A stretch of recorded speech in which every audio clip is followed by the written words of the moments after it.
You're live. You're live. I'm live. Saturday Night Live. Saturday Day Live. Okay.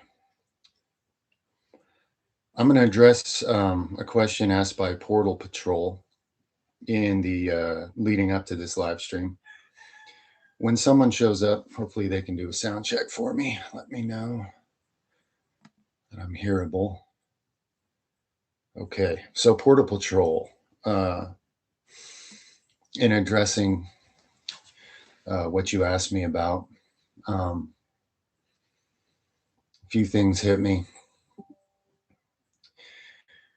And I feel a great deal for your situation. Hey, Adam, or somebody, let me know you can hear me, okay?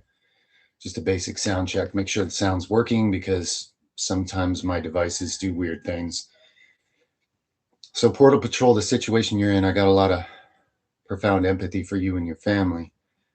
And I get, I feel you guys in my heart, and I love you guys, and I care about you, and you're in my prayers in my heart. And perhaps a bit of encouragement, because you ask an amazing question about the, what to call it, like the positive spiritual potential of the situation.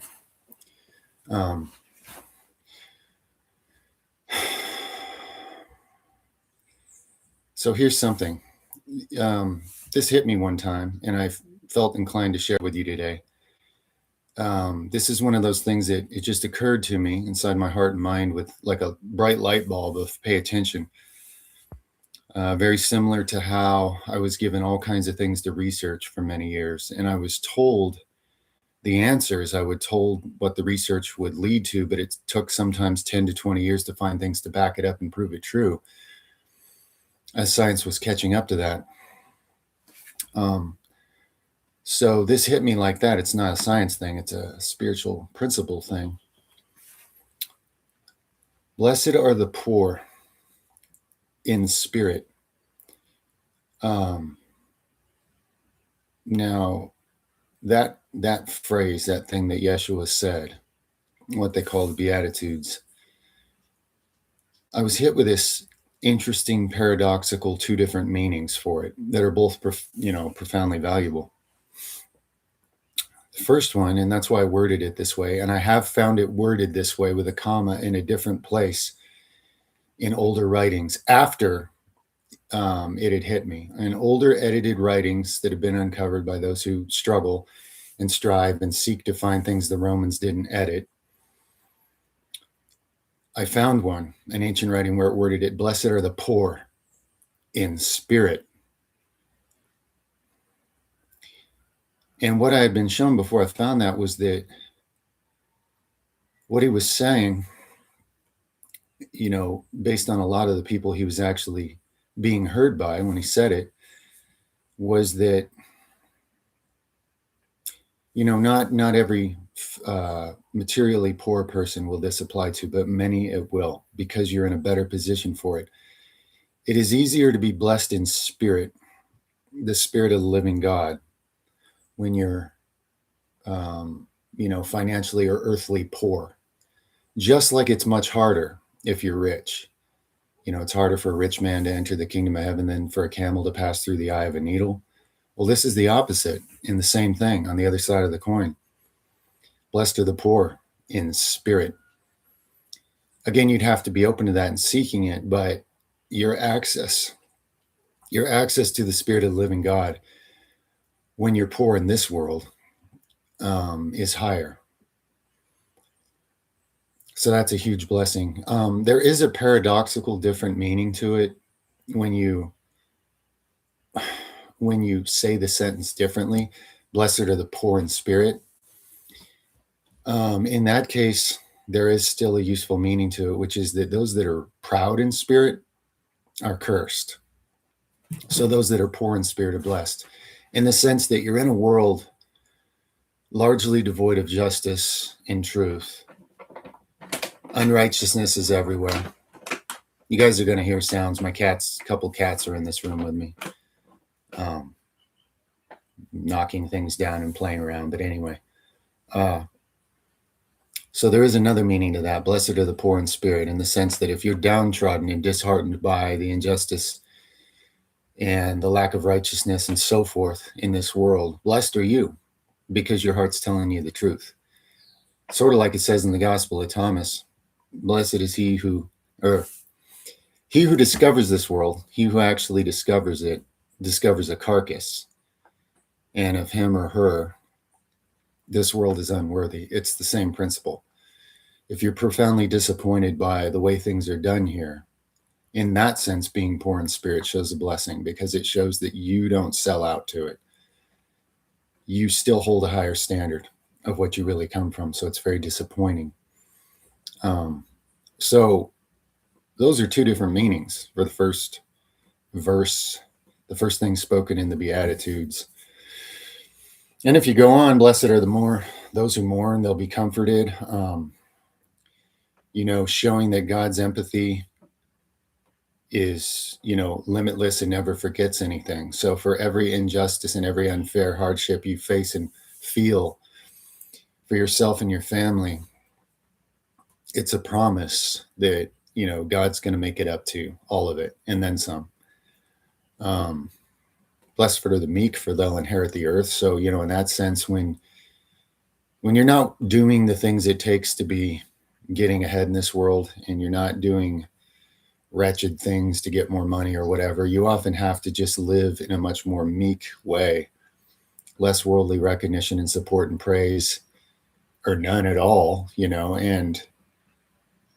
and yet God is with you, understanding the burden you carry, even if nobody else notices or cares. And for however much you suffer with that, for the right reason, your reward is great.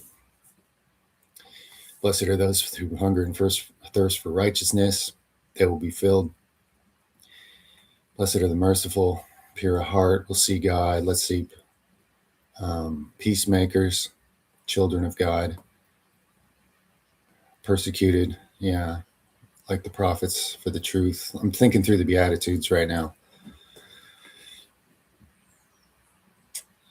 Yeah, I think those first few verses are really, really poignantly, accurately directed towards the situation you're facing, And I know when you're trying to provide better things for your kids and the world's making it to where you can't really do that in a just, positive way, you can't provide the way you want to, that pain is greater, of course, and that struggle and that sense of crushing responsibility and stress and so forth is much greater than when it's just for yourself.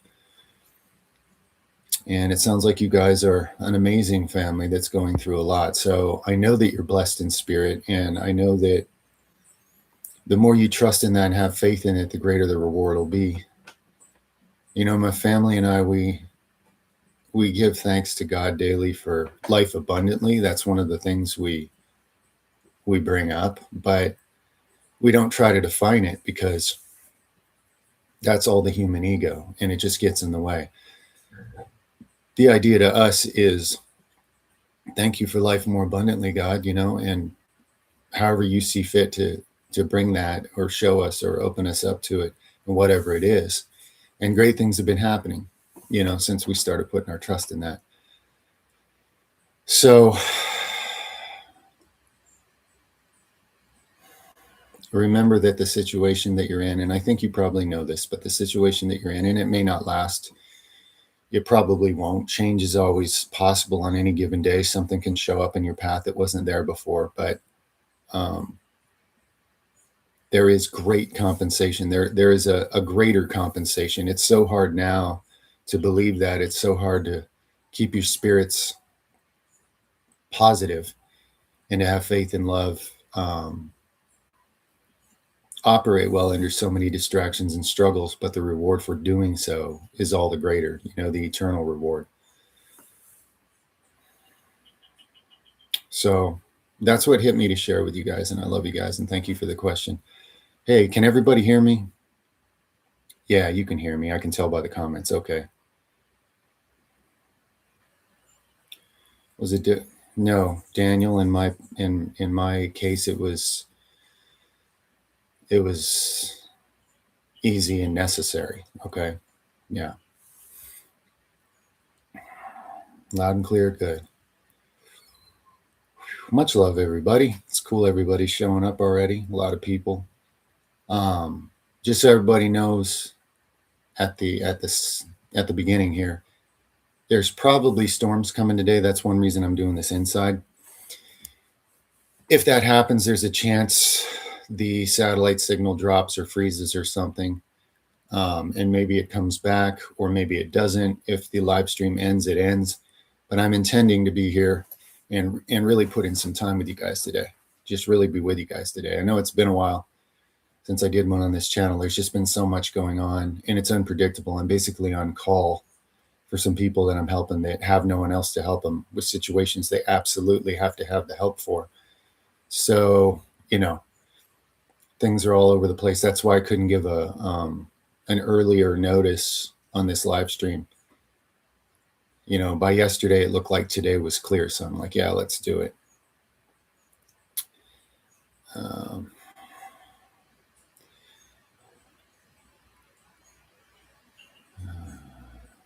Is there a way to help a parent? I mean, it entirely depends on the situation in the relationship. I mean, this parent better than I do. Are they open to change? Are they the kind of person who's open to wisdom and contemplation, or are they already calcified in their ways and they just dismiss you or attack you or play weird games and lies and deceit or something like that? I mean, you gotta assess the situation using your spirit. Like, is it pearls before swine? In other words, if you share great wisdom, do they just turn it into mud, or do they contemplate it where it might make a difference? There's no generic answer to that. People aren't robots and they don't all work the same. And every relationship is dynamic. And the important relationships we have in our lives, both positive and negative and everything in between, they're there for a reason. But if your ego assumes it knows the reason because it's like, I got to achieve this or I got to change this, a lot of times that's not what's going to happen, So let your spirit, trust God. Say, okay, I'd like to help this parent with this. You show me, because you know everything, if that's going to happen and how. Give me some guidance, or show me that I should not be struggling with something in vain, and I should, shake the dust off and move on to something where what I'm sharing makes an actual difference. Because whatever you've done to anyone, you've done to God. It's not about blood relations or anything else. We're all part of the same thing. And if you have some good to give, the wise thing to do is to find where it actually makes a difference, where it bears fruit, right? The parable of the seeds. Seeds on rocky ground don't work out. Seeds on thorny ground don't work out. Seeds where birds are going to eat them all doesn't work out. But seeds on the right kind of ground bears great fruit. And that's on the scatterer of the seeds to learn and be discerning as they go, so they can actually bear fruit with the seeds that they're scattering. Favorite and least favorite jobs on the land? Boy, that's a good question. I really like working the land itself. It can be extremely exhausting in the heat and the bugs and everything, but I really like it. Landscaping, clearing forests, planting trees, changing, making water run here and piling rocks there, and all the different attributes of just working the land for the land. I really, really like it. Vehicle repairs much less, and I do most of my maintenance on my own. I'm throwing that in here. I don't know if you can, consider that as part of the equation, but I have 2 trucks that I have to keep running and running well because I really use them. I mean, I don't even want to talk about how hard I use them sometimes. The things I make them haul up this steep mountain, but so things like that is necessary and important to me to do, but it's not any fun and I don't like the work. There's certain kind of house repairs I put somewhere in the middle. I kind of like working on the house a little bit, but it's not near as enjoyable to me as actually working the land.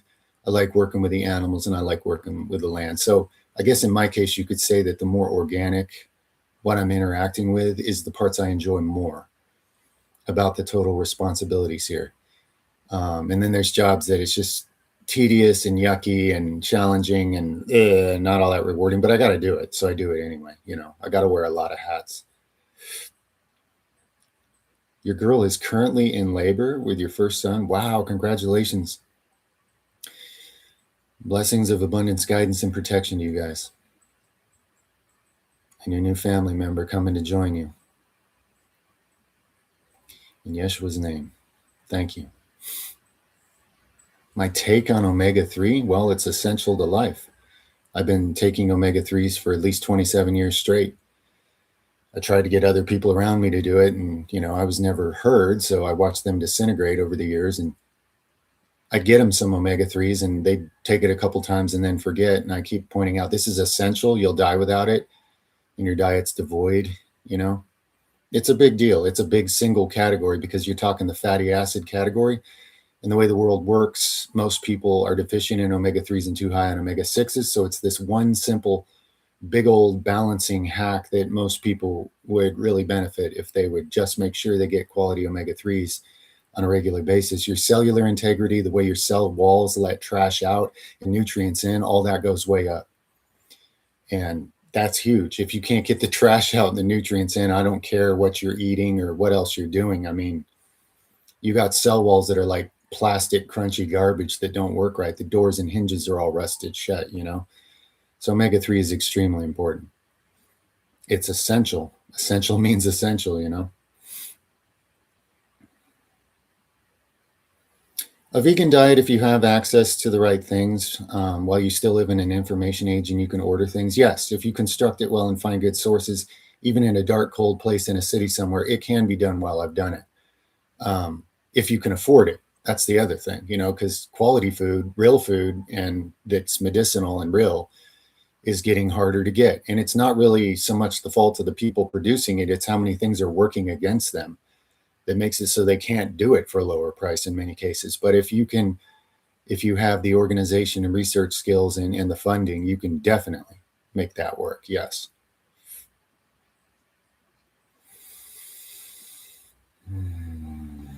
Well, it depends on the multivitamins, friend. I would much more recommend a real whole foods, full micronutrient whole food supplement rather than a vitamin supplement. Most vitamin supplements are very imbalanced and somewhat synthetic and very much lacking.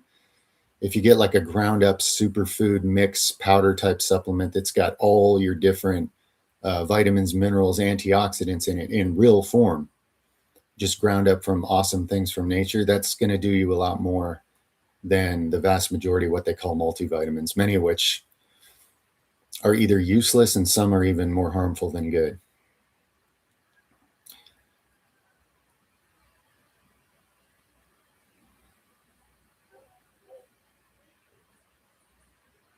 Saturated fats are an interesting topic.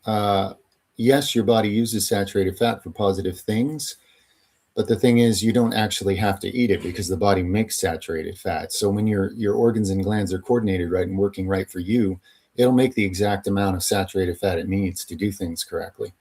So these agendas where people want to convince you to buy their product, so they got you like, oh, you need saturated fat. It's what makes you a man, and without it, you're going to be some kind of, you know, girly soy boy, whatever. I mean, that's a bunch of nonsense.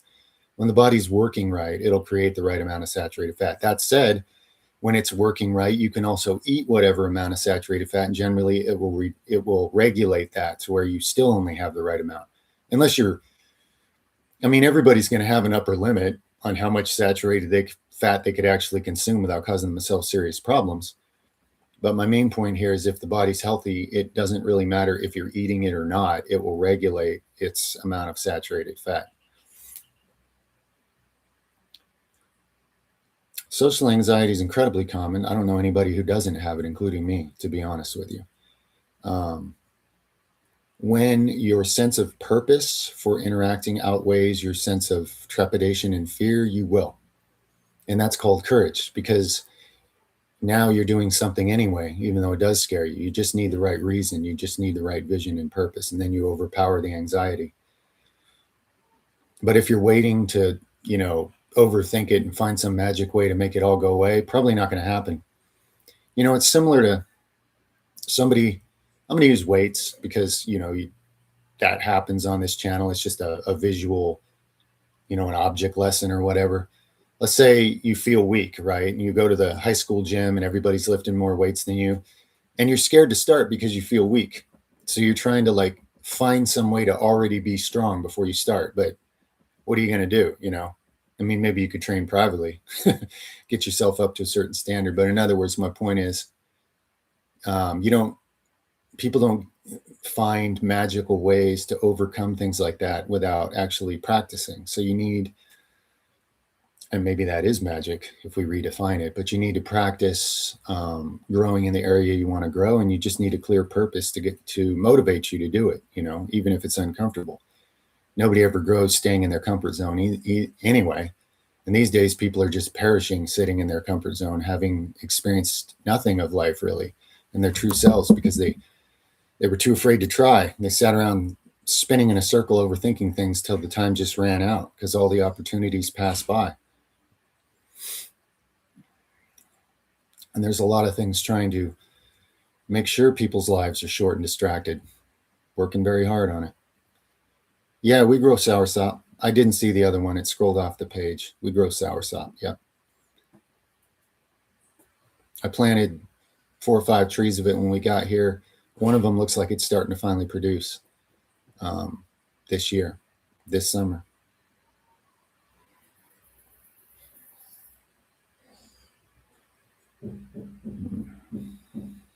About DOMS? Yeah. Delayed onset muscle soreness will drastically reduce if you get your body in a less inflammation-prone state. So like lots of healthy natural antioxidants from high-quality medicinal foods in nature, a wide spectrum of a higher amount of antioxidants, good omega-3s, and magnesium. Those 3 big bulletin points would hit that in different ways right there and really help reduce the amount of leftover soreness you get after you exert yourself. So it's easier to recover and get back at it faster. And also adaptogenic herbs, because they tone the whole body to deal with any kind of stress, physical, mental, emotional, all of it, and reduce the damage from the same amount of work. So you can put out more work physically and mentally and actually have less stress hormones and after effects from it with true adaptogenic herbs. They're amazing.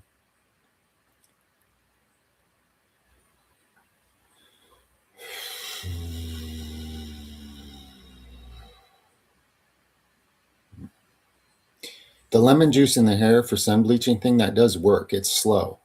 My hair didn't used to be blonde. It used to be like brown a long time ago. And I did that. And it worked. Actually, I went through a stage where my hair turned kind of red. So my hair has changed multiple times. But that lemon juice thing works as far as like, it'll put like blonde highlights in your hair if you sit in the sun with it. I just happen to remember that. I did an experiment like a million years ago.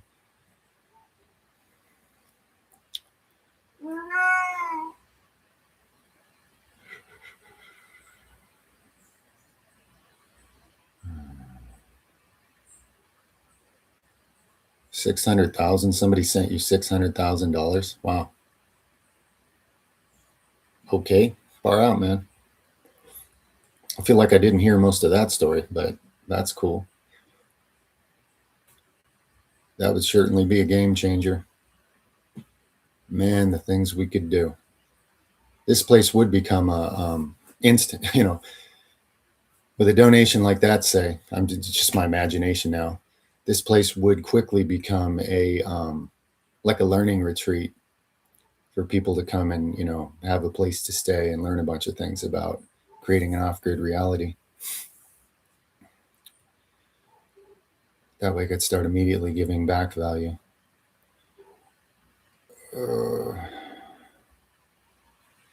Thoughts on peptides. Can their effects be done naturally? Yeah, all those things already exist in the body. Everything the pharmacopoeia beast sorcery system ever came up with is a simplified rip-off patented version of something that already exists that they've tried to separate you from using just so they can sell you a crappy version in its place. And it's worked. The whole world's under their spell.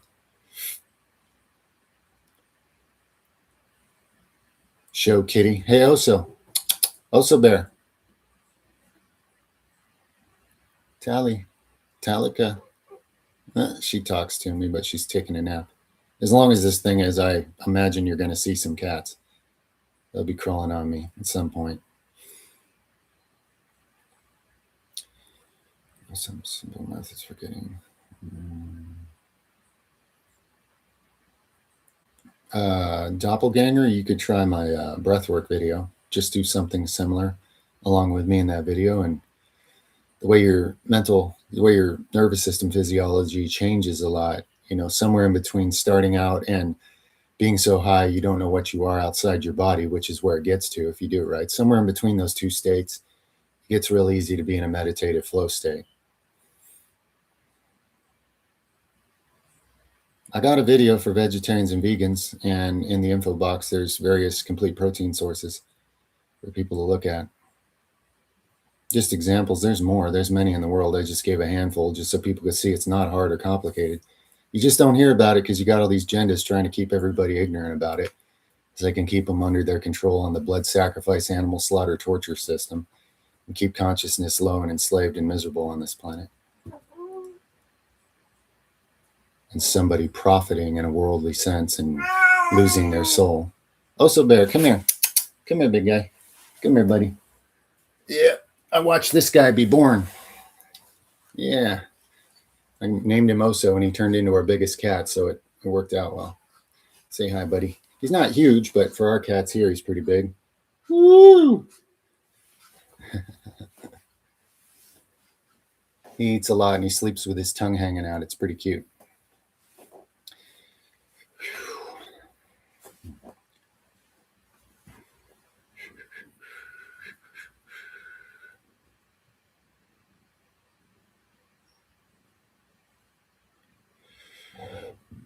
Yeah, well, whatever Bill Gates is pushing as meat or veganism, those aren't real foods. Those aren't real meat or veganism.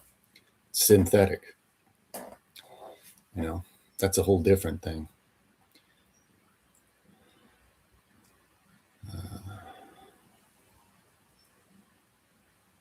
Got a trampoline, falling advice for lymphatic, and it's been amazing. Awesome. You're taking care of a system no one takes care of. They're not even educated in medical school. They don't even know anything about that system. And it's like the ocean. If your body was kind of a micro inverted different version of the earth, the lymphatic system is the ocean. So if you destroy the ocean on planet Earth, which people are, working on, what does that do to the earth? Same with the body, So that's awesome. I'm really glad to hear it.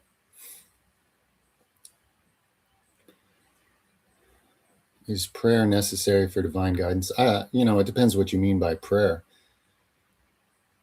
The truth is, guys, there's never a thought or feeling you aren't sharing with the Creator. It's a matter of, are you consciously intending it that way and using it wisely or not? Everything's a prayer. You don't have, you're not in an isolated, trap of your own, even though if you live in your head, you think you are, and the world's corralled people into that illusion. Coffee enemas for a month now. It's incredible. Freaky the things that came out. Yeah.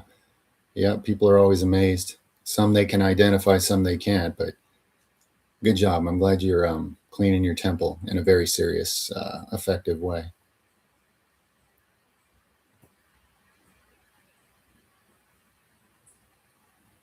Yeah, exactly. You could eat all the right things and do all these nice, nifty, healthy things in life, but then poison the world with your mouth, and so what good is it?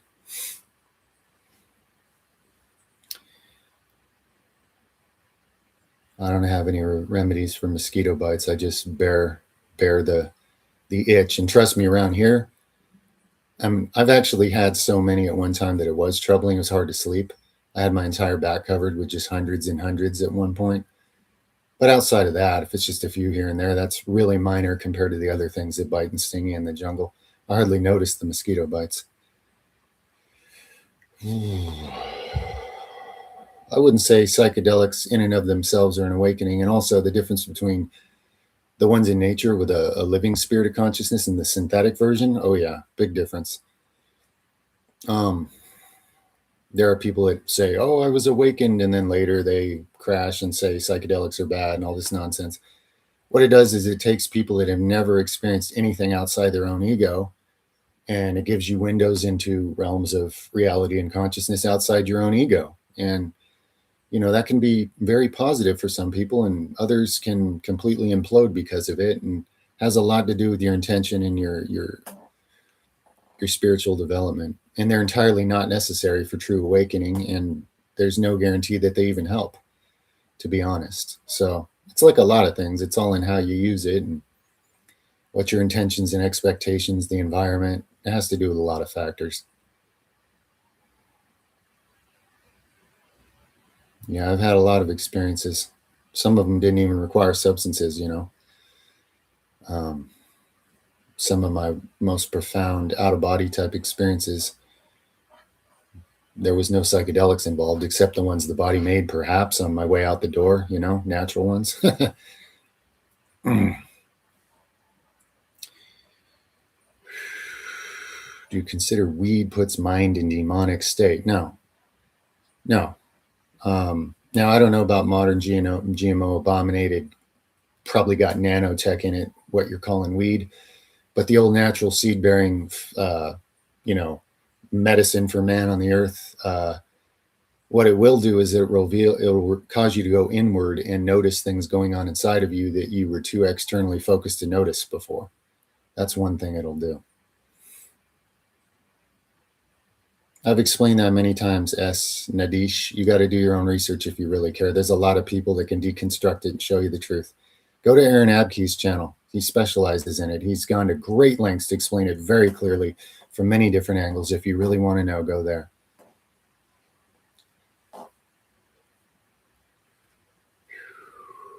He's done a great job too. Incredible Bible scholar that can reverse engineer the whole blood cult for you. Very easy if you're open to it and not too afraid to just see how obvious it is. Or you don't have some agenda. Some people won't see it because they like the power it gives them to manipulate and take advantage of others. But if you're sincerely seeking, it makes it very easy. Does a very good job of laying it all out very clearly. Food pyramids nonsense has to do with what somebody wants to sell the public and what amounts, both to keep them at a certain low level of health as well as to make a lot of profits based on what's available to sell to them. That's what the food pyramid is.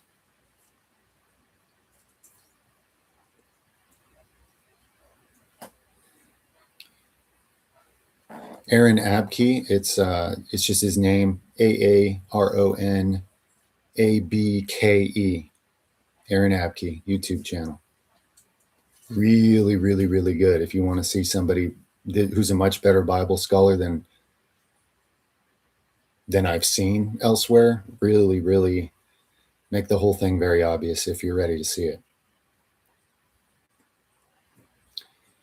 You're welcome, doppelganger. Much love, friend.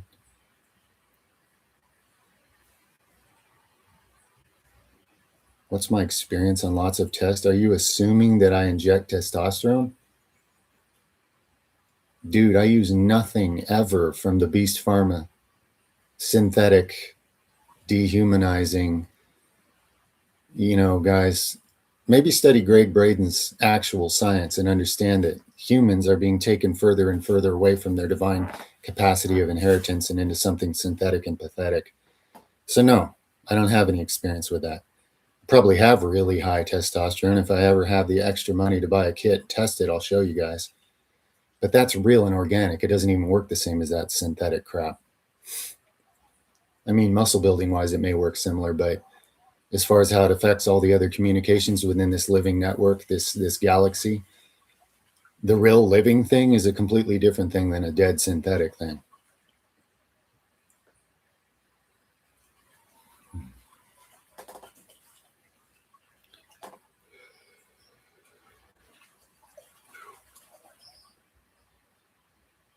Yeah, air conditioning puts positive ions in the air, which are bad for your health. And of course, it makes you weak.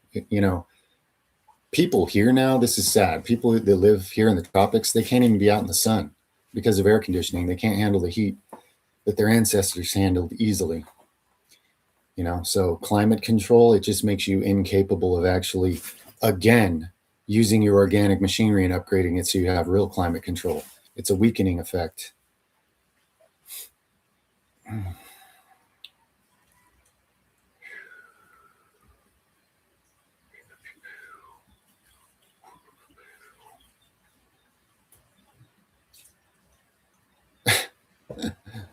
Thank you, Aeonian Swamp. Thanks. Much love to you too.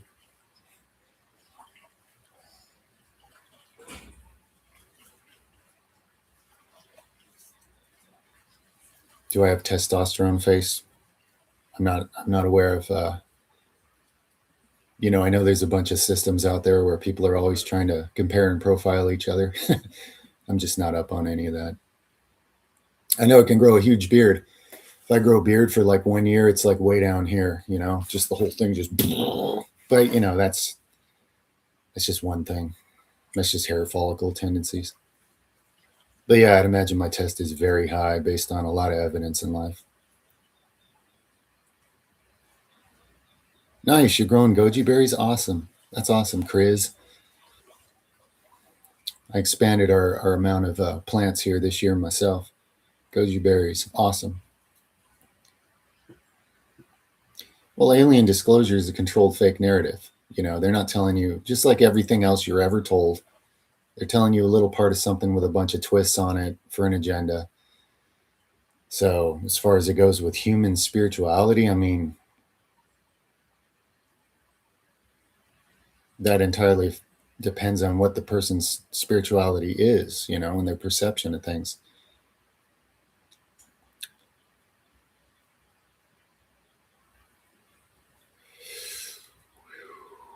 Balance to chaos. Yeah, okay.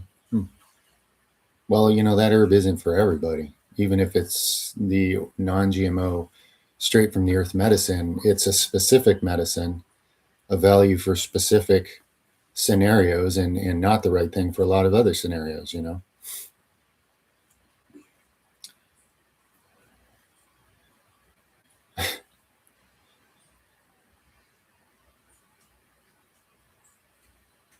Thyroid autonomy.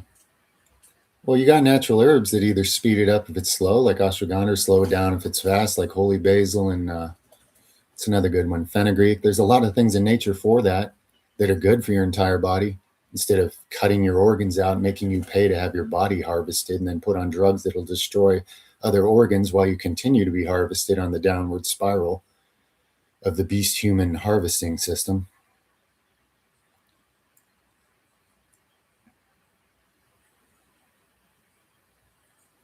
Obsessions with peptides and looks maxing or whatever. Yeah, it's all disgusting and pathetic and weak and cringy.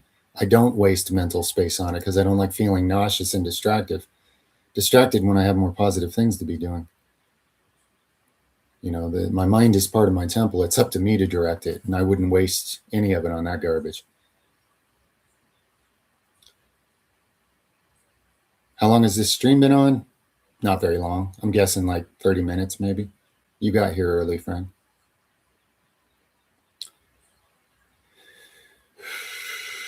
Yeah, gray hair is reversible. I've done it on myself many times. I had a lot more white hairs when I was 25 than I do now. That's 20 some years later. Yeah. But I don't care. If I have completely white hair at some point, I think it's going to look awesome. If you guys study Ayurveda, you learn that people with a really high amount of pitta burn. You basically produce more hydrogen peroxide inside, which also disinfects things. It's part of an immune system that's been through a lot of hell in fighting a lot of things, but it'll also bleach your hair white at a younger age or more completely white at some age. And that is completely separate and has nothing to do with aging and feeble or anything like that. So to me, white or gray hair in and of itself is not a negative thing. But if you understand how to look at underlying conditions and you're getting white or gray hair because systems in the body are really struggling or breaking down or something, that's what needs to be addressed,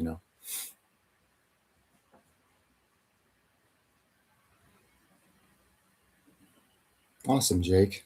Thank you, my friend. Much love to you. Glad to be here, interacting. How hard is it to start off grid life? Well, of course, everybody would be doing that coming from a different scenario, but for most people, they're not in a state where they even could do it. How hard? It's hard, even if you're very good at wearing many hats and being responsible for every area of your own life and building things even by yourself out of practically nothing. It's still hard. You know, the beast system wants everybody in human chicken coops called cities where they can dump all the same things on you. They can radiate you all with the same things. They can inject you all with the same things. It's like a cattle pen. So there's a whole lot of things in this world that make it hard to escape that. And even if you escape it, I mean, that's only step one, you know, then it's really on you. And when people have been trained to be helplessly dependent, how do you jump from there to being completely independent and capable of all aspects of human life? So, you know, it's big. It's big. Just to get off grid, like if you just want to technically live off grid, that's not that big a deal. But to be self-sufficient sustainably, that's huge. That's a huge thing to undertake. Amazing, wonderful thing, but a huge thing, not going to lie.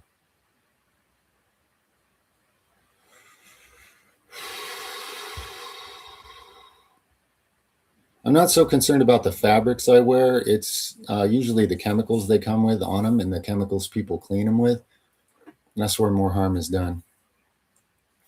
But my skin's always been sensitive. Like I don't like polyester. It irritates me. I do better with, you know, cotton or hemp or something more natural. I've noticed that my whole life, the way my skin reacts to it.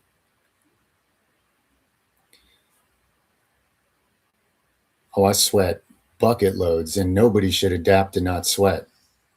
If you're not sweating, you're just dying because your main elimination organ is completely sealed shut and clogged, and most people's is.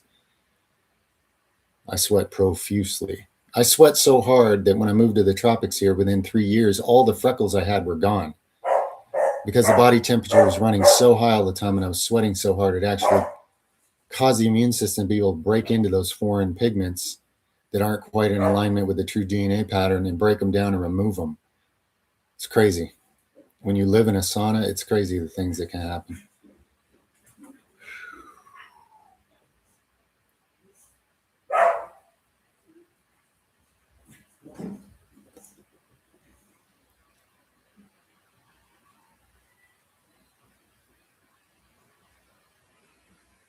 Yeah, well, if you want to believe Chat GPT, if you want to believe a robot that's programmed by the people who run things currently, I mean,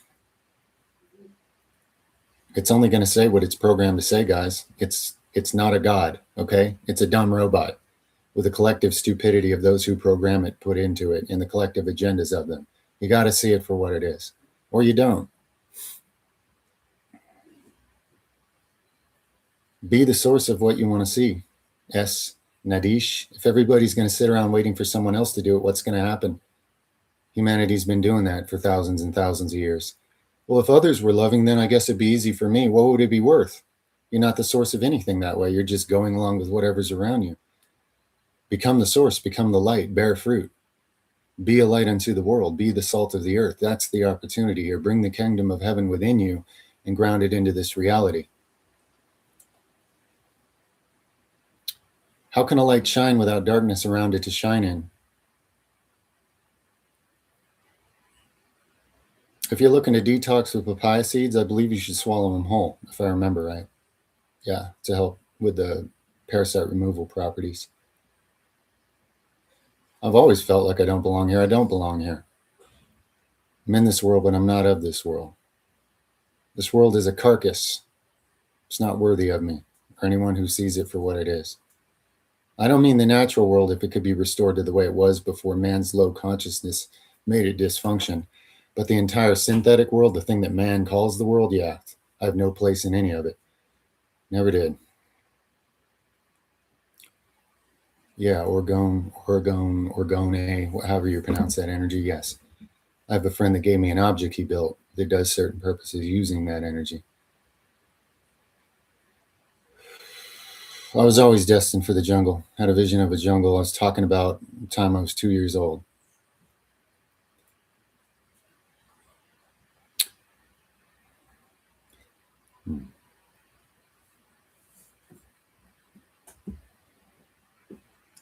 The only way to discern truth is to be so dedicated in faith to the one creator that you perceive the truth from within yourself, not the outside. Otherwise, people will always be misled and believe all kinds of lies. There's no way around that.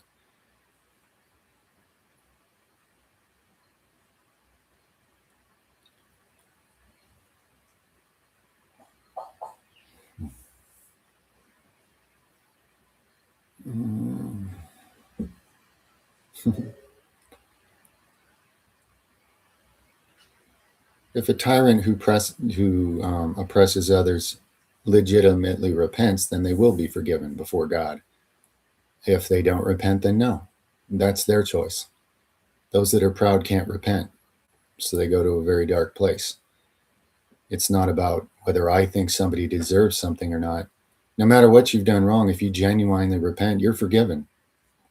Yeshua said it because it's true, despite all the garbage they've painted around him. It's very simple. But, people fake repent. Narcissists fake it all the time.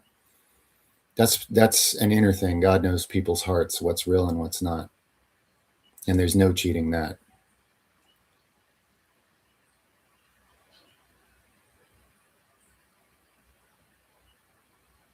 Well, if you're in deep trauma and you're trying to figure out how to solve it and you're doing some physical things, you don't see them working. I got to ask you this, Ethan. Have you truly created separation and left behind and distanced yourself to true safety and separation from what caused the trauma? Or is it still in your life?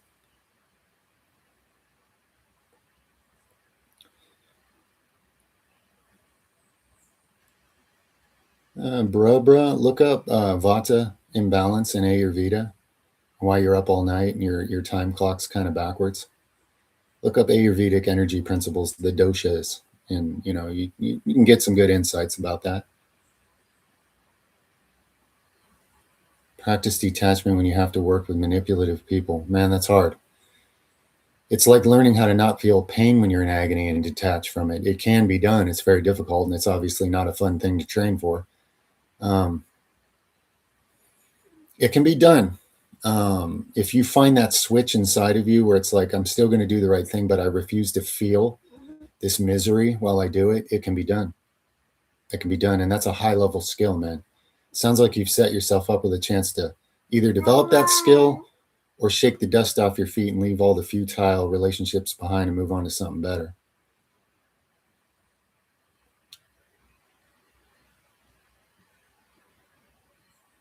No. Sweating 10, because if a bunch of fools from society come out here, they're just going to fail and go back. That's all that happens. This is not easy. You can't have a bunch of plebs that are dependent on, completely false systems, and they get an idea on some live stream. Oh, I'm just going to go live in the jungle. It's just paradise. Now it'll destroy them and send them packing back to where they came from. It doesn't work that way. Plus, everybody's addicted to all kinds of synthetic things that don't exist out here.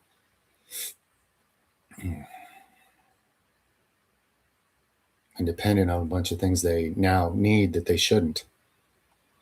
And none of that's here.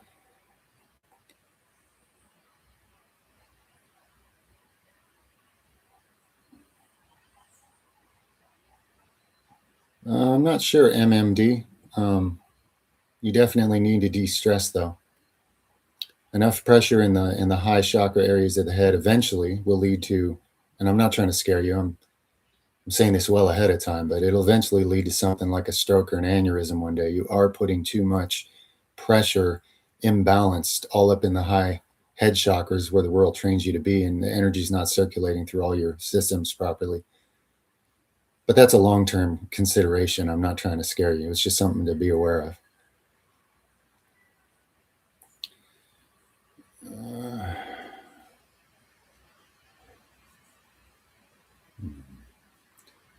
Yeah, if you want a good philosophy of life, I'm not talking about making something up for yourself like an idol.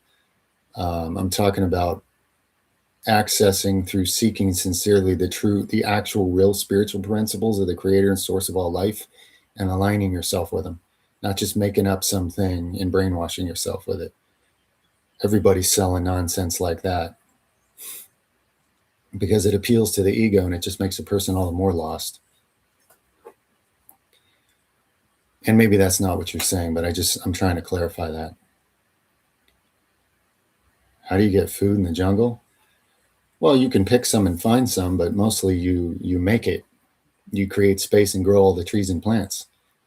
You tend to the earth. You are the steward of the earth instead of the destroyer and consumer of it. You become what's real and what humans were meant to be and capable of to create abundance of life instead of selling out for a synthetic lie and destroying the whole planet and then going right down the tube with it, which is what everybody else is busy doing.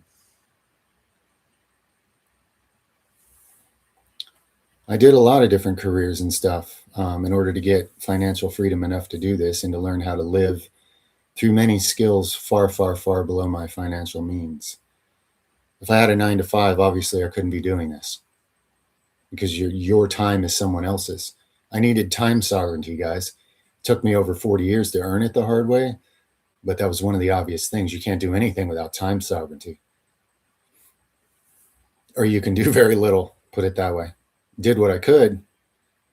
A lot of sleepless nights, a lot of suffering went into it, but you got to get time sovereignty.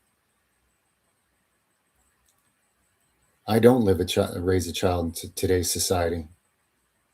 I don't, So I'm not going to sit there and try to band-aid it up and make it look like it's okay. I wouldn't do it. That's why I don't do it. I can't let my kids go through even a fraction of the things I've gone through. Especially when I have the vision to learn from those things and create a better way, or at least a new possibility.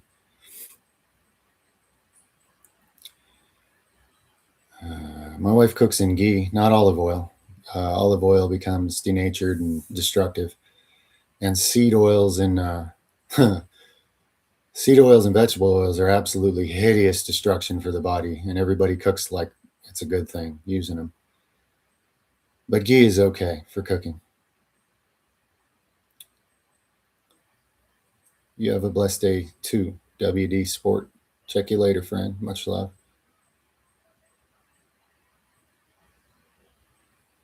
I would ultimatum, but that's just me. I mean, if you're using coffee enemas properly, you're flushing everything out really fast. You don't even need a binder. Most people won't do the best part of a detox, so I'm not quite sure what to say there. But you don't need a binder if you take it to that level. Coconut oil is the best seed oil for cooking because it's a high percentage of saturated fat, which is safe for cooking, but there still is some other fats in it which are not. So it's not perfect. It's better than the other seed oils people use for cooking. Are cold pressed seed oils okay for what, King? Like if you get a quality organic cold pressed seed oil just for raw consumption, sure. That's good, but not for cooking. It's not about how you press it or prep it. It's about the fact that when it reaches a certain heat, it becomes denatured in a way that causes your cells to become hardened and unable to absorb nutrients, remove toxins. It leads to heart disease, circulatory disease, and metabolic disease, and other things, arthritis and everything else, cancer, all the big ones.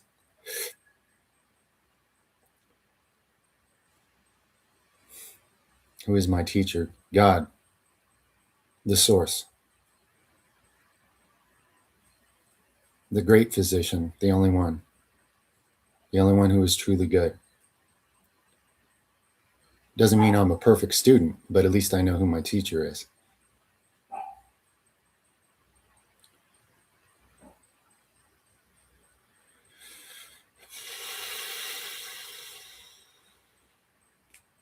Okay, if that's what you believe, Adam. All right.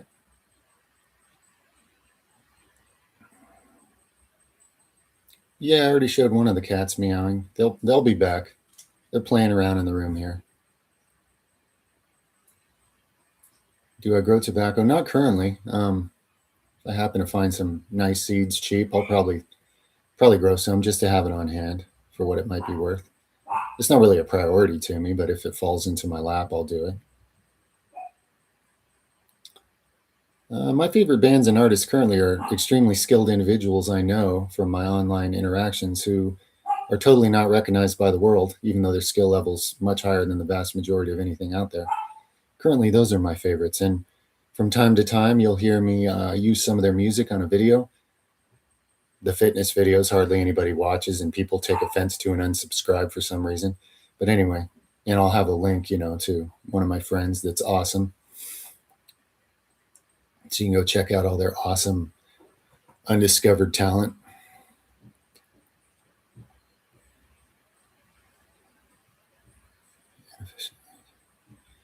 Yeah, that's nonsense. Don't worry. Your body knows exactly what it's doing. Here's another thing. When you skip to the DHA, you are creating a negative feedback loop where your body is now forgetting how to synthesize it for itself. It's the same. It's the same principle as injecting testosterone. People tend to understand that one. A lot of you do. There's a whole bunch of things that are promoted as healthy supplements that do the same thing, and people are completely unaware that there's a negative feedback loop in the body. There's a lot of negative feedback loops. I'll probably be getting into this more over time to open some eyes, trying to get people kind of caught up on basic stuff before I get into a little more technical, but we'll see. I'll get into that more. You know how they say the human body can't create vitamin C? Not true. Some of us can, just like animals. How do I know? Everybody asked me 9 million times, what do you think of a Junus Vanderplanets? Which I'm totally tired of answering. But a million years ago, I got into his stuff, age 19 or 20. And guys, I ate nothing but raw meat for 5 years, nothing but it.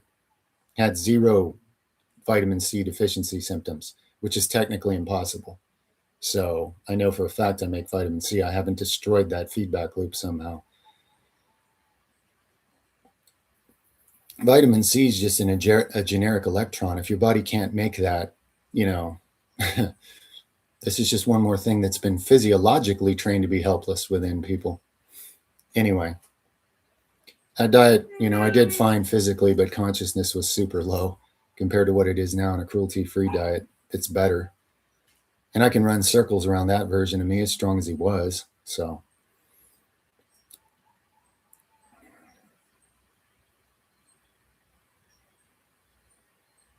to get rid of any allergy, you have to fix the holes in your leaky gut so foreign proteins quit getting into your bloodstream and sewage and so forth, all throughout the lymphatic system. All the things in the first 3 videos on my health topics playlist.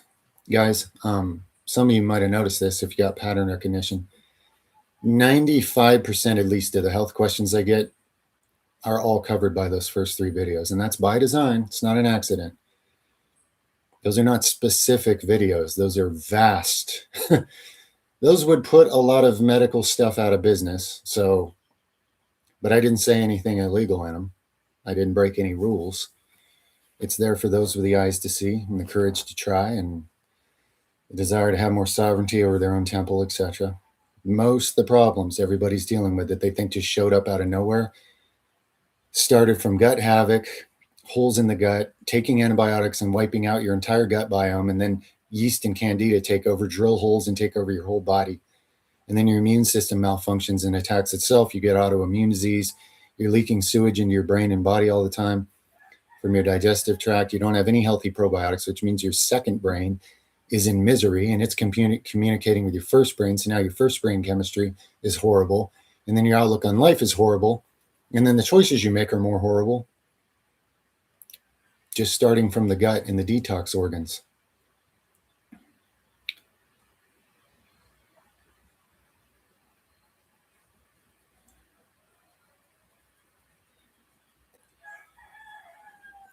I'm not quite sure about vitamin A, Chris. I wouldn't worry about it because no, wait a minute.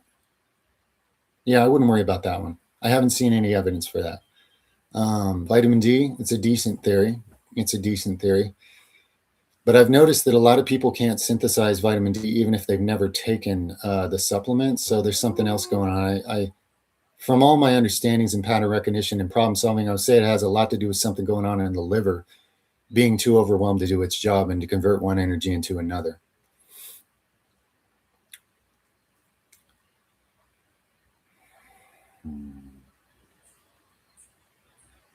I don't know. Exoper, I really don't know. Maybe that's something important for you. Maybe it's not. I really can't tell, man. You have to be true to yourself on that one. Yeah, I can climb a coconut tree. The problem with it is, I get so many chigger stings. When you have to bear hug a tree out here that much and slide and rub all on it, I end up tearing up clothes too. It's a little inefficient of a process, but yeah, I can do it. Cacao powder, like technically is a food group, it'd be a seed. It's a nut or a seed. It's also the most complex food medicine known by human studies currently. And it's incredible. I must have at least 50 cacao trees on this property, which is way more than I need, but abundance is a good thing.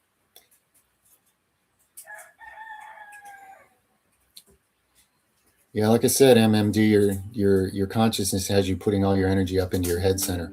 This is what the world teaches people, and it's overloaded,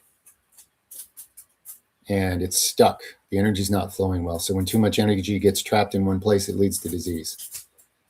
Do I believe in God? Of course. I know God. I come from God. Anything I share here, well, no, because I make mistakes sometimes, but yes, I experience God.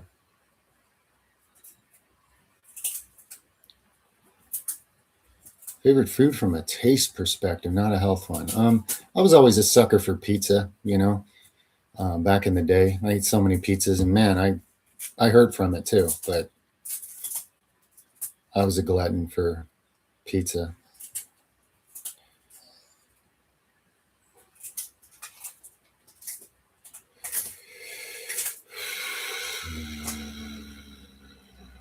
Yes, it's possible feelings. But the truth is, your own actual spirit wouldn't most likely do it because no spirit wants to trap itself here forever. So it's not so much about possible.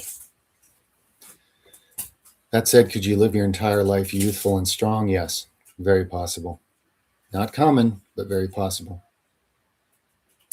I don't know what Doraemon is, my friend. Do I believe in Doraemon? I don't know what that is.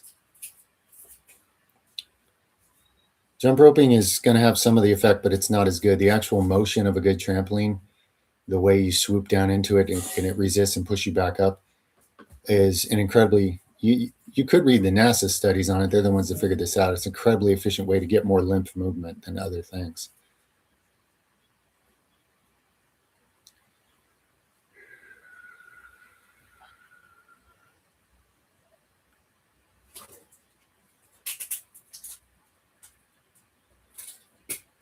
Yeah, I don't worry about supposed conversions. Don't worry.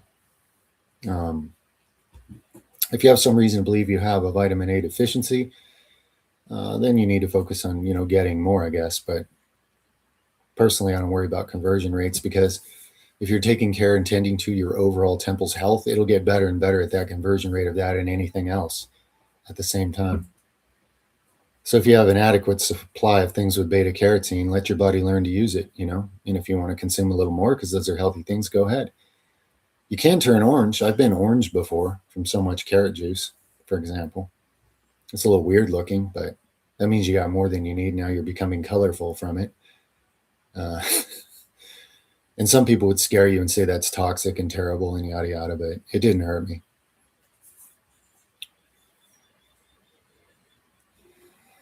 Yeah, Damo, if you want to see me with a beard, I got a video on this channel. What's it called? Beard slap, instant beard. I can't remember.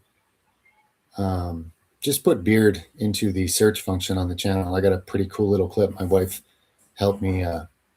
She had some editing equipment. She helped me make a fun little clip out of it. You might enjoy it.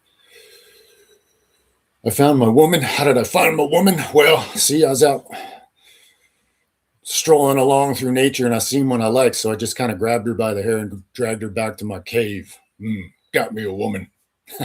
No, I met her on Match.com. Believe it or not, intelligent, wise people can actually communicate on a platform, dating platform. You're going to have to filter a lot of weirdness, but it can be done. You like my music and it's inspiring. Well, it's not my music, but you like my taste in some of these. That's cool. Glad you guys enjoy it. I like to pick stuff that makes, I like how it feels. I consider it good stuff. My birthday, not really giving that out publicly just yet. That may sound weird. I was born on a certain holiday. I'll say that much. Ooh, do you grow durian? I don't think so. It's a big property, and jungle's hard to explore and busy. It's very possible it's here. We tend to keep finding and discovering more things, but not as far as I know currently. Yeah, we shop at supermarkets sometimes, sure. Get a few things here and there. We don't have to survive, but I mean, we do sometimes. Yeah, bigger trampoline's probably better actually. Those really big ones that you can really jump up and down, that the lymph movement's going to be even stronger.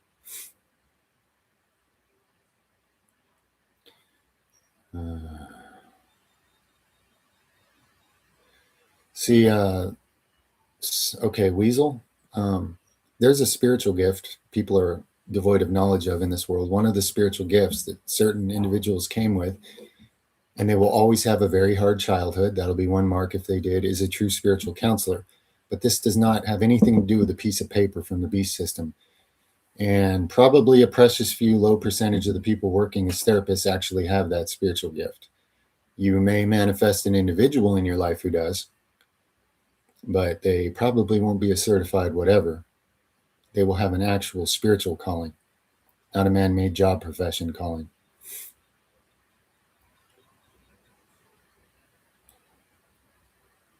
Yeah.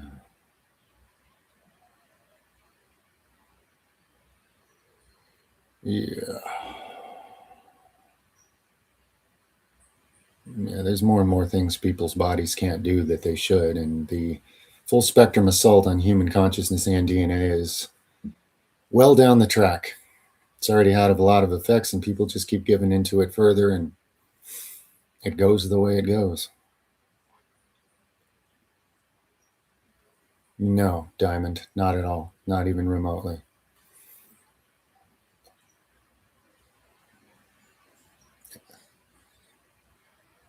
Exercising is part of the beast system and trying to become the beast? Dude, if you're going to demonize exercise and taking care of your temple, that's of course not. But what are you using it for? Is your idea of exercise all about vanity and being a player and stuff like that? Then of course it is. But if you're actually taking care of your temple with discipline and focus and wisdom, you will know them by their fruit, man. What fruit does it bear?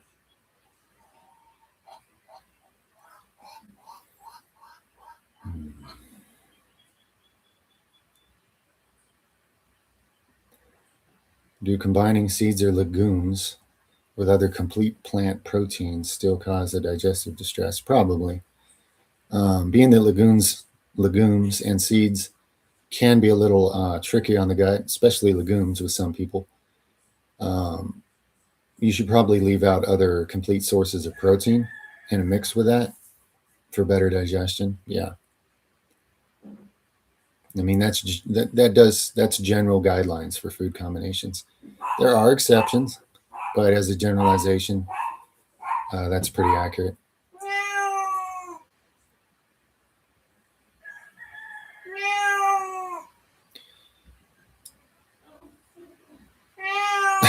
Ken and Ryu and like music on the fitness videos. Yeah, I'll definitely have some more fun with that from time to time. It just pops into my mind sometimes when I'm thinking, like, okay, what's going to be the thumbnail for this video? What's going to be the title? Stuff just comes to me. What's that exercise look like? It hits me sometimes, and I have fun with it.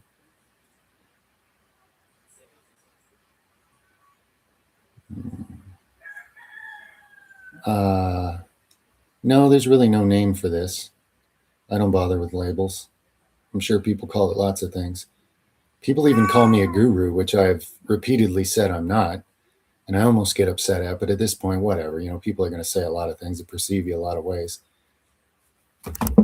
but you know, I don't worry about names or labels, or I don't worry about it, but I concern myself with quality interaction. You know, I don't care what anybody wants to call it.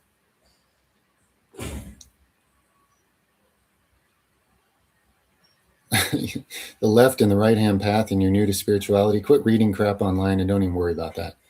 You know, true spirituality is an authentic interaction between you and the source. That's an internal experience. That's where the kingdom of heaven or hell is being cultivated within you. And following a bunch of different supposed paths that everybody on the internet wants to sound smart and influence people to follow, I don't see the point personally. There's righteousness and there's unrighteousness. To ascribe one to left and one to right is like saying we always have to have one side of the body hate the other side. One side's good and one side's bad. Which side should I cut off? Which arm, which testicle, which eye should I gouge out? You know what I'm saying? Like, what is the point? What is the point in labeling right and left and calling it, you know, spiritual paths? There's righteousness and there's unrighteousness. And no choice is neutral.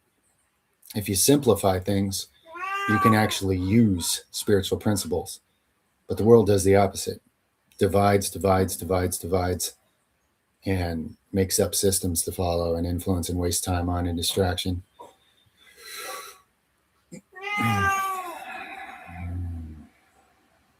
Yes, S. Nadish, it is.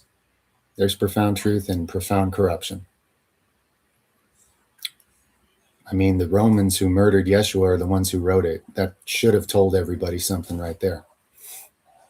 They're the ones that decided what to put in it, how much to edit, and they took out 5,000 pages of what the Essenes had that they murdered, who were Yeshua's people. Took out 5,000 and heavily edited the remaining less than 1,000 to suit their agenda. Did they manage to miss things and leave divine truth? Yes. But without discernment, which the world is largely devoid of, without discernment, that book is so dangerous. Historically, it's actually done more harm than good. It's not the book's fault. It's the lack of discernment in the agendas of humans and the things that deceive humans.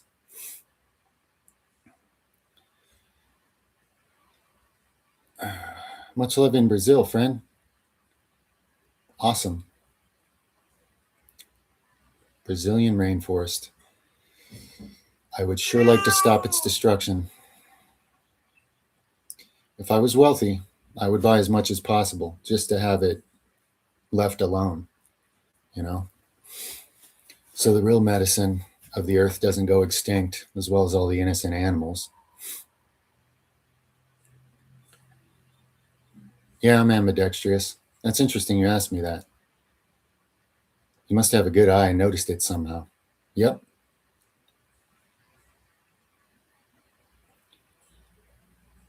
The demiurge is nonsense. There's some truth in Gnosticism, but the demiurge concept is a self-defeating, again, just an excuse not to bear fruit in this world and to have some self-defeated root philosophy of hopelessness that, you know, it's understandable. It's entirely understandable why people would think that, but no, that part's no good.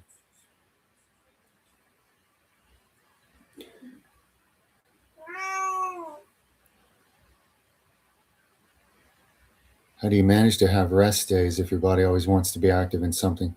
Yeah, you probably have like hypervigilance trauma like me. Just because I'm resting today on Saturday, it doesn't mean that my nervous system's not super active. It is.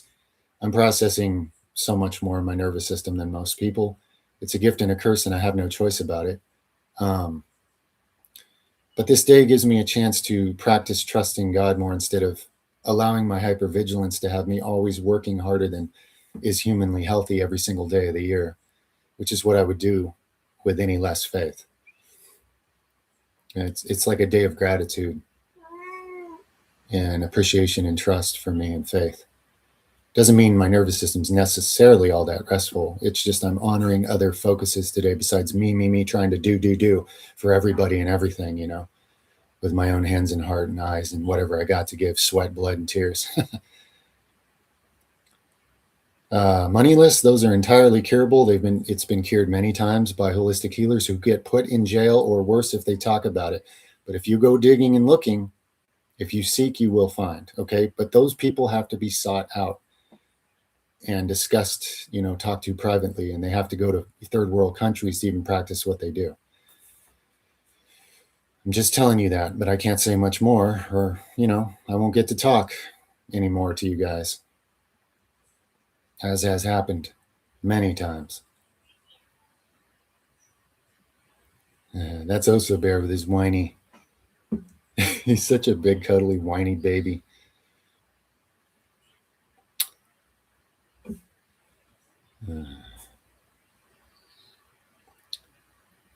You floated away from the Earth and you saw it from space. That's awesome, King. That's awesome. What does it mean? It means that you may not have found this yet, but you have the potential to mentally rise above your problems and fly really high with a distant view, where you're not so close that you're being crushed because you can't see the forest for the trees. When things are really hard, there is an aspect of you that can take a much higher view and see clearly past the situation you're in. It's a spiritual gift, believe it or not, that dream is indicating. That's all I'm going to say for now. I haven't even gotten into true spiritual gifts and how to interpret them from dream archetypes that are language this world doesn't know. Maybe I'll get into that at some point. But I'm basically spread something, trying to just get out basic information about how to reclaim your body before it's too late, and your consciousness, trying to start with the more foundational things. And we might get into that higher level stuff later if we can get a great foundation of health and vitality and life sovereignty going on in people. We'll see where it's meant to lead. I tend to wear rose-colored glasses and have infinite hope despite any amount of affliction. So sometimes, well, not sometimes, many, many times I vastly run into brick walls and disappoint myself with harsh outer realities that are out of my control. But it is possible, I know, because the dream lives within me. So we shall see. If you know how to use it, Apple, yes. People don't. They use it for the wrong, foolish kind of things for the most part. But the deep science and the deep art of it, yes, it's profound. I can't give you a belief in short term or a slogan phrase. That's something a person has to seek to understand deeply, Zoper. And I've laid out everything I have to say about it on this channel over and over. And I'm not going to repeat myself. And I'm definitely not going to argue with brainwashed religious people or self-brainwashed atheists or anybody else. I've said everything that I have to say about it, honestly. The important thing is to live the truth. That's what we were asked to do, not argue about man-made theologies. Well, there's multiple gods described in the Old Testament, Olaf. There's one that abhors bloodshed. There's one that requires bloodshed. There's one that wants mercy, not sacrifice. There's one that wants a bunch of sacrifice. And if you don't like your wife, you just hit her with rocks. And if a girl doesn't scream when she's raped, you just kill her. And, there's a bunch of different things being called God in the Old Testament of the Bible. No, I don't. Don't worry, because I don't. I've talked about a little bit in former live streams. They might be timestamped, those particular ones. And by the way, if anybody timestamps this beast, the first person to do it, I at least owe you a video of your choosing for the time you put in. If you want me to go into a topic specifically, let me know if you timestamp this monster, okay?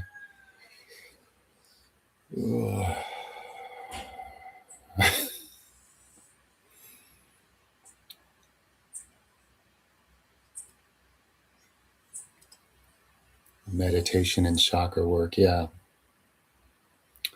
That could mean anything. So YouTubers are recommending working with demons, to invoke. Listen, if you want to lose your soul to have some kind of temporary worldly stuff given to you, it's easy to do. That's who runs this world, the ones that have sold it out the worst, who have created the worst future for themselves and taking all their worldly sick pleasures now and letting themselves be so distorted they're not even in charge of their own life at all anymore. So if you don't have the discernment and you want to follow that, I guess you got to explore it. But the problem with the dark side is the further you go into it, it's like really heavy, quicksand. and the gravity gets really heavy. And the deeper you go into it, the harder it is to ever pull out, just so you know.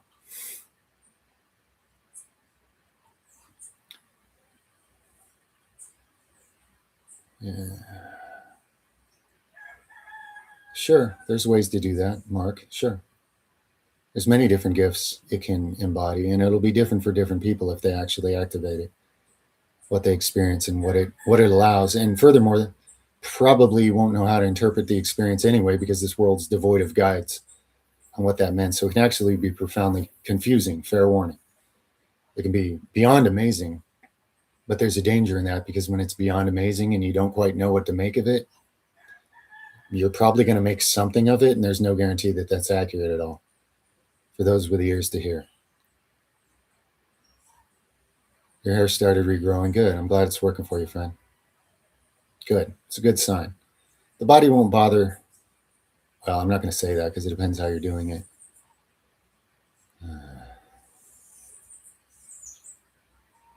You think that an AI can map your soul configuration? Apple, I care about you, and I say this out of love. A dead, artificial, programmed machine programmed by evil men with agendas knows nothing about what your soul is or how to map it, okay? I say that out of care for you. Your soul is something a machine and committees of men would love for you to allow them to tell you what your soul is, but it can't be done.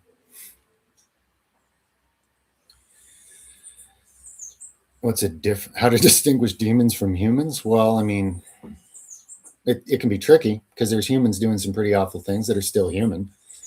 And there's humans doing awful things that aren't really doing it anymore because they gave in too far and they're totally being controlled. So it's a little tricky, but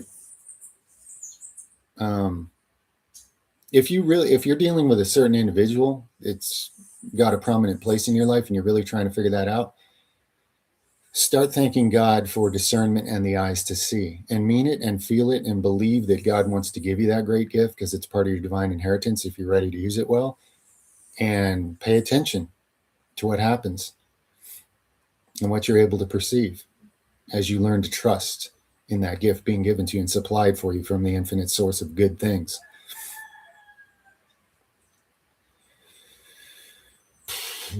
Ooh. Do I like the cold or the heat more? I'll take the heat any day, even though it kicked my butt, man. I got to tell you guys this story. I got heat stroke and heat trauma. Many trauma is not the word, but anyway, many times coming here because I run really hot. People freaked out because I was steaming literally many times, all kinds of steam coming off me like a hot radiator. I didn't even know how abnormal that was. But one day I was out working the land, which I'd forced myself to do for long hours in the heat, trying to adapt and overdoing it like I do everything with my hypervigilance disorder. I came to laying on the ground, looking at the sky, not knowing why I was laying on the ground, looking at the sky. I never actually passed out. I didn't fall down. I must have laid down, but I didn't remember doing it. And I didn't know how long I'd been there, just staring at the sky. And when I got up, I was only, 200 feet from the house probably. And it was like one of those dreams where no matter how you try to move faster, you can't. I was in slow motion. I was just like zombie towards the house. It took me forever to get there. And that was really weird. And then I felt sick and horrible for a long time after because I was like, heat stroked. But I will still take the heat because you can stand in the shade, you can splash some water on yourself, you can do things to cool down. If you live in a place too cold to survive and somebody isn't supplying heat, you die a very terrible death. So I'm not going to be in some, when it comes to positioning yourself to be able to do more with less, the fertile belt of the earth is a much more human place than the frigid places where you have to bring all kinds of artificial machines and methods to even survive there. You might as well be on a hostile planet.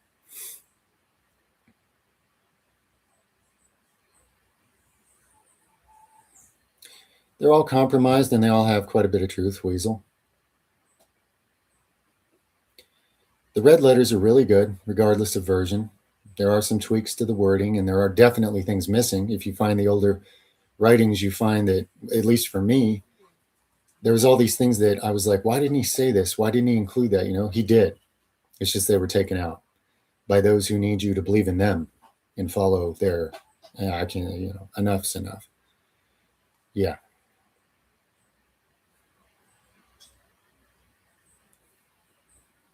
Hey, your brain has nothing to do with your soul. Your brain's a physiological nervous system hub for your body, so you can move an arm, so your body knows how to have a heartbeat and breathe and all these things, but that's got nothing to do with your soul. Your soul's non-physical.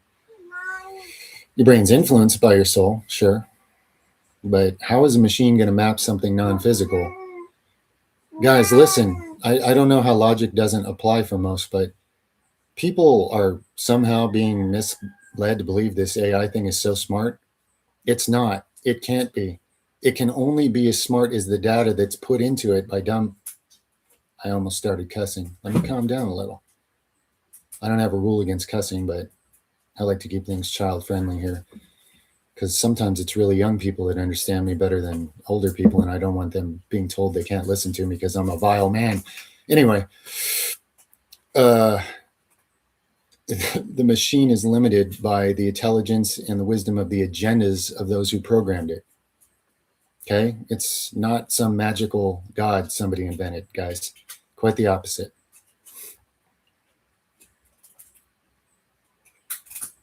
I don't know. Vice a sword. There's a lot of factors play into what's a valid relationship to pursue or not. Who's how deep in spiritual warfare? I mean, all humans are in spiritual warfare. Some may not be actively engaged in doing anything about it, but if you're on this planet, you're in a spiritual warfare. Yes, I have many times, user.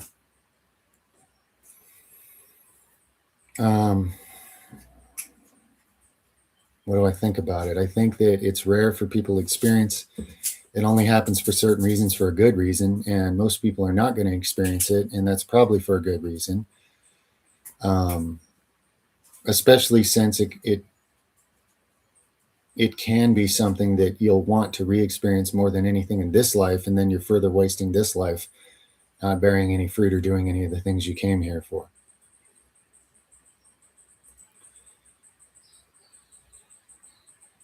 And for some people, it's horrifying based on what's around them. For others, it could be great. And there's no predicting what it'll be. That depends on you. But to say it's more real than real, yeah. I've had experiences where I was far more lucid without this body than I've ever been with it. And I have what they call a very highly functional brain, and I was still far more lucid without this body than I am with it. So this body's a limiting filter for sure. And there's more and more dormant DNA being attached and utilized as I go. But humans have barely begun to tap into what they were capable of growing into. But right now, everybody's going the opposite direction, becoming more and more synthetic and less conscious and lucid. Not everybody, but the world at large.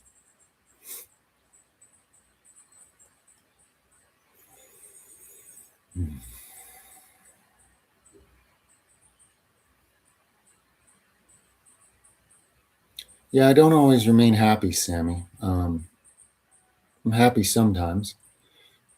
A lot of times, not so much. In fact, I've probably experienced more unhappiness than the vast majority of people. And in some ways, that's what it took to even activate some of the potential to do some good here.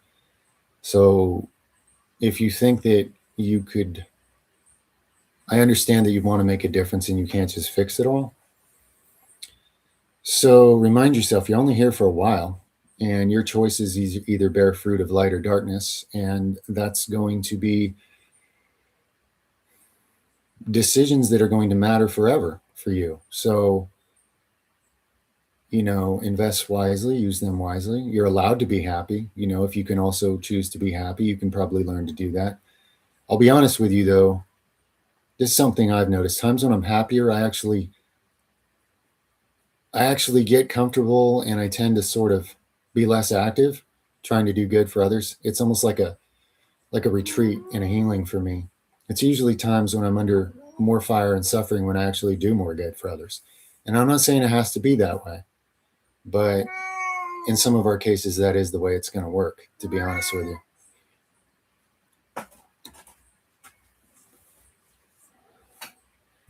Man can't create any kind of a soul. So no, trying to build a machine, a completely synthetic, non-real, unliving, anti-God, anti-life, anti-truth device to then lead us. Where's it leading us? I can't believe people can't see the obviousness of it. And I can use the AI. I use it pretty well. I can type a search and have the AI do the write-up. I scan it to make sure it's accurate. If it's an accurate thing, that the data has been entered, I'll post that because it's an accurate write-up that saves me a lot of time. There are plenty of topics, though, where it has no idea what it's talking about. It's been programmed with lies, and that's obvious, and you just have to have discernment.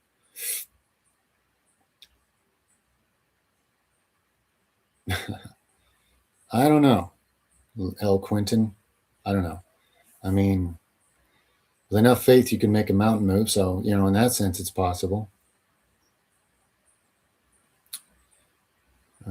Voice maxing? No, I don't know anything about any of this maxing nonsense where people stare at themselves in the mirror, worshiping the image of the beast all day, trying to look a certain way and sound a certain way and completely wasting the higher purpose of their life. Voice maxing. Your voice is weak. I mean, Mike Tyson's voice is weak. It's comically weak. Is anybody going to harass him about it? Is the voice what makes the man? Why does it matter? Why does every single possible thing to be insecure about have to take control of people's lives? Because you're allowing the darkness to do that to you. You have the power. You just don't know it.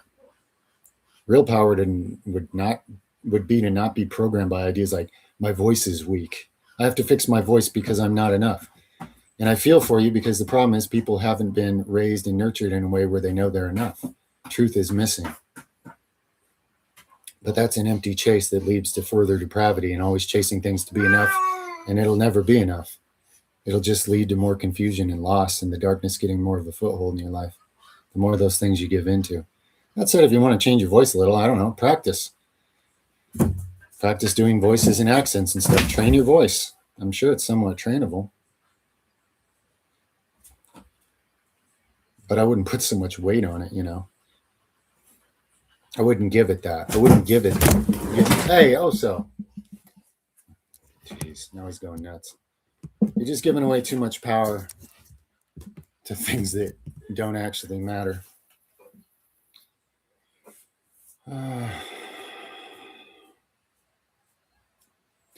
It can be used wisely by an advanced practitioner with the right motives. Amen. In this world, it's largely a bunch of tarot card slinging, fortune telling nonsense. The way it's used. In ignorance and shallowness.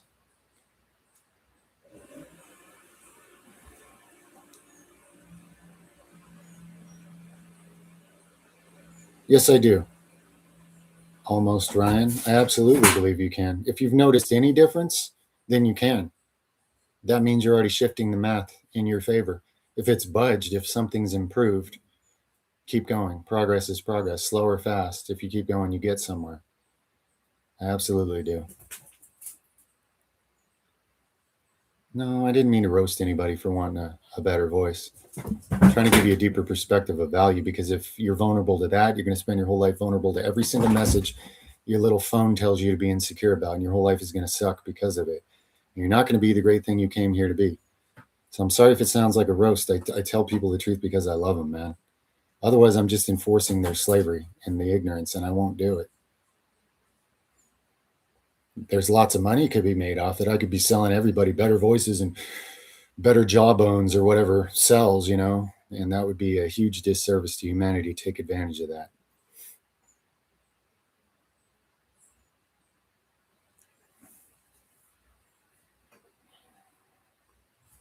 Trying to tell a person they're worth a lot more than whatever they assess their voice to be.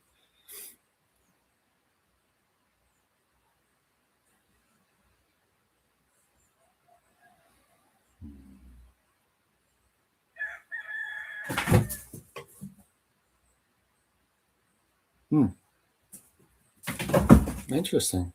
Maybe you're affecting it, Quentin. Absolutely. I've experienced actual real miracles, medically impossible things multiple times in my life when I was able to have the faith for it, which I still ponder whether I generated that faith or God just gave it to me as a gift. I can't really tell the difference, to be honest with you. So I'm not going to philosophically bumble with that forever. But yeah, I've seen impossible things happen.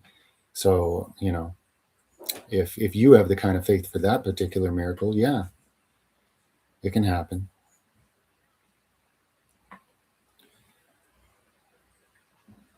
I didn't do a bone maxing vid. I answered people's questions about how my bones change over time. You labeled it a bone maxing vid, okay? Don't make me regret that I even put it up, guys, or I'll just delete it. If it's gonna enforce that this channel has to be kept shallow or something, that's what you think this is, if it doesn't serve a purpose for people for looking for a deeper meaning, then I don't care how popular the video is. It's crap if it's just a distraction. People think I'm supposed to teach them shallow things now, how to change this and how to look more like that. And I'm supposed to teach you to seek and find the inner eternal value, the infinite value, not the shallow, superficial distractions, So if that video gets labeled a maxing video, I'm already starting to regret I did it. But then again, that's just a label. I don't actually label it that myself. If people actually listened to the video and what was in it with ears to hear, it's not a face maxing video at all, is it?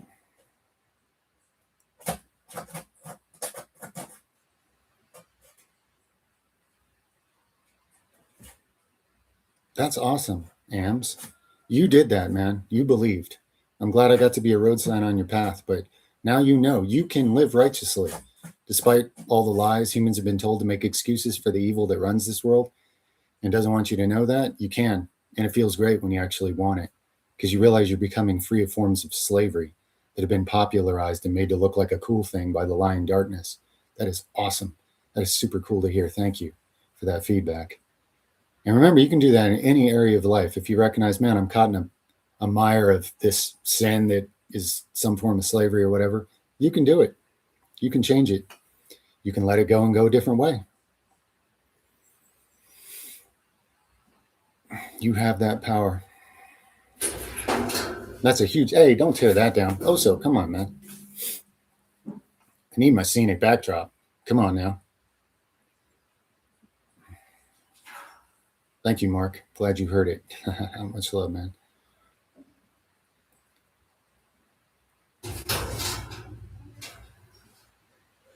Yeah, you're right, Maurice. When I thought about it, I'm like, nah, it's not a maxing video at all. People just need to actually hear what's there instead of just projecting blindly and assuming.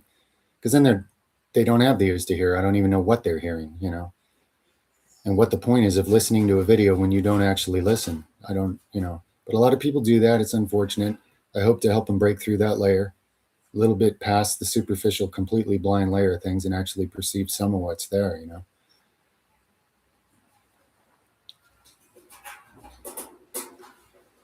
Perfectionism.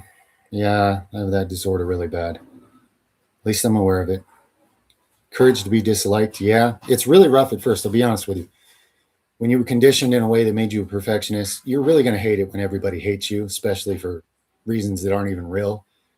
You'll squirm, you'll burn, you'll struggle. It sucks. But actually, after a while, it's kind of like those nerves start to go numb and you finally go, you know what? I'm not giving that away anymore. I'm not giving that away. Because the truth is, if I'm going to step up and say anything in front of the world, all kinds of lies are going to come against me for sure, especially if there's any light being shared here. You know what? Blessed are you when people insult and persecute you because of me. In the original translation, me, he was always saying because of the way that I embody, that I'm teaching and showing you, because of this. If you're willing to be the living truth, you're going to be persecuted falsely. Rejoice because your reward is great. Let the fools steal the world and pay for it later. And let you grow spiritual truth within you and be rewarded by it more and more so later. GG33, I don't know who any of these people are, guys. You guys assume I sit around on a cell phone absorbing whatever's marketed to me like everybody else. I don't even have a cell phone. Haven't had one for 17 years or something. And even if I did, I wouldn't be consuming what it's feeding me. All these names. What do you think of so-and-so? Don't know. Don't care. God is my teacher, guys. Not here absorbing other people's opinions and rehashing them all confused. You can get that anywhere. I got to provide you something of value. And I can't do it in and of myself. I just surrender. I say, hey, Almighty, you know everything. Just let this work out to the best interest of all involved who are open to it. And I'm going to trust you with that. And beyond that, I don't even strain or struggle. I just let it happen. That way, all my perfectionism and struggles and insecurities and all that are just completely out of the way. Or close to completely out of the way. I'm not quite walking on water, but when I actually relax and just trust in the spirit of living God guiding this interaction to be for the best interest of all involved, knowing full well it's only going to work that way for those that are open to it, then the magic happens more than I'm even aware. And I don't have to worry about it. I don't have to carry that responsibility because I've been carrying profound, crushing amounts of responsibility since I was a small kid. So this works completely the opposite of how the rest of my life has worked, which I find therapeutic. This is just as good for me as it is for anybody else, believe me.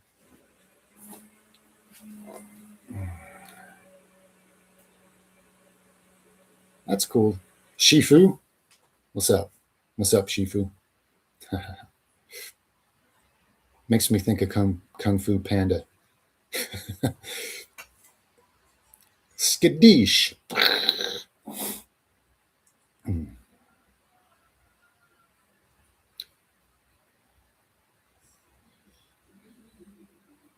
That's obscures fundamental truth you already know.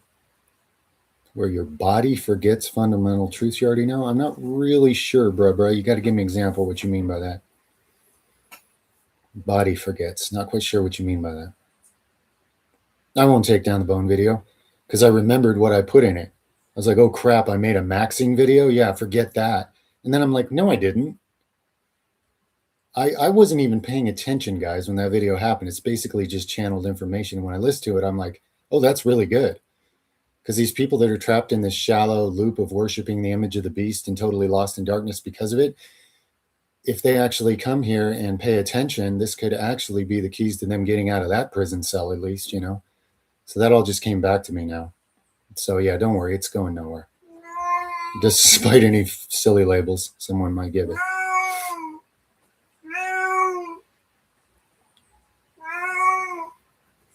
It is wrong awareness. A lot of it is. And if something's trying to control you, it's violating your free will, which is violating a gift given to you by God. So you already know the answer right there.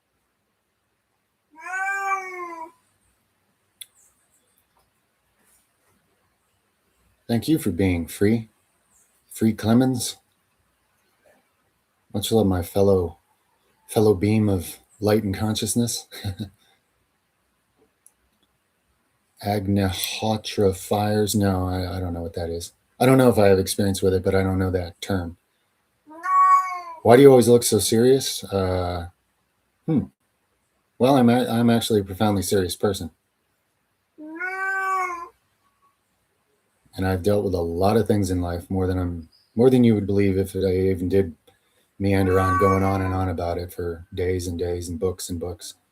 So yeah, I look serious because I am, probably. I can be maniacally humorous once in a while, but that's probably a balancing act for my own nervous system. Plus, you have to have a lot of concentration and focus to be answering questions from anybody from anywhere about anything. And it's not so much me trying to answer it, but I do have to at least be paying attention and sincere about what's going on here. If I'm just goofy and laughing and entertaining and stuff, I wouldn't be that helpful to the people that are actually seeking help and healing.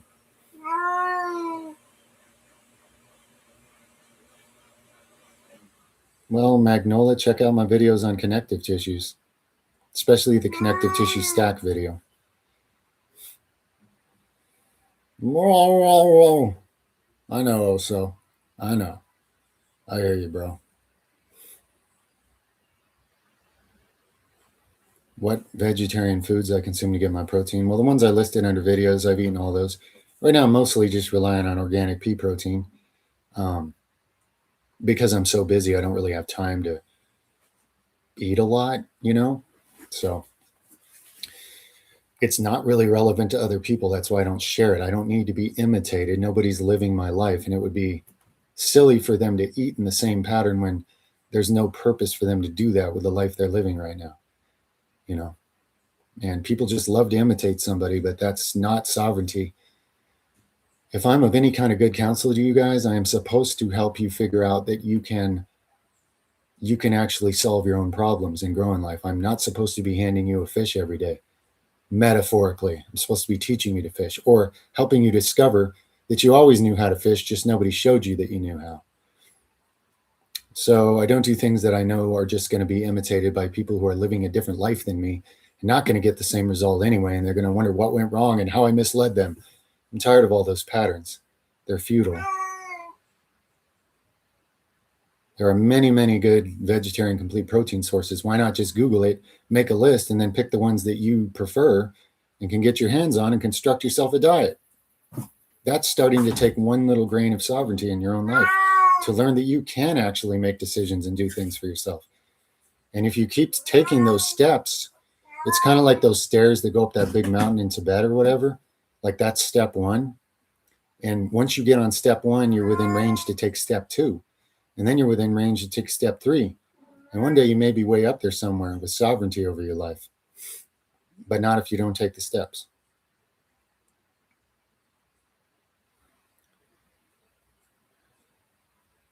Yeah, I would if I had the funding and facilities and so forth. You know, Munira, somebody drops a $500,000 donation, I'll set up a teaching, learning, growing spiritual and practical values of life sovereignty resort and start bringing people here for internships and stuff, you know.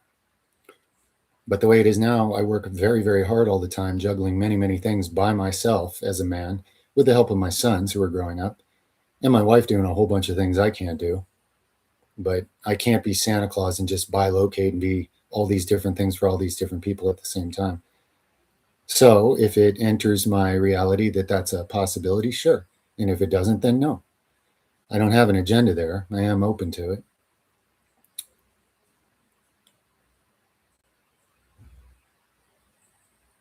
That is so wonderful to hear, ultimatum. That is so important for me to help somebody else find, because for me, to say it's been life-saving is an understatement. So thank you very much for telling me that. And I love you, and I'm super glad. I'm super glad I was helpful with that, because that is priceless. For sure. Beyond priceless. Most important thing, you know.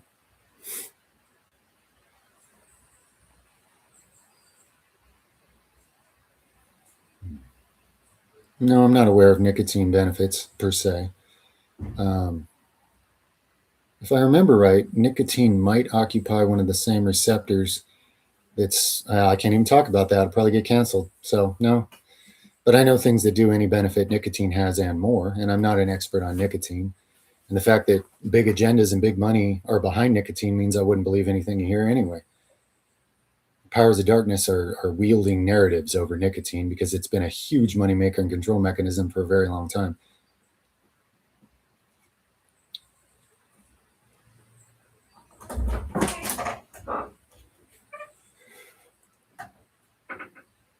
What's happening? Oh, thank you. Ugh. Oh, yeah. Thank you, dear. Got a pea protein and blended greens mix here. I will be drinking if this one goes long, like I think, as is what I'm willing to be here with you guys for a nice long time today, because it's been a while. Oh, strengthening exercises for tendons. For example, doing slow push-ups, isometric slow pull-up. Yeah, check out my tendon videos, man, especially the connective tissue, how not to, what's the title? How to bulletproof your connective tissues. I get into that topic a bit, but yeah, you certainly can. One of the points I bring up in that video is that people limit their exercises to these specific ranges, and then they're highly prone to injury because it's not a real world environment. Walking on flat surfaces in square buildings and sitting on chairs and then lifting things that are perfectly balanced, it only strengthens tendons at one very specific angle.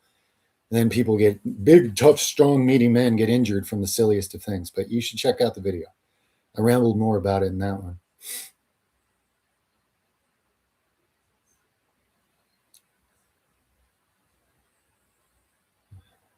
pimples from magnesium? Are you sure it's pimples, or is it more just like an inflamed bump? I've never heard of actual pimples coming from that. If so, that's very interesting because it's bringing all this pus out of your lymphatic system at the surface. I know it's inconvenient, but that's an interesting detox reaction happening in your skin if those are in fact pimples. But no, I have not heard of that. I've heard of a rash, I've heard of bumps. That's because you're very deficient. Your body's kind of in shock by the concentration. What you could do is dilute it more, like double the amount of water for that amount of magnesium and see if it's more handleable for now. Over time, as you get your levels up in your body, you'll be able to handle a higher concentration of magnesium oil without irritation on the skin.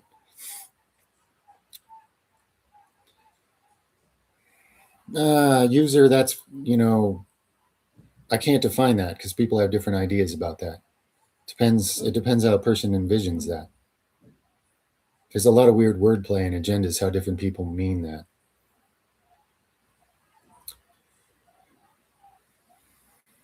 Well, to expand the rib cage, you could use the golden era exercises that a lot of bodybuilders swore by that ended up having the biggest rib cages. You could at least look into that. I would, if that was a goal.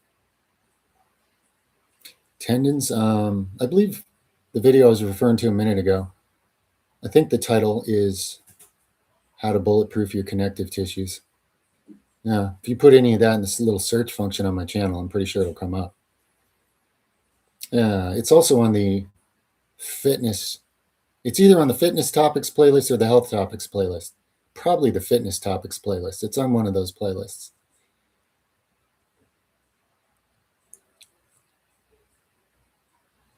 For mood and spiritual contentment, the gut is the best place to start. Yeah. It's where the destruction started, and it's where you start reversing it. The gut and the liver and the kidneys and the detox organs. Very good place to start. Yes. Make a huge difference.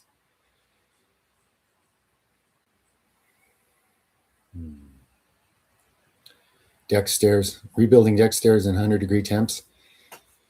Okay. If you notice yourself getting super slow, like you're in slow motion, it's hard to do anything, even think, go cool off somewhere before it gets real bad and set you back for like a week.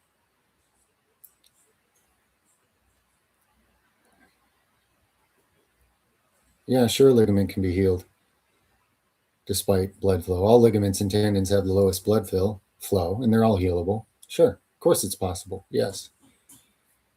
Swimming is great, except for the chlorine in the pools that messes up your thyroid gland. But naturally, swimming like my kids and I were swimming in an awesome river yesterday, yes, it's great. Really good for your health and fitness and just well-being. And plus, most of the planet's covered in water, so not knowing how to swim well kind of makes you like, prone for non-survival in a certain primal basic sense. So swimming is important.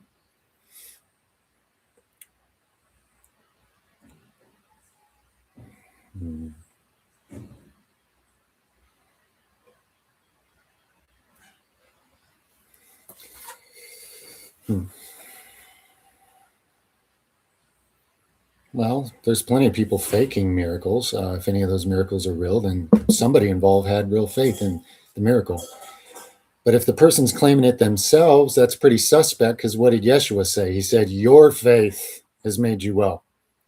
He was not giving out a fish. He was teaching people to fish, even though that's been rewritten and overwritten completely by the lies of men. So if you have a healer claiming that he's got the power, no.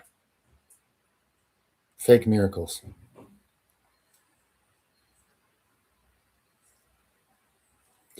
I would have to examine the individual to actually get some kind of read on that. And I don't care. I don't have time to examine individuals. Maybe it's real, maybe it's not. People got to have discernment.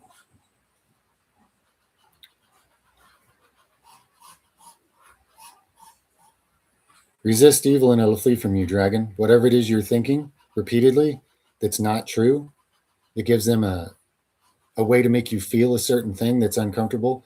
So your emotions start leaking energy and they're feeding on it. You're feeding them. Resist evil and it'll flee from you. Not instantly, but you got to starve it. Pay attention to what it is they're causing you to feel and think, because that's what they're feeding from, and stop feeding them. Don't believe all their lies. They don't have the power to feed from you unless you let them, but you're letting them because you believe lies that they're putting in your mind.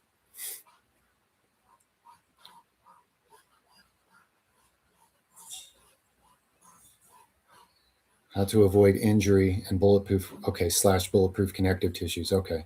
Thanks, Chris. Mate or terere? No, I don't drink fancy drinks in bottles from stores or anything. I drink crystal charged, underground flowing spring water from out of the mountain I live on.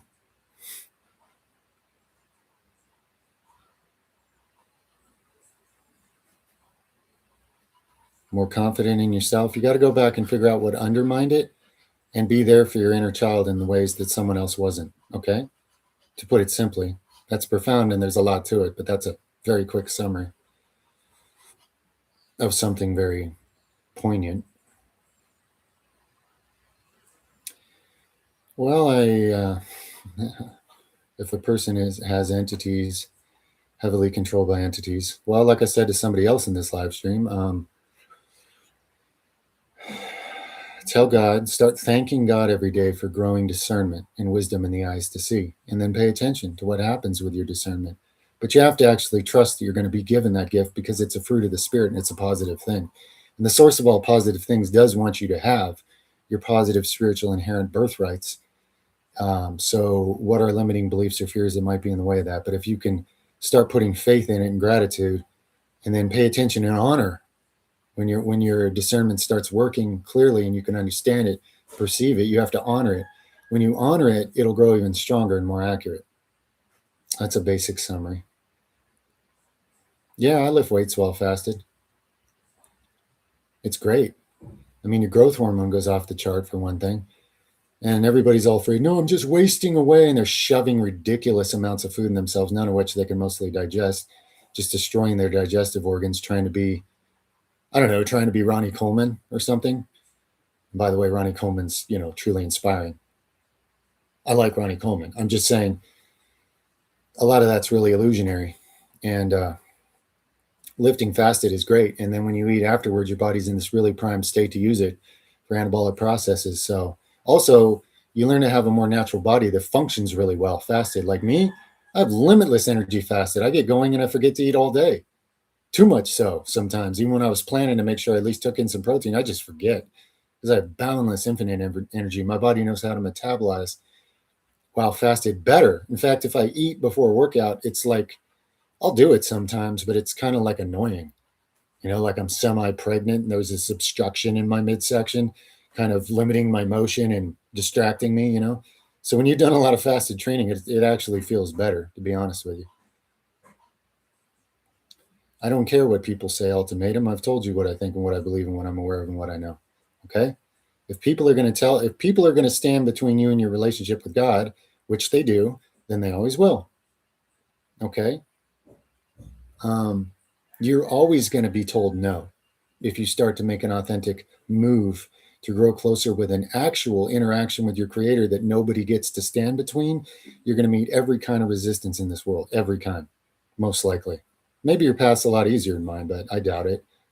Because if you get serious about that, you're going to find countless obstructions try to stop you. For sure. Why don't you let your heart tell you the truth? If you can get in contact with your heart, if you can say, God, I trust you and I believe in you for guidance and truth to know you greater.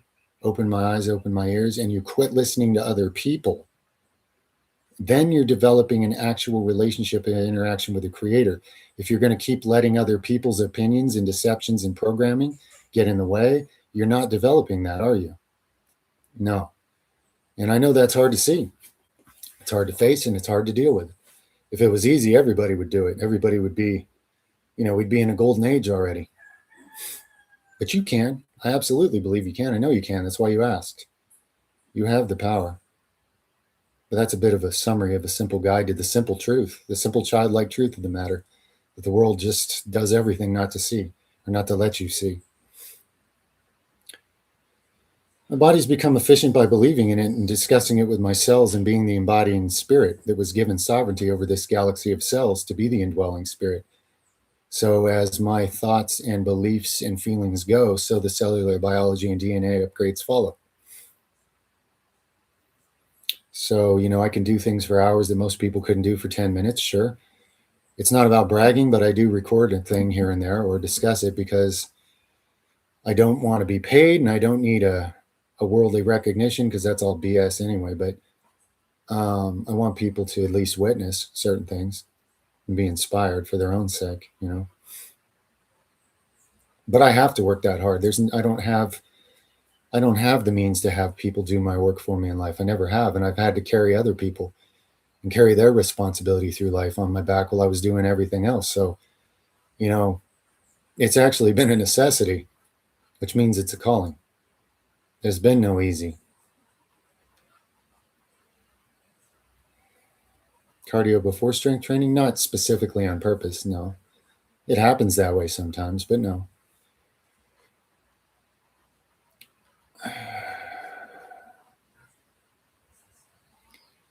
What does it mean? Strong, 100 jam the chest. It's possible. You're on the verge of a projection there. Zoper. I can't say for sure, but that's reminiscent of possibly almost detaching from your body. Everybody that does it experiences it a little different. Some people leave through a certain part of their body, and that might have been what you were almost experiencing.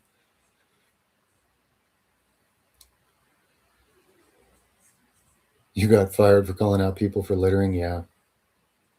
Blessed are you when you're persecuted for righteousness' sake, my friend, because you will be. You will be. Your reward is elsewhere. It's not in this world. The world is upside down and unjust.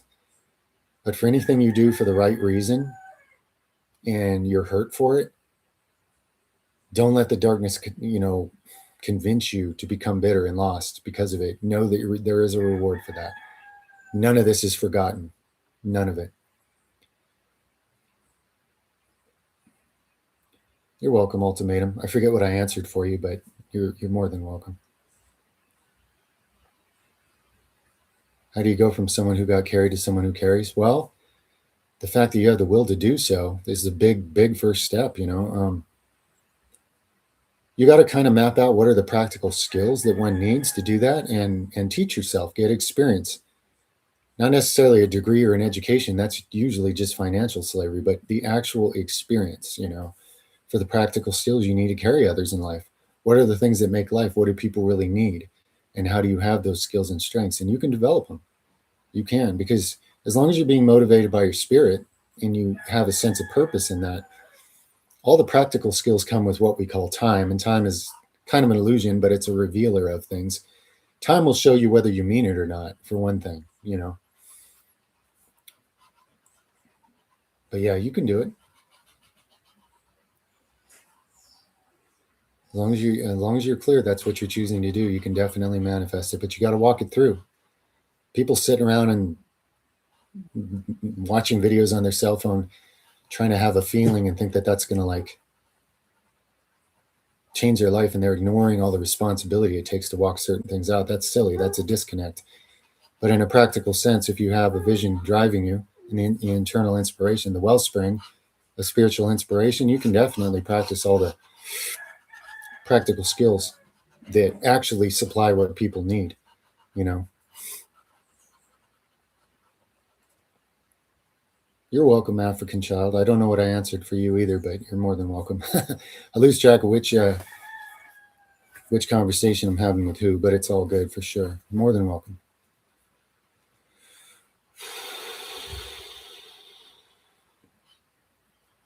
Well, relationship is an essential reality of life. I don't mean that being with a significant other is an essential. But if that's what you're asking about, Vesica,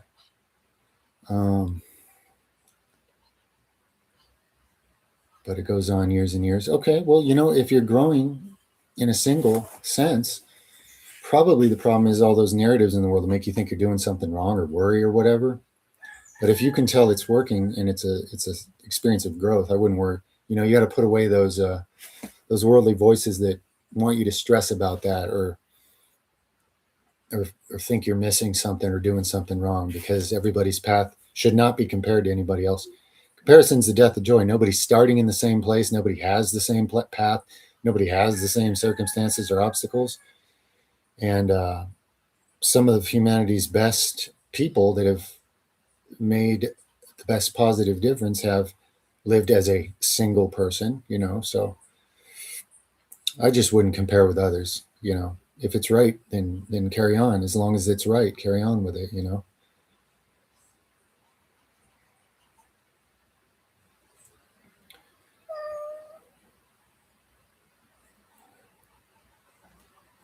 looking for a partner, want some advice. Man, you got to be the source of what you're looking for. Unconditional love, what you can bring and give to someone else. And if you're being that, a couple things will manifest. Maybe you'll skip right to the right person, or you may have a couple pit stops where you kind of get the opposite, so you can use your discernment and become all the more clear what you're not doing and being and looking for. But at some point, you'll somebody will come into your life where you may think they're very different, but actually their frequency, for lack of better terms, is very similar to your own, and they can be that person that's there to build up you. And then you're giving each other unconditional love, and 1 + 1 = many.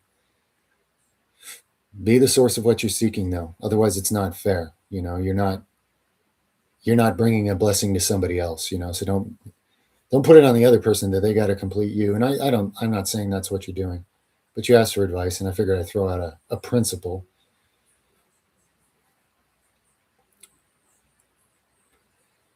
Eight, 9 years. Oof. I'm sorry about the Graves' disease.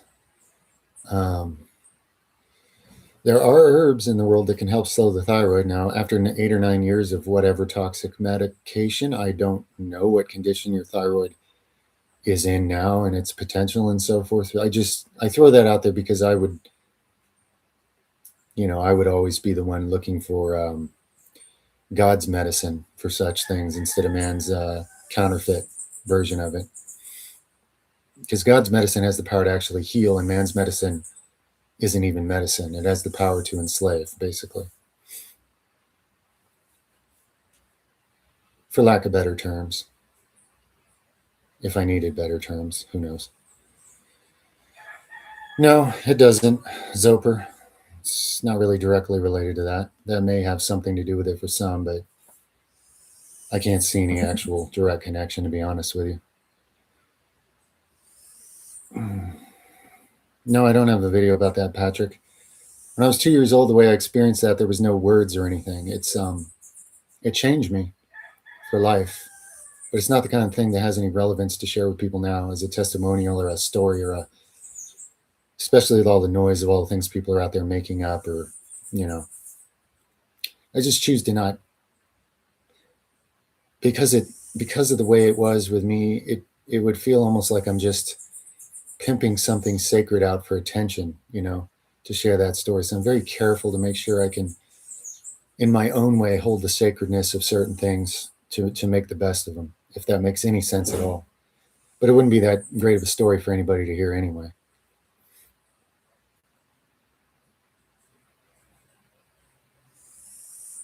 If you were to meet a blue pill person and have 5 minutes to talk with them, what would you change? What would you say to change their life? I usually don't.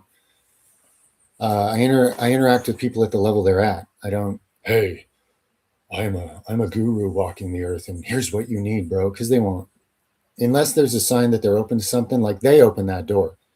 If a blue pill person opens the door, what I'm supposed to give them will be given to me. There is no preconceived plan, because that would just be ego. That would just be my ego acting superior to someone else's. All these gurus walking the earth, not all of them, but most. That's all it is. And then you're going to get stuck at the spiritual level of that guru and go no further. So if it's meant to be, they will open the door. I will know the door is open, and I will be given what I'm supposed to share with them from the source. It's not about me having some plan or agenda, that's for sure.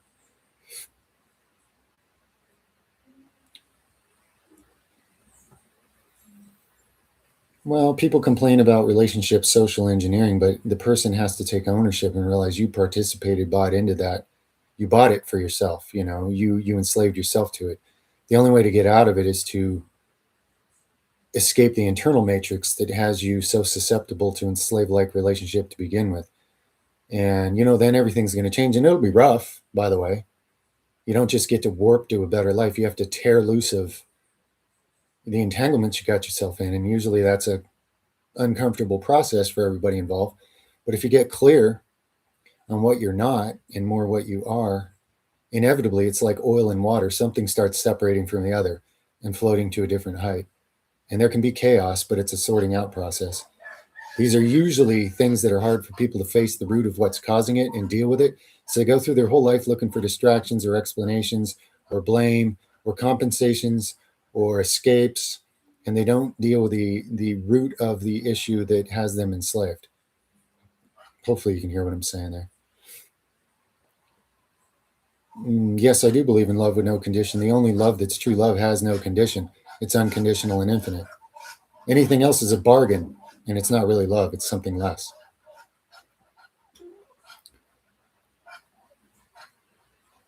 The creator, the source of all things, is the source of any wisdom or knowledge that ever passes through me, my friend, or anyone else. And there's a lot of things being passed off as wisdom and knowledge that are not, because they're not coming from the creative source of all truth and life.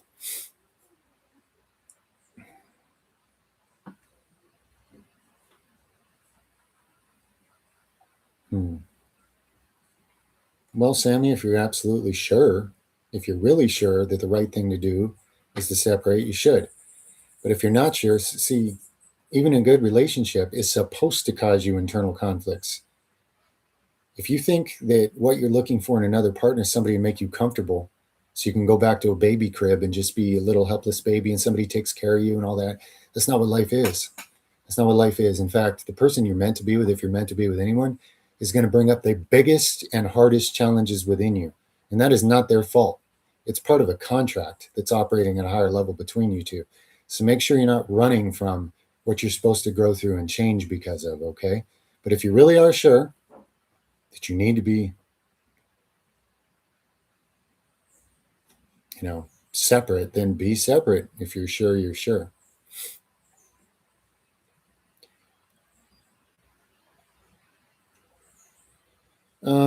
That's a good question. Not real.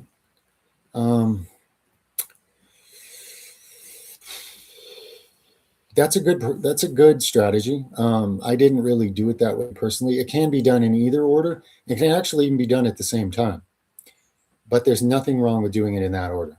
Okay. So if you'd prefer to, if that makes sense to you, it's good to do something that makes sense to you so you feel in alignment. So your own energy aligns well with what you're doing and you believe in what you're doing. And that's a viable strategy. Absolutely. Just a scalp massage would improve blood flow to your head, but even more so, magnesium oil. Put on your scalp every day. It'll remove the hardened, calcified plaque that's living in your follicles right now. And you may shed more hair faster at first. Everybody does this and they freak out on me. That's because you have a lot of dormant hairs right now. The magnesium catalyzes, speeds up metabolic cellular processes. So all the dormant hairs will start falling out because the follicles are clearing out and they're ramping up to start building a new hair. Down the line, if people stick with it long enough, they realize their hair is getting thicker because it catalyzes all of those reactions and it removes all the plaque and hardening from calcification that builds up in hair follicles that are struggling with an autoimmune reaction that stems from a leaky gut and a damaged immune system. Good question.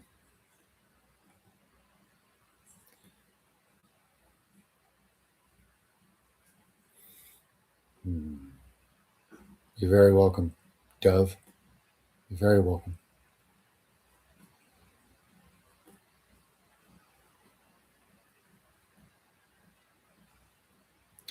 If your own family are a great obstruction for your spiritual growth, self-sovereignty, and feed the beast system unconsciously, and is incompatible with the authentic man, what do I do?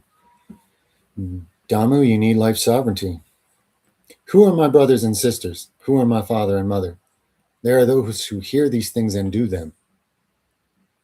Family, the higher spiritual meaning of family, is not about blood genetic relations. I could have lion DNA in me for all I know. That doesn't mean I should go over to my cousins roaming the savannah in Africa and let them eat me. That's a really weird metaphor, but shake the dust off the soles of your feet when you're sure the pearls are being wasted where you are and move somewhere where you can bear real fruit. That's your responsibility as a sovereign, living expression of the living one who has just as much power and right to make their own decisions as anyone else ever did. You got to be a leader for yourself first before you can do any good for anybody else. And if something really is an obstruction, that's part of the lesson for you, is how to let it go and not believe all the narratives that keep you tied to not being who you're meant to be. And yes, that's a big one, and it's a hard one, and it's a challenging one. And you will be misunderstood, and you will be judged, and you probably will be hated. But you know what? Like I say, if you're going to do any righteousness in this world, you're going to get a lot of hatred and misunderstanding anyway. And you have to know that your reward is greater elsewhere.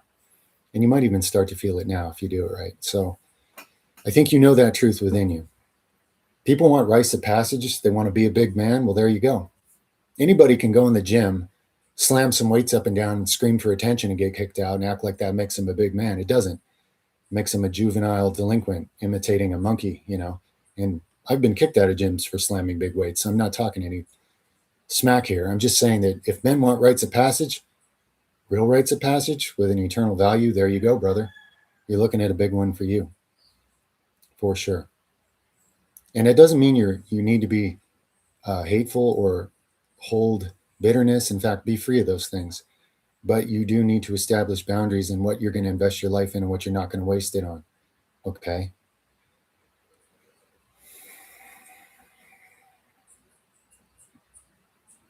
Because you don't live in nature, don't worry. You live in a synthetic system where all the food's completely depleted. So if you want to compensate, you can intelligently compensate using supplements. Is it as ideal? Is being surrounded by superfoods grown in rich soil and nature? No, but none of you are. Okay. So you're addressing the situation for what it is and doing something about it. If you think what you're getting in the supermarket is nature, I mean, even 50 years ago it wasn't. Now there's more synthetic there than there is nature. So believing in ideals that have nothing to do with the reality you live in is nice, I guess, but it's not where the rubber meets the road. You got to start from where you are and do something about it to improve your condition, to enable yourself to do more. Okay. I make these supplement stacks for people stuck in society. I don't use these supplement stacks. Some of them I did when I lived in a city, but I make them for others because it made a big difference overcompensating for the war on human DNA and consciousness and powering up my battery enough I could move further and further and further into an ideal reality that has to be created and cultivated. It takes great strength and vision and endurance to do it. And you're not going to do it from a sickly state, believing in, wishful thinking, So in a practical sense, that's why. Good question. Do a parasite cleanse before repair gut line? Yes, because most people have a biofilm, like a city built over the intestine walls where the parasites are living. And sometimes you'll do a gut cleanse, but it doesn't even get to that. So, the biofilm breakdown video, that was kind of the point of that one. Now, I didn't have this, but some people do. All this stuff popping and breaking loose after a while and coming out of the gut. That's where these things hide. That's where they live. They've built a city there. They built a place to hide. So in a lot of cases, yes, it would be really good to strip that away, get it out of the way, so you can actually access your gut at the wall and repair it and detox it and get everything out of there. That would be a good order to do it, yes. And if your intuition's leading you that way, it's probably for good reason.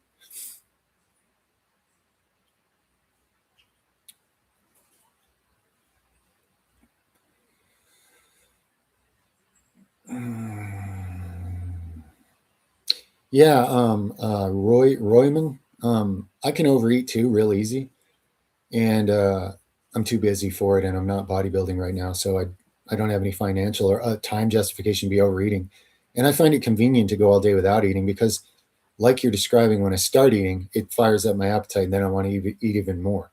So basically, most days I just save all that for late afternoon, and then I don't get the hunger throughout the day. When I'm running on a fast, I'm awesome and I get so much more done with my time because I don't have to waste time making meals and eating and cleaning meals and going to the bathroom and just in and out and in and out and all these little human body function processes. Nothing wrong with them, but yeah, that might suit you with what you're describing there.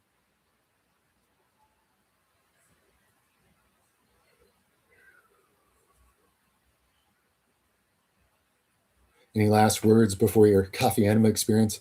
Rest in peace, brother. No, I'm just kidding. Obviously, hopefully the algorithm doesn't take that wrong. Um,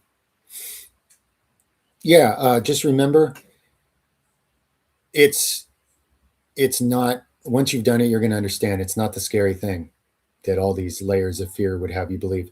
It's actually other than a little bit of physical cleanup, it's an easy process. It's a simple process. And there's Nothing scary about it. You just got to do it, and then you'll know. You'll be like, oh yeah, this is nothing. It's using a bit of technology for a great body hack. Wow. I wish I would have known about this sooner. You're going to be glad you had the intuition. That's my prediction.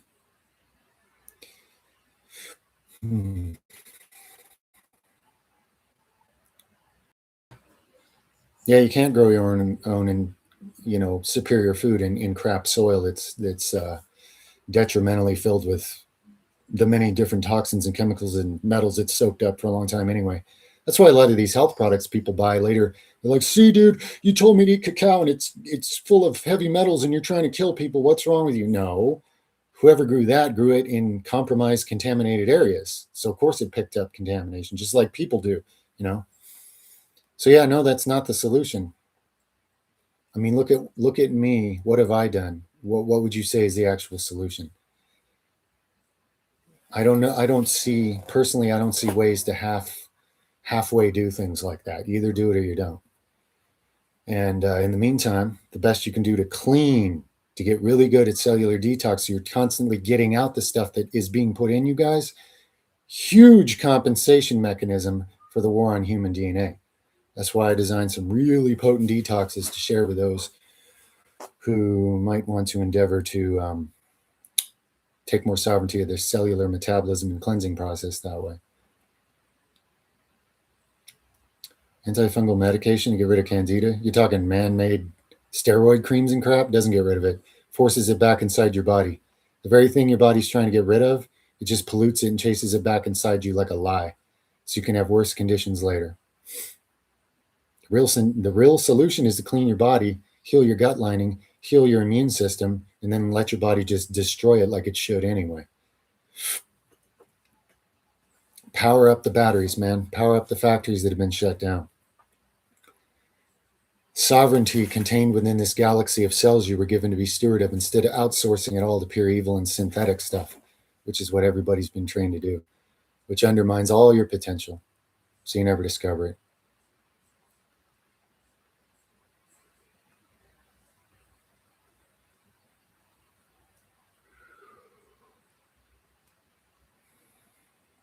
When you desire nothing, you receive good things. When you desire, it rarely comes, because desire is a longing for what you don't have, and the only message it's putting into the cosmic nervous system that's listening to you is you don't have it, and you're desperate for it. So all you get is more don't have it and desperate for it, because that's a prayer of sorts. Your prayer is, I'm without what I need. I don't have enough, which is, by the way, untrue. So you're believing something untrue. You're telling the machinery of creative energy of the network of God, or whatever you want to call it, something untrue, and it's just reflecting back to you your own untrue thing. You're just receiving more of it. When you don't desire, you're not in such danger of making an idol of good things. So some of them come into your life because they're good for you. The Creator wants to give us infinite good things, but can't do it here and now in the human situation. It would really mess us up. But there are times when gifts are given and great rewards are given to you and great potentials and gifts, because it's been calculated that you have a pretty good chance of using it well. Now, this is if you're operating in the light of truth. If you're on the dark side will give you all kinds of worldly stuff as bribes to make sure you lose your soul and they get control of you. That's a whole different pathway that works a whole different way.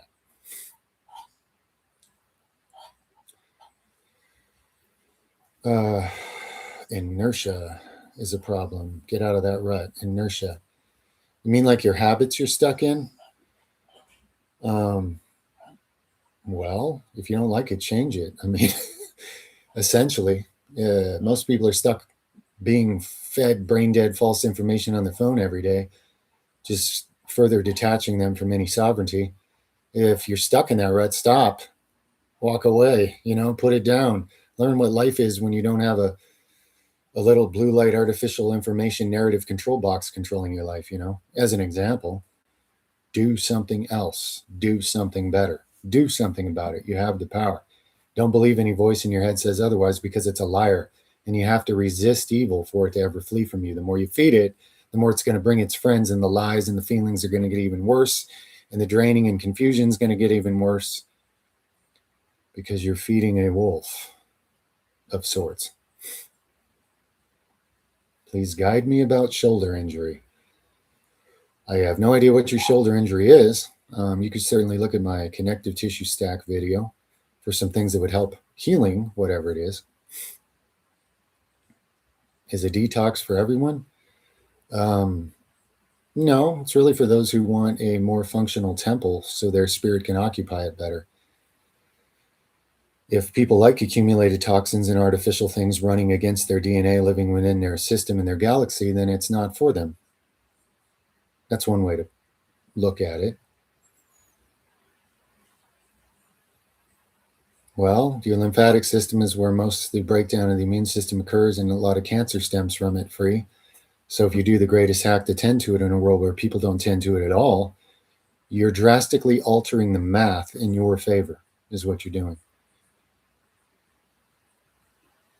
You can't, Milk. Look at the origins of it. Look who invented what is called that book. The same people that killed all the people that they supposedly took it from and then edited it and kept out 5,000 other pages. So there are some accurate things in it, and there's a lot of not accurate things in it. The opportunity that everybody in religion misses is to develop actual discernment, which is an actual spiritual gift, instead of an empty ritual of subservience to worldly powers that tell you they're God, basically.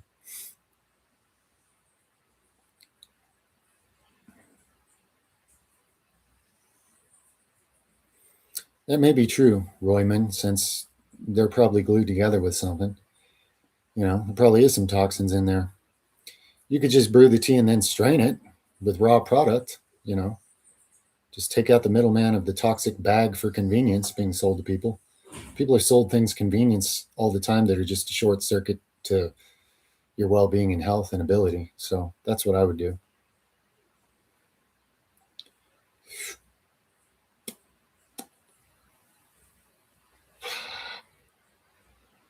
Hey man, I'm interested in using oils for my scalp and my hair loss. I don't want to look like Jesse Ventura and all bald and all that, So I just bought some rosemary oil. What else should I use and how should I apply it? Love you, bro. Well, you could do what I said in that video, or if you want to use some rosemary, you could put it in a carrier of castor oil. I would recommend putting just a little bit of magnesium oil in that mix, and you got a well-rounded system to open up and stimulate your hair follicles.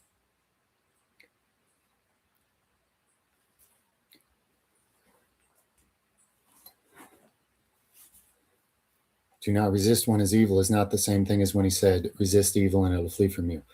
Resist evil and it'll flee from you is a discussion about entities and negative energy and so forth, getting control of your mind, emotions, and life. Whereas do not resist an evil person is about not using your ego to fight back against those who do injustice to you, okay? Because in a world like that, everybody goes blind. Those are two different things.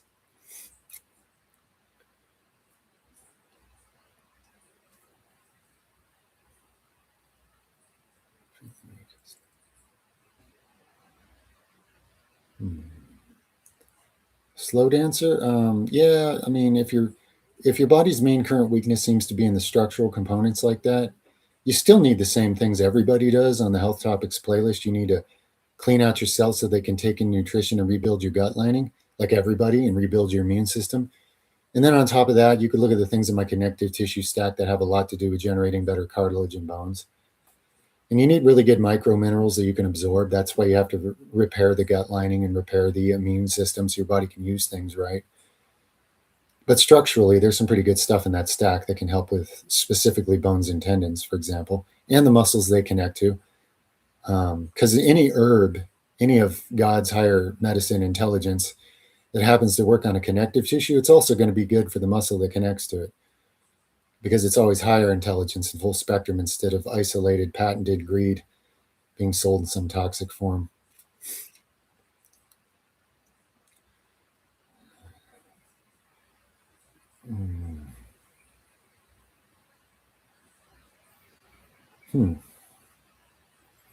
That's hardcore, Spook. Wow. That's intense. I will tell you, though, the people who've been through the most, they have the potential most ability to become good for others. believe it or not, you know. So there's a great potential there because you went through all that.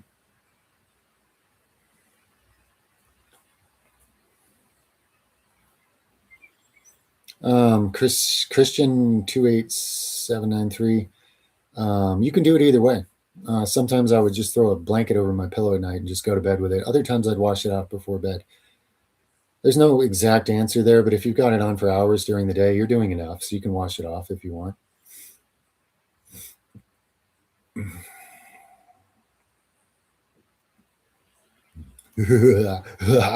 What accent? What are you talking about? What's going on here? I have no idea what you're even referring to. I'll get to the chopper. Get to the live stream. Do it now. Come on. Come on. Come on, ask me. I'm here.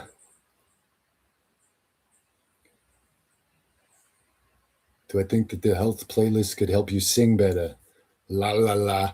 La la la la la. I don't know. I'm really healthy, but I don't sing good. Yes, of course. Of course. Anything that makes your whole body better puts it more into your coordinated ability to use it for what you would, voice parts included.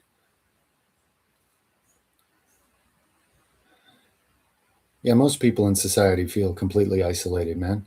The irony being herded together and stuck in tight, close, uncomfortable proximity and being more strangers than ever. You're not alone there.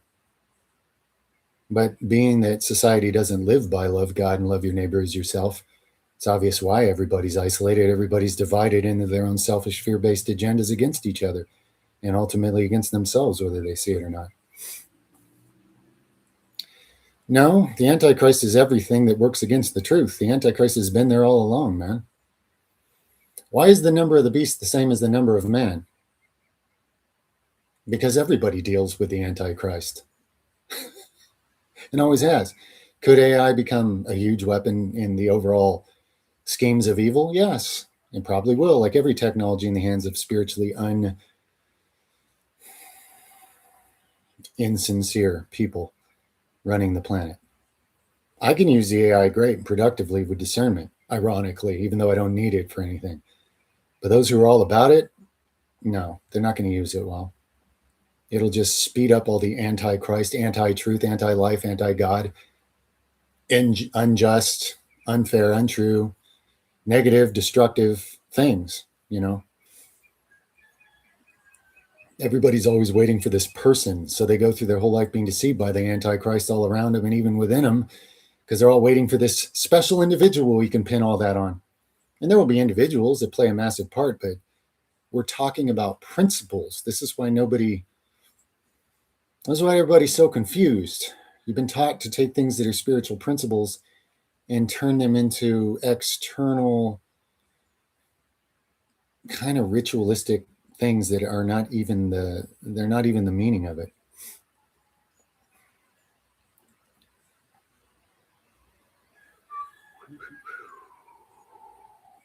Yeah, it's enough for benefits, Owen, but you need high dose vitamin K2 and high dose of magnesium to make it safe.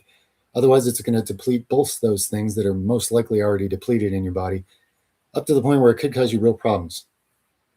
At some point, even death, because without enough K2 and enough magnesium, the D3 will cause calcifications in all your soft tissues, which leads to, heart attack, circulatory disease, hardening of cell walls, and diabetes, and brain disease, all kinds of plaque, and dementia and all this stuff.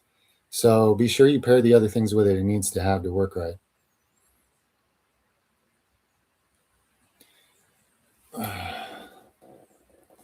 Okay, wake up, hand. You're falling asleep.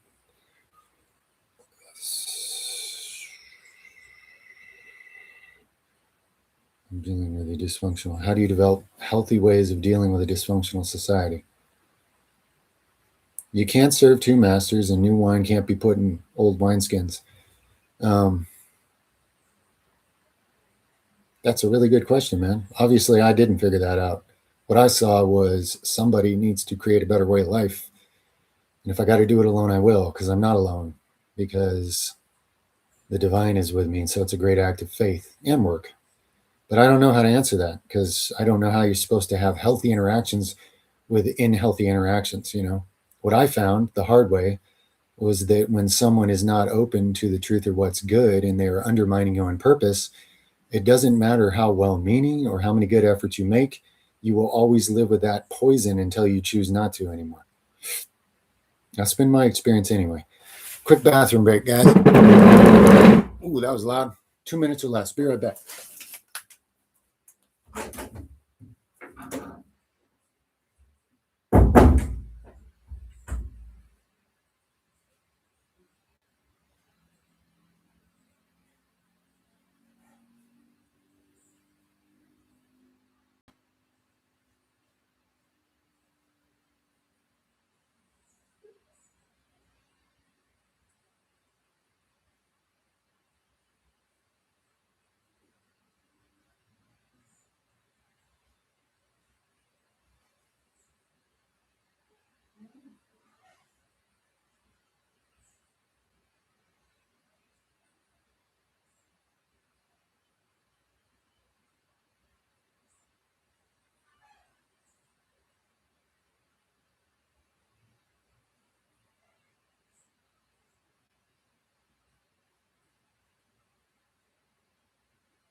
All right.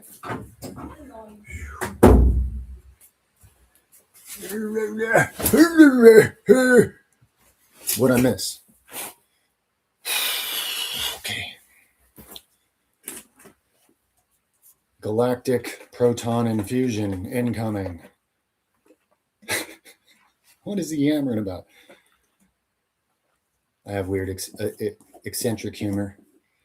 It has to be very weird and eccentric to balance out how serious I am so much of the time.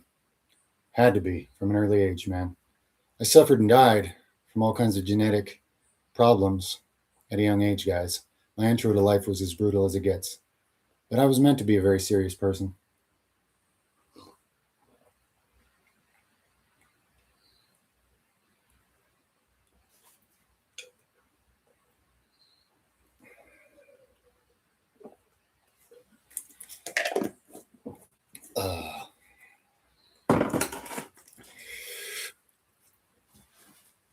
Let's see.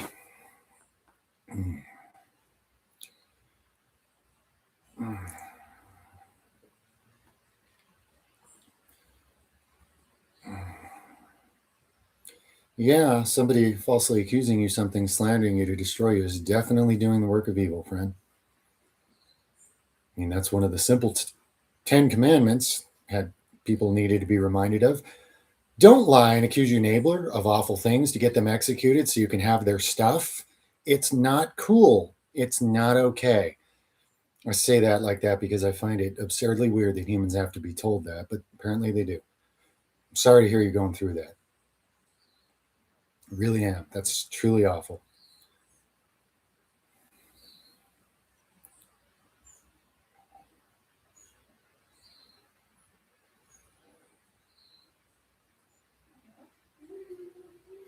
Yeah, you got the fear of missing out thing. I've heard somebody label it. Yeah,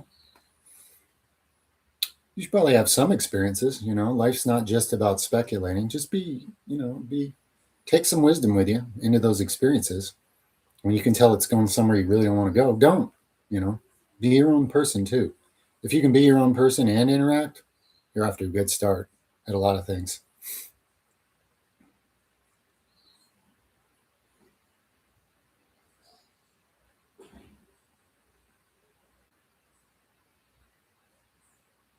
Oh man, I'm missing some of these. Sorry, guys. I'm trying to read them. They're good.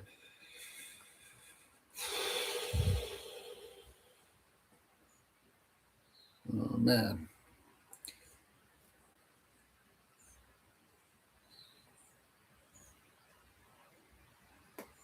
How can we create content be a good exposure therapy or even some sort of spiritual exercise to share our essence with others and overcome the fear of being seen and judgment? Well, courage is when you're afraid of something, you do it anyway because you got a good reason to. So you develop courage.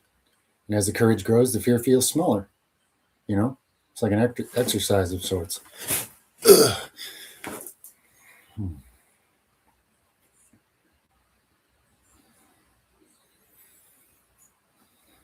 Yeah, Carmina. That's all I can afford to do more for people right now. I had a different option, and right now I'm working with as many people as I can handle with quality privately. So I cannot extend myself into any more of that currently. I'm kind of stretched too thin as it is.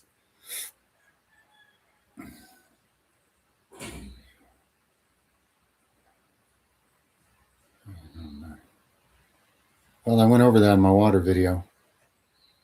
How to fix city water user, MN. Check it out. It's on the health topics playlist.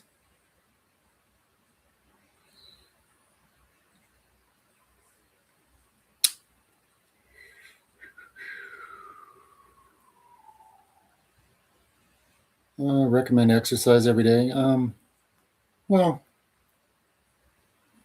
some form of exercise every day is good. Otherwise, your lymph system doesn't move at all, and that's not good. So, it doesn't need to be anything intense, but at least moving. Excuse me, at least moving around in natural ways, walking or something. That'd make a profound difference in people. So, in that sense, sure. Foot injury, tendon arch, nerve damage. Um, I'd certainly try the things in my connective tissue video. They're good for nerves too. And if it aligns, some of those things are designed to help align tendons and bones that are out of alignment, take pressure off things. So I'd check it out.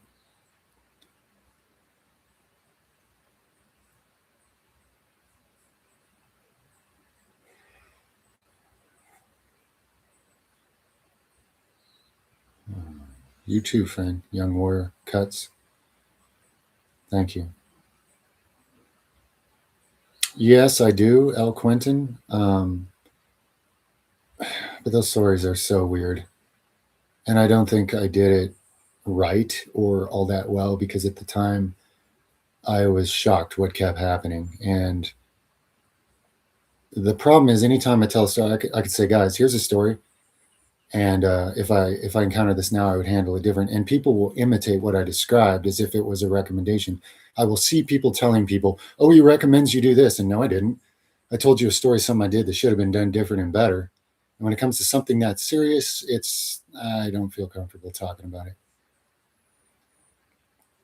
just because of what I've seen countless times with people. Hey, Talika, you made it on screen. Come here, honey. Come here, Tally. Come here. Come here. I love you, honey. All right.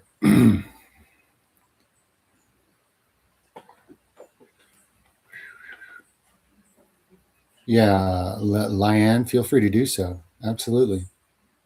People have asked, and I've told them, yeah, anybody can make copies of any of my content, and if you even want to post it somewhere, you can. I don't believe in intellectual property because it's a ridiculous concept. It comes from a lie. The idea that any thought was originated or generated in a person, there's no such thing.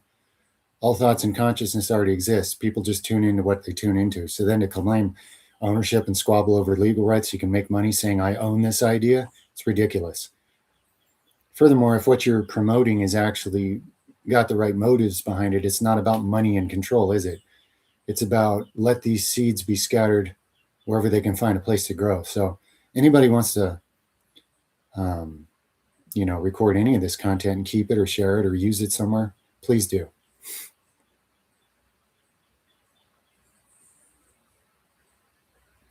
Absolutely. Music does that, Sammy.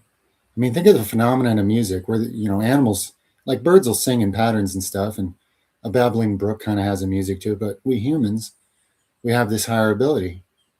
And you and I both know that a certain kind of music can absolutely make your nervous system flow a certain way and be really helpful or detrimental with certain activities in life. So definitely, music is a very powerful thing.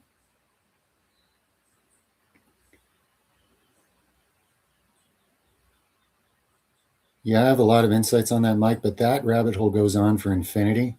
And there's already people talking about it a lot. So It'll distract this channel and get like me 9 million questions about things that I'm not going to get into on this channel because it's all been covered by somebody else anyway, and people are going to believe what they're going to believe, and I leave it up to them to believe it. So it's not really my calling to get off on all that and just blow people's minds with all these, wow, ooh, wow, really? Like that might be true, you know? It's all very interesting stuff, but you know, I'm not really helping anybody. I would just be entertaining people if I get into all that.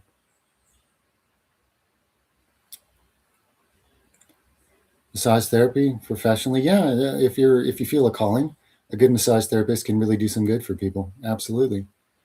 And then there's other ones that are weird and pervy and just like touching, and it gets weird. I had a good friend that was a massage therapist, and I met a lot of massage therapists and had a lot of different experiences. But you know, if you want to be legit and actually help people, some people actually have a spiritual gift of healing power in their hands. This is another thing unknown in this world, and that would be a place where one might actually accidentally discover that if it's meant to be.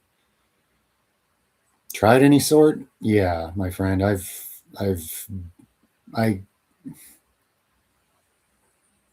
you wouldn't believe the things I've done in that area, the master. But if I tell those stories, the crowd it'll attract to this channel will ruin it, like it did past channels, and I'm just not going to do it.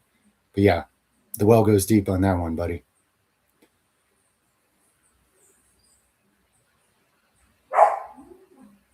No, I don't really have positive music recommendations because what I interpret as positive, some people would say, it's the devil, Bobby, you know, he's bad. And other people would just be like, I don't like the way that made me feel, you know. It's a very personal thing. So I don't go around recommending like you should listen to the same music as me. No, you should be true to yourself, you know. Feel your own feelings and have your own experience of it, and you'll know what's helping you how and what's no good for you if you're honest with yourself. But I would say don't go with what's mainstream marketed. That isn't even music. Those aren't even artists. Those are just sellouts with they wanted worldly stuff. Not all of them, but a lot of them. You'll find a lot of great talent if you go looking for yourself and do the research. Really, anything in life you're going to find that's good, that's information, you're going to have to search it yourself and not wait to have it spoon fed to you because that's almost never something good.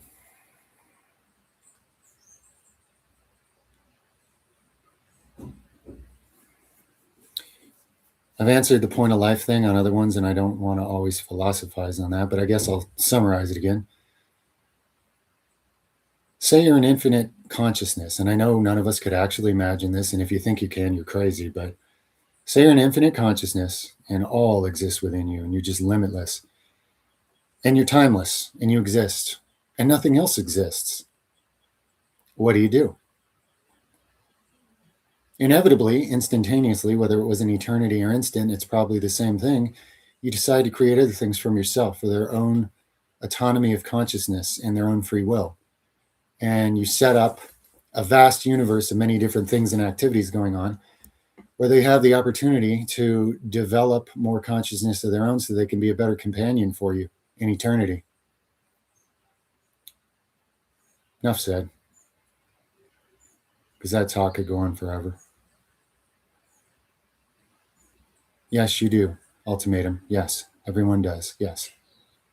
Of course, some people actually trade those in for the inversion, but yes, we all came to life into this world with that. Yes, for sure.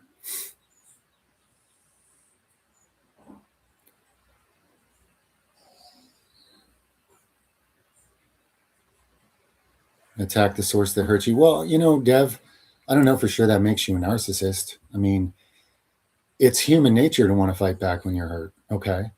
So I'm not saying that if you're empathic, you don't get angry. Every human's tempted towards vengeance or, hurting the one that hurt you. So, what are your motives? What do you do in life? Because I find it a little hard to believe you're really as big a problem as you might think you are. The fact you're even asking this, are you the kind of person that gives into that? Furthermore, do you go about it in a dishonest way? Do you prefer control in plotting and scheming so you can control others over honoring their free will? And you got to be honest with yourself about that, But the very fact that you're introspecting on it, you're probably not as bad as you think you are. That's my guess.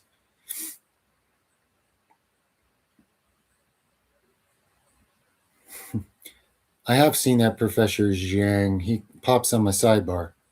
And I did listen to one or two of his videos like months back, and it was interesting. But he's talking like all about worldly, like this is going to happen, that's going to happen. I predict this politically. And he may be right about some of it. He's an interesting guy for sure. The fact that he figured out and laid out the fact that Paul is a false apostle in the Bible, and he did that very accurately, along with some other people that have done it. I found that useful. But a lot of his content isn't something I would care about. I don't care about political predictions. Politics is never going to solve anything in humankind because the solutions are spiritual and politics is an alternative to the truth. So I'm not going to waste any time on it personally. But he may actually be predicting some things pretty accurately with his analysis of economy and motives and all those things. That was my impression of him. But yeah, I really wouldn't know. I don't really study anybody, Happen to see a few videos from that guy.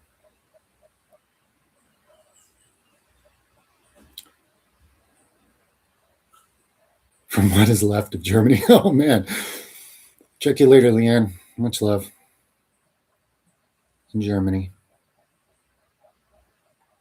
Favorite morning food to start the day? Well, I generally don't eat in the morning, but let's say I did.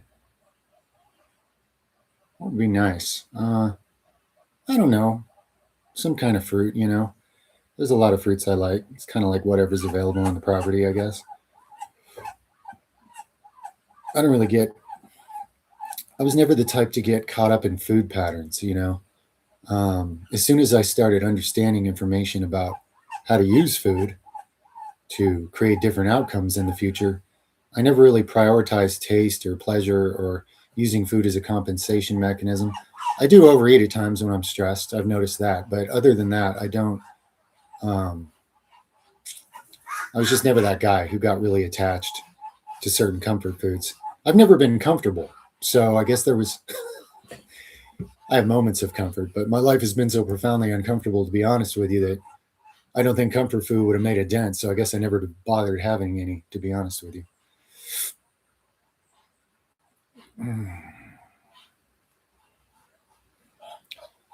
America fell apart the day that presidents were no longer selected against their will from the working class, and it became whichever politician could buy their way into the office. And that was a long time ago. America was smoked the day that happened, and that was not long after its inception. Done, book closed. The rest of it is just the water boiling over time. That was a complete sellout to everything that made it great. And that's just one of countless examples. But it's funny how hot the water has to get for some people to finally say, oh, I think it's falling apart. And I'm like, dude, you are boiling alive and have been for a while,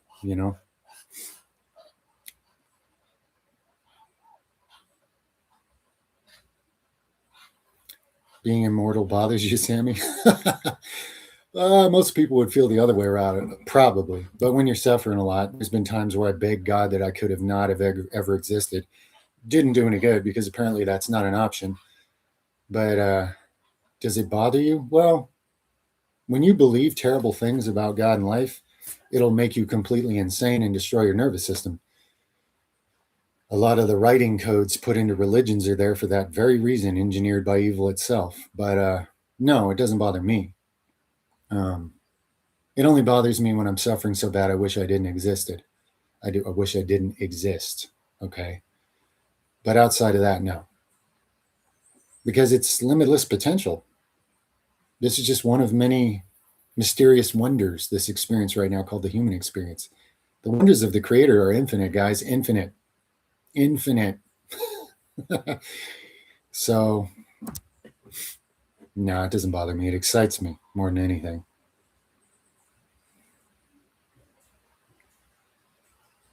Rich people don't live longer. Drinking the blood of babies and being depraved doesn't make you live longer. And I'm not saying all rich people do that. But, all this technology that rich people are going to buy and stick in their body, thinking it's going to make them more, it's just making them less. They're just being parted out. They're losing what's real and being replaced by synthetic pieces faster than others because they can afford it. So yeah, no, they're not live longer. No, unlikely. There are rich people, there are wealthy people that actually have wisdom. They could live longer, but you probably don't hear anything about them because they're not out buying the new thing and trying to look superior to others. That's foolishness. Thoughts on reincarnation? Well, my thought is that if I go into it much, some of you are going to have a problem with it and others are going to love it. And it's going to cause confusions and schisms on this channel. What other thoughts? There's probably nothing I could say that you haven't read already if you've studied that topic, although I don't agree with a lot of what you've read. But it's one of those things where a lot of people aren't ready to accept that. They're not open to it, and it causes them a big hang up and a big stumbling block, and then they'll think everything I say is crap. So I don't really like to get into it because the point is, whatever led up to the conditions of your life now, you need to be engaged in your life now. That's where all the magic happens. So whether you believe in a past life or not, or many, or countless, or anything else, I don't care. Look at what's going on now. This is what you have to deal with. This is your situation and your opportunity. This is where you are. Be where you are. That's more important than speculating about where you've supposedly been. Everything that you have developed, if you have past lives, is with you right now and needs whatever work it needs. So being in the now is what's important. You heard laser light can carry information and communication. Advanced civilizations or God use it to guide us. Advanced civilizations or God. Well, there are advanced civilizations that humans would and have called God, but they're not. They're still infinitesimally, infinitely small compared to the infinite source of all things, so they're not my God.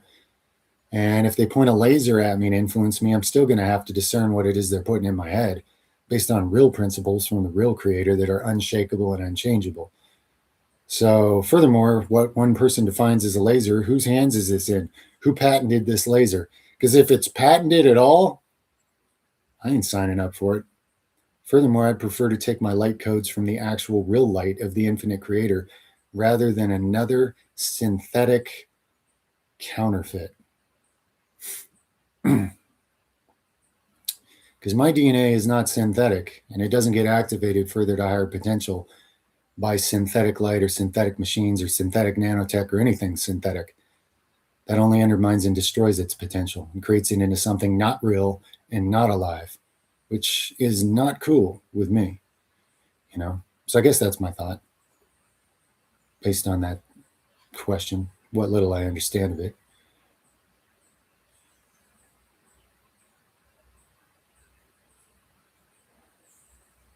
Yeah, I can understand when you're angry and hurt, you want more control, you struggle for it. Everybody's done that. Doesn't mean you're a narcissist. You're probably not, because narcissists don't question themselves, man. They have a wicked kind of pride and a wicked proud spirit, and they deceive themselves better than anybody else. The very fact that you are thinking about this and questioning about yourself, I don't believe you're a narcissist. I don't. I believe you're very careful, and I believe you feel bad when you do wrong, and I believe you're putting yourself in check, and I believe you're doing inner work and you're looking at your own shadows. That doesn't make you a narcissist, friend. In fact, it highly indicates you're probably not. So I wouldn't label yourself, okay? I really don't sense that from you. And I have a whole lot of experience with narcissism, to put it lightly. I've had countless narcissists assigned to me in life from all different areas and directions. And it's a spell that I've been breaking just this year, to be honest with you. And it's incredible to change.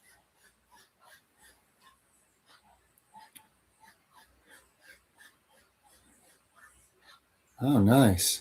That's a very positive dream, Evan.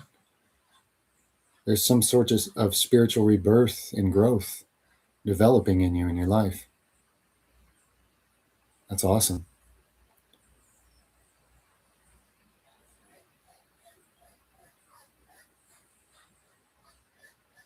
Hello, master of reality. Hey, Jesus monkey. How do you spiritually get out of the matrix? You feel the people are just a cog in a machine no one wants. Yeah, that's how people feel, and that's what it is. But that's the physical level. I mean, it is coming from the causal plane or the spiritual level. So, how do you get out of the spiritual matrix? You repent of everything you think you know about life, which you can tell has been largely faked and false programming. And you start giving thanks for the infinite creator to reveal itself to you in what way is right for you and to wake you up to your true nature before it was denatured by coming into this reality. And you give thanks for that, and you generate trust, and you even give thanks for being given more faith to put into it until that feeds upon itself and builds this space and this aura where you do start to perceive the ultimate communicating with you in a way that will be right for you. And then you start attaining actual sovereignty over your own consciousness. And then everything will change. I guess that's how I could try to summarize that. Hello in England. Much love to you. I was going to say across the pond, but I'm not in the US, so I guess it's still across the pond. But anyway, much love, friend.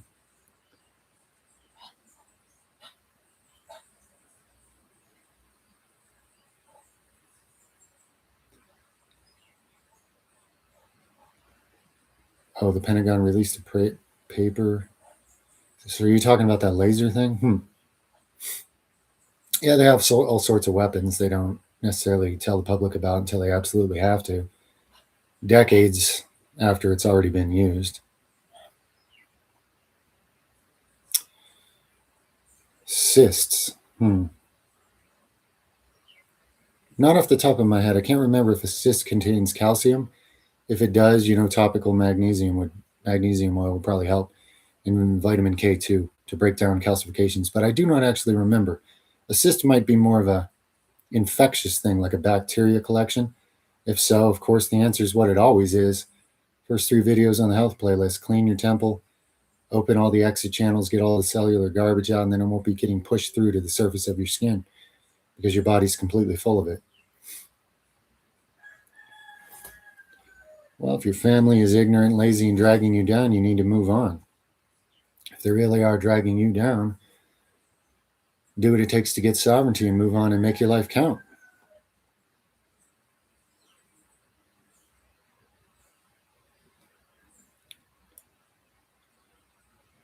Yeah, that's the condition most people are in, Jeff.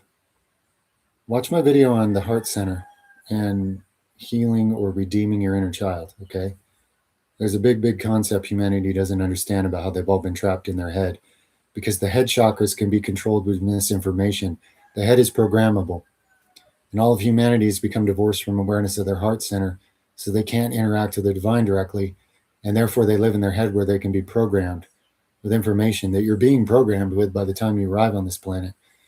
And it puts people under control. And it doesn't matter how many spiritual so-called philosophies or concepts a person memorizes, it's just more mental masturbation, and it leads to nothing but more confusion and exhaustion. The rubber doesn't meet the road there. Until the heart becomes open and learns how to lead, and the head and the heart become married, humans will be isolated like a machine in their head and programmed by those who have the loudest control of the narrative. And that's the way it's been done. And even that's ramping up, so it can be done even harsher.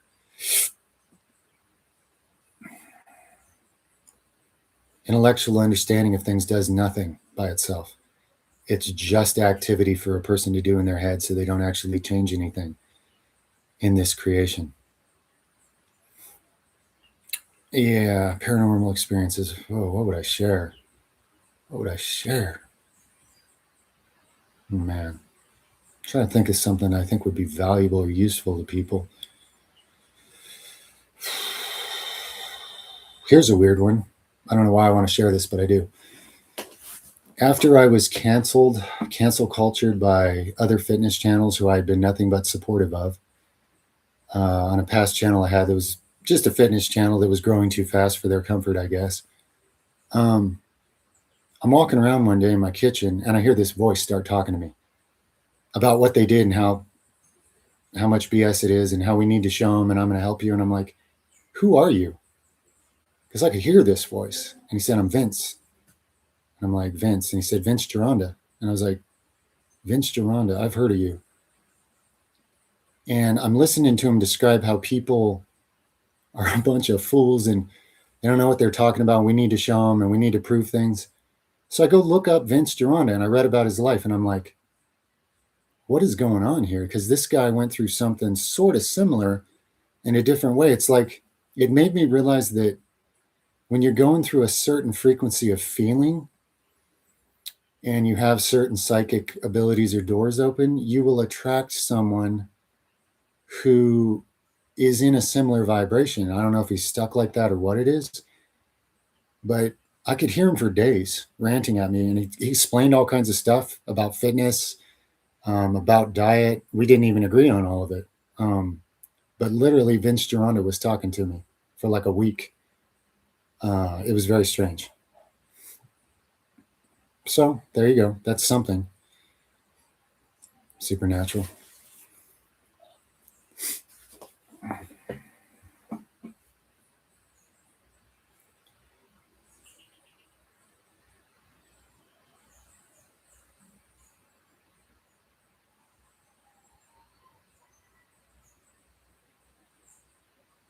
Yeah, the sun changes in different ages. It's in an age of heating up now.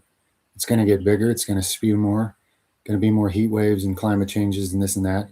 And little tiny politicians are going to pretend it's about you and how they need to control your car and your budget and how you breathe and a bunch of other crap to push their agendas. But the sun does that. It's in all the fossil records. It heats up. It cools down. The sun's like on its own cycle in a sense. And it's normal, but it will change climate and a bunch of other things.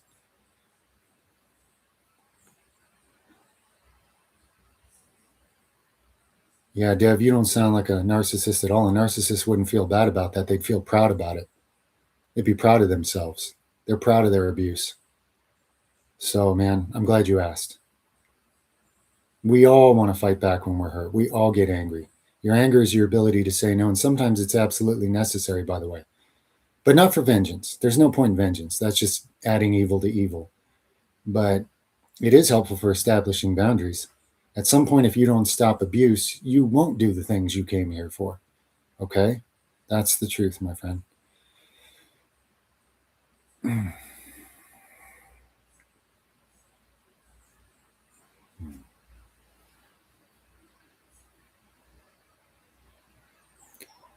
Well, I mean, I've taken extreme action. I'm a living example of extreme action to attain sovereignty. But, there's all these different subcategories of what that takes. That could be a book or a channel of their own. But in order to not be walking on people, I need my own space to live how I choose without people choosing to get in the way and to try to stop me and then act like victims when I don't let them stop me. Because I've been through a lot of that nonsense too, to be honest.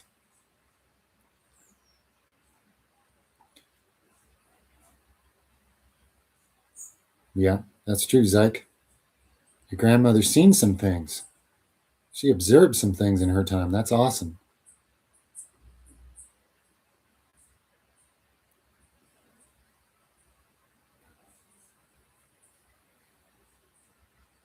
Well, it's a little vague, Maurice, but it is normal to be afraid of experiences you're not used to, and it's quite possible that was a positive entity and that they were encouraging you about some progress you've made. Seems likely it was.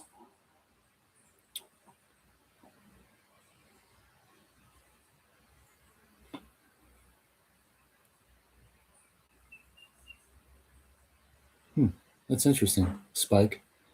That what Einstein said. I can kind of picture that in my mind. It's a little brain bending, but I like it. No, I wouldn't say so. Fizzy, but some people see things in patterns and eyes they're meant to see that others don't. So maybe that's a way you're meant to help discern. Maybe. Be careful though. Don't just assume if somebody's eyes look a certain way that you can just automatically sign them off. But if it turns out to be an accurate pattern, then when you see that turns out to be the case for that person, then I guess that's a special gift you've been given to help you discern.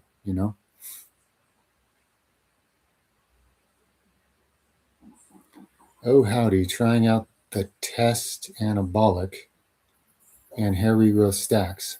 Any thoughts on the HIT style high intensity Mike Mentzer? I've done every kind of high intensity and volume. I'll tell you this.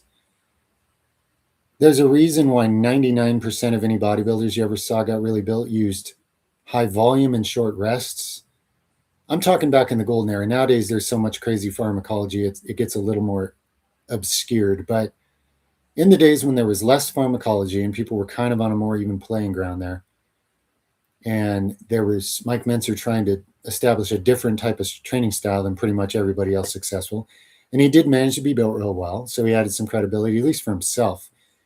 But through experience, lots of trials and different programs, like 99% of the guys in the golden era, I found that as far as bodybuilding results, I always get a whole lot more by volume and short rests. And these days, the volume and short rests are missing because everybody's lazy and overwhelmed and sick and looking for some easier way to do it. But honestly, in my experience, that works much, much better for bodybuilding than high intensity. The high intensity training makes you tough, makes you strong, builds some muscle. To me, it's almost like more useful athletically in a sense. But I've never, other than Mike Mentzer himself, and there's people that say they swear by it, but in my experience anyway, I found that it's like what most bodybuilders did that worked well. Okay. So feel free to use both systems and go back and forth and make your own observations. And I think even if a certain method works better for building muscle, it's still good to do that other method for phases of your training because you develop certain things, whether it's nervous system strength or tendons or whatever it is. You know, it's adding something to the game in the long run. I don't regret any time I've spent doing different forms of training, even though I didn't build any mass on some of them. I still got something for it, you know. I'll tell you what, the times when I got huge, it was always using high volume and short rests between sets. And obviously you can't do that with extreme weights. Weight is relative to different people. You need enough that it's enough, but my best results that way always came from that. So if I go into a bodybuilding phase, you can bet it's going to be more volume and shorter rests between sets.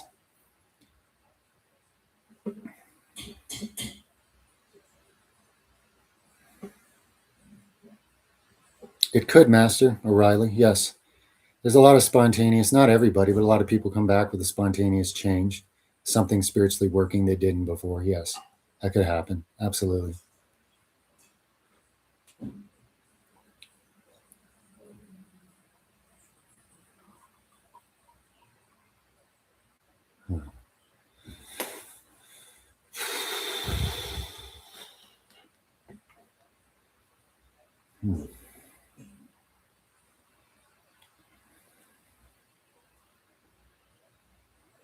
Less aware rather than more.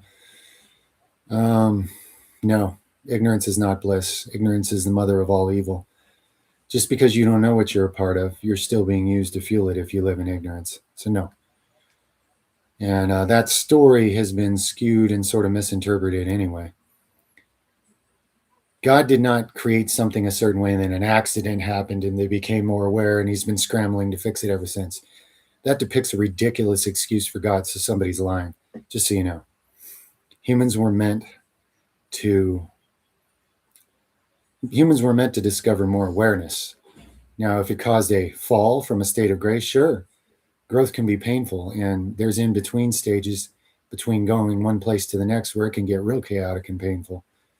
That doesn't mean it was actually a cosmic accident, like God's just making this up. He's some dude with a bunch of power who gets mad when it doesn't go his way. Anything depicting reality like that is ridiculous, to be honest with you. There are people that prefer blue pill reality. They prefer not to be aware of much. I've dealt with them my whole life. You tell them how something really works and what they could do to protect themselves, and they don't want to deal with it. They don't want to face that that's true, and they don't want the inconvenience because they want to do what they like doing. They want to live their daily distractions and not listen to you, so they don't. They dismiss it and shut down. So, me personally, I've not seen less awareness be a good thing. Study to show yourself approved. Yeah, as an ectomorph, if you eat more, you're just going to hurt your organs more. You already can't digest as much as you're eating. That's why I did a video on my best advice for hard gainers. You should check it out. It's very simple and it's extremely valuable to a hard gainer. That'd be on the fitness topics playlist. It's advice you just don't hear. Stupid old eat more? Yeah. Eat more, die sooner, waste money, consume the planet for nothing, force feed yourself, hurt yourself. It's not going to do you any good. Your digestive system is the limitation here. Shoving more in there is only going to make things worse. You probably have experienced that. So yeah, check out that video.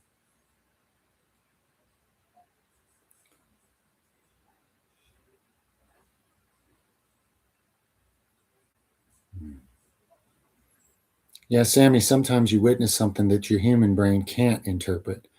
So when you come back to this reality, it's all scrambled and you remember images and feelings, but you have no lucid understanding of what it means. And sometimes it's just like that.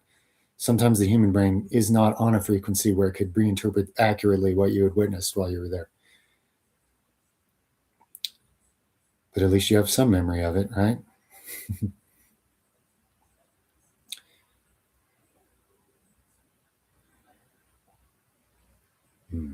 Strength and belief. Well, me personally, I thank God for giving me more faith. I share a feeling of gratitude in order to have more faith, and I trust in being given more faith. And in doing so, that trust grows. Okay. It's like I don't know what to call it, but that's probably the best I can do with that question.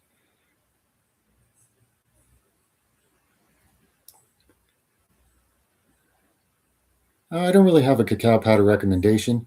It's a complex substance, and different people are going to react a little bit differently. Me, I'm on break now because I'm forced breaks even from good things, but I consume, probably on average like 5 heaping tablespoons, and I'll do that for months straight and enjoy it. I might even do it twice a day sometimes. So for me, a lot is good, but some people, especially at first, some people would get nauseous because it actually makes your gallbladder and liver spew some filthy stuff out because it's a bitter herb, so it has a purging effect. I remember early on in my fun with it, I would always go through a big wave of nausea, but I knew what was happening. So it didn't scare me. I appreciate it. I hate nausea, but I was willing to go through it because after that was many hours of bliss and stimulation and mind-heart communication and good things. But it got to a point where I didn't get that purging nauseousness, even from huge doses. So whatever cacao could do to purge my gallbladder and liver, it had done it at that point. And then it was just all positive.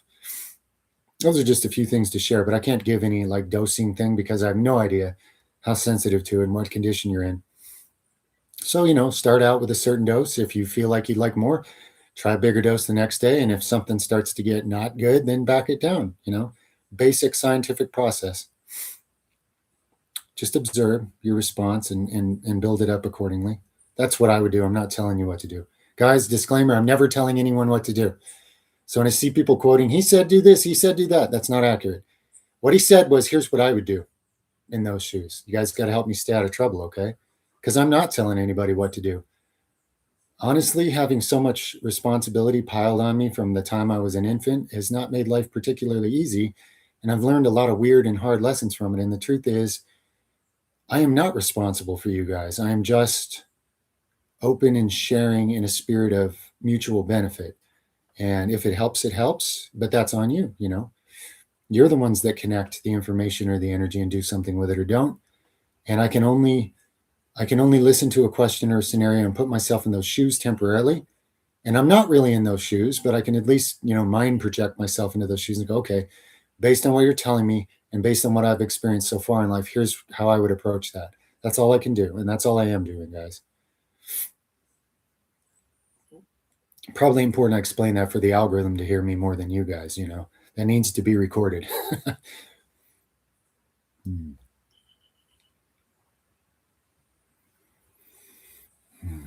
No, my friend, August, stay. That's why I went to the fertile belt. All the things I ever wanted to grow needed a tropical environment.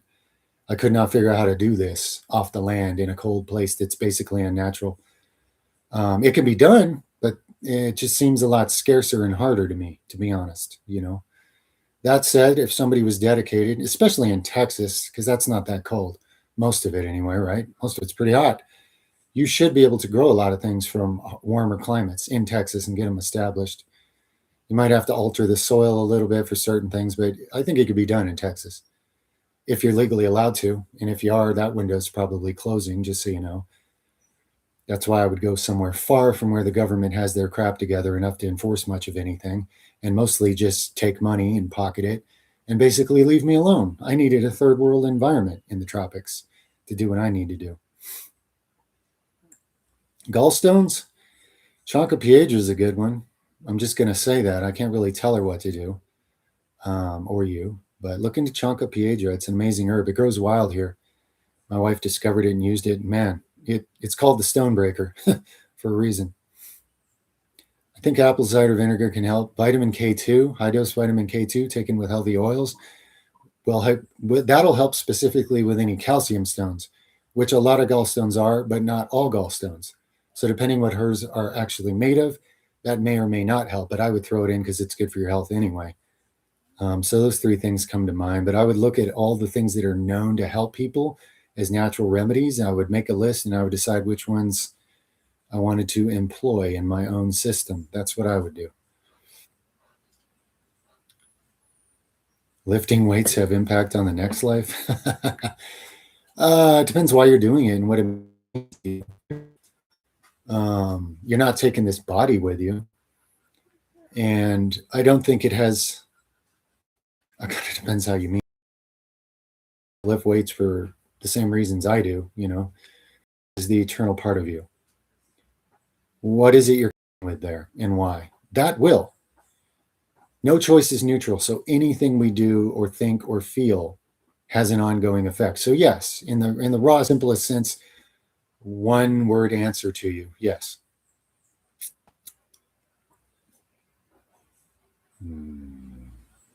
I don't know about SIBO or SIBO, if that's a person or a thing. I'm not sure, Loki.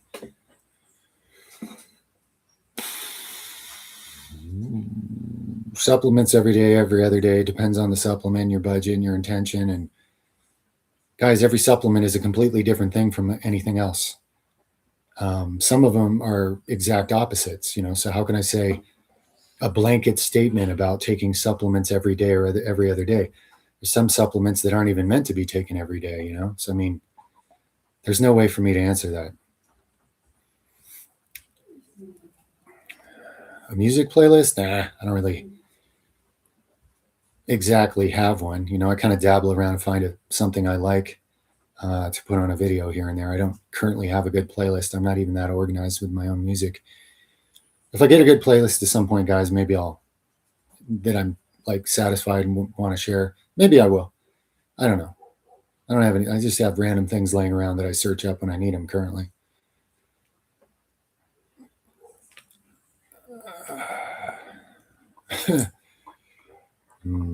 MK4 and MK7. Yeah, there's a difference.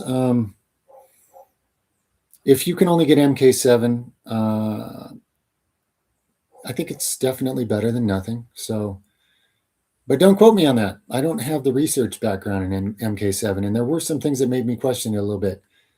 I got to leave that up to you. Okay, you got to make that decision. I can't really say for sure. There's a reason I chose MK4 after all my research. Period of isolation, solitude necessary for spiritual growth. Well, for me, it definitely is. With a nervous system of an empath, if I don't get isolation, I'll become a completely insane person just from being around others, even if they say nothing, because of all the things my nervous system processes from everybody else's nervous system. Now, for some people, that's not necessarily true. So again, that's not something that I can answer just yes or no for everybody. But if you feel like you could use some isolation, you probably need it. Yeah. It's certainly helpful for me. I heal in isolation. Some people get all lonely and weird and lose their mind or find out they were insane all along. And when they're alone, they can't distract themselves from it. For me, so-called isolation, first of all, I'm not isolated. I feel the presence of the infinite one and angels and spirit guides and ancestors and whatever else there is assigned to me. And it's wonderful and it's very healing. And I'm sorry if any of my terminology offends anybody based on their background. I'm just trying to use multiple terms for things to hopefully cover it for more people. But yeah, for me, isolation is profoundly valuable. I can't hear God when all I can hear is everybody else, people and their confusion. And I hear people's confusion better than they hear it themselves. I hear it before they even speak. I used to get paid to do psychic readings on guys, on people, because I could tell them all kinds of things about themselves that blew their mind. I could even do it through the internet. There's something about being a certain level of an empath where, whether you like it or not, your nervous system is doing all kinds of things that other people's aren't. And it can be really, really brutal. Really, really brutal until you learn how to modulate it better. And I don't get paid for such things anymore, nor do I want to. It's too questionable, that activity. So I repented of it just to be safe.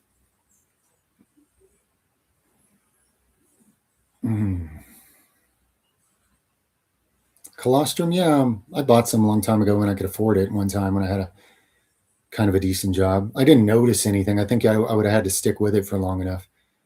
There's growth factors and immune factors. If a person rebuilt their gut and then took some colostrum, that'd probably be a pretty good way to start really resetting the biology going on in the gut, the gut flora. But I'm not a massive expert. I never took enough to notice anything. I couldn't afford it. But in theory, it certainly sounds like a good way to help your gut and immune system set up well.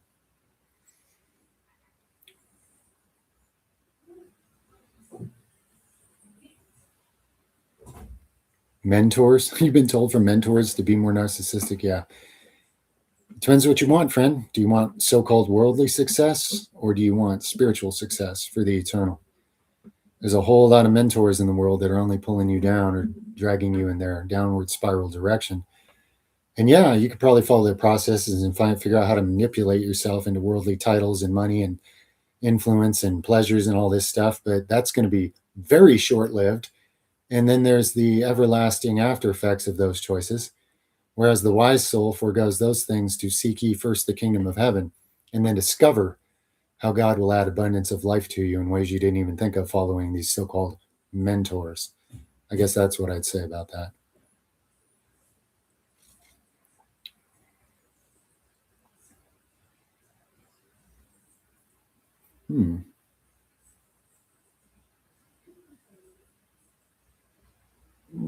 That's an interesting question, Master of Reality.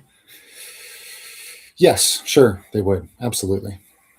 There are many things that see on non-physical planes anyway. In fact, most things that exist are on a less physical plane than this. That's hard to imagine as a human how that's real or how that works.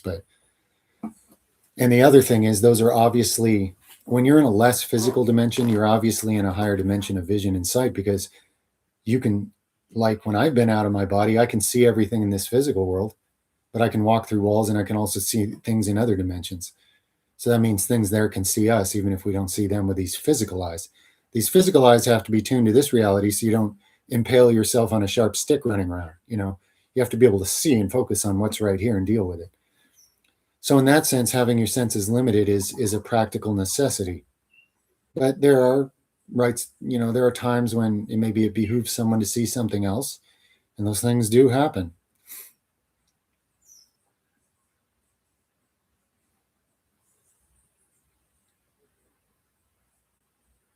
That's good to hear, doppelganger. Very cool. Maca root, that's a good one. I remember there's many different types, actually. I don't remember which type I took, but I remember feeling a better sense of well-being in the body. So, herbally, tonically, or whatever, it was good. Much love in Australia. Happy to be of service, friend. Much love to you, Tyson.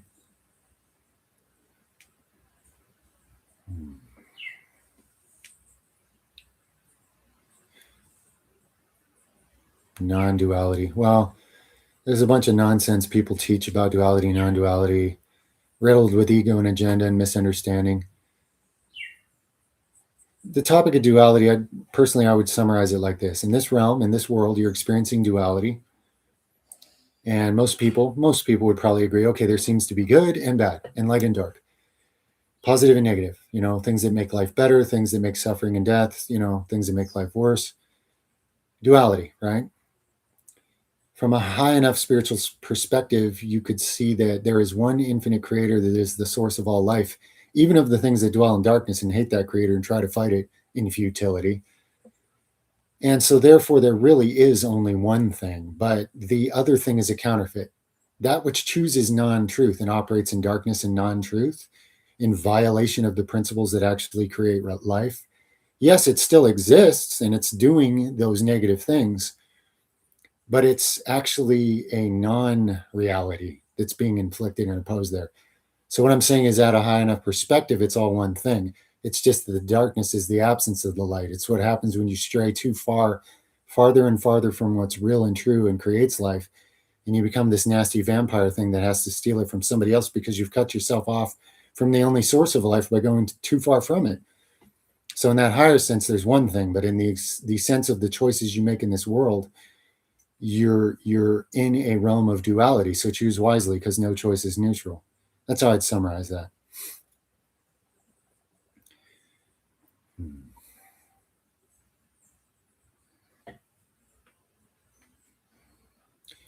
It's interesting you say micronutrients at IFEI. I can see a lot of people worried about not getting enough macros, but if you're worried about not getting enough micronutrients, and that's why you want to eat, you might resort to eating factory farmed eggs and milk. There are much, much, much better, healthier sources of micronutrients for you to get. Okay. In fact, pasteurized milk is hideous for human health.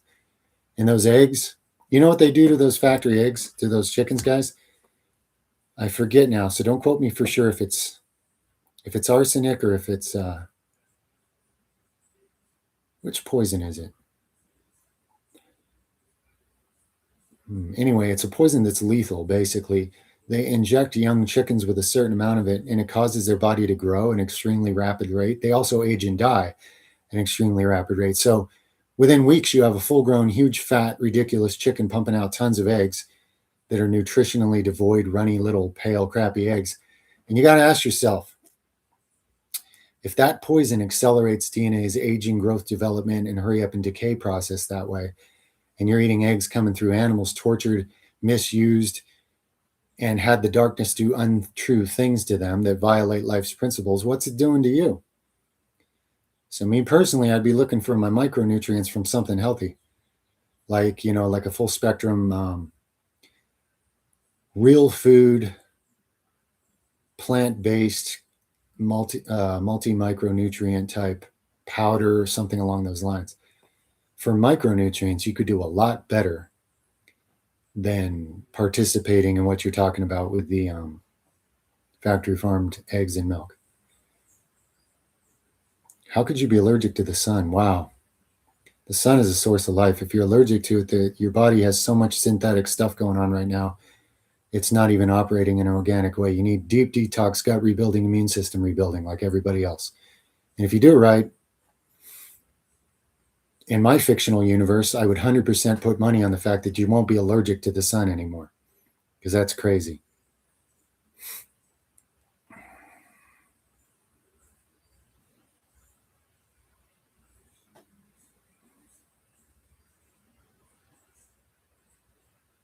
My first OBE was when I died when I was 2 years old. At least I assume that was the first. I can't be sure.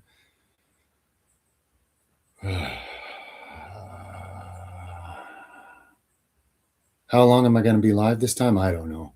We'll just see how it plays out. Been on 3.5 hours, so I'm off to a pretty good start, right?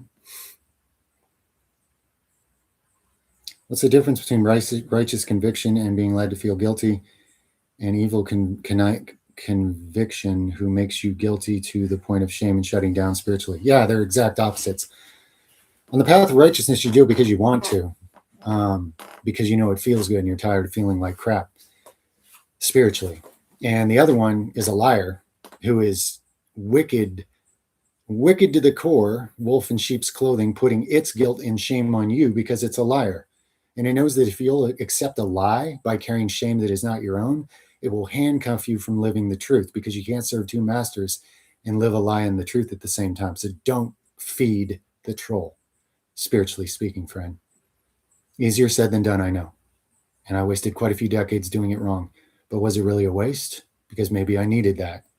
Maybe I needed that much brutal suffering for lies in order to finally be like, no, never again.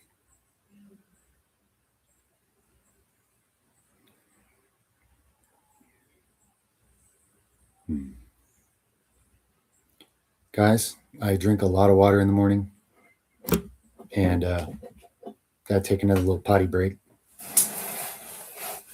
2 minutes or less. Ugh.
Ooh.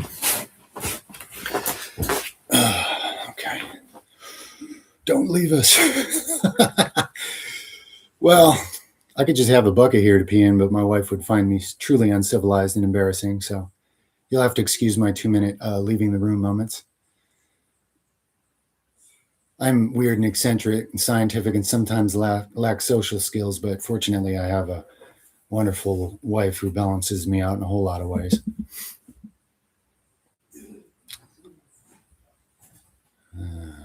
No, silica dust doesn't have to stay in your lungs forever. Lungs have detox mechanisms. Every part of the body has detox mechanisms, because the real creator isn't some fool who changes his mood and ideas every day, like you probably heard.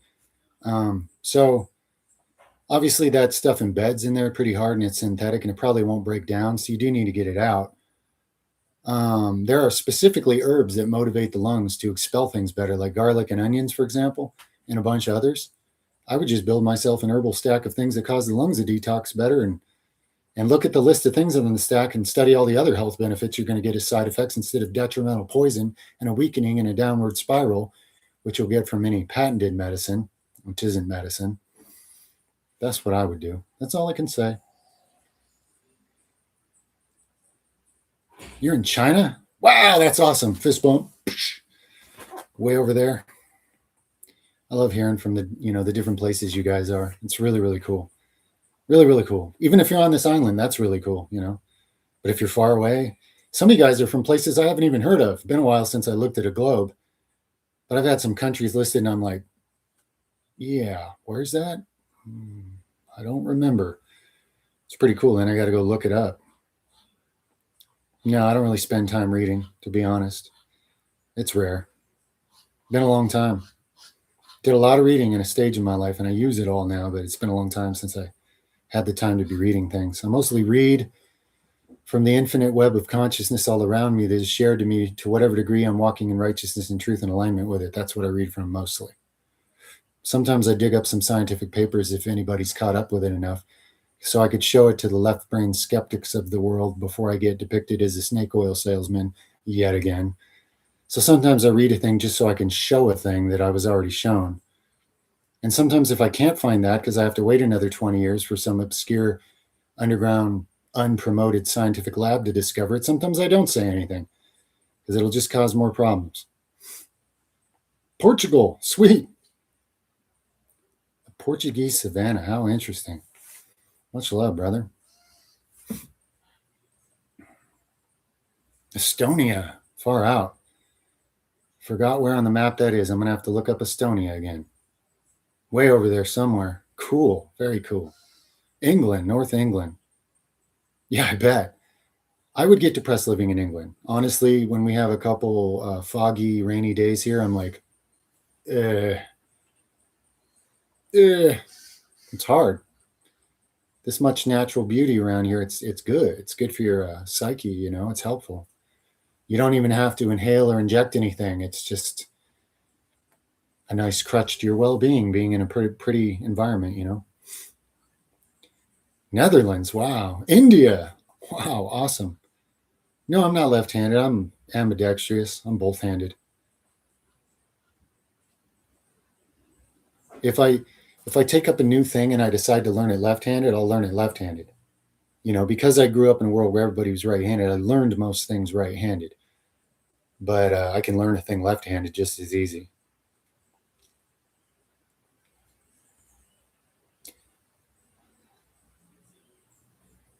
That's a hard one, Royman. But ask yourself, what choice do you have? What's the alternative? Serve it anyway until you just perish one day? You know, it's not like you've been given a choice, is it? So if you're stuck in chains in Egypt anyway, you know, and you have a way to build up what you'll need to create a better life, use that unfairness to motivate you and give you all the stronger conviction, because you're going to need it. When you finally get your freedom, most people go out in the desert, wander around, and complain how it was easier to be a slave, and they go back and blue pill themselves. There's a reason that story's there, okay? So remember, this isn't the only hard part. Actually, being free will be hard too. But you're going to need to take all this injustice and how uncool it is that you got to do a bunch of things you don't even believe in doing for a long time and work real hard at it to even get out of it. You got to use that as even more fuel for the fire. That's what I would say, at least in my experience.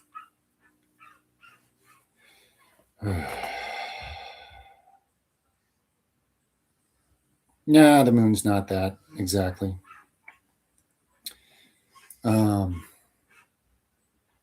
It's not what people think it is, but it's not exactly that. But anyway, I haven't personally flown up there, taken all the measurements myself, so I probably shouldn't go into all that.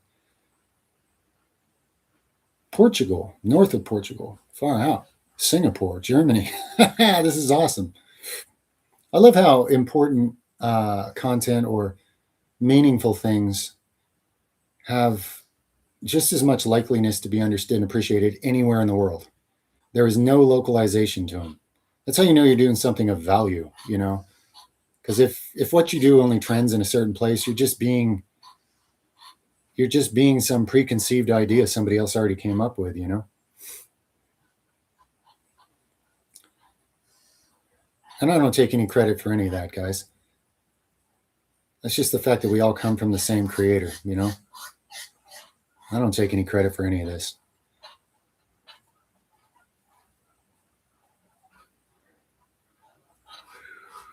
West of Russia, Estonia, okay.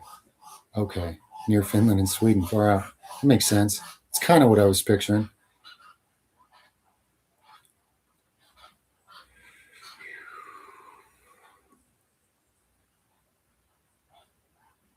Yeah, definitely. Anthony, definitely. When it gets to that point, you know, where it's just always bothersome being around all that static and noise and none of it's going anywhere. And you know that if you had more space to slow things down and be more still, it'd be so good for you, you know? I bet. I really hope you do experience that for sure.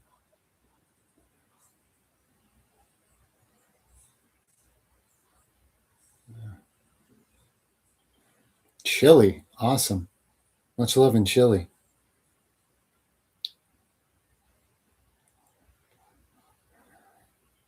I don't know a lot about Carl Jung. I know that some of the concepts that I explain a certain way here, some people say, "Oh yeah, he said that," and I'm like, "Well, maybe."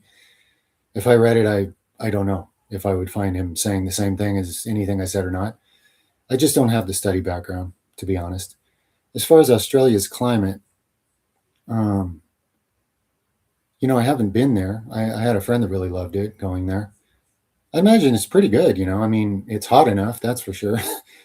Maybe a little on the dry side for me. I actually like to have some dampness in the air. But I'll tell you what, as climates go on planet Earth, I think Australia's a pretty desirable place to be. That's my guess. Italy, far out. Boy, we're all around the world, aren't we, right now, guys? That is cool. That is very cool. I write with my right hand because that's just how they taught it in school. And somebody took my hand and helped me make little letters in kindergarten, whatever, is my right hand. So before you know it, I'm writing right-handed. But could have done it left-handed. Lived there, 7 verse. I've lived there. Rocky Mountain High on fire, huh? That's crazy. California's been burning forever now. Colorado's on fire, huh? Rome is burning, perhaps. Where their worm never dies and their fire never goes out. Look out for weird worms. I'm just kidding, and I shouldn't joke about it. It's just my weird mind trying to make connections, I guess. How can you sit in one place? Isn't that bad? I don't know. Normally I wouldn't sit still this long, but I can handle it. I can handle sitting still if there's a purpose for it. I don't know if it's bad. I mean, today isn't all about me, just whatever's best for me. Oh, luxuriously pampering myself. I mean, I'm being here for you guys, so I couldn't care less if my butt cheeks get annoyed sitting here this long. It doesn't matter. Did I experience slow wound healing when removing moles with bloodroot? Sometimes, yes. Some of them left scars that I thought would be permanent. Some of them are permanent. Some of them are not. Some of them were funny colored for a long time. Other times they heal quickly, and I don't know what the difference was. But yeah, that can happen. I had some that it was a lot slower to really heal the leftover hole. To truly fully heal it was slow in some cases. So I wouldn't worry about it. But you could put some healthy oil on it if you want to help it, Florida, where there's all kinds of dangerous gators and crocodiles and poisonous snakes and spiders everywhere. Pretty wild. Pretty wild. I have been to Florida once. Hungary. Wow. I'm hungry too. No. Sorry, couldn't help myself. That's far out. Hungary. You know what? The guy who owned this house before us, he was from Hungary. He actually died here. And his wife still lives on the island somewhere else. But that's interesting. You just reminded me of that.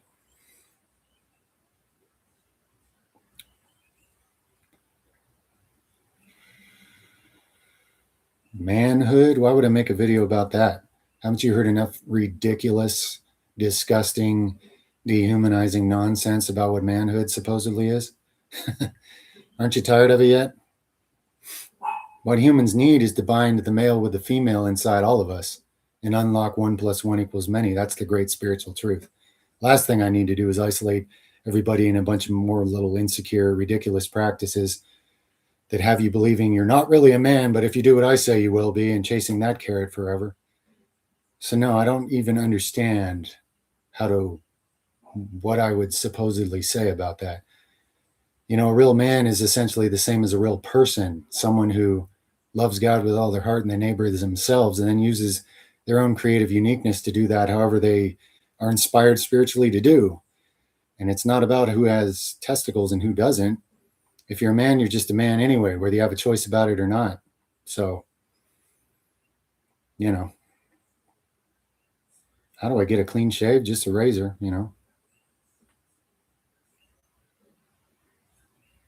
You had 1 mole since you were born? Dude, I removed 371 nasty moles from, actually, I think I went beyond that number at some point. Yeah, closer to 400.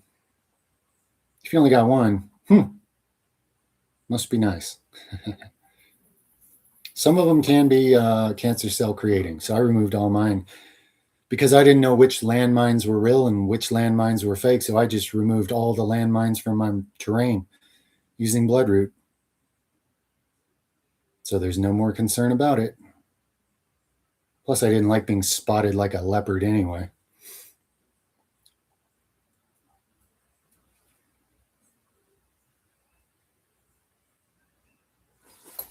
Yeah, there were certain Native American tribes that were quite spiritually developed and advanced, and there was others that were incredibly savage and ridiculous. It's not all one thing. I've got a pretty good amount of Allegheny Native American in me, which is East Coast swamp people, and I read things about when their civilization was discovered that blew my mind. I don't even know if somebody made it up. But yeah, there's a lot of lost knowledge, wisdom, practices, and interesting things that were just buried. So those people couldn't remember who they were, and they get stuck in the system and controlled. And everybody loses when you do that. When you take what a certain group of people developed and you erase it so they can't take care of themselves anymore, we all lose because we're all brothers and sisters. If you guys have been over here developing these things and we've been over on that side of the world developing this, we should have came together and put 1 + 1 = many. But instead it's, well, we built guns first, so let's just take everything from everybody and force them into our ridiculous system. Very sad. Much love in Brazil, friend. Say hi to Blanca if you happen to be a Street Fighter fan.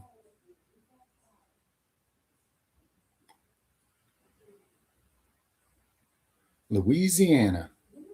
That's probably where some of my Native American ancestors lived, I'm guessing. Louisiana. Much love in Louisiana.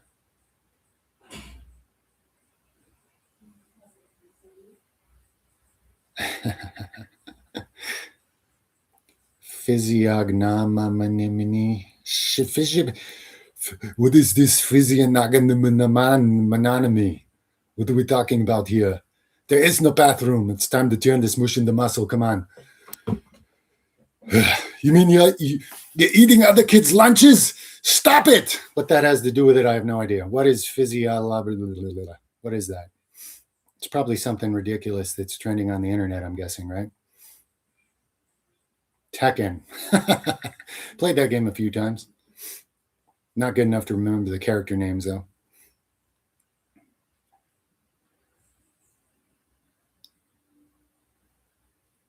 Wow. You had that as an NDE? Artaza? That's sure awesome. Beautiful. Wonderful. Wow. Thank you for telling me that. That's beautiful. Man. You're hanging out with my relatives in Norway? Yeah, if you see this face on anybody, be like, see, they forgot to break the mold. My face, I look like a twin brother to my own great grandfather from Norway. I look just like him. Like we could, if you put me in a black and white picture and put the same clothes on, I could pass for him and he could pass for me. It's crazy. Yeah, the stream, I set it to be uploaded after it's finished. I believe I got the settings right. Yeah. San Bernardino, been there, man. Grew up in Northern California. Yep. Much love over there on the shaky West Coast, huh?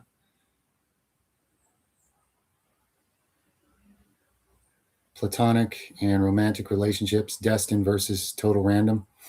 Well, it could be either, but there are relationships in any of our lives that were meant to be. I can't say it'll necessarily be one of those relationships, but usually it's so heavy and it triggers so many things you can tell, wait a minute, something's going on here. This has been set up beyond me just wandering into it. There's more to it, if you're paying attention. In other relationships, you just kind of randomly select yourself and they come and they go, and that's fine. Or maybe they stay in your life and maybe you're building something from scratch. That can happen too. But both things are possible and both things happen.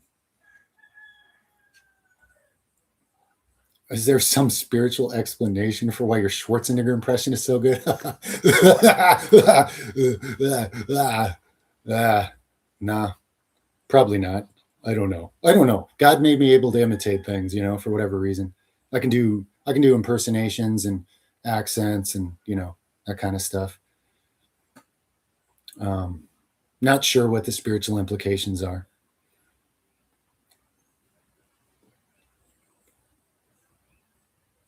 Oh yeah, of course, Tango. Of course, doubts are going to come at you a lot, especially if you're doing something important.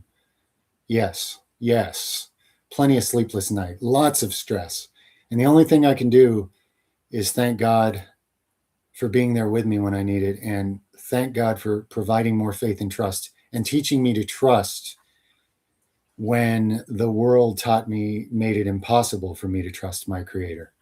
That is a miracle in and of itself. And so those doubts always lead me in a direction that actually results in something good that I need anyway. To find out where the end of my illusion that I can carry everything myself really is, and where the beginning of a higher truth is quite useful. And sometimes, even though it costs me sleep or stress, it's good to be reminded of that and be reminded that I have something that the world needs that's profoundly priceless. And that's what's really important about this. Not so much what did I do and achieve, because there are no rewards for what I'm doing out here anyway, except for the authentic experience of life more abundantly. There's no worldly recognition or, status, title, money. I mean, maybe you could turn this into that, but why? Then I would just be flying around on airplanes making speeches in suits or something that has nothing to do with this. So, but yes, the doubts, they come hard for sure. A lot of times where your big doubts are is really where your big breakthroughs are. And you'll see how your life always challenged you on those particular things. And that's because there's something great to be gained. That's what the light says. And the dark says, that's because you're doomed and you're effed and you're crap and you ought to do this instead. And the dark says whatever it says, which is always a lie. But the real opportunity is what the light says. Where there is great doubt, there is great possibility. If you're doing something that requires faith and trust and it's for a good cause, there's great opportunity. And you're not going to grow without going out of your comfort zone anyway. Why would you develop any faith if you're allowed to live some illusionary life where your ego gets what it wants and sits in its comfort zone? You're not growing. So it's actually good that I'm hit with heavy doubts. The Great Awakening? I don't know, man. I think that one doesn't make sense to me because I was raw and awake in my nervous system in ways that were brutal since I got here. Excuse me. Whoa. Burp talking. So I don't know. I hear a lot of weird things, but then I see a lot of people sitting on their butt pretending that just believing stuff like that's going to fix things. And I watch evil working hard to make things the way they are. And I watch nice people not working hard to undo it because they're overwhelmed already. And I'm like, I think in some people at any given time, there's a great awakening, but I'm not sure, how do you explain that? Because it depends on what a person's expecting or making of that. I believe that there will be a great awakening of sorts leading to a golden age when each person embodies the living spirit of the living God within their own temple and becomes a light unto the world. Then we'll all be in a utopian thing that's far beyond the best day that's ever occurred on this earth so far. But do I believe sitting around watching little videos on the internet where just keep waiting, chosen ones, just keep waiting because it's happening. Guys, you can watch those videos over the last 10, 20 years and they're always the same. It's always energy update. This week, the great shift occurs. And then you got the Apostle Paul saying, slaves, stay slaves. Unmarried people, stay single. Do not bear children because my Jesus is coming on a cloud to save us all at any second. And then him and everybody standing there dies. And then countless generations since then die. And everybody's still waiting for the same thing, waiting. Not bearing fruit, not becoming the light, waiting. I see a big problem with that, to be honest with you. So it kind of depends how you mean it, to be honest. No, I had no moles on my face. Strangely enough, no moles on face or neck, but everywhere else I had a lot. So I didn't have to do it on my face. I would have, Plants as intelligent? No, I don't think of them as intelligent. I think of intelligent design operating within them. But plants don't have thoughts. They're not sitting there scheming, plotting, trying to contemplate their existence. They don't have a nervous system for that. They live and they can impart intelligence to a human in some cases, but that's because the way you're built is different. The plant has living intelligence to its design, but it's not an intelligent organism, if that makes sense. And even if it doesn't.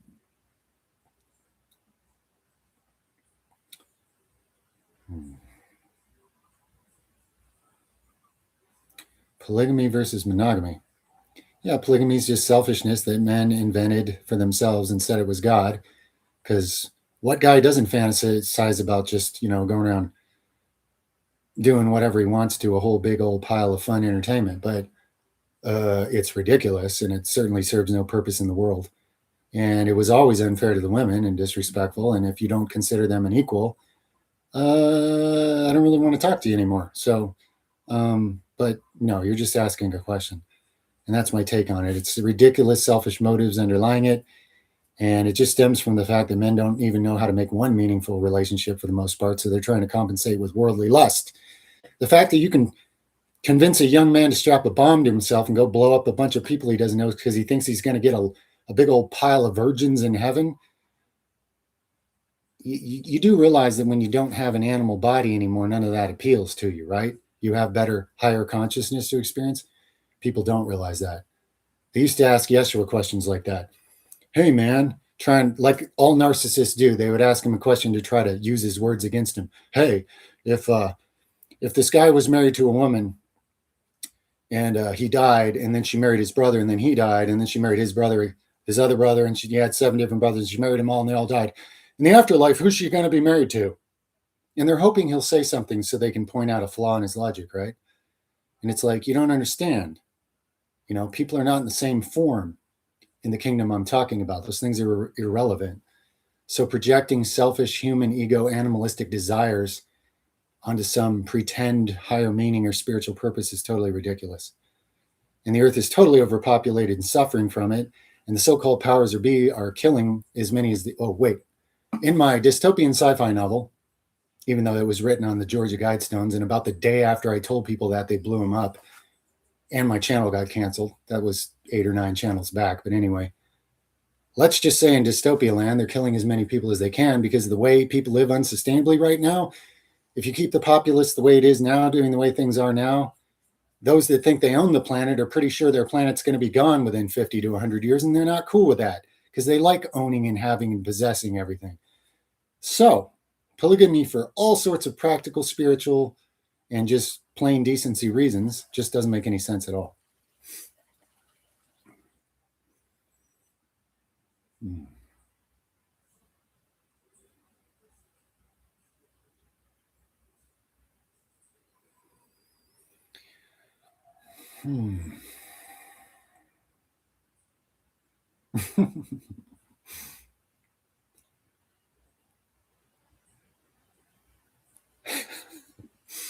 Buenos Aires, Argentina, far out.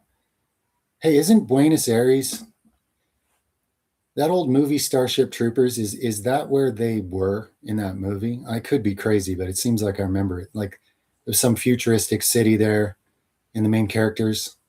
Am I remembering that wrong? Buenos Aires? Anyway, much love in Buenos Aires.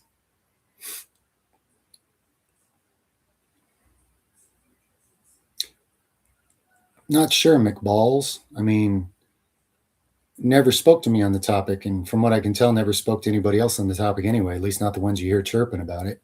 They're making all kinds of stuff up and putting it in God's mouth for them. Not that they can really do that, just their fake idol God. So I don't teach or share on issues that I just don't have a frame of reference for. I do know this: when you judge someone else, you're only judging yourself. So I know that people have all kinds of opinions about other people's sexual activities and preferences, which I find cringy and gross and weird in and of itself.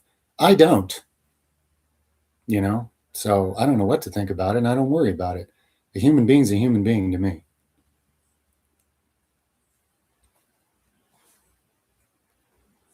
I mean, I was born with certain probably mental tendencies and imbalances that some would say are bad, bad, but actually over time they've come to be useful. So, and actually, I was born with a lot of genetic damage, a lot of genetic damage. So, um,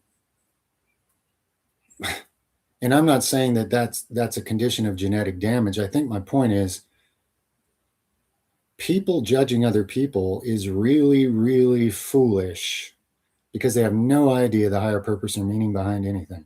So I just don't bother, you know? When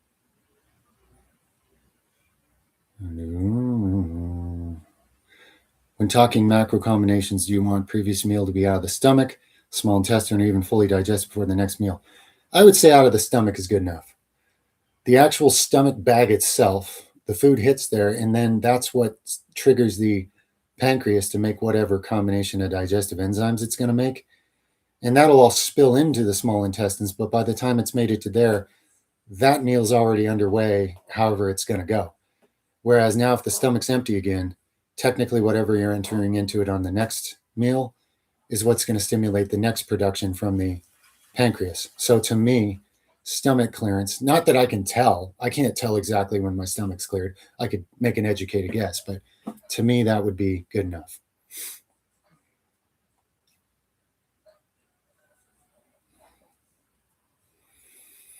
Well, you get Palestinian. It would help to try to figure out what the lust is basically an addiction because it changes brain chemistry. The activities you do, that's all it really is. You're addicted to it because it's getting you temporary relief from underlying things that are bothering you all the time. No doubt these negative entities are playing on those underlying things. So what trauma, what patterns, what are you avoiding in life? Because you don't know how to address it and actually fix it at the root, okay?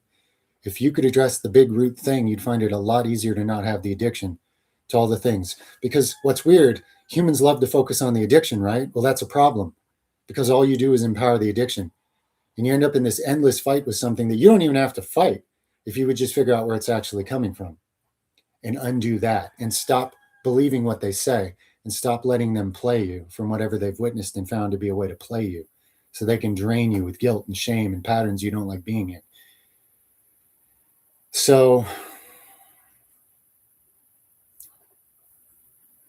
for me, any addiction I had was always rooted in a trauma that it made me escape from, right? But the problem is the addiction is always making you pay a different price. So you're bargaining. You're getting out of one discomfort, but you're doing a harm to yourself or someone elsewhere, right? So you understand this is unproductive. The real thing is to figure out what is the root cause of the type of stress that led you down a path where you ended up using lust as your escape mechanism or your drug to give you temporary relief and distraction, which isn't even working anymore. Because once you're truly addicted, it's not even fun, right? You just keep doing it because you don't know how to stop it. It's not even providing relief. And now the shame is just building because they got you where they want you. Those negative entities are not powerful, but if you believe their lies, you give them all your power and then they use it against you. The power is yours, but the deceit is theirs. So you have to undo it and you have to figure out what caused all this to begin with. And you need to correct that in your life. You need healthy boundaries from whatever is stressing you or scaring you or whatever false beliefs are fueling in a way that's leading to this distractive addiction to lust. And you have to really want it, you have to want righteousness. But a lot of times people need to address what really caused them to be in that pattern to begin with. Check you later, Scar. Much love. Glad to help. Absolutely. Beards or long hair? Well, yeah, there can be benefits. For me, I don't cut my hair. It just doesn't make sense to me. It doesn't feel right. But I don't think that makes me any better than anybody, Kind of depends on the person and what it means to you, I suppose.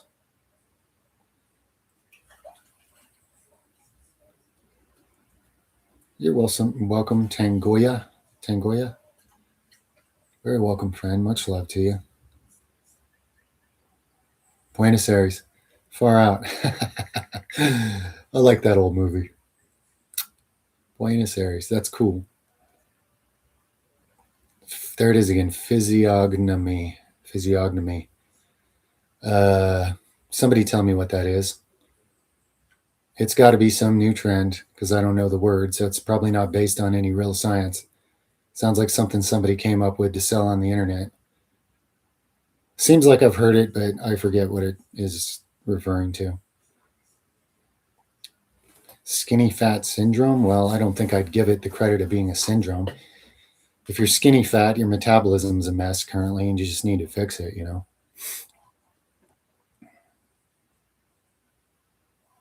Hmm. Wow, that's really kind that you would do that, because nursing homes are not often what they pretend to be, and often evil hides in those places, so it can abuse people that can't stand up for themselves or do anything about it when nobody's looking. And I'm not saying that's every nursing home.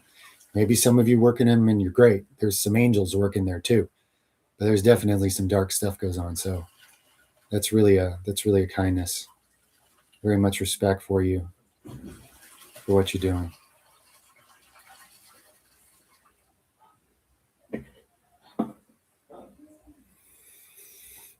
Some physical illnesses are, but they always start in thought and feeling. Okay, all physical problems stem from incorrect thought and feeling. That said, if you're born with one, it's it's stemming from thoughts and feelings that happened with somebody else before you were even born.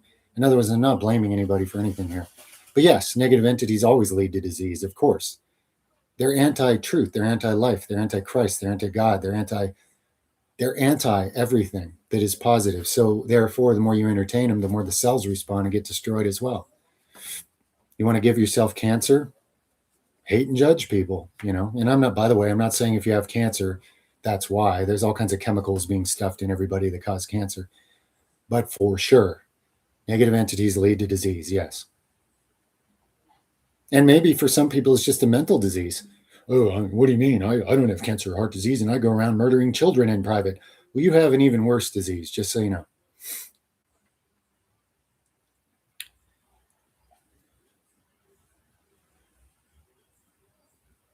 Face reading, okay.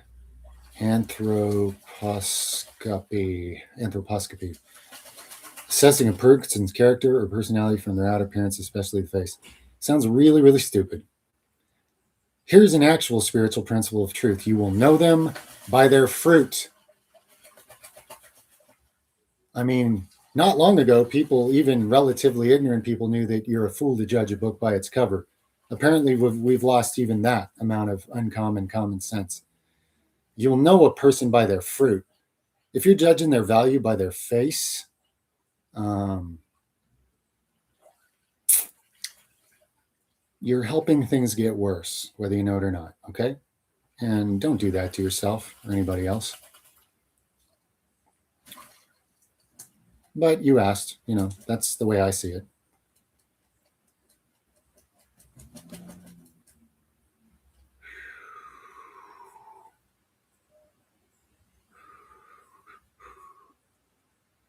You're relentless with your streams. Relentless. If I can do lateral raises for 2.5 hours, I can certainly sit on my butt and, communicate with people about important things for a lot more than that. I don't consider it strenuous, but that's because today's a rest day and I'm not distracted by all the things I need to be doing because I'm not going to do those today. So it's nice, like just appreciating God and blessings, guidance, protection, and sharing what I can with others. And it's awesome. And if I get tired and cranky and I notice I'm getting impatient with people, usually I'll just end the live stream because I don't want to be a grump, I can be grumpy. I'm sure you guys have noticed. Sometimes I get a little short on a question. I don't mean to, and I don't mean to be impatient with anybody. So if it gets that way, I'm like, geez, I must be getting tired. It's time to start, saying some friendly goodbyes and saving it for the next time. But so far, so good today.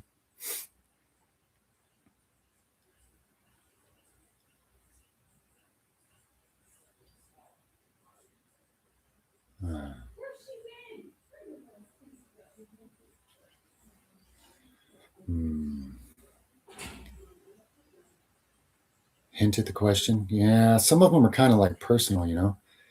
It's like I want that person to hear me and I was answering it. And then people on replay will be able to see if people come across these videos. That way I don't have to like do both things because then I'm missing even more of you guys' comments. I'm trying to get through important things quickly.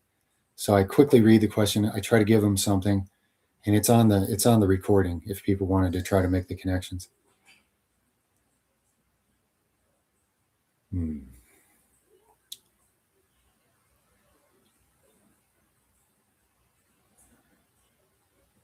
Cycles of abuse and resentment, then forgiveness, vulnerability, then abuse and repeat.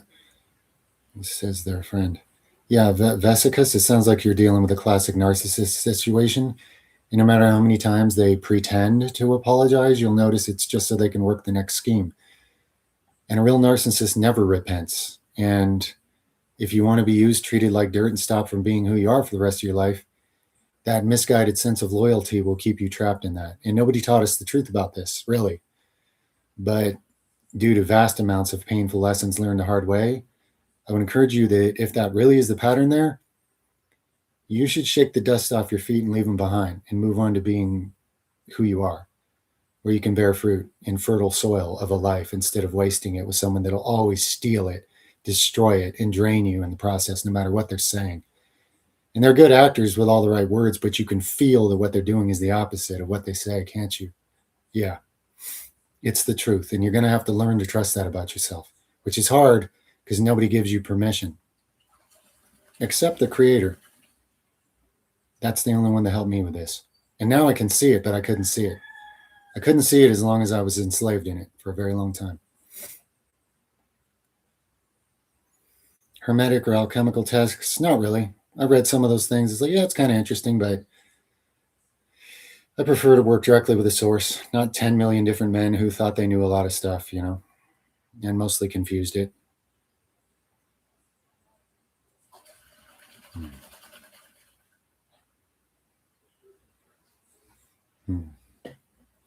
Nerve impingement? No, I've fixed nerve impingement without surgery. No.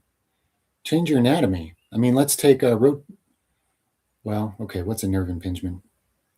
Say you have one in your shoulders around the rotator cuff area. Basically, you have this tendon that's rubbing on one side of the hole it goes through. All you got to do is strengthen the muscles on the opposite side of that hole until it pulls it over that direction, and then it has clearance again. We're talking about structural imbalances putting pressure on a nerve. Structural imbalances can always be changed with intelligent action, okay, for sure. And there'd be herbal oil massage and different types of therapies for certain areas. In some areas, it wouldn't really be about an exercise to strengthen one thing versus another. It might just be about releasing tension, detoxifying pressure in the area, and letting things settle with an equal pressure and proper distribution, which they can't do when they're stuck in inflammation. There's a lot of areas in the body that can do that, and it can be fixed. How long did it take me? Well, more than 4.5 decades, I guess you could say, to get to this point.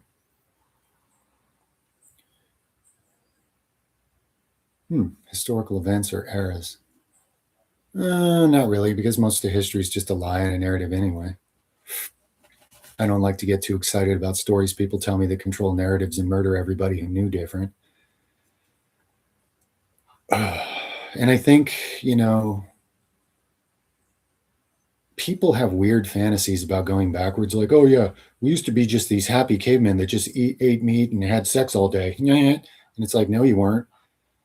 Those times are even more ignorant, miserable, and you're suffering from every disease and flea and, infestation with every kind of worm and parasite, and believing completely crazy things that people make up in caves and killing each other over superstitions. And there's no fantasy to go back to, If you go back far enough, there are actually times with much more advanced civilizations than this, some of which I've remote viewed. But even that, it's like, okay, that's all very super interesting and all, but I'm in the here and now right now.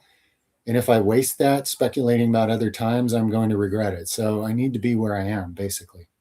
Because all the same principles are here right now that were there then.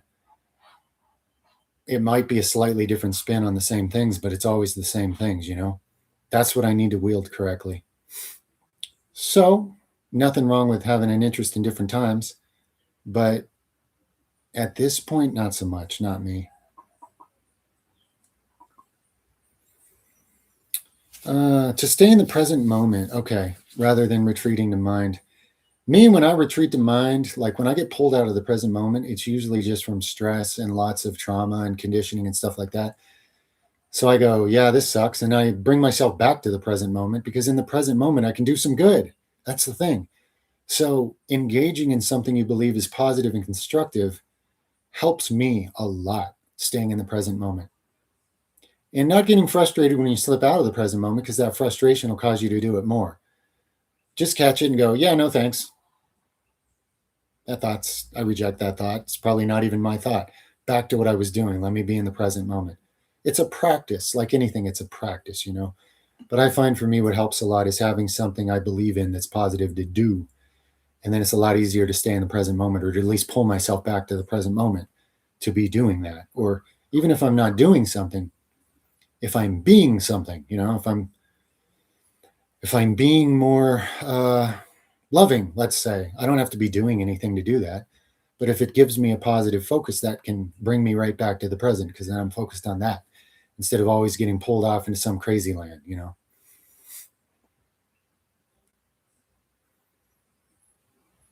Um, okay, Francesco, that works. However, what you're describing, having trouble, you will find that after a deep cellular detox, a lot of those negative cravings are a lot weaker, because a lot of the foreign organisms living in your body causing you to crave that garbage are gone. So in your case, probably beginning heavy detox first is going to help you with the other goal, and then they will both support each other. That's the way I'd approach that in that particular situation.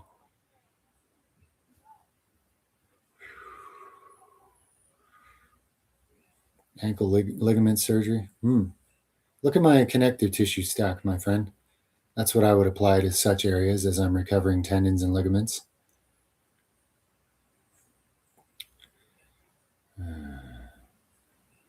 Well, it's not your job causing you the panic attacks, okay? Your job's triggering the panic attacks. The cause is some trauma that you haven't faced the gravity of, or how serious it is, most likely from childhood.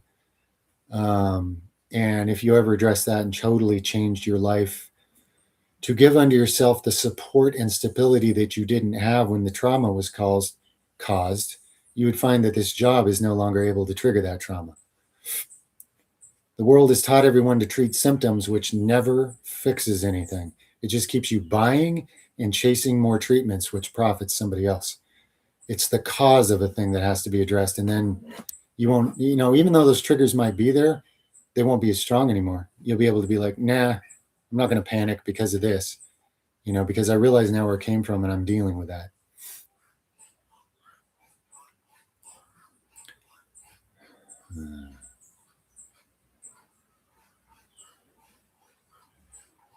It depends. Ashoturira. I know I said that wrong, but anyway, naturally derived DMT. Being that's a part of your body's systems, and it is natural, but people are, finding ways to spike it and stuff. It, in and of itself, it neither amplifies truth or amplifies falseness. It just amplifies what's already there. It's an amplifier of your consciousness. Okay. It just reveals more of the layers of your consciousness. That's what it does. So there's a lot you'll see and experience. It could be horrible. It could be wonderful. It could be a mix, but it's going to amplify things that you may not be aware of that are already part of what you're carrying within you. It's an amplifier. Appreciate you too, friend. Much love, Vesica. Vesica sword. That's cool.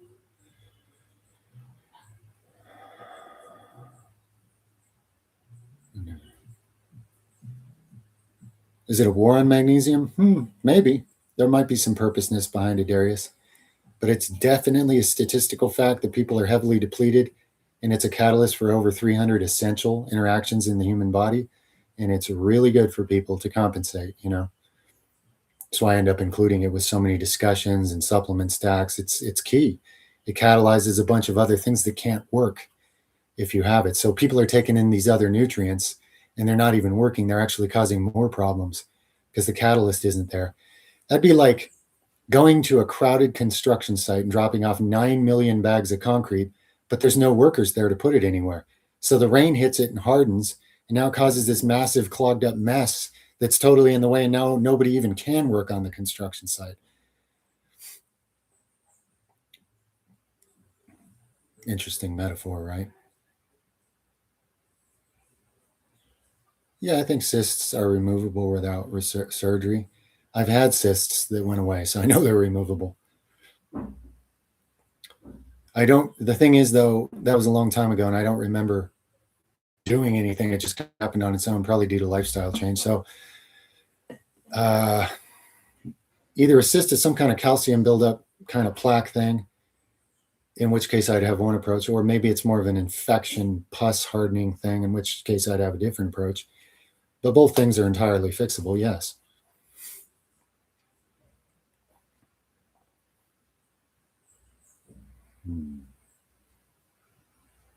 You notice foreign thoughts in your own head, and it's good you notice because your head's more like a radio than it is anything else. This is going back to why I don't believe in intellectual property. There isn't a thought anybody can have that didn't already exist. So people have been, okay, again, people should go back and, watch the Redeem Your Inner Child, Open Your Heart Center video for some kind of reference on what I'm talking about here. But people have been duped for a long time into believing you are what goes on in your head, and you're not at all. But when you believe that, you can be completely controlled because the head is programmable. It's influenceable by every kind of thing, and it's programmable by repetition, by subliminal messages, by subconscious implications. There's all these things in these agendas, and there's entities you don't see that can speak right into your mind and do it all the time. The light ones really only do when you're looking for it, but the dark ones do it all the time, whether you ask for it or not, because they don't honor free will. They violate everything that's true and right. So if I go too far with this, a person's going to be like, well, that means no thought is really my own. And maybe that's true because you don't really own thoughts. But here's the thing. You have a free will and you have a choice to make. Do I choose to own that thought as mine, or do I choose to reject it because I disagree? You always have that choice. Do not let your mind deceive you into thinking that any crazy thought goes through your head. Oh, that's me. Uh-oh. Because if you believe that, which most people do, you are going to be greatly deceived and you're going to be taken advantage of, thinking all those crazy thoughts are yours. You are now believing evil, which you're making it easy for it to hijack your life and take it over and control you, stop you from being who you are. So guys, use spiritual discernment, or develop spiritual discernment and use it, because all thoughts should be, analyzed and decided.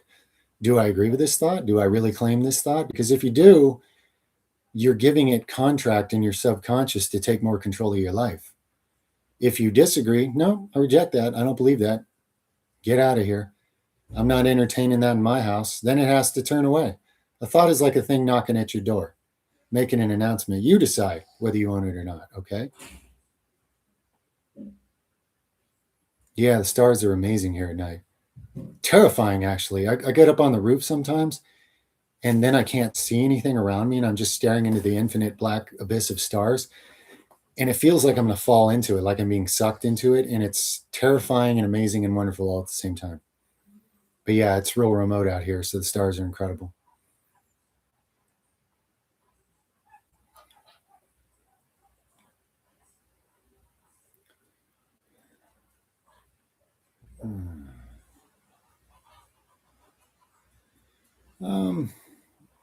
Vesica, I would start kind of more with part 2 of what you're asking there, but it's possible that some of what you said in part 1 would be part of how it occurs. Yeah, there's kind of a time travel thing, because on some level you do need to go back and be there for your inner child, because somebody needs to.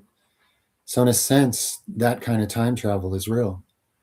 And if you can go back and give your inner child the safety and the unconditional love that humans need and thrive on, that life is actually built from, and start overriding all the lies that formed the experience you've had up to this point, you are rewriting. Of course, I wouldn't attempt this without God's help, because it would just be a bunch of mental playtime. But yes, I think both things you asked are part of it. Yeah.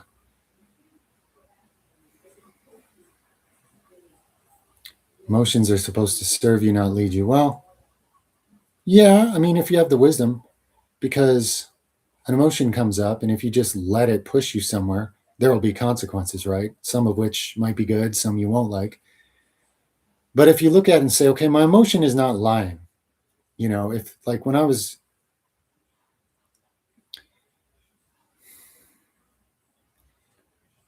your emotions are not lying.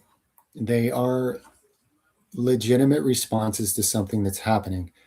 The question is, can you have the wisdom to see what is happening accurately and determine what might be a good decision based on that? And in some cases, you can use some of the emotion to make it happen. And other times you can't, because other times what wisdom will show you is, okay, I don't want to act from this emotion because that's actually what this narcissistic evil is trying to get me to do. It's a trap. So it's taking advantage of a truth. It's like when you make a child cry because you're mean to them, and then you tell them that they're crying because they're evil and they're wrong. Like, what are you doing? What are you doing to that child? So wisdom would be doing something more the opposite. Understand what makes you angry, understand what makes you sad, and figure out why. And then decide if there's intelligible action in life, something you can do about that to change that situation so you don't just have to keep reliving it. That said, the world is full of injustice and cruelty and suffering. And if you're a person with feelings and you have any empathy, sometimes you're going to feel some of that. Sometimes you might even feel a lot of it. Sometimes it might hurt you. And even that you have to learn to regulate it. You have to learn to detach when you need to. Detachment, by the way, doesn't mean you don't care. It means that those of us with a nervous system that overloads to the point where we could die if it gets bad enough, there has to be times where you learn to detach. You don't care any less, but you can't carry the weight of the world within your own nervous system. I've tried, and it will destroy you. So I don't know where all that came from. Hopefully it's relevant to your question. Do you hallucinate sober? Hallucinate. Yeah, I guess you could say so. There's been things that I saw that were like special, not normal vision while totally sober. Sure. Hallucinates got a negative connotation to it. I probably wouldn't use that word. But do I ever see with a different kind of sight or, sure, it's happened. Yeah. Hey, Stout, it's an infinitely big universe out there. And man's ego is ridiculous, but realistically, let's say you're an infinite consciousness with infinite creativity and infinite capacity that went ahead and spawned an infinite physical universe. Guess what, humankind? Your story is not the oldest or the biggest or the exclusive interesting thing going on. That's pretty much infinitely far from the truth. But most of that's irrelevant to a human being's current situation and life investment. That's why I don't go into a bunch of things just to ooh and ah, because people will waste their whole life oohing and awing and not bear down and like get grounded in their own reality and invest their life in something of eternal value.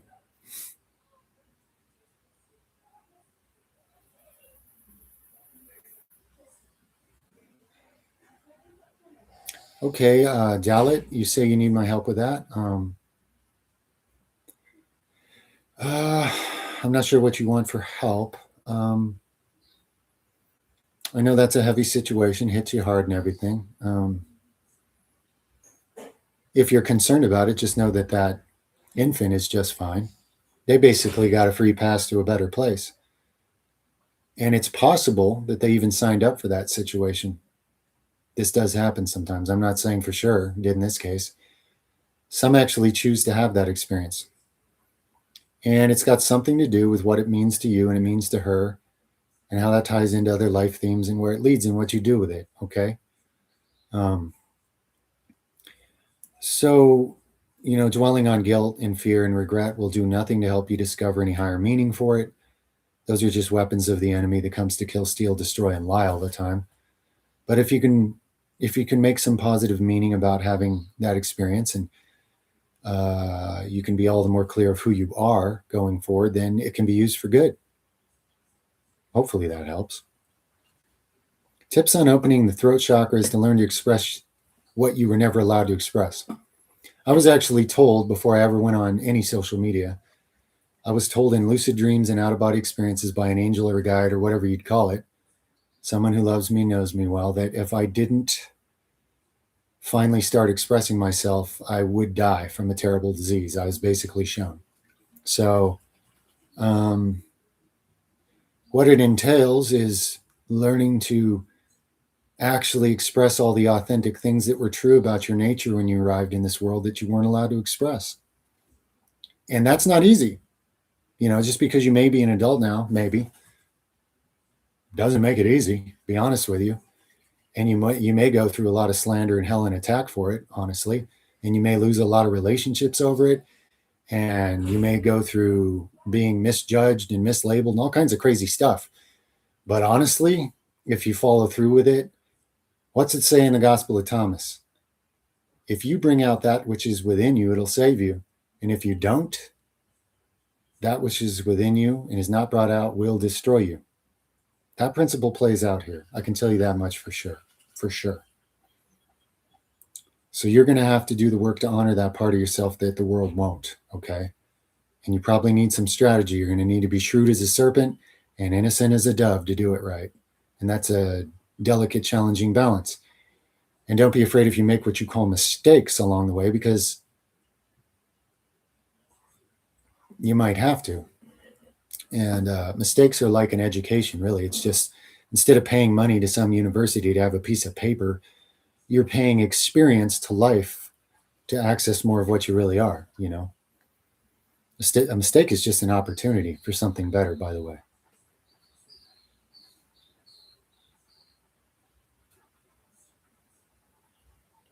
I learned about all the herbs and natural kingdom and all that stuff. Late teens, early 20s, things started just appearing in my head. And I knew there was this thing called the internet, so I started trying to research to figure out if I could confirm any of these things I was being shown. Many I could, and then others, it took 10 to 20 years for some scientists to finally prove it, but they all turned out to be true. And something kept inspiring me to read and learn about biology, physiology, but not to follow the narratives of the world. That's not what I was seeing. When I would read a scientific paper, I would be shown what it really means and what the implications are. And I used to tell people who just look at me like I'm silly that I am being educated for something. I don't know what it is, but it's amazing. And I have a very strong feeling I'm going to use it all one day. And now I am, and have been now for some time. So it was basically sort of a divine tutorship of sorts. And there were thousands of hours of research went into it so that my left brain could understand a lot of the terminology people use in this world, so I would have some chance of communicating some of this with others. How do you know if a goal has eternal value? Well, what are the spiritual principles behind the goal?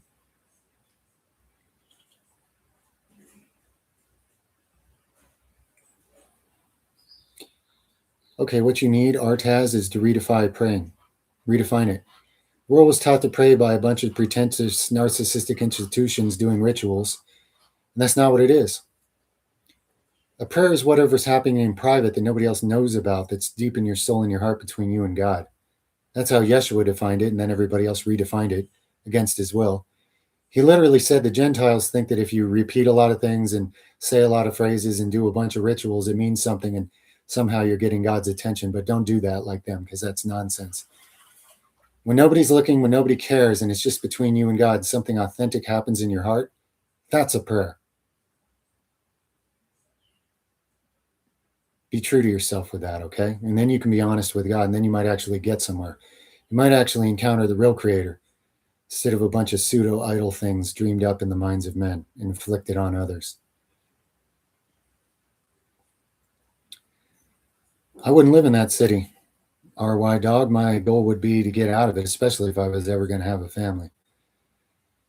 If you want to stay there, I mean, okay, it's the Wild West. Enjoy the adventure while it lasts, you know what I mean?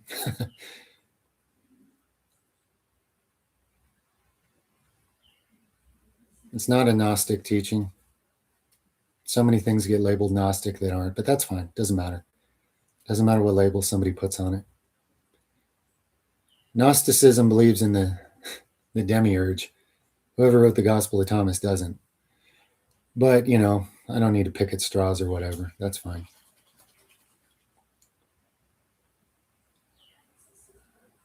Slip disc, huh? Yeah. I'd look into what other therapies might help, and then I would internally take Solomon's seal. I would externally apply comfrey poultices to the area, as well as magnesium oil and internal magnesium and internal vitamin K2 in high dose, and healthy oils to digest the K2. I would put all that together to work on getting my disc back in place. Favorite color, I always have said green. I really love greens and shades of green. I like a lot of colorful colors though. I really do. But overall, I guess I got to say green. Favorite animal, man, I love lions, tigers, and bears so much that I actually manifested a scenario where I got to volunteer at a place where I got to take care of them, and I'm talking hands-on, playing with them. So obviously, I love those a lot. If God gave me that gift, but I love many animals. I wouldn't go so far as to pick a favorite. Those are just ones I had proclivities to. That's for sure.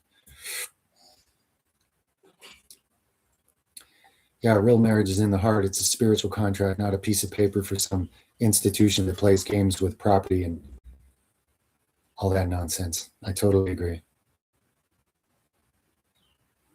No, yeah, that's an answer to both you, Nicholas, and Anthony, or a response. You guys are already talking about it, but yeah, chiming in.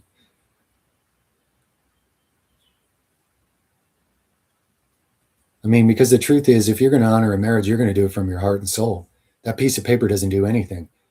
People get prenuptial agreements. It's like a boxing match. You're going into a marriage planning to fail, and who's going to get what? Obviously, beast system contracts are a defilement to the real meaning of marriage. I still have one. I'm not saying there's anything wrong with getting the piece of paper and the tax changes or whatever, but that's not what it's about. I have no problem making that legal commitment because I was entirely already committed to my wife anyway in my heart, which is much more important than my stuff, or whatever else. So whether you get the piece of paper or not, if you have a real marriage, it's going to be honored from who you are on the inside by both of you. That's a marriage. And who God has brought together, let no man separate. Because if you do, you'd have been better putting a millstone around your neck and jumping into the sea than doing that. And I've had plenty of people try to wreck my marriage. They just couldn't help themselves. And so they got cut off for it. And it doesn't matter how good of friends we were before that. That's a really foolish move. You don't get to come in between that. I don't care who you are. You're done.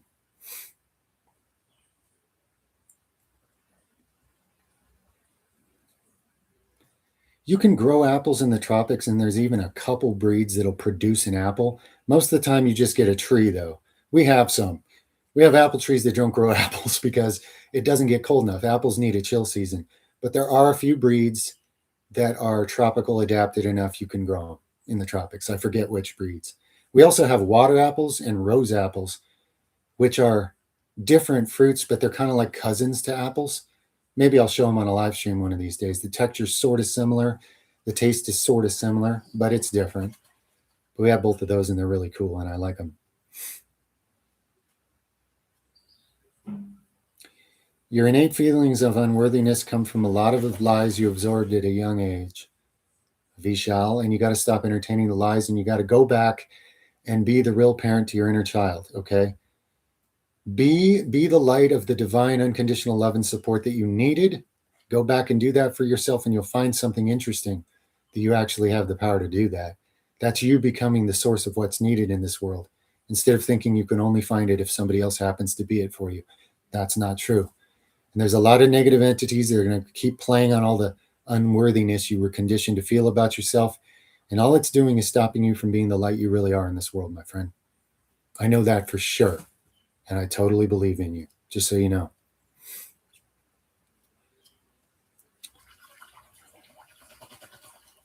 Wow, that's interesting. Elawari, you sound crafty. Pretty cool.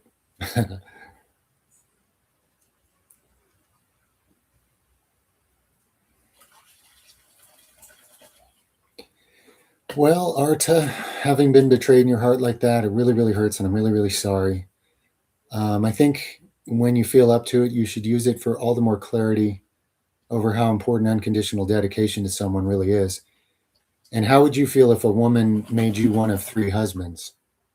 Do unto others as you would have done unto you, my friend. You already know that, and I'm not lecturing you. But I understand pain does all kinds of things to distort our perception, and it is what it is. But time will help. It may not totally take that pain away because maybe you need some of that pain. I carry lots of pain, and it actually makes me better at helping people.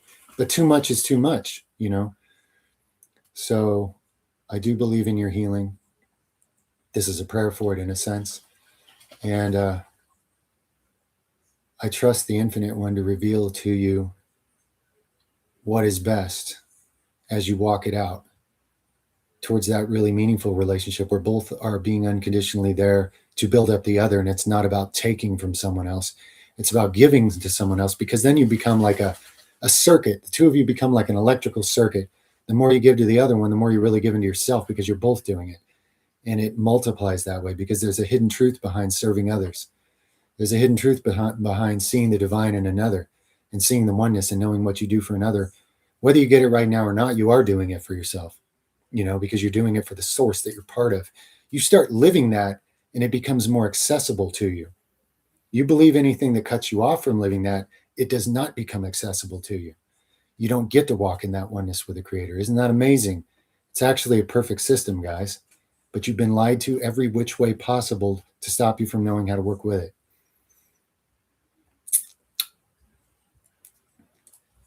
I gave you a bone growth check, best I got. Anything I know about with it. My facial bones change a lot over time. That might add something to do with it.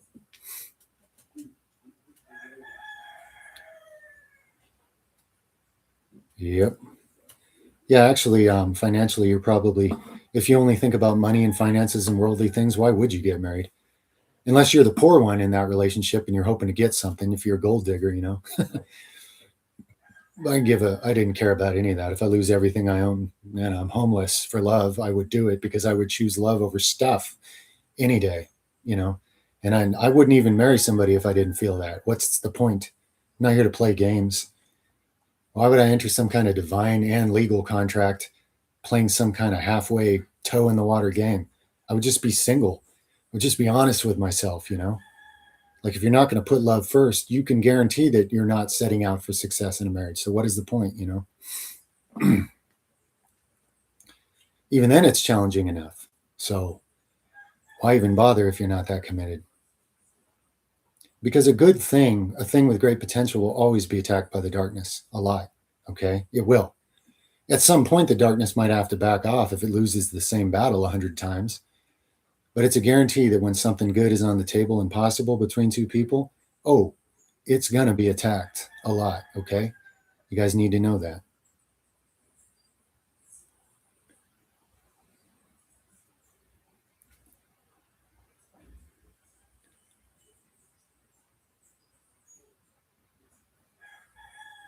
Yeah, Ferdinand. I mean, it's really cool that you've been given another chance in that relationship, and great growth can come from being all the more clear on not making the same mistake. I've done things in the past I cringe about, everybody has something, they could look back on and cringe if they're being honest. But if you become all the more clear and it wakes you up, like, oh man, I can't believe I did that. I can't believe I did that. I really don't want to do that to people. And you become clear. That's sincere repentance in your heart, and that'll be honored. And you'll have the opportunity to be the better version of yourself that you're more clear on being, and really mean it and really be it. And I think that's what you are doing. And it does take time to get over all the consequences of a mistake like that. But what the enemy means for bad, God can turn to good, basic spiritual principle, and it's true.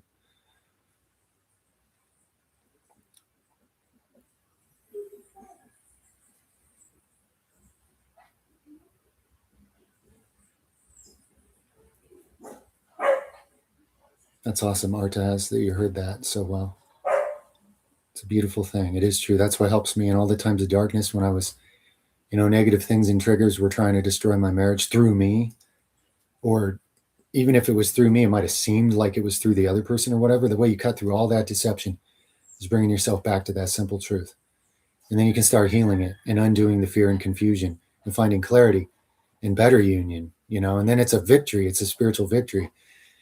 And those victories add up, and then things get better and better over time. When two people choose to win in that scenario together, there's always more reward over time, for sure.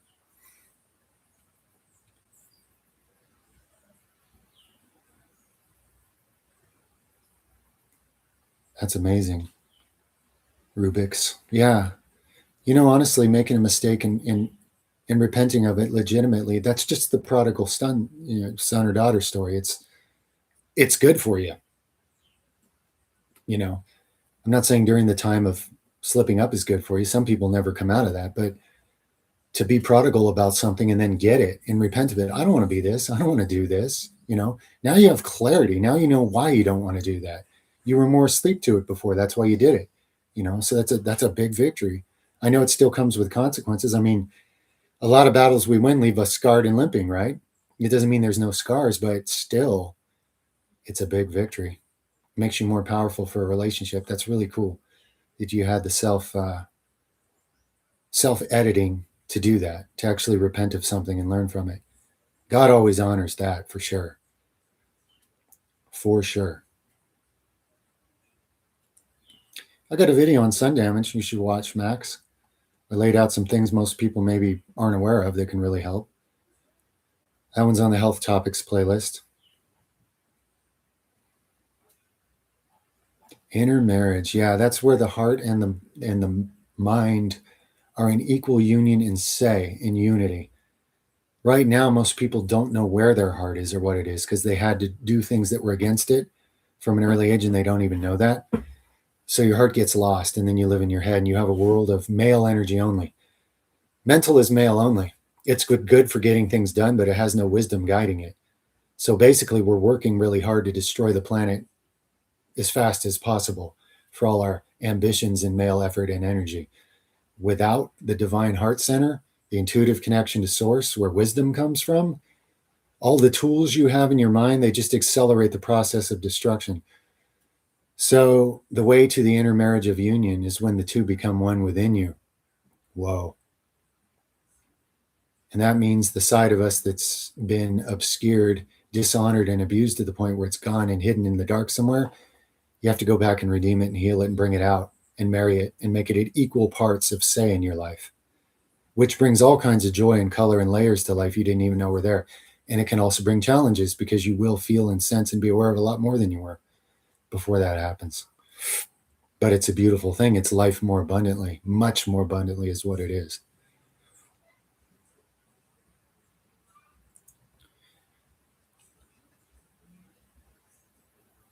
Okay, guacamole. I mean, take a minute to let that register. Okay. Okay, done.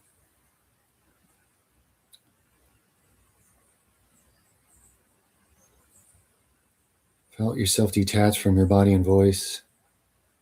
Is this spiritual or dissociation? Well, everything's spiritual. I mean, if you're experiencing some sort of dissociated state, that's a spiritual process. I mean, how can you be detached from your own body and still be conscious? A lot of people don't think they can. They're caught completely in worldly consciousness, which is very unfortunate. But yeah, it's a spiritual experience. And dissociation is a gift. People that get stuck dissociated, like living outside their own life somehow. I'm not saying that's a gift, but the ability to escape your body and brain when the pain is too much, that's built into humans for a reason. Now, I'm not saying you were in extreme pain. I'm not sure what triggered it, but it's a spiritual experience. Is it good or bad? I mean, in and of itself, neither.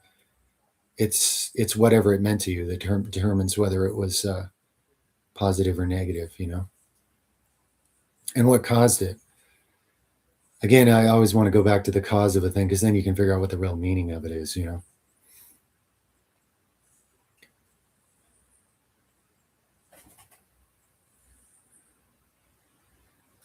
Interesting.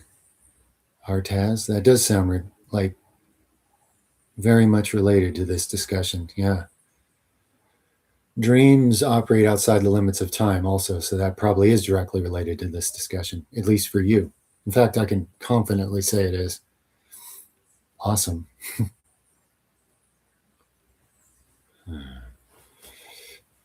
Pray for help. Al Goiter, because a lot of people can say a lot of words about what to do about that, but the words never do anything.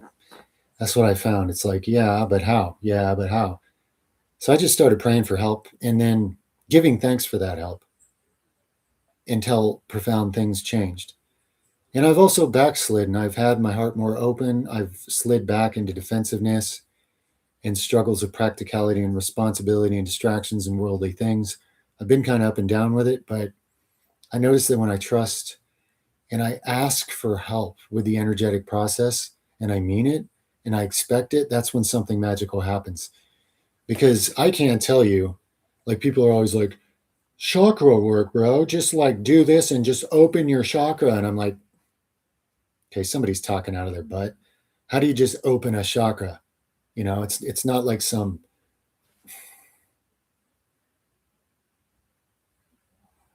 I'm starting to get off on a rant here, but for me, the only thing that's worked is asking for help with the energetic process and trusting in it and giving thanks when I notice a difference, when something comes much more live. One of the signs I noticed that my heart center was opening, I was flooded with these feelings that were memories. These feelings were memories of feelings I had forgotten having from when I was very young. And they were feelings of this wonderful, anything is possible, absolute, like, what is the word for it? Joy and just ecstatic gratitude, joy, and appreciation and well being for what it was to be alive and conscious and existing. And I had forgotten completely ever having those feelings. It's like once your vibration lowers a certain amount, you can't feel those anymore. I couldn't even remember them, which is probably good because it would have been cruel to remember that and not be able to feel it. But that might be a sign some of you will notice. Having feelings that are memories. It's like, whoa, I forgot that I used to feel this. I remember it now. I don't remember how tiny or what age or anything, but I remember this now. That might happen. That might be one of the energetic signs that it's occurring.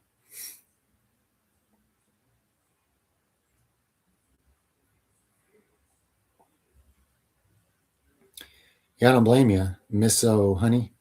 There's almost nothing I look at in social media. If I have a specific question that I need a specific answer to, I might look somebody up who happens to know that and try to scroll through their long-winded blathering about all the nonsense I don't care about to get to the point. But other than that, there's not a lot I look at on social media. It's basically just a bunch of clickbaiting nonsense and taking advantage of people's addiction to outrage and addiction to being told what to do and led in circles that go nowhere. It's sad. It's sad. It really is. So I generally fast from most of it, unless I have a specific thing I need to quickly figure out. If I go on if I have a vehicle problem in a part and I need to see it done before I do the work myself, a productive use of the internet is to go watch a mechanic do it on the same exact vehicle. Then I know what I'm trying to do, right? That's just a practical example. But waiting for Bro Chacho's opinion about what a man is or something, I mean, it's just more puke. I'm not interested. You learn to filter the vast majority of it when you start being true to yourself and honoring your own time. Guys, you're never going to make it out of the matrix without honoring your own time, without time sovereignty. You're already having most of your time enslaved by things you didn't ask for. Why would you enslave the rest of it to having your mind scrambled by every idiotic idea that every idiotic idea can put on the internet? You're not doing yourself any favors.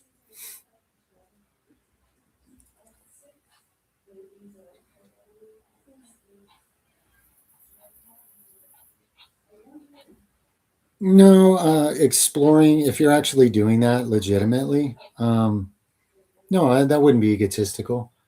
If it's legitimately working and you can feel you're being guided and you're walking it out. Furthermore, I redefine what prayer is. You realize that every thought or feeling you have is just open to the Creator anyway. You're not having any of that outside of God's experience.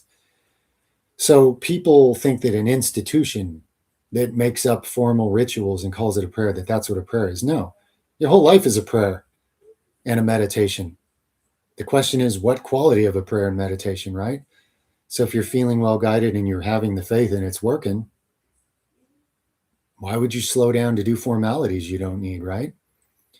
I would just keep flowing with it if it's genuinely bearing fruit. Yeah.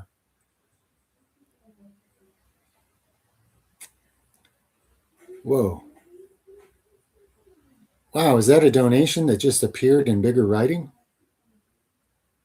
I tried to enable some function on this thing. Maybe it's working. Okay, Jerp. JJERP, I'm going to answer your question. It looks like you just donated $5. I think that's what's happening here. So I'm going to make a point to prioritize it. Even if, and guys, if you pay me a donation or you just give me a donation and you ask a question, and if I honestly don't have a lot to say about it, I'm going to have to be honest with you. And if you want your money back, let me know. But if I have anything, I'll share it. Thoughts on the supposed disclosure that related to non-human intelligence? Feels like the more I learn about it, the less I know. Yeah, it's misinformation, okay? Anything the authorities that control the narratives of this world disclose to you on that topic, it's to distract you from other things, okay? So the reason it feels confusing and chaotic is because it is, by design. They're not going to disclose any, oh, now you guys, the populace, the slave populace, you're all insiders now. We're really going to cut you in on, no. It's just more disinformation. It's like false hat and all this other stuff. Be careful, guys, because whatever they're up to with that, you got to understand that the depraved people that run things, there's always multiple plan A, B, C, D, E behind anything they do. And having an alien narrative that they're building, there's always a potential plan to how to use that to misdirect people into the next mistake down the line. So feel free to look at these things, but do not allow them to manipulate you with them. Okay, that would be the wisdom to throw into that. Crowbar, $10 donation. Hey, do you have a question or a topic or anything, Crowbar? I'd like to be giving too. If not, though, thank you. I mean, thank you, of course, very much.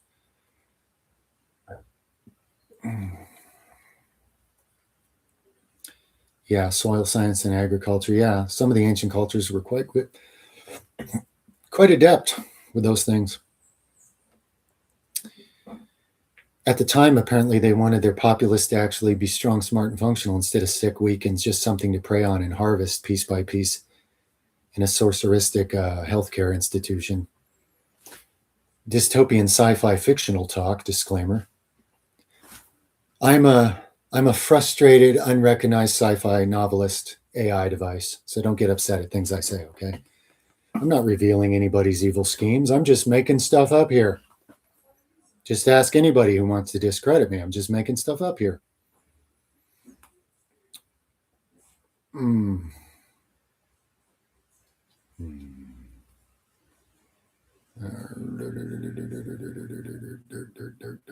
Wow. Dolphin assisted water birth? Wow. It's a new one on me. Sounds interesting.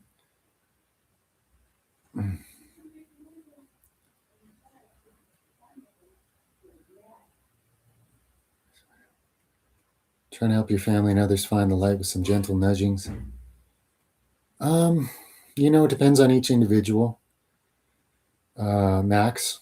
And some people are actually open to considering things. When Yeshua said, you must become like a child to inherit the kingdom of heaven, the people that murdered him made one crazy thing out of what that means. But, the simple spiritual principle, what it means is, if you can't be childlike, you can't be taught. You can't accept anything new. You can't go back and rewrite. You can't be revived, and you can't have a new life, So based on the individuals you're dealing with, are they stuck and insistent on where they're stuck? Or are they actually open to change? And, you gotta observe each individual that way. So there's a lot that, based on what the case may be, it could be pearls before swine, which is unproductive waste of your efforts. Or it could be, seeds sown that eventually grow into something.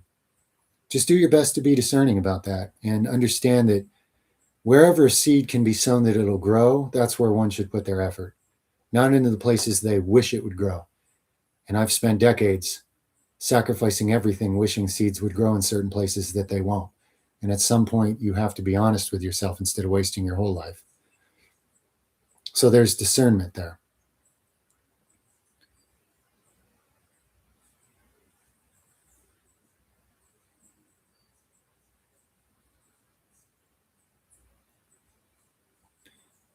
Can't seem to break these patterns. Well, Algoitier, Goudier, whatever, however I pronounce that.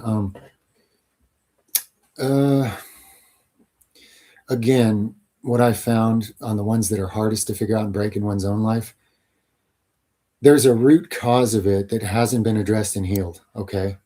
Where's it really coming from? Instead of looking at the habits you're stuck in, addictions, patterns, whatever, try to go back and figure out what those addictions or patterns were helping you hide from or distract from or compensate for.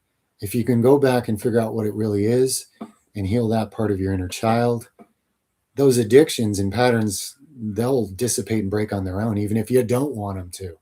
In fact, certain relationships in your life will implode because they're not supposed to be in your life anymore. A lot of things will change like magic if you go back and change the root connection to what started them to begin with. Okay.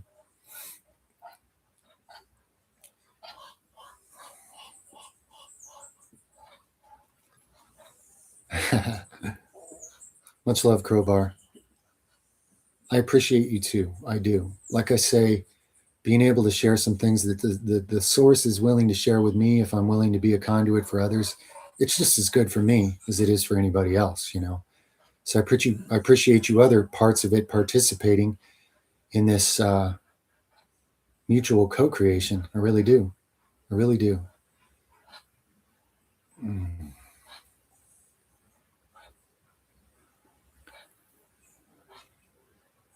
Is it possible believing in him one will be led one's lifetime to a timeline of immortality? Well, here's something interesting about that, Artaz, that just hits me. He would say in certain recordings, he who really believes, who really embodies this now and is reborn now, will never taste death. And yet, all those people, I mean, they left their body behind at some point. Now, that means that they were experiencing their immortality. They were not experiencing the end of their life. Death wasn't not the same experience for a person like that as it is for someone without it. So ask yourself this: if you're say immortal, which you are, do you really want to keep this limited mortal human body forever, not knowing what other things are possible? Of course not, right? So we're talking about a spiritual level of attunement and awakeness and lucidity to where you don't really experience death. You just leave your body behind and go on to something better at the right point. You're totally ready for it. So in that sense, he was definitely alluding to something like that. Yeah, I've done all that, Diamond. I've done a lot of it in the past. Used to get paid for it. And there's some big ups and downs and confusions that come from all that, especially for a lot of reasons. So I don't really do it anymore. I put permission on the Almighty Creator to use me to communicate whatever. If there's a certain angel or anybody else assigned to me for it, that's fine. But I don't just open myself up to anything from anywhere anymore. That's for sure. As interesting and mind-blowing as all that was, it left a lot of chaos in its wake. But yes, I'm built for that. In fact, that happened accidentally in my life for a long time before it became any kind of a conscious process.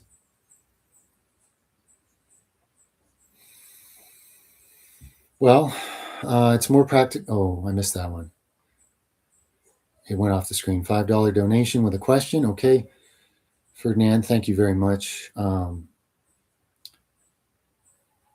man, you're just being thankful. Oh, thank you very much, friend. And I'm happy to be a part of that reminder. I'm thankful to be reminded myself, and I'm glad you appreciate it too. Much love and honor and appreciation, brother.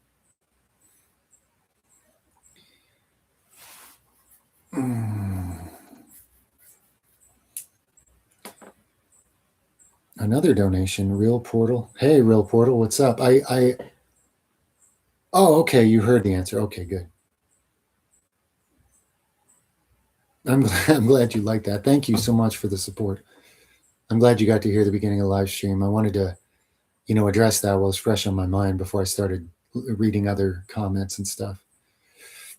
And if it leads to another question or something, and we need to expand on that more, feel free. How do you handle understanding pride and ego when trying to overcome shame? Or really how to genuinely grow without compensating with a different sin? Pride and ego, trying to overcome shame. Yeah, they are all related. They're kind of depends which side of the coin you're approaching it from. Like,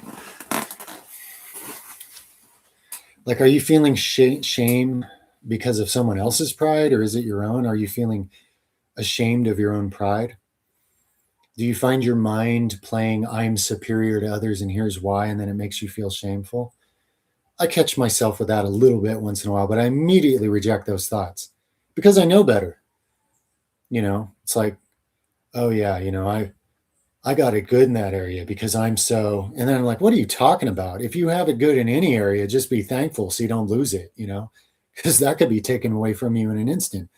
Don't be proud of yourself. Be thankful that something in your life happens to be easier on you than it is somebody else. Because I got a whole bunch of areas in life that are harder.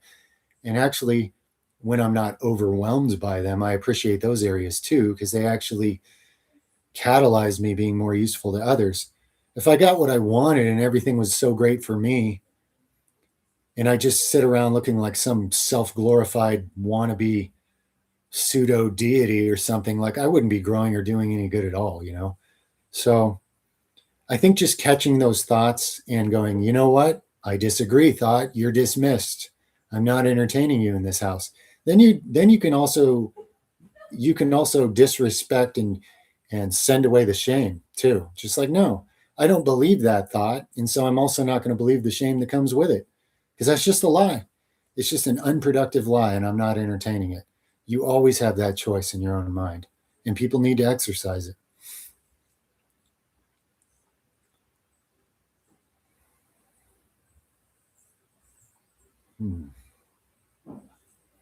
Well, it's kind of challenging to identify a root cause, but it's more practical than you think. And it's probably been right in front of your face the whole time, and you're probably actually aware of it.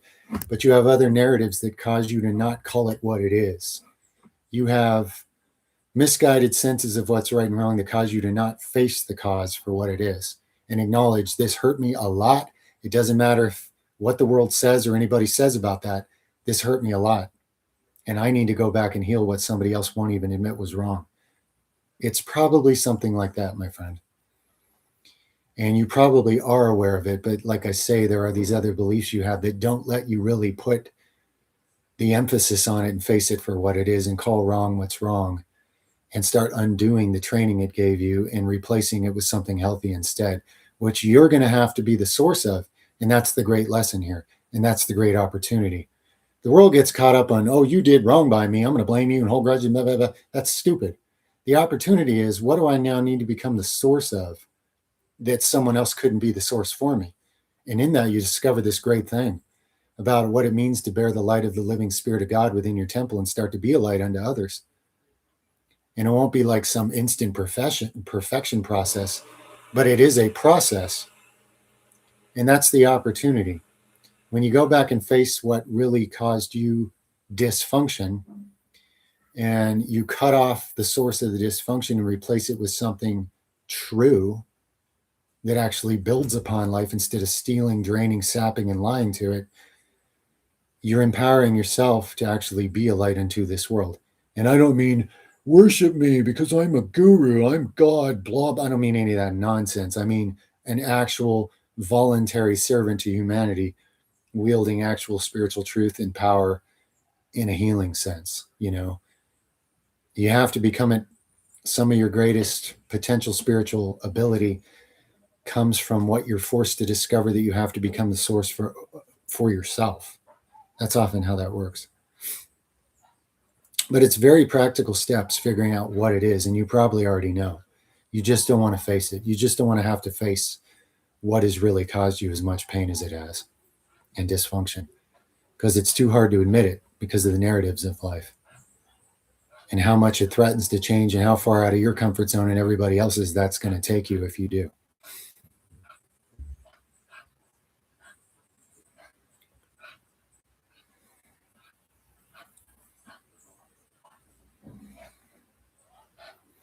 No, warrior, I believe that's a wonderful ideal to believe in, but all the practicalities of how because you have to deconstruct everything.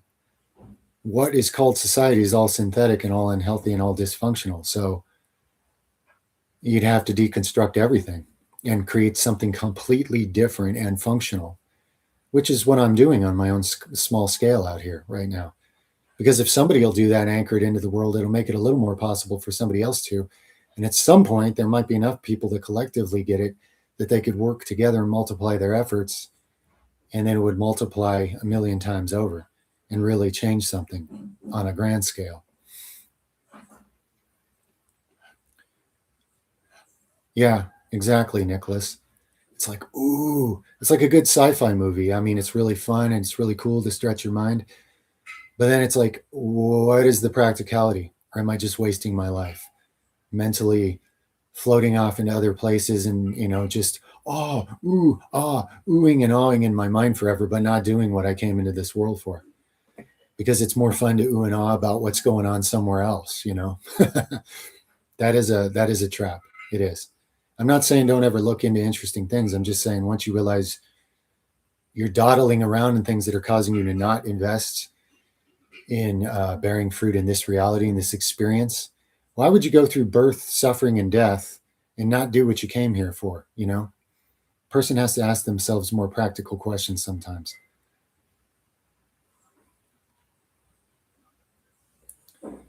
Yeah, are you really alone?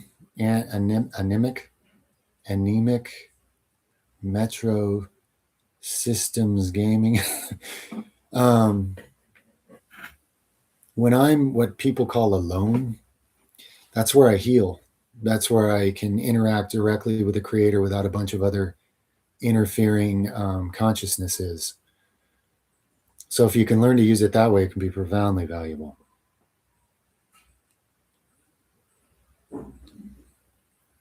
I don't know about other locations, my friend. I went where I believed I could make it work, and that's what I'm focusing on. I can't go, sending people off into perilous situations all uninformed because I act like I know. A person would know that for themselves if they were ready to do it. Okay. When you know where's the right place to go, then you might be ready. It's not for me to tell people ideas that are just going to get them in trouble.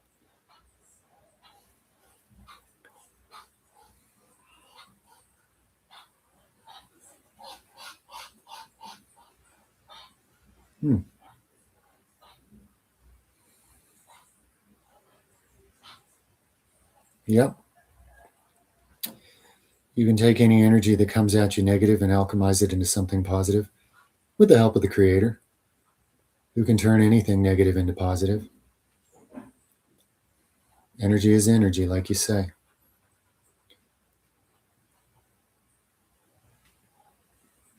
Yeah, enlightened farms, because you're taking the big limitation that so-called hard gainers have, and you're giving them a solution. It's not just gainers that can benefit from it, but they're the ones that would notice the ceiling on what they've been able to do so far being lifted higher, for sure. To recommend is to read a lot of things, but it was mostly divinely guided science studies, not so much books.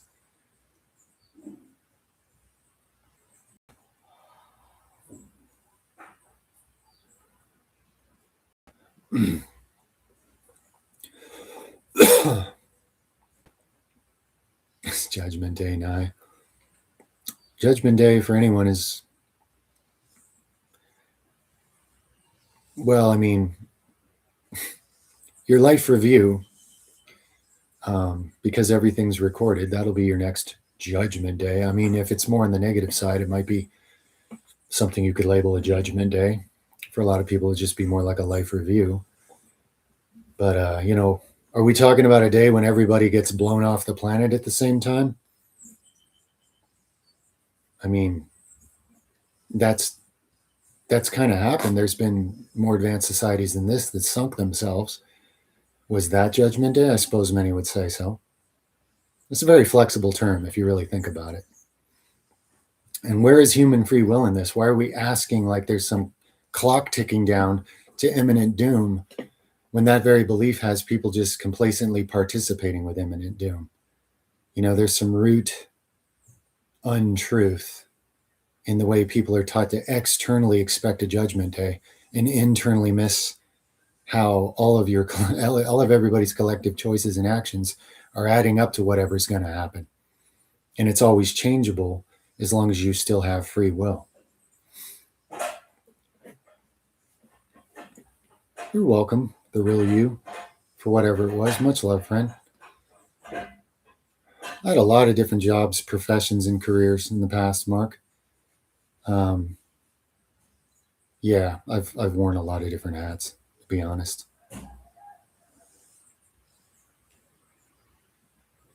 How can one fix their metabolism the easiest way? You realize that everybody's different metabolism issues would be entirely different, right? I will say this, though. If you use the Health Topics playlist and you master the things in the first 3 videos, disclaimer, not diagnosing, not prescribing anything, okay? Just talking among friends around a fireplace. Anyway, if one was to master what's in those first 3 videos, most metabolic situations would be vastly improved.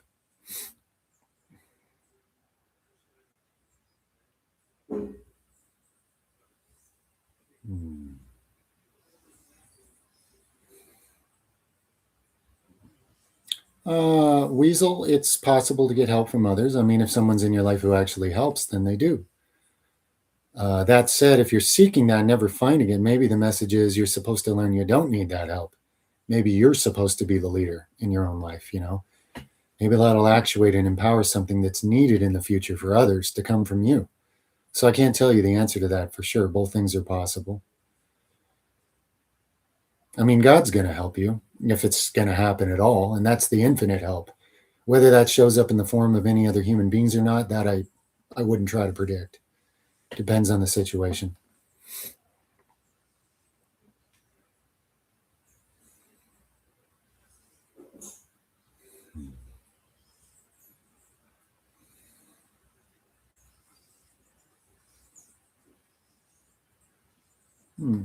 Well, how did you manifest the past relationship curse video?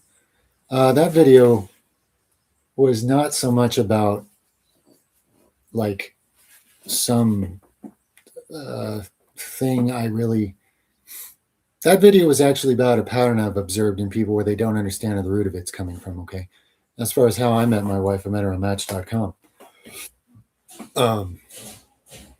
Which may sound weird to people, but yeah, dating sites can actually be used intelligently if people have any idea who they are and what they're headed into a relationship for to begin with.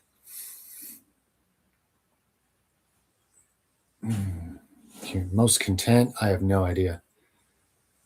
Some kind of Garden of Eden scenario, maybe.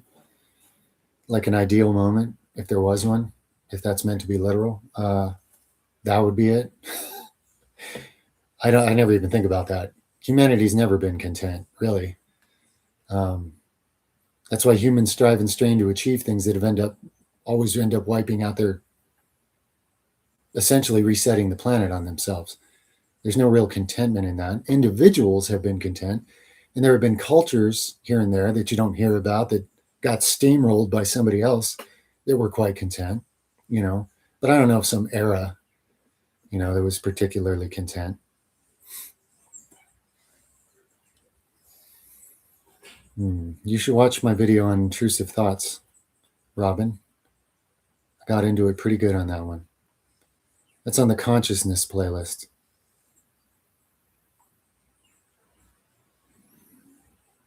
Yes, exploring frequencies. Where did scriptures come from? The real ones, the ones that actually are real, which is only some of them. They came from people who knew how to listen to the Spirit of the living God, didn't they? I mean, isn't it interesting how backwards it is that people will worship a book or ink on paper and blindly believe whatever it says and not even consider where it came from or how? Or the fact that spiritual discernment and personal interrelation with the infinite one, becoming one with the source or actualizing it, is the point of the whole thing, and how that undermines it. Nothing wrong with having good things in writing. But when people believe anything in writing and they don't have inner scripture contact within them, they're going to believe anything they're told, no matter how distorted the writings, aren't they? Yep. Not only is it possible, it's the best. It's the great ideal. Whoa, swimming with sharks, huh? In the wild, the most exotic animal, I used to hands-on wrestle and play with lions and tigers and bears. Oh my. Yep. I've touched a lot of other things too, but I have a lot of experience with those. I used to volunteer at a refuge for them. And I got to go in there and do more hands-on stuff than others because fortunately the guy that owned the place was half crazy in a good way, which worked out great for me. Oh, civil movement? What's that going to be? Violence? I don't know, man. It's been done before, and it always just leads back to this. That's really not my department, I'll tell you that much. You know what happens when one group kills all the bad guys? They just become the bad guys. But I know there's different types of civil movements, and honestly, there's a lot of situations like, let's take some positive examples, like where Europe, or at least England and parts of Europe, the people were in an uproar about the fluoride in their water. It's like, why does Hitler still get to poison our water? What are we? Are we in a concentration camp? This is not acceptable. When they made enough noise, fluoride got taken out of the water. Well, the U.S. sits there fluoridating itself to this day for the most part. So civil movements can make positive difference.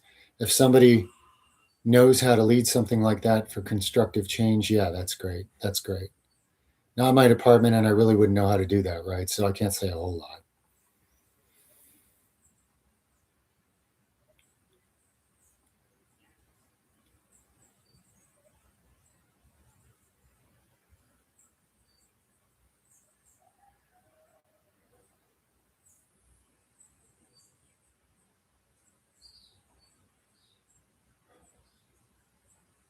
Wow, that's hardcore, Juan. I'm sorry you're going through all that. Sounds like you don't fit in the environment you're in. It sounds like you've outgrown it, to be honest. That's always hard because it's like, I don't fit here. Where do I fit and how do I get there?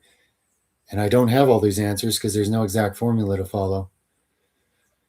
But if you have faith in the divine creator, that there's a better way of life, and you're trusting and believing in being guided towards it, and you keep your metaphorical eyes and ears open, you will see opportunities of that path in your life. They're probably already there. That much I do know from experience.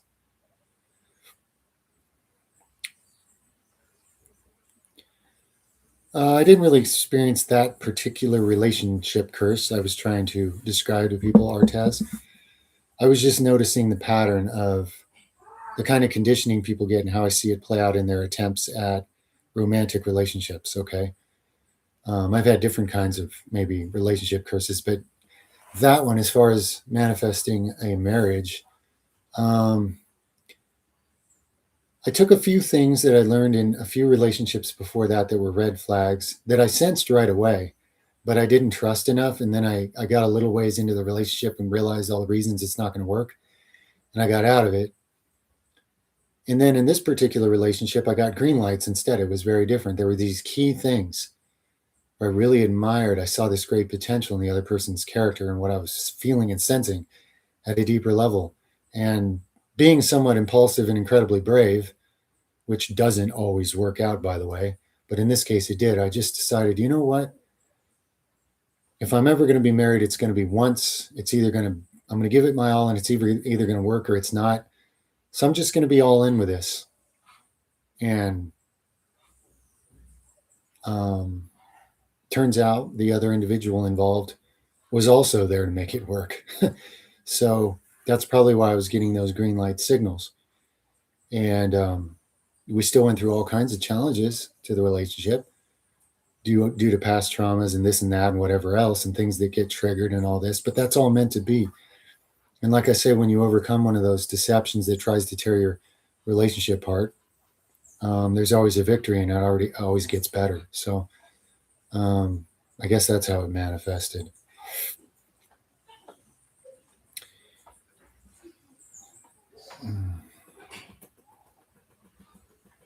Yeah, synchronicities can definitely be guidance when they're totally out of the ordinary, amazing, and they just keep happening. It is trying to show you something. I also know from experience that when you know that, you're trying to see the meaning all the time, and you'll end up, at least in my situation, I ended up assuming certain things that weren't true. So I was reading into certain things too much, and I was picking up actual guidance, and I was also picking up mistaken guidance where I thought that I'm supposed to factor something in that I really wasn't. And then it gets hard later to kind of filter out the correct from the incorrect and all that. But I can definitely confirm that if you're getting a ton of synchronicities, it is a form of guidance. It is someone intelligently communicating with you, at least an opportunity. As long as you can tell your motives are pure and good, then the synchronicity trail you're following is really an attempt to help quicken your spirit and give you higher perception and get you onto a potential higher timeline for your life, for lack of better words. But of course, again, that doesn't mean that everything happening, you should necessarily try to read into it and make too many assumptions and try to act on it if you're not fully clear. Take your time with it, in other words. Don't try to rush it. Don't try to make a meaning out of everything just because there was a synchronicity. Wait till it's clear and only act on the parts that are clear as you go along. That would be my 3 cents.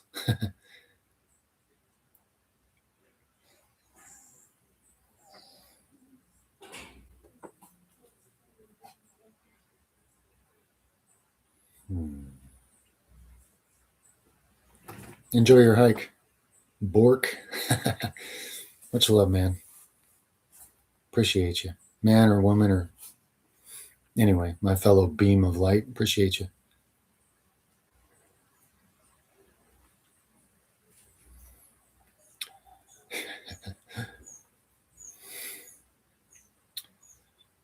The definition of what worship is, true spiritual, I mean, Yeshua's definition would be something like if you believe these things and sense them, live them. That's what real worship is. People doing a bunch of weird rituals and rolling on the floor, acting like fools and praising statues and throwing money and weirdness around. I don't know about you, but that's a pretty cringy thing to even witness and feel. So I think you know the answer already, my friend. Humans have been conditioned by emperors who taught people they were gods for thousands of years to do all that stuff. And, there's ancestral memory and tendencies in the DNA, and people would rather dance around and sing and praise and play instruments to a statue than actually figure out what it means to experience oneness with the divine creator of all things within them and see where that leads.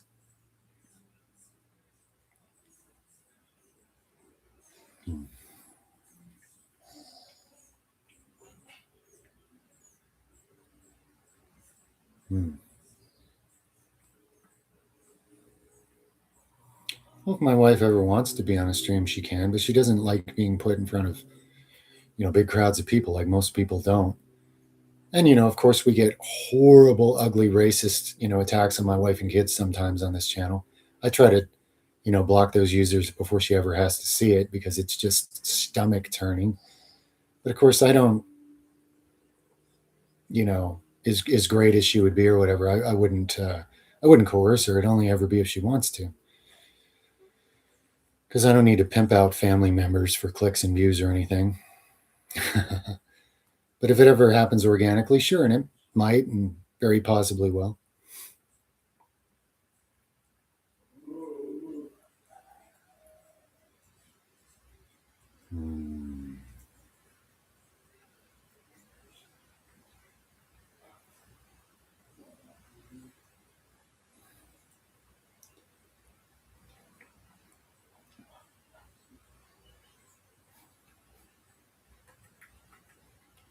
Yeah, exactly. Just live the spiritual principles.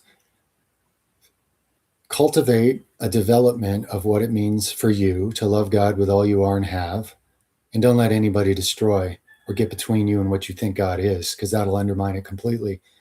Do that, and love your neighbor as yourself. Unless you currently don't love yourself, which is the case in many cases. So you might have to practice being loving, even if you don't really know how to feel it yet. And honestly, your intentions will be rewarded by the real creator in ways that I can't really predict, because the creator knows what you need next more than I do, you know? And honestly, I always found the opposite. I found doing a bunch of rituals and religious crap just made me feel sick inside, made demons come to me.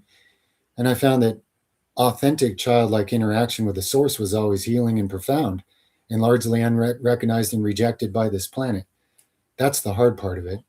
The personal part of it's actually easier for me than faking a bunch of weird rituals for some sadistic, narcissistic, psycho god built in the image of the worst qualities of human beings that I'm supposed to sit there and say is good when it's obviously not. I found that very painful and difficult, to be honest.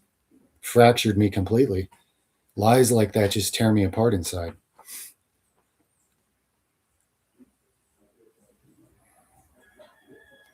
Yeah, the real Yeshua went to India, Egypt, Tibet, all kinds of places in those excluded years from age 12 to 30 or whatever it was. Yeah.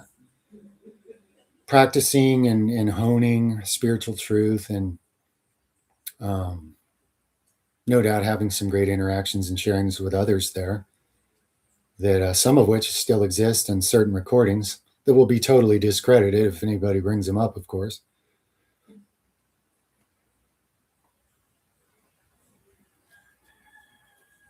You're in the best place when you're helpless and defeated to seek the actual creator of all things. What other option do you have? It's time to make a breakthrough and forget everything you think you've learned that stopped you from doing that up to now, and throw yourself at the feet of what really is, honestly, from your heart, not a display for anyone else, not even involving anyone else. Just between you and the only thing you actually come from, the only thing that is life, the only thing that gives you anything, the only reason you breathe or exist, the only thing you come from and you can go to, you know? When all other outlets are hopeless and pointless, and you can't even distract yourself with hopes for this life anymore, as painful it is, you're in the perfect place to make a breakthrough. So it can be a great gift in disguise.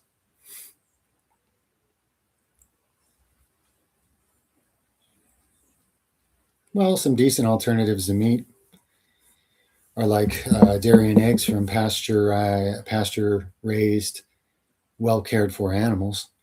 I mean, this fear everybody has: if I'm not shoveling animal protein and fat in me, I'm gonna be a girly man or whatever it is. The fear will dissipate after a while, and you will realize it was all an illusion anyway. But in the meantime, if there's some sacred religious ideal about how you have to consume animal fat and protein, there you go. Quality eggs have every nutrient a human could ever possibly use except for vitamin C right there. Pretty cool. Meat can't even boast that.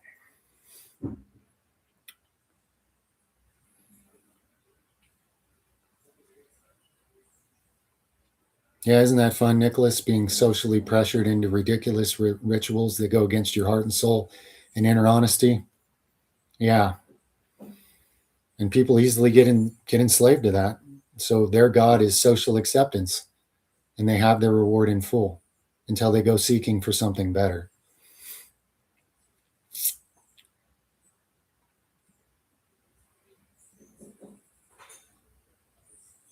Well, not real. How can free will exist if God's going to fix our boo-boos and fight against us to make things work right? You cannot have free will and autonomy without these consequences. The children are starving because of the choices of human beings who did have better in their heart, but made the choice to pursue darkness and selfishness instead. Those children are paying the price for the sins of human free will. If you want God to intervene on that, where do you draw the line? If God's going to make everything right, we can't have free will. We're not allowed to grow into something better, because you can't allow people to make bad choices, and with free will, they will. It's quite a conundrum. So either there's free will or there's not. And it was deemed that there is, and that's to be honored, despite all the pain it causes along the way. If you have infinite consciousness and you can calculate the actual value and outcomes, this is what you do. You allow this situation. As a tiny mortal speculating and not liking certain things, which is very understandable, It's easy to be like, well, but God is good. So, why doesn't God fix it? Well, why don't we fix it? When is the golden age when we embody the will of God within us as voluntary living temples and create the golden age? Why are we waiting for it to be forced on us? That's kind of like the parable of the coins. If you bury your one coin in fear and just give it back when your life is over, it's going to be taken from you and given to somebody who will use it well.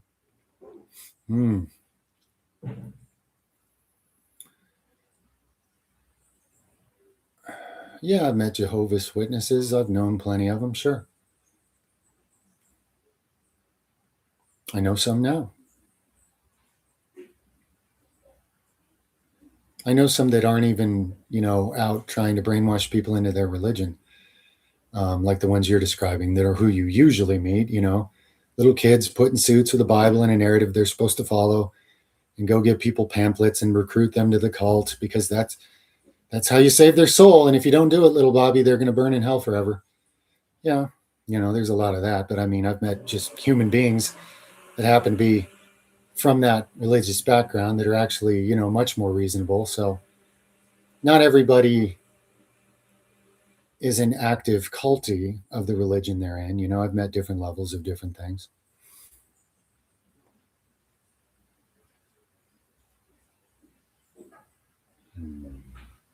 Well, the beast loves to boast and it loves to get you to collectively agree with things symbolically that you don't know you're agreeing to. And it's very narcissistic, so it can't help but be arrogant and boastful and bragging about what it's doing to you and snickering and laughing and sneering, basically. It's just something about the nature of the beast.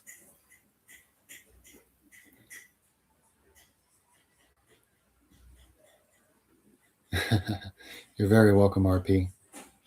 I'm glad to be of service in that, I'm just sharing things that are, I'm blessed to have shared with me.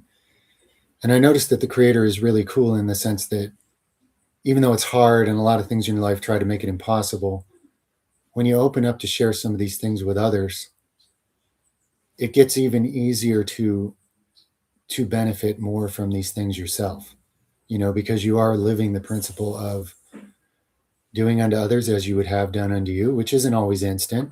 It's not like the world's going to start treating me the way I treat others necessarily, but there are these inner gains. There are these inner rewards that people can't see. They can't put a dollar on it. They can't even get jealous about it because they don't even see it. It's like between you and the creator. And those things are priceless. The kingdom of heaven growing in at whatever speed I can manage to cultivate that experience. Oh yeah. So thank you for the opportunity to share it with you and the fact that you care and it means something to you, because I benefit from that just as much as you do, for sure.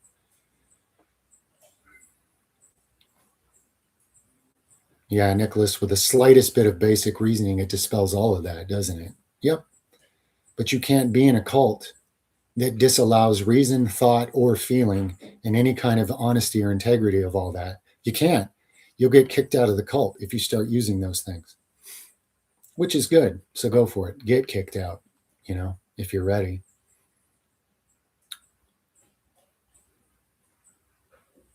They're not spiritual just because they label themselves, Donovan. The narratives in this world of religion of who claims to be the most spiritual, the Pharisees, their broad phylacteries and their public displays to be honored by men, they have their reward in full and they are dead inside their tombs. Just like Yeshua said, they don't enter the kingdom and they don't allow that those of you who would enter the kingdom can do so either. And nothing has changed from then till now. They can call themselves spiritual and sit in the big pedophile temples and control the religious narratives on the planet. It's as far from spiritual as it could be. It's just a lie. It's a counterfeit. Your heart knows that. Good on you. No need to pretend a carcass is a beautiful thing that smells good, my friend. It's good that you can, it's good that you can at least see the obvious hypocrisy. Some people refuse to even see that. They're so deeply under the spell.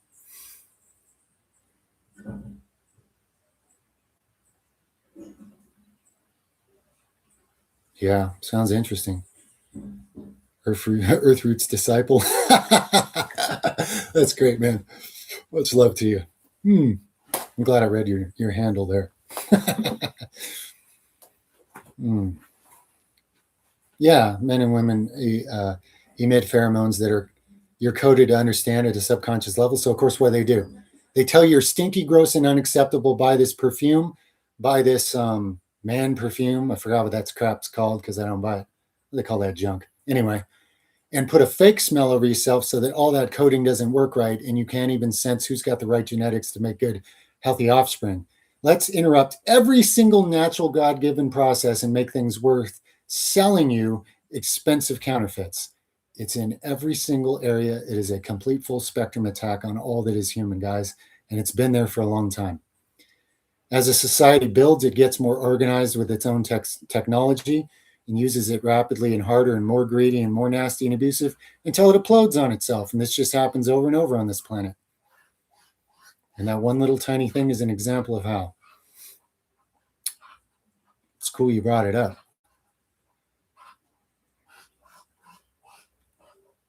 Importance of gratitude. Okay. People talk about manifestation all the time, right? Well, but then how does the evil that murdered Yeshua teach you to pray?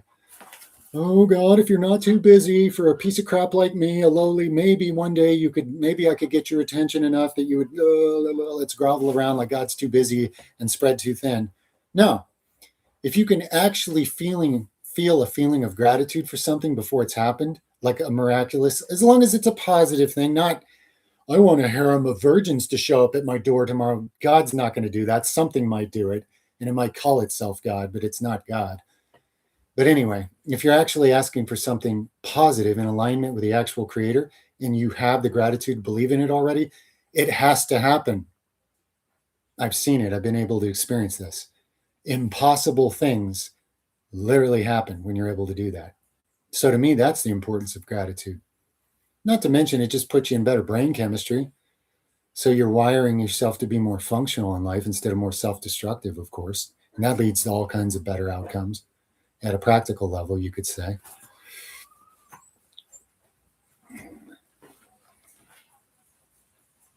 I hear you, Dieg. I have some severe childhood trauma wrapped right around that I'm not going to talk about openly, but that is really, really cool. That is really, really cool. Yep. It's an absolute heart-stabbing insult to what we really are to try to believe things like that. And I am so glad your heart is open enough that you can register it and accept that and see that within yourself. And you don't have to subject yourself to dysfunctional, terrible things that other people call good. I've done it. If you want demons to wrestle with, that's a good way to get them, but I'm glad you're not, to be honest with you.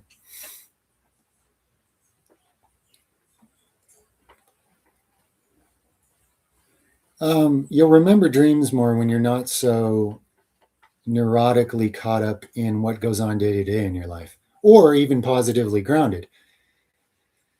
Basically,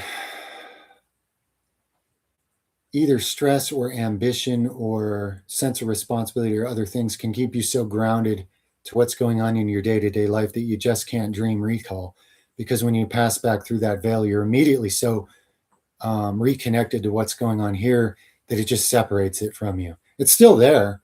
It's still in you somewhere, the recordings of all the higher level communications and even the correct translation of them. But to get that from there to your conscious mind in this life is a skill that's been mostly obscured from this planet on purpose, to be honest with you.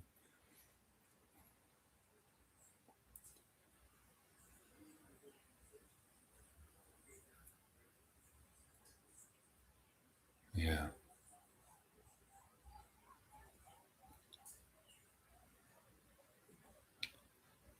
No, counterproductive, walking away from hypocrisy, that's not counterproductive, friend. You'd be a lot worse off if you stay with it. Trust me, I've done it. If you like unnecessary suffering and loss, if that's what it takes for you to learn something, then like myself, maybe you need that. But if you don't need it, then don't regret not sticking around in heaps of hypocrisy. It doesn't lead to anything good, man. Yeah, that does help dream journaling. Like Lumeria said there, it starts training the different areas of you to start passing that information on more accurately and better because you're using your intention now.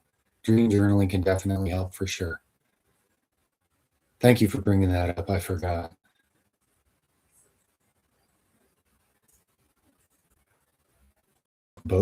Bondolf. Ashwagandalf. I like Lord of the Rings too. It's pretty fun. I saw a tree yesterday that reminded me of an Ent. It had a huge green beard, gigantic tree. I was like, look at that guy standing there talking way too slow when critical things are happening.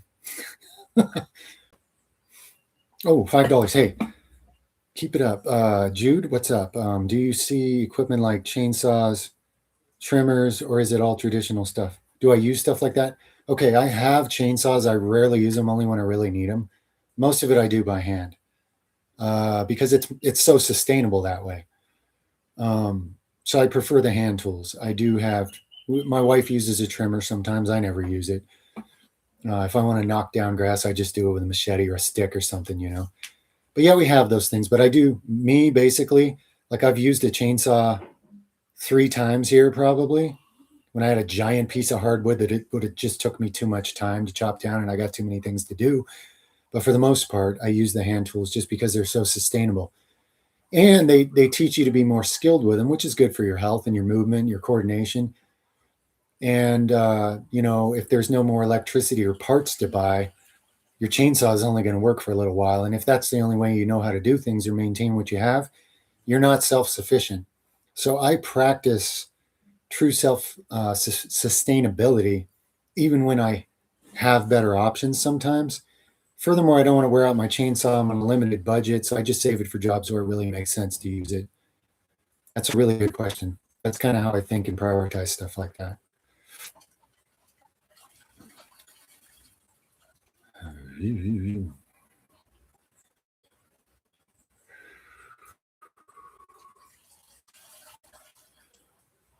Yeah, it happens, Connor. It happens. Nasty little things through you because that's all they got. They're in the outer darkness, cut off from source. There is no life for them if they can't get some of yours. And they'll just twist it up and bring it down to their dark place along the way. That's the only direction they know how to go.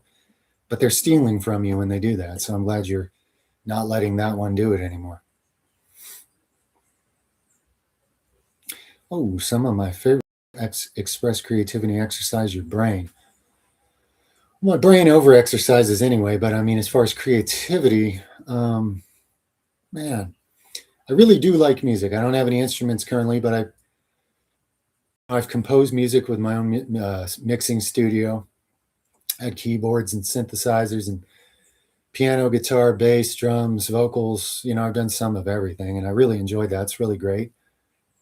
But you know, also like landscaping, building things out of rocks and making cool looking landscaping stuff. I enjoy drawing. I did that in school a lot of times when my ADHD was totally bored with what was going on.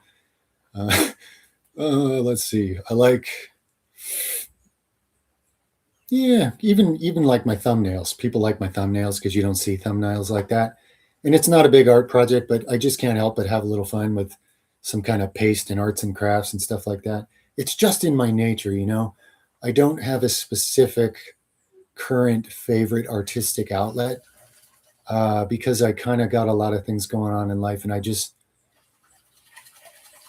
I let myself be, you know, artistically creative where I find room for it. So I've gotten to where it's less specific over time, and it's more just a human trait that I enjoy. That said, I wouldn't mind having some kind of cool music studio at some point. That's, you know, music's a really special version of creativity to me. But I have friends that are more talented at it than me around the world. That's pretty cool.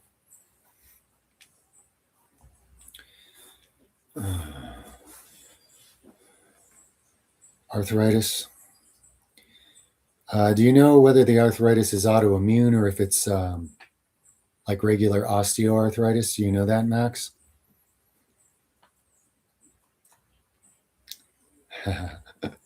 Ashwagandalf. Yeah, I like that one.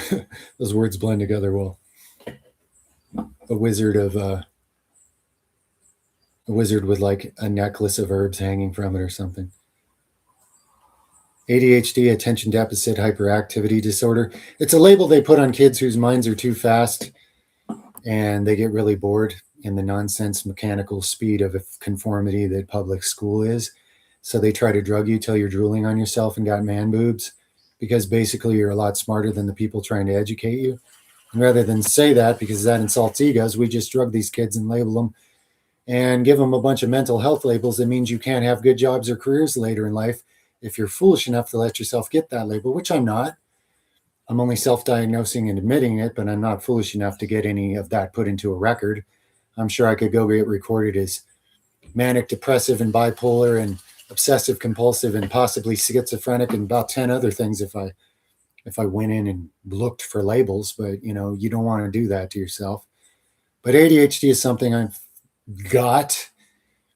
Basically, it just means that my mind's very fast and has a lot of energy, and I have a lot of trouble going at the pace that other people go through things a lot of the time. You may not notice that right now because I'm getting a lot of help from the creator right now. This is not my normal ultra fast impatient. I'm already 10 pastures ahead of you, looking backwards, wondering when anybody's going to catch up. And that sounds better than it is, but they call it attention deficit hyperactivity disorder. Basically, you can't sit there and keep your attention on boring things when your mind's doing better stuff. Or it's doing at least something else because it got bored.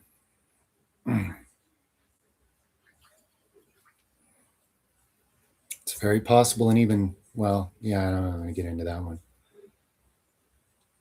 I don't save myself from mosquitoes. I get a lot of mosquito bites, and as many things sting me and bite me around here, those are the least of my concerns.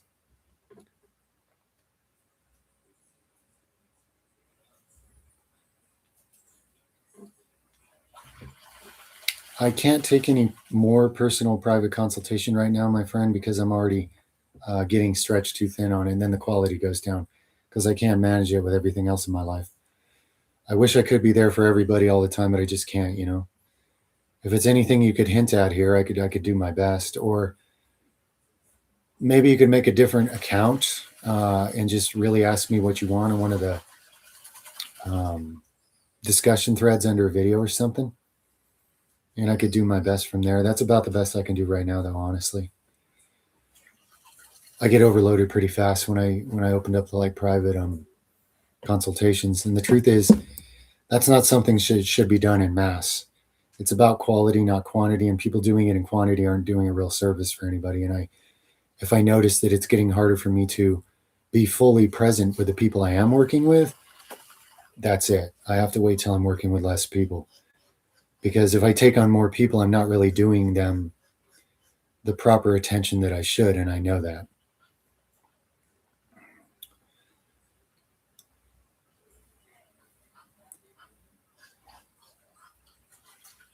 Yeah, sugar's been attached to love, sadly, for a long, long time. A lot of things people associate with love that undermine their health completely. I think creative outlets are super important for your health. To me, the real meaning of being made in the image of the creator is that you're creative inherently, whether you know it or not. You're always creating. The sad thing is most people are now doing it unconsciously, like batteries in a blue pill matrix, creating what the overlords that wrote the narratives want them creating with their energy, instead of creating anything they authentically came to bear light in this world with.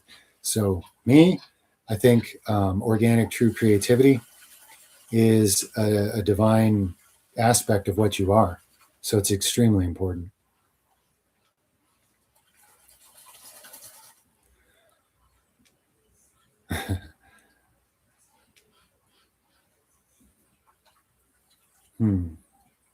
Highest practice to improve most facets of one's life.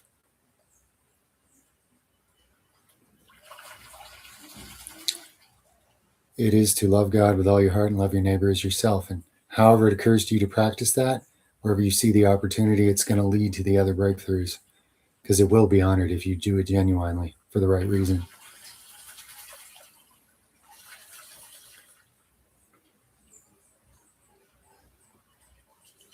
Well,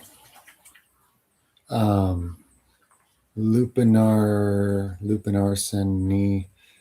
honestly, some version of that happens on its own. And if one has higher ideals for what they're aiming to call manhood, it could be taken further, you know. But honestly, I see more things interrupting it with the stuff people are taught to fret and worry about. Oh, I don't think I'm becoming a man. Well, like somebody's teaching you to believe that, so you won't, you know. I would just ignore all that nonsense.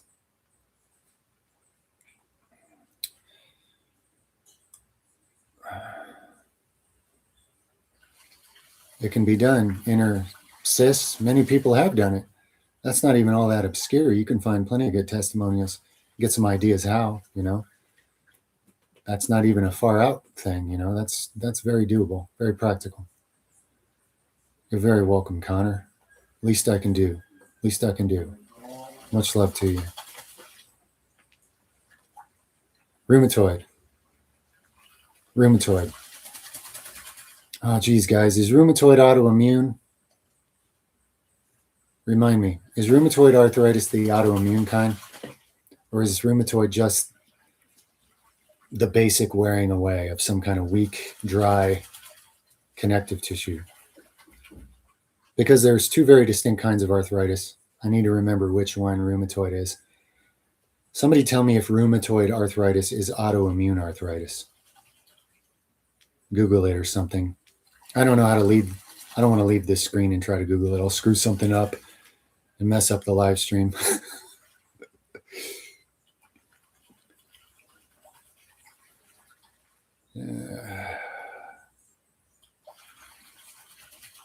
Processed sugar and fruit. One is a lie. One is a alternative to truth. And one is what you actually need. One is the synthetic replacement of something undermining you to replace what you need.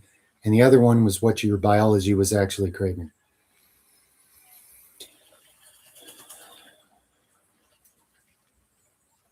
Yeah, if you clean out your body from the inside, you'll get rid of acne. It's just a lot of cellular garbage pushing through to a body that's full of it, clear to the surface, escaping any way it can. Autoimmune. Okay. So with autoimmune arthritis, first of all, basically, you can trace every autoimmune disease back to a leaky gut. So we're right back to the first 3 videos on the health playlist, like always. This is good, though. If we discuss this infinite times, people are going to catch on, and they're going to start figuring out all these connections. So when there's a leaky gut, proteins and other things that shouldn't get into the body, into the bloodstream, into the organs, glands, and they cause autoimmune dysfunction reactions. And then the immune system gets so confused, it ends up harming the body. Some people have a tendency for this or that autoimmune condition. If it's arthritis, you now have your own immune system. Instead of attacking like foreign bacteria, it's so confused. It's confusing foreign contaminants with cartilage, and it's attacking your cartilage. If you deeply clean out the body, heal the gut lining, never use antibiotics again to wipe it out and destroy it and undermine the immune system completely, which is where this starts with people. And all these videos are on my Health Topics playlist, okay, in a little more depth and detail. You heal the gut lining, you deeply detoxify the body, and then you eat simple digestible food combinations with all your micronutrients. You relieve stress, you improve your philosophy of life. The immune system won't be confused, and you won't be destroying yourself from the inside anymore.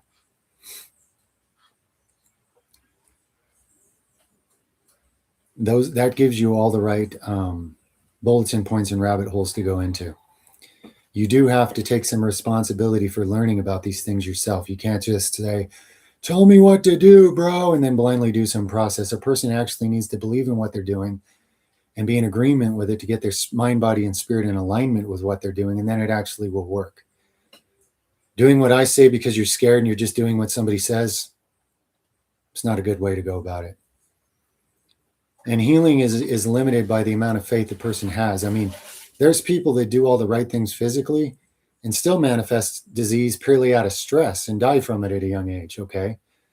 So all these things need to be lined up together. But that Health Topics playlist shows you the physical things necessary to recreate all the things that have been undermined and destroyed that lead to autoimmune and a whole bunch of other rampant health conditions in society. I love you, friend. Beans and rice, that's it's a debatable one because technically probably you're not really supposed to mix grains and legumes. But so many people do so well with it, and so many people have eaten it for so many generations. My intuition tells me there's people that beans and rice work pretty good for. Not me, because I can't digest beans. No matter how much I like them, I just turn into a Goodyear blimp, if you know what I mean. It all just becomes air. But yeah, I think for some people that's probably a pretty good combo. I really do.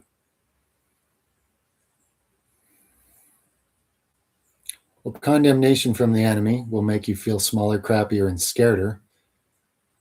And conviction from the Holy Spirit will make you genuinely inspired to know what it's like to live in more light. It's, one of them's going to feel healthy and one of them's going to feel unhealthy, to put it simply. And most people don't know the difference because they've only ever been pushed around by the unhealthy version.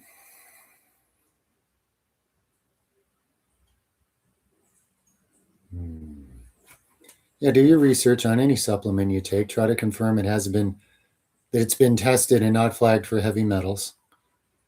You got to do your best with that. Raw Primal, been over countless times. Can't keep wasting airtime on it. Whoever those guys are, I hear their name, don't care. Probably something ridiculous. Why would I waste my time? Guys, I listen to God. I listen to God, okay? I don't listen to people. I listen to people like I'm listening to you guys, but I don't go, what does so-and-so tell me I ought to believe about this? Because it's instantly just puke, Why would I descend into such madness? And some of the names brought up here probably are positive, occasionally. Not that I would know. I'm over here having my own experience, bearing my own light, sharing with the world. I'm not needing to follow someone else's light. I'm needing to be a light because the world needs more light. My real job is to help you guys light up a light and become one, not to draw people to me. Like, that's fine and all, but the real idea is become the source of it. And that's going to be different with each individual. And people aren't supposed to be copying somebody else. People are supposed to be manifesting the authentic expression of light frequency that they were given, that lives within them, that can be expressed through them in the particular way they're designed,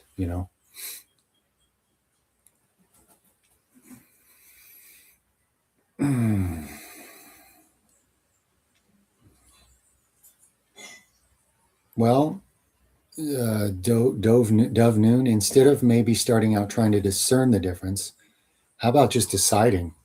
How about using your free will to choose? You hear a thought in your head, you decide if I agree with that or I'm throwing it out. I'm disqualifying it or I'm qualifying it. You are the observer of your thoughts.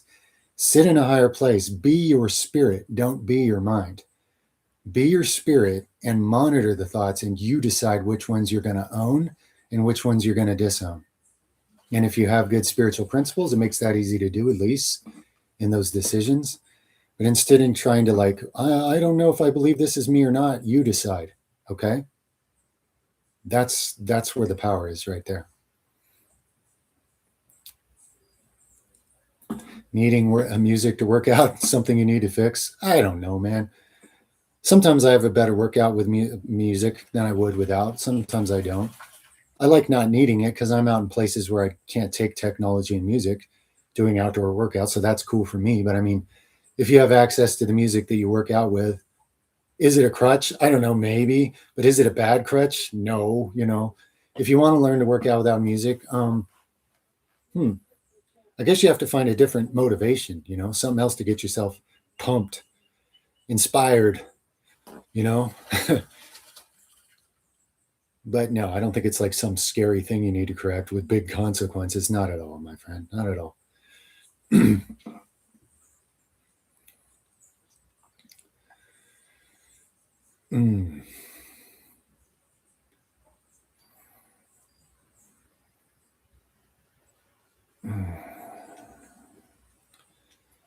Those are scarce and hard to find, Leviathan.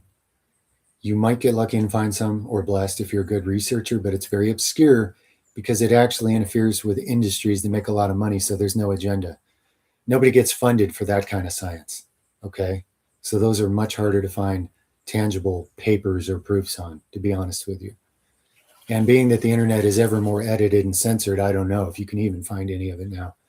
I just don't honestly know. Anybody on this channel, if you find any good resources that you believe are accurate on food combination science, please always feel free to at least throw it on a thread here, okay? For people's consideration.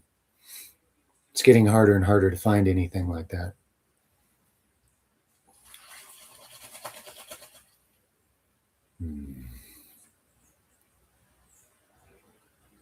Okay, Hashimoto thyroiditis. Remind me, Max, if that's, no, Graves' disease, Hashimoto, Graves. What is Hashimoto? Is that an overly fast thyroid, overly slow? I know I've read about it before, but you got to remind me which condition that is. What does Hashimoto's do to a thyroid? I might have something useful, but I got to be sure I'm understanding which condition that is.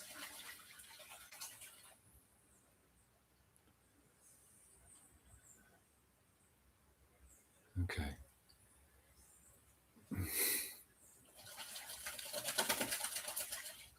Yeah, Candida is like a cockroach. So once you've taken antibiotics, everything else dies. Candida doesn't, and then it takes over your whole body. So yes, you should try to reduce it since it's all got its tentacles all three in places it shouldn't be. Will you ever completely eliminate it? Probably not. And if you need any Candida, since it's practically unkillable, don't worry. There's always going to be some. The real question is, can you bring up all the other probiotics that are supposed to create a proper environment and work with it for your harmony? That would be the goal there. But whoever's saying, don't kill Candida, you need it, like they're obviously not understanding the mass imbalance people are dealing with, if that's what they're saying.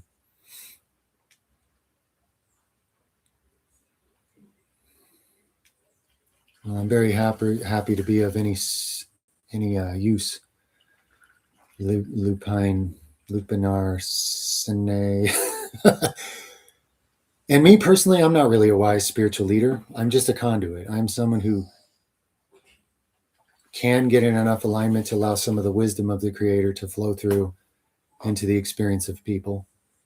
But I don't belong on any pedestal. You guys would probably be surprised how different I am just going about getting things done during the day. It's nothing like this, to be honest with you.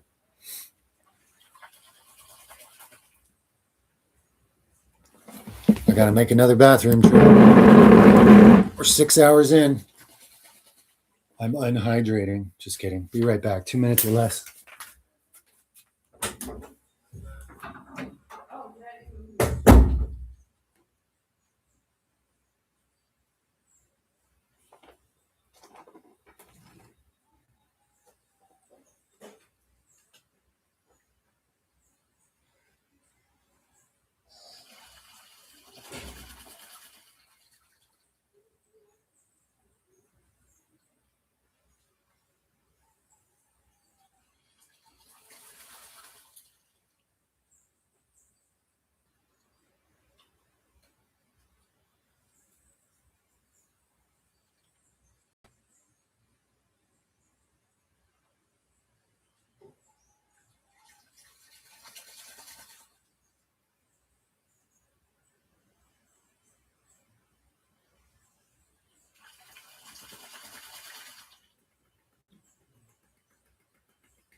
No. Stay back, buddy. Good boy. All right.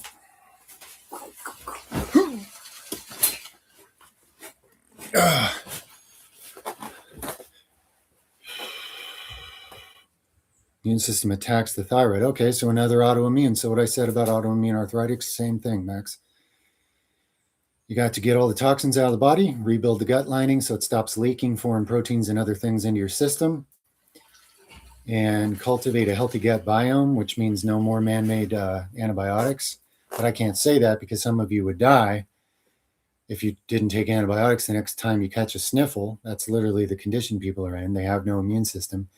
But if you can build an authentic immune system and then you never have to take those things again, you can keep your gut lining as a healthy biome and never wipe it out again and keep it healed, and then no more autoimmune disease.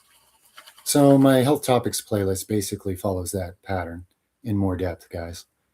But autoimmune physically, now there's consciousness, internal conflict factors. The physical is actually not the causal. The physical is the after effect of causal things unseen. So there's internal conflicts that could be resolved that would help. Well, what you're going to have to walk out physically is the things I always share about the basic rebuilding of the human organism that's under attack from all directions.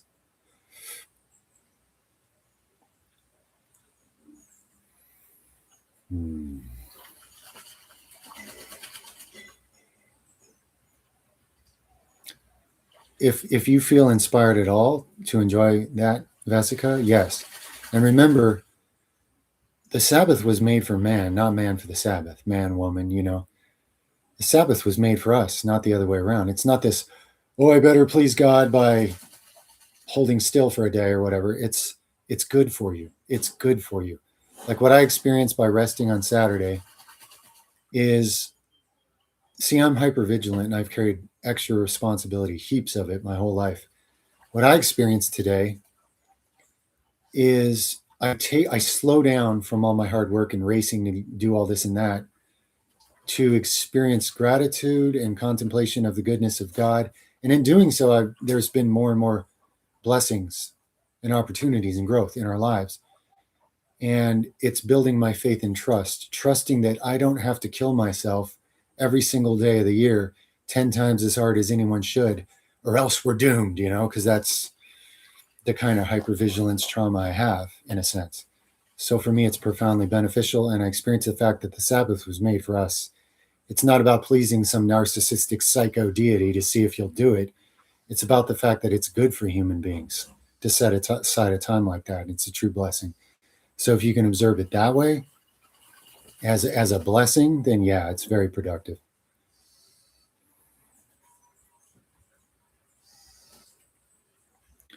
You've been watching since a couple hundred views on bids. Well, it's been what, at least half a year ago or more now. Probably longer than that, right? My opinion on Indonesia? I don't have any opinion. Sounds like an exotic, interesting place, but I haven't been there, and I don't know whatever's going on in world news there right now, if there is anything. Indonesia. I have brothers and sisters in Indonesia, and I love them and wish them well. And if any of them are here and I can be of service, let me know,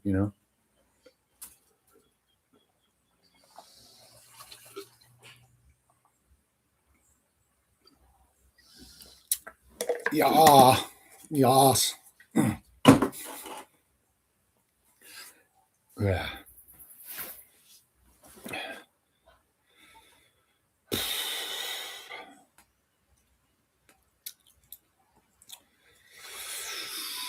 If you want to learn about caffeine as pertains to who and how, look into Ayurveda. One man's poison is another man's medicine. You need to understand your own constitution to know if and whether and how caffeine might have a positive place in it.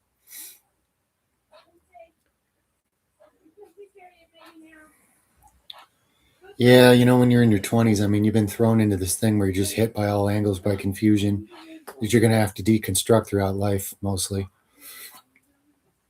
If you could be a little more specific with anything, I might be able to help with that.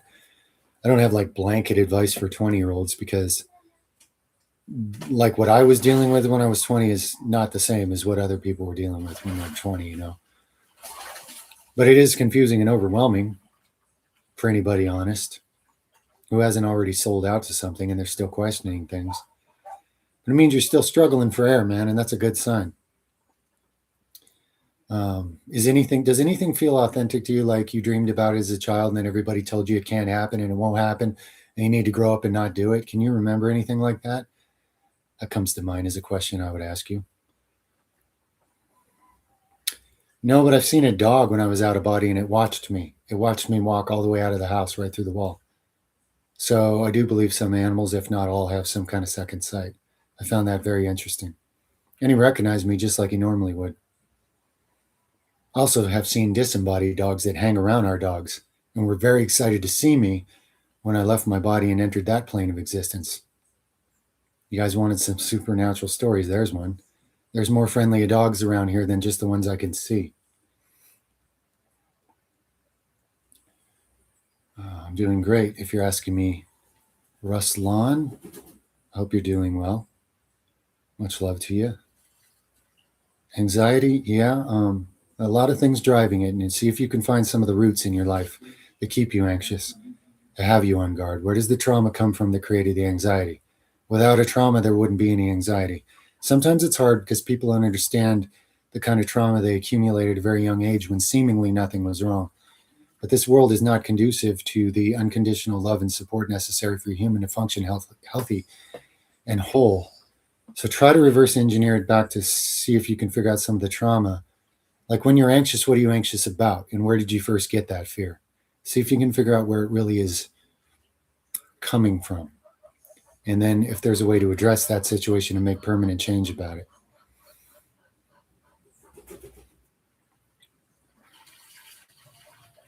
It can be yogi for some people with a certain constitution, certain type of nervous system, certain type of intentions, life circumstances, background, genetic, all these things. And for others, it just makes them eat junk food. You know what I mean?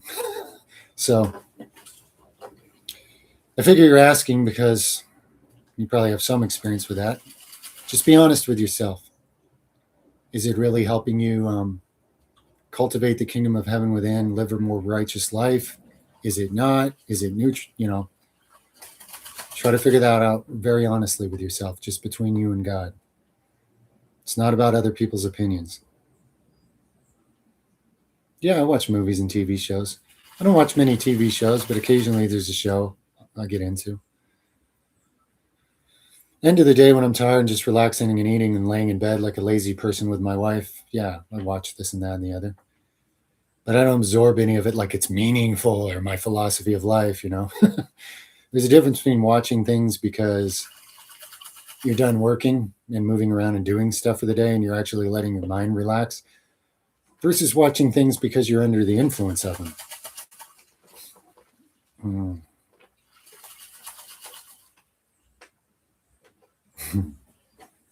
Hey, Spoonbender, if you really want to know, go to Aaron Abke's channel, AARONABKE, and start deconstructing that madness that everybody still follows blindly, even though it's been disproven countless times right in front of their eyes.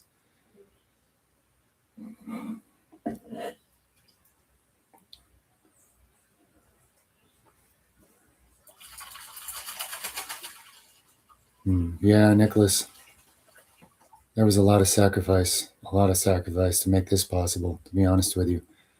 If you manage your time and resources well, and you can bear the burden of time indentured to slavitude in a financial time system you were born into that didn't give you any choice in the matter, it can pay off. It can. It really can.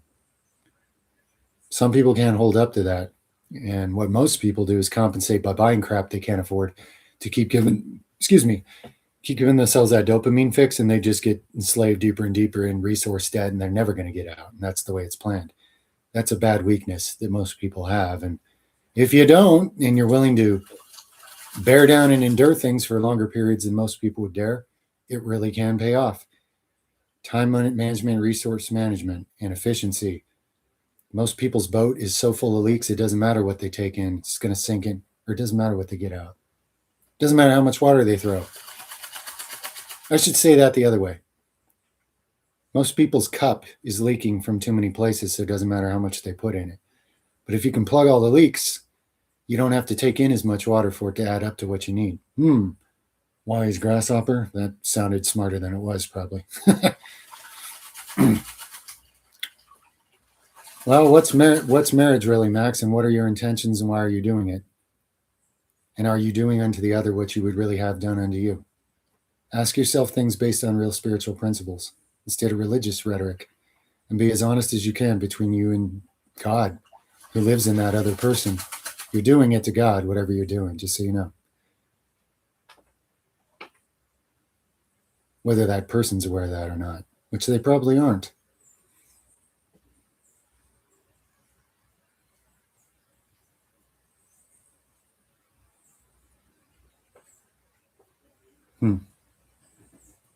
Well, some of those might be legitimate negative entities that are hanging around, feeding off of you in some way.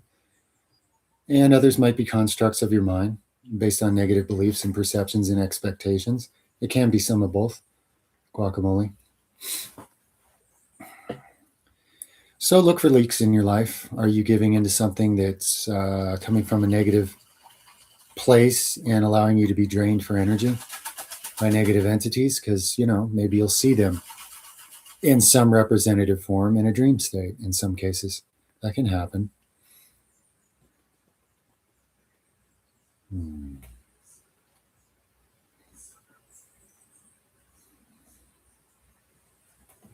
Hmm. Use Yeshua's principles, Jerry, and check yourself. If it aligns with the will of the true creator, which he showed better than anyone ever has or will, and people largely missed it, but if it actually aligns with the nature of the real creator, and if you can understand some of the principles of the real creator, if it aligns with any of them, then you know where it's coming from. If it doesn't, then it doesn't matter how it's dressed up or how it tries to reason with you or how you try to justify it. It's just an ego lie, Simple doesn't mean easy, but it is simple. I don't use insect repellents. I wear long sleeve stuff when I work out in the jungle. It doesn't stop all of them, but it stops most of them. I don't know what self-respect is. I'll be honest with you. I don't know. I mean, the examples I've seen of self-respect were so sick and narcissistically twisted and wrong that I can't believe them, obviously. And I was taught to basically hate and undermine and destroy myself at every turn. So I'm not going to claim to know what healthy self-respect is. I don't know if I have any of it or I don't. I wouldn't even know, to be honest with you, my friend.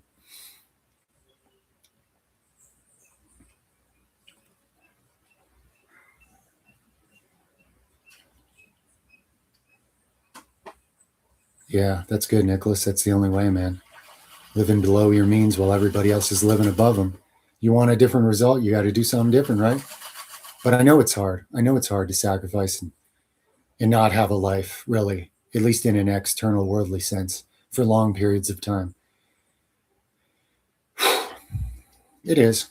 But it also cultivates wisdom and discipline and other things that people can't buy ever and won't be able to no matter what. So the long-term payoff is something real and lasting, whereas all the people buying crap with money, it's the exact opposite. It's a loss, not a gain. So I got respect for you, man, and what you're going through, to say the least.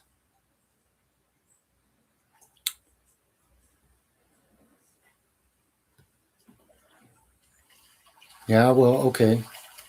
Final evolution. You see the pattern there, right? The further you overthink and procrastinate, the worse it gets. So what's the solution? Now, I'm not saying jump headfirst into a meat grinder of life tornadoes, but I am saying take action. Take action. Use courage. See, that's what courage is. Because you're afraid to do anything, pick something you believe is constructive and make yourself do it. And start earning that courage and start earning that change. You can do it. You absolutely can.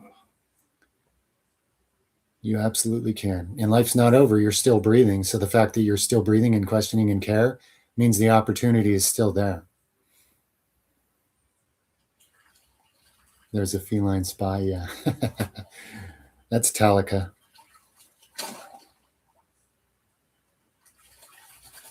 She's a character. She's one of 4 female cats we have. We have 4 males and 4 females.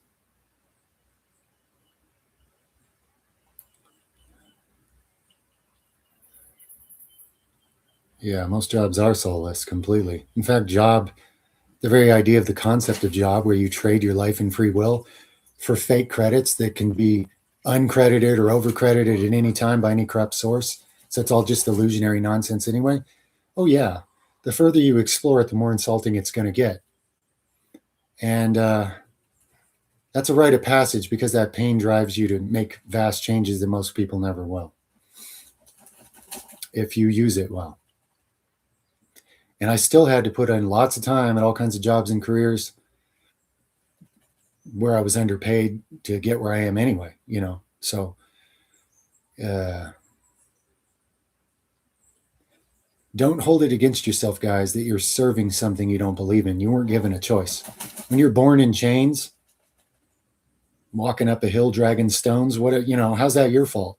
It's not your fault.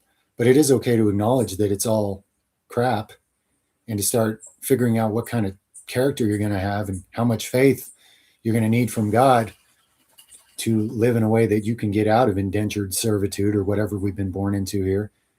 Spiritually, most importantly, because that's the real lesson. But then a lot of physical things and physical autonomy of life can follow as well.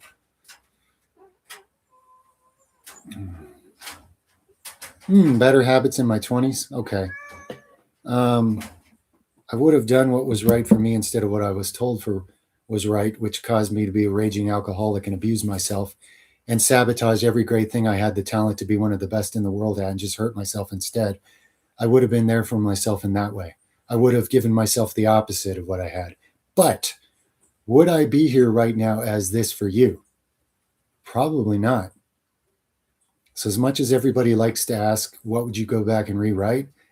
With time and wisdom, you actually start to realize, wait a minute, duh, there's probably a much bigger plan here than me micro controlling my life into the little cartoon story my ego thinks I want it to be. Regrets are futile, okay? They're futile in the sense that if you want to change them, they're futile. What you can do with a regret is become all the more clear and convicted about what you are and what you're not, and what you will do and what you won't going forward.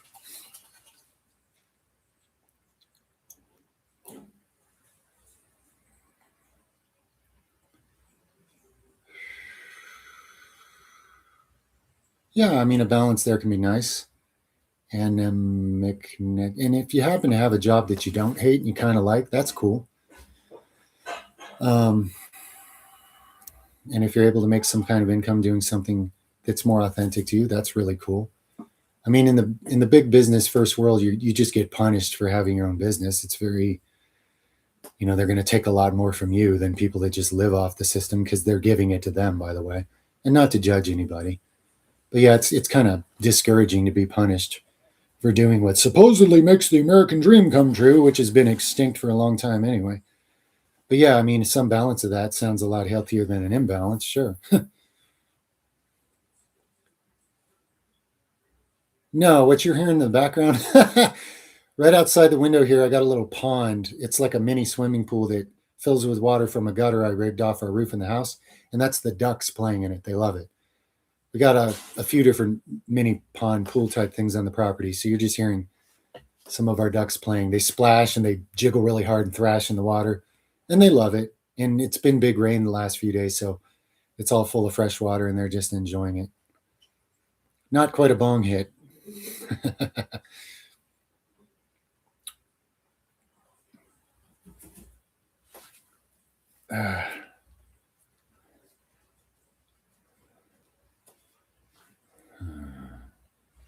No idea. I don't do the calorie game. Phenylevolution. I mean, everybody else will tell you something about that. What I do is teach bodies to detox and open up their cells so they can actually use nutrition again. And you'll find you need way less calories when things are working right. Or you can try stuffing more in yourself and just overload and wear out your digestive organs even faster, like most people do in their ignorance. And I don't recommend that. So I don't do the calorie thing because metabolisms can be entirely changed. And then what was enough macros? Also, it depends on what you're eating. Let me give you guys an object lesson. I did this on a past channel that got canceled. Everybody always macros, calories in, calories out. That's all there is, bro. Really? So you're going to ignore individual glandular functions and everything else? Okay. Let's say you took 3 identical twins and one of them you gave a diet of lard, 10,000 calories a day. One of them you gave a diet of amino acids, 10,000 calories a day. One of them you gave a diet of dog turds, 10,000 calories a day. Identical genetics, same calories, and they eat this for a couple months. Are they going to have the same physique? Come on, you know the answer. What about powdered sugar versus lard, 10,000 calories a day? Same physique? So obviously the whole how much calories is like the fact that people are still selling that idea to people. I don't know what else to say, Even intermittent fasting will cause you to assimilate and use the nutrients you do eat in your eating window at a lot higher percentage. So then you're doing more with less calories. So everything adjusts and changes that. So unless I'm living inside of you, I really have no business even speculating on such a thing. And you would have to trial and error and try a lot of things to change that for yourself. And there's a lot of great information on this channel about how to make your body a million times more efficient than it is for those that are really tapping into it. So check out the health playlist, my friend, and the consciousness playlist. There's some relevant things on there too. Yeah, it's very hard to be sane in a city. In fact, I don't know if anybody really could be defined as sane. I'm not sure any of us on humanity for thousands of known years really qualifies what you could call sane, because everything people believe in and do is littered with things that are untrue and destructive, and they live and die according to these. So that is completely insane. What would a sane person look like on this planet? Probably dead is how they would look, because you don't get away with being sane if you express much of it, because now you're the bad guy. You're the problem for everybody. Sanity's few and far between, my friend.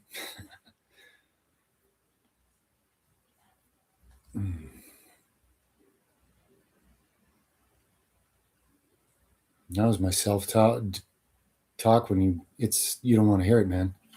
I wouldn't spread that poison. I'm trying to learn my best to not let it spew out of me on a bad day.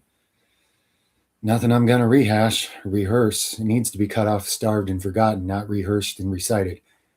You ever notice how, like, a group of people can take insult to a certain word, and yet they say that word all the time, so the word just gains power over time? Yeah, it's a backwards way to handle these things. If you don't like your negative self-talk, don't rehearse it, Starve it more and more till it finally dies and it's gone.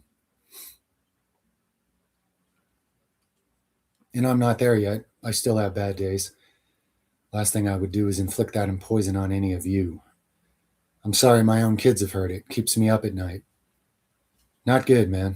And it's not even self-talk. There's all kinds of negative things jumping in on it.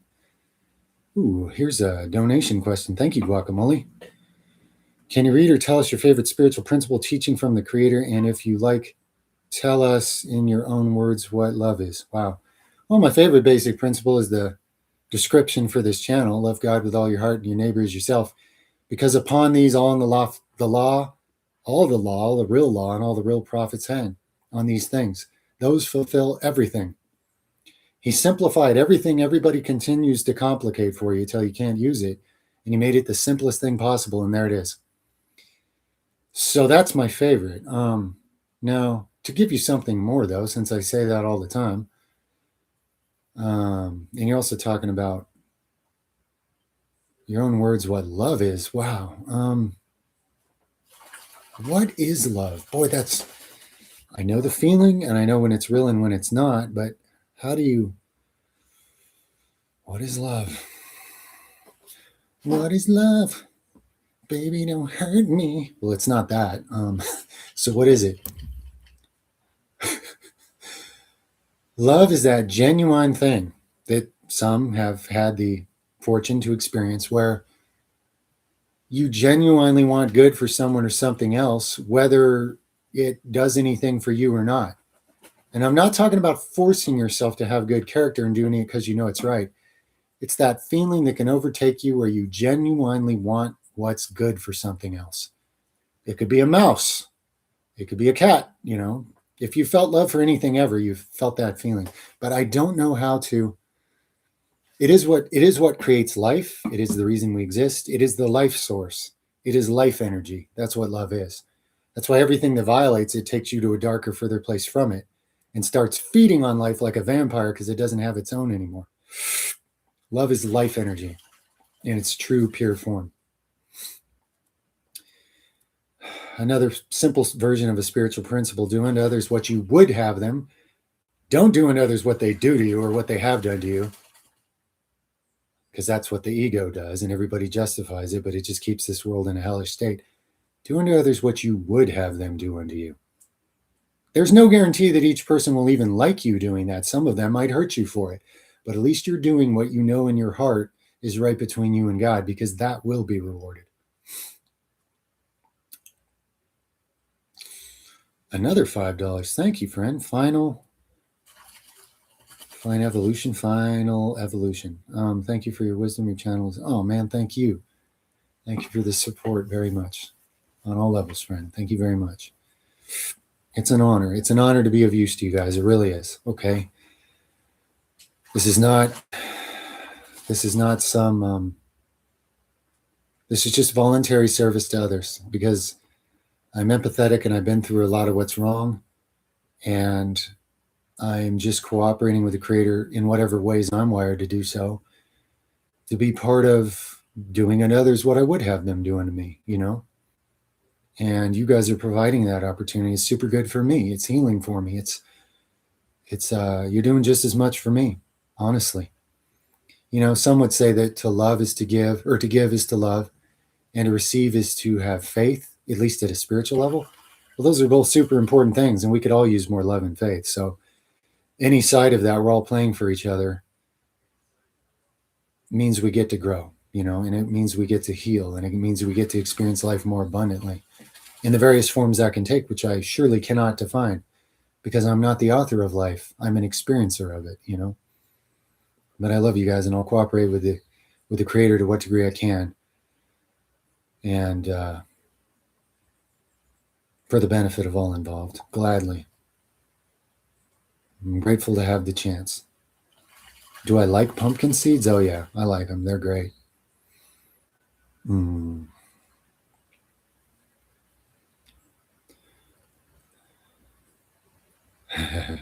Yeah, think about it. It's funny, like if there's 28,000 subs on this channel, if each one donated $20, that'd be like over $500,000, and I could just make this place like some kind of spiritual but also practical self-sufficiency retreat, learning how to make intentional communities or something. And I'm not going to make some campaign to say everybody should do that so it can happen, but isn't it crazy to just think what numbers can do? But I want you guys to know these $5 donations, they go a long ways in our lives. We make it count. It really makes a tangible difference. It actually does. In a world where more and more it seems like a dollar means nothing anymore, it still does. And it really makes a difference. And I really thank you. I really mean it. And also the intention behind it.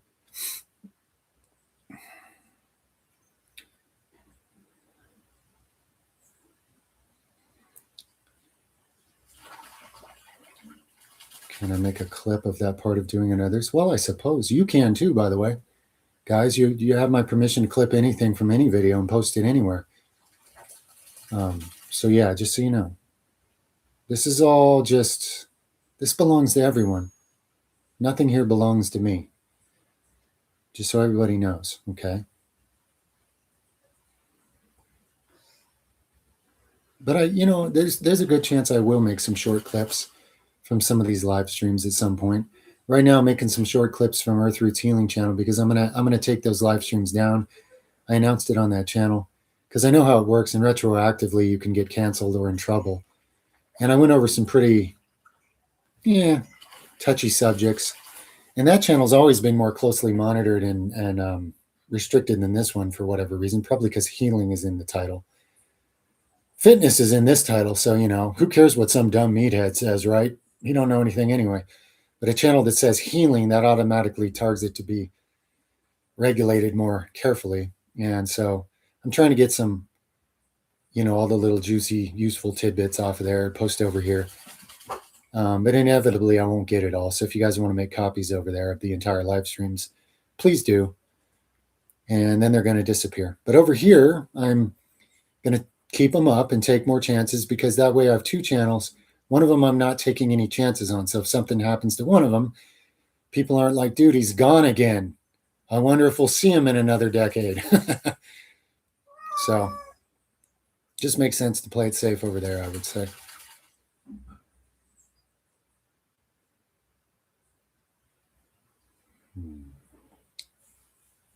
Yeah, Nicholas, you were probably played that way where somebody, every time they gave you something, it came at a cost. Look back, buddy. That's a pattern. I'm royally messed up that way myself too.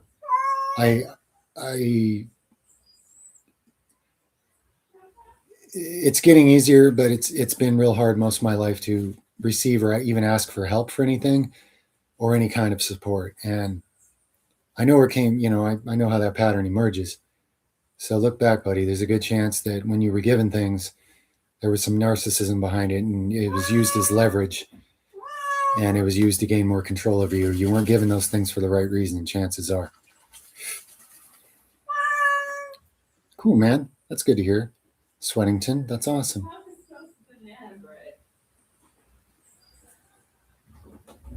I think YouTube is.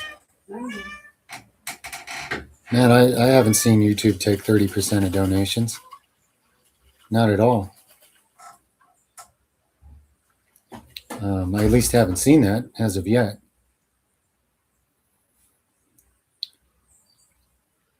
Then again, well, no. Because, like, for example, I in my info box, it says, if you donate $77, I'll send you an email where we can talk about a fitness overhaul rewrite plateau buster. That's a very specific number. It's like a code to me. And I kind of doubt that each person that's done it calculated an extra 30% on top of that before they sent it. And I got the 77. So as far as I can tell, the donations on PayPal are working. I don't know who said different or why. And I can't speak for everybody, but it's been my experience. I ice injuries sometimes. Sure, it can help. Yeah.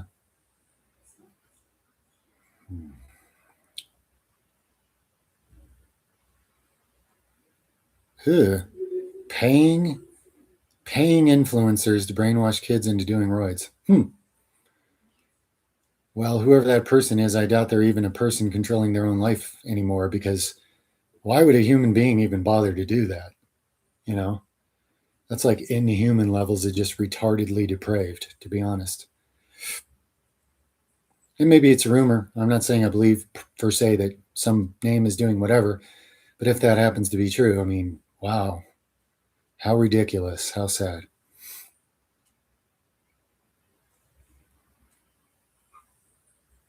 Yeah. Yeah, plant knowledge. I mean, if it starts to catch on, they'll make even more of it illegal. Their patterns, the patterns of narcissism are completely predictable. I can predict an entire conversation before I have it with a narcissist. I don't even bother anymore, but I used to do it just to make sure I was right. And sure enough, the entire conversation is exactly what I predicted. And when you watch the patterns of how the earth is controlled and dominated, all the narratives, it's the same thing at a grand scale. Anything that takes power and influence and control away from them, and false praise and worship, they will do whatever they can to stop it. And no evil is beyond what they're willing to do either. It's very, very pathetic.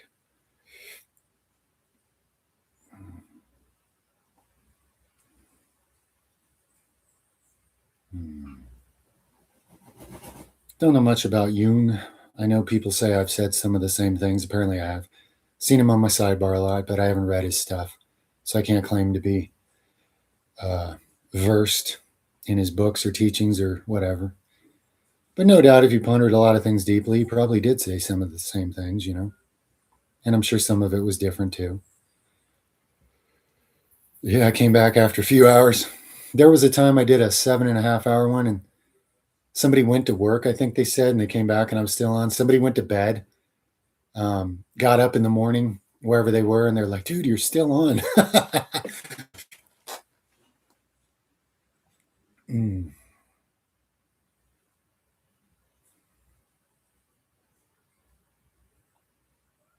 Yeah, well, then nobody ever gave you something just to give it to you, Nicholas. See, if I go to you and I give you something and expect something in return, I basically violated your free will, because you didn't ask me for that.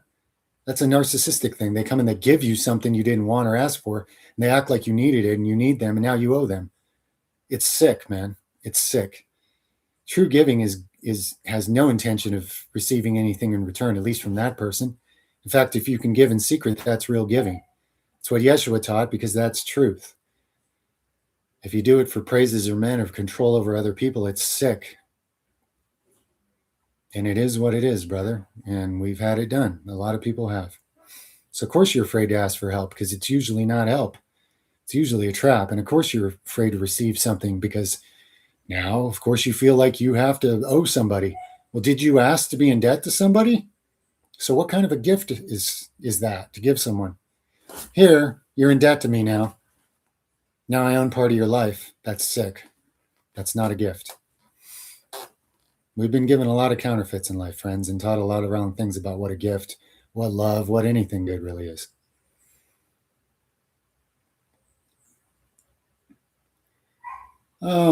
Guacamole, I alluded to some things that tie into that into the video about intrusive thoughts. If you want to check that one out. I don't go too far into it because people just get distracted by all the interesting lore of ancient human past and potential future, and they neglect to take care of their lives, which are basically a dumpster fire currently that needs to be dealt with, So that's why I don't get off on all the interesting stuff that I could just spend hours woeing people's minds with, including my own. And I enjoy those topics a little bit, but, being of practical value to other humans is what you're here for, It's what you came to do. Not just dazzling minds with all the stuff you can talk about. Good call, doppelganger. Thank you. Low sugar fruits like raspberries, fair game. Oh, yes. With a detox, absolutely. In fact, I would say for most people who aren't somewhat insulin resistant, if you're not insulin resistant, any non-GMO fruit in its natural form is fine. In fact, natural fruits are cleansers. That's why they're alkaline and they have live energy and live enzymes, vitamins, minerals, electrolytes that you need when you're detoxing, all kinds of antioxidants that speed up and strengthen the detox process and the rebuilding process. And fruits are just natural cleansers to begin with. So the question is, as long as you're getting real fruit, non-GMO, not altered or poisoned, it's good on your detox. Yeah. Hey, thank you, Joe. Thank you very much. About to eat some fresh eggs and leafy greens. Thanks for the long stream. You're very welcome, friend. That's a good combo. Real good combo. Never do wrong with that one. As long as they're decent sources of those things, man. It's a good, simple one that basically gives you a whole bunch of good, necessary nutrients. Anyway, thank you, friend, for the support. Much love to you and gratitude.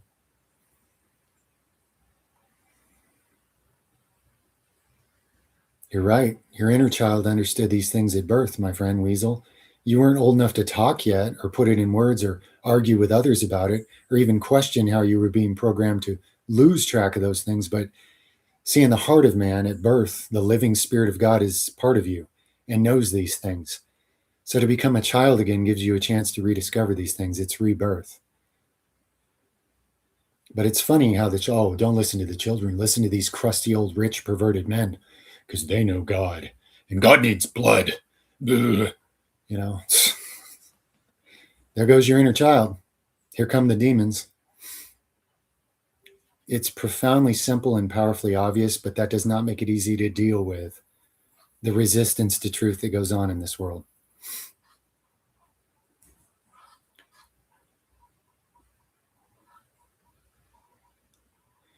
How to heal from this? Should I learn to be more giving? ? I think this pattern has also hampered me from being giving. There are times where I regret not helping someone. I have the thought, but I ignore it. Yeah. It's hard not to. I mean, if you've given up on being given to, and if that seems like a dysfunctional, traumatic thing, the mind is going to flip the coin and start rationalizing why it's also stupid to give to others. Oh, he's just going to use it on drugs. So people see some homeless person begging, and they probably will use it on drugs because they're painfully addicted to heroin or whatever it is. I'm not going to give them money. They don't deserve it. They're going to use it on drugs. Well, I'll give them some money if it happens to be in my hand, because what I'm telling them beyond words and judgments in the world's narratives is I actually care about you. I just want you to know, even if you blow this on the wrong thing, I'm sorry that you weren't given any unconditional love and you were treated so poorly by everybody that you completely gave up on life to the point where you're just left to live like an animal in the street. And I wish I could give you a lot more than money. I hope that they feel that at a deeper level. I don't care if you get high on heroin. I want you to know in your soul that I actually genuinely care about you. And I'm sorry you were given the impression so badly that nobody did, to where it broke you this bad. There's spiritual principles, and then there's worldly crap that everybody focuses on at the expense of the spiritual principle. It's amazing and it's simple, but it's true. But yeah, buddy, you kind of have to be open to both. I mean, you can be imbalanced. But what I found that as I gave, and I gave to all the wrong people for the longest time. And something about being willing to receive, healed enough to even be receptive, has realigned things to where I'm actually giving, where it makes a positive difference now. That's what I've observed pattern-wise. There's something to that. I'm not an expert on it, but I've definitely observed and experienced that pattern. What do I do besides YouTube? My whole life is not YouTube, my friend. What do? I develop and run and maintain a self-sufficient, off-grid, fully sustainable homestead. That's one of the things I do, which requires doing many different things. I do a lot of things. I probably do more than I should, but I'm using my hypervigilance disorder for positive things at this point. And it may get to a point one day where I don't have to be hypervigilant anymore. We'll see. Mm-hmm.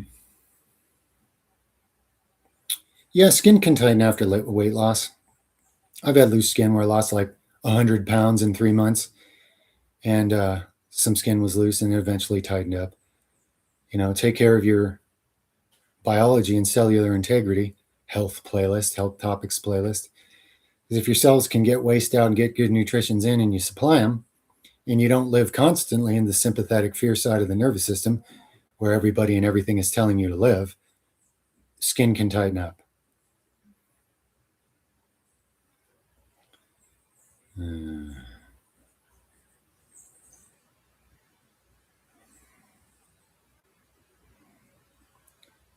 What if it isn't what's best? Well, Isabel, like,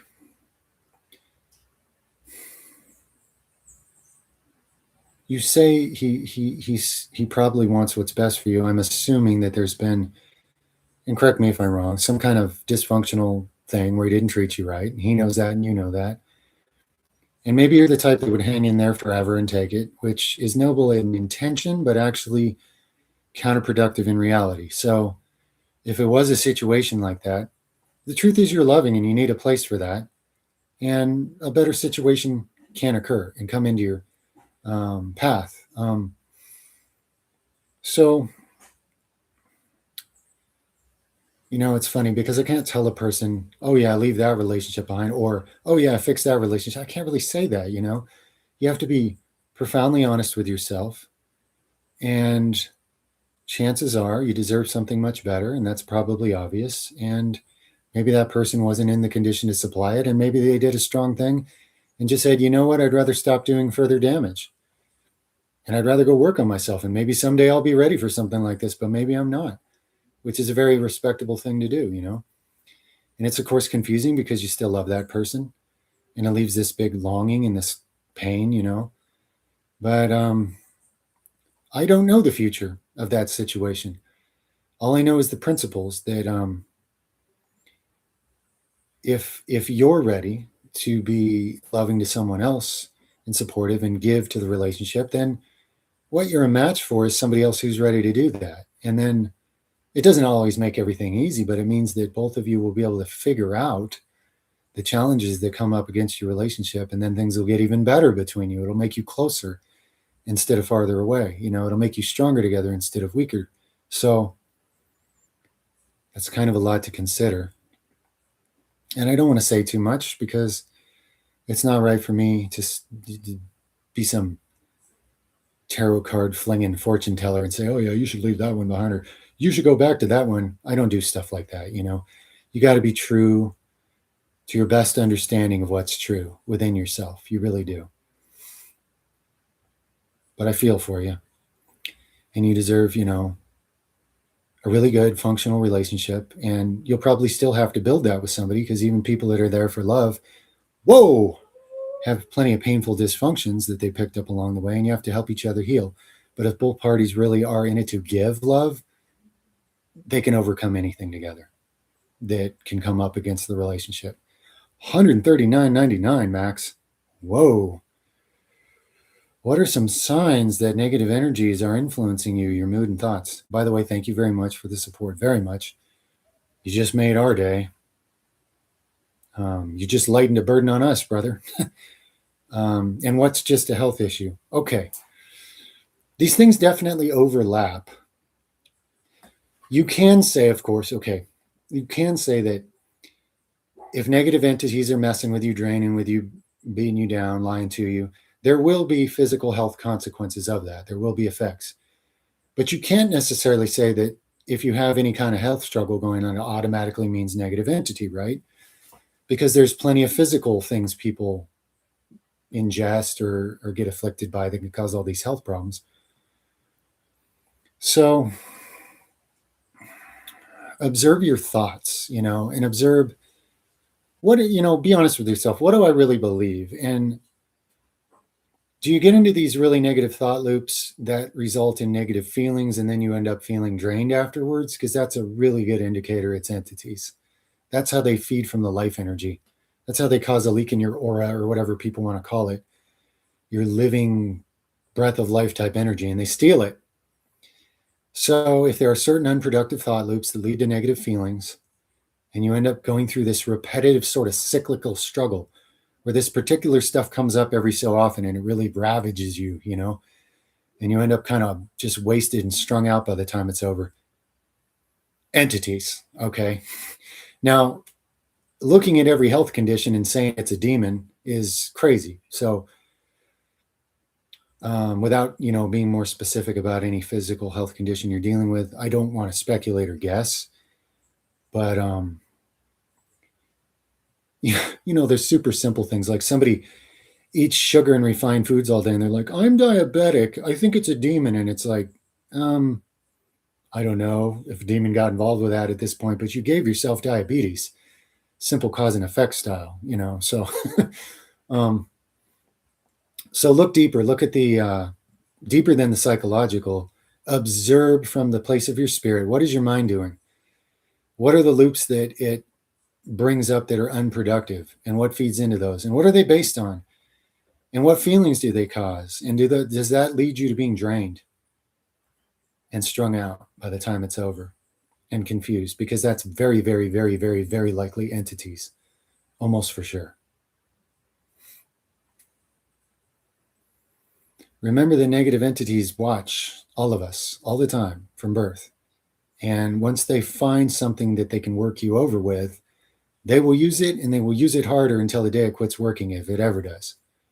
And then they will try to find a new strategy. Okay. So with that in mind, observe any negative thought loops you're prone to and the negative feelings that come from it, and how that causes your energy, vitality, creativity to be stolen from you. That's an entity. Whatever resulting physical conditions from there, yes, the body does not do well when the spirit's in chaos and all the energies are flowing wrong. But in that case, you could say entities. Yeah, for sure.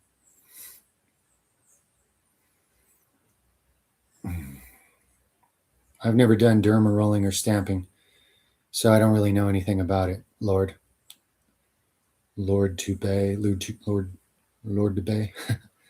I just don't know about it from experience. I'd imagine it probably works for some, and that's why there's been testimonials, but it's just never something I got into. Yeah. That's true. I agree. The Big Nick. Through a lot of painful things learned the hard way, I've been shown that that's true. Absolutely. And it took me a long time to really get it and accept it for what it is. But I guess the things that are the hardest earned are also the hardest to lose. Not going to lose that one now.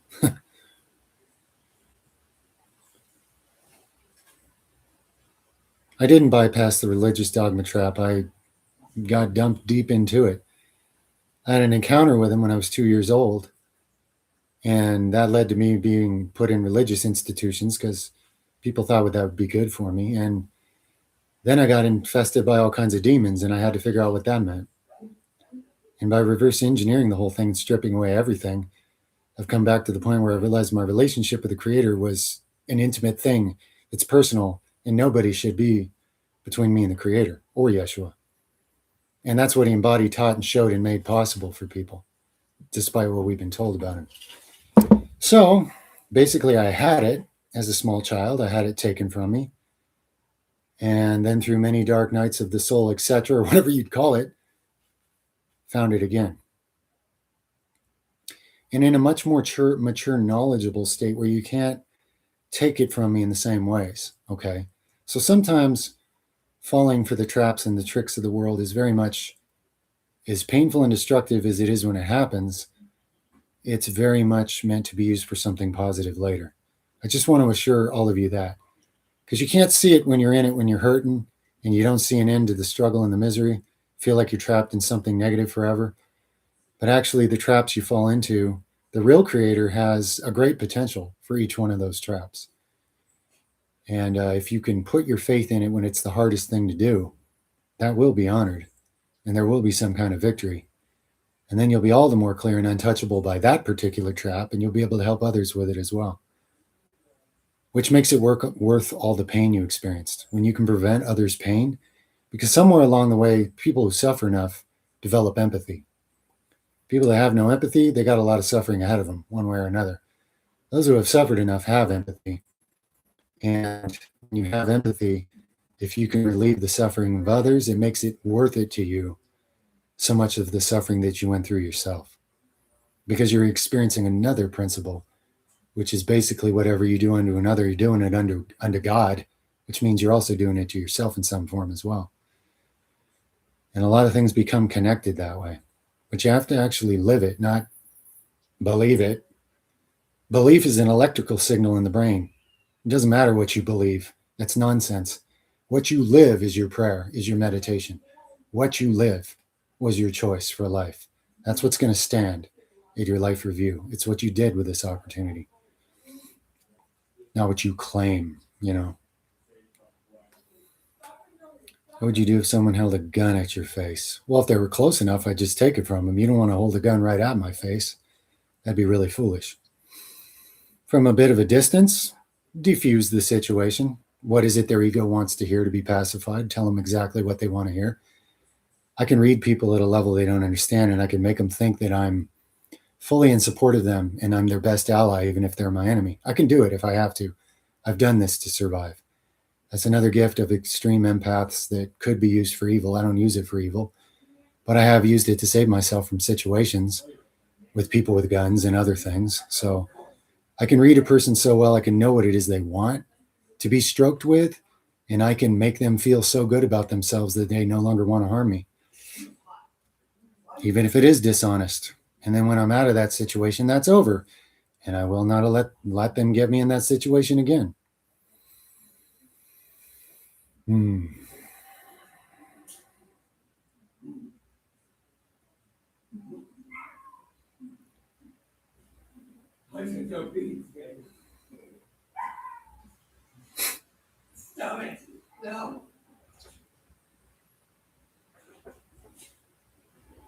You spiritually evolved last night, got no sleep, woke up to this. Yeah, I know what you mean.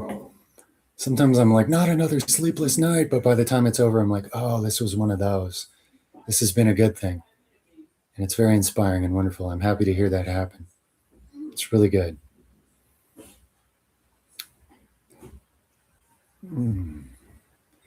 Well, if you want to, I don't believe in a thing called true Christianity because it's a Roman Empire invented religion. But if you want to study the Essenes, Yeshua's actual people, the people who actually lived as he taught and lived, they were all tortured to death by the Roman Empire, then you'd have an idea what the real idea was before it was made into a religion, which is a political weapon. After all, the real followers were murdered and tortured.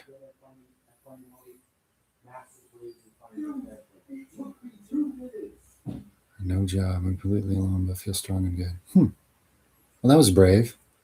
Joannis Kapadis.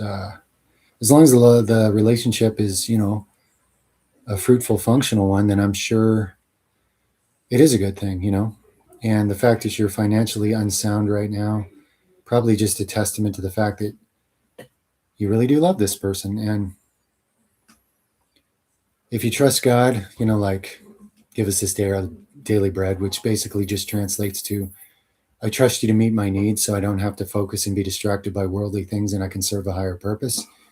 If you really trust the Creator for that, there will be a way for sure. And you probably already know that.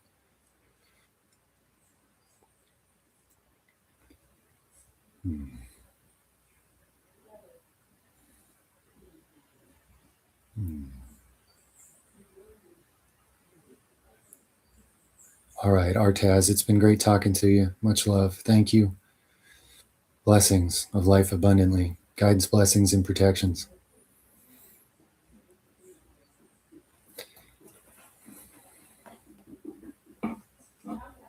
Well, there's been lots of creatures existed that are now considered mythical. Sure, yeah. And in other time space areas of what's out there, they do currently. Yeah. I mean, that's all interesting. It's not exactly relevant to anyone's life here on Earth, but yeah. If you can even imagine something, see, people think when they imagine something, they invented it. Not true. But this gets so far out into esoteric stuff. The truth is, if you can imagine it, it already existed in some form in time space somewhere, somehow.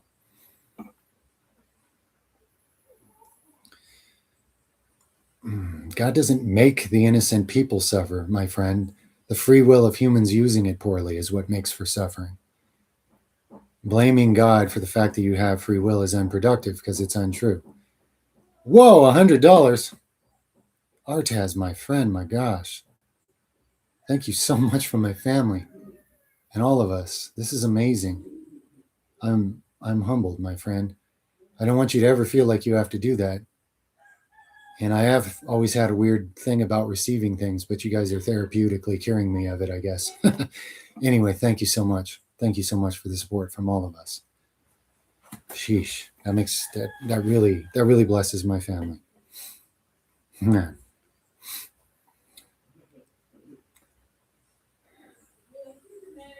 Yeah, I've done some psychedelics, only natural ones. I've never done anything synthetic, nor would I. But yeah, I've done some, and what I would say about it's probably different than others. Furthermore, my experience of it was different than others. There wasn't any ego death. There wasn't even any shock. It was actually just an awesome amplification of consciousness through feeling based awareness. And it was therapeutic and healing for me. But I noticed it just amplified consciousness. It just expanded it into more dimensions and more distance and more reach and less limited by time and human senses. That was my experience of it. And it did not enlighten me. It was, you know, really great experiences or whatever, but nothing that like changed me or enlightened me. Probably because I had an NDE when I was 2 years old. So I don't think it was such a change for me to experience things from somewhere else besides my ego, because I've had trouble figuring out where my ego is and how to locate it. And even, I think life's just been kind of different for me anyway. But also, a person's current state of consciousness is going to be amplified by even a natural psychedelic. So rather than say, is this cactus good or evil? That's not the question. The question is, what's about to be amplified? You know? And that has to do with the individual. I've looked into the Quran a little, as well as the Book of Mormon. I've read parts of these things, but I'm no master. I haven't read it the whole thing multiple times like the Bible, so I don't have a lot of, things to quote or anything. Once you learn certain patterns about God's made up by men and men's perception of things and men's attempts to be wise and lead, but inability to recognize their own ego, and certain patterns of control and manipulation and fake spirituality and narcissistic controlling narratives. And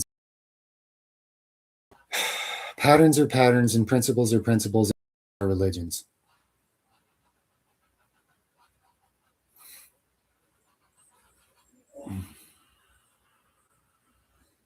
Oh, it's $10. Are you serious? Let me scroll up. Oh, SEC. Okay, that's something else. I missed it. Okay. Hey, even $10. Seriously. Thank you. Seriously. It makes a tangible. Thank you. I got to look at these acronyms, don't I? You guys are from everywhere. Anyway, thank you, seriously.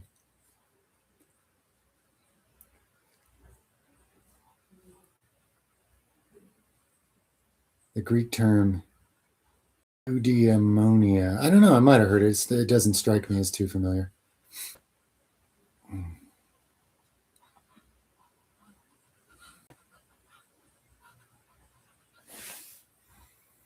Hmm.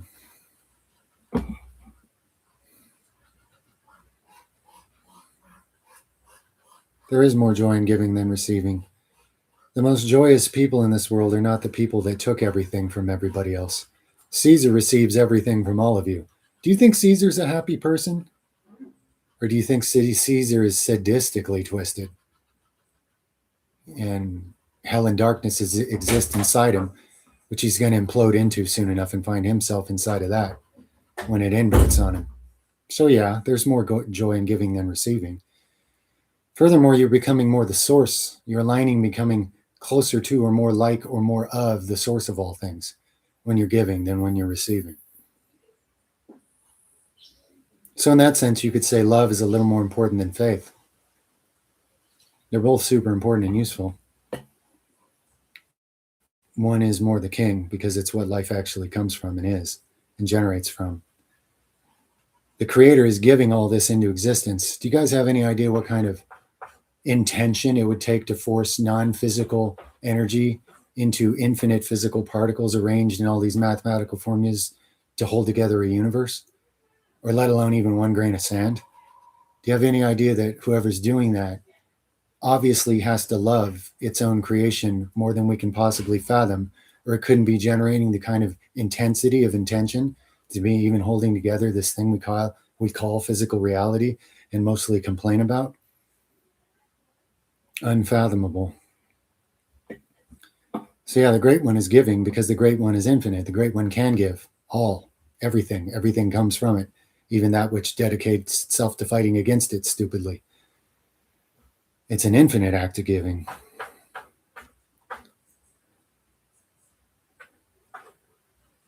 I wouldn't go down the path of Gnosticism personally.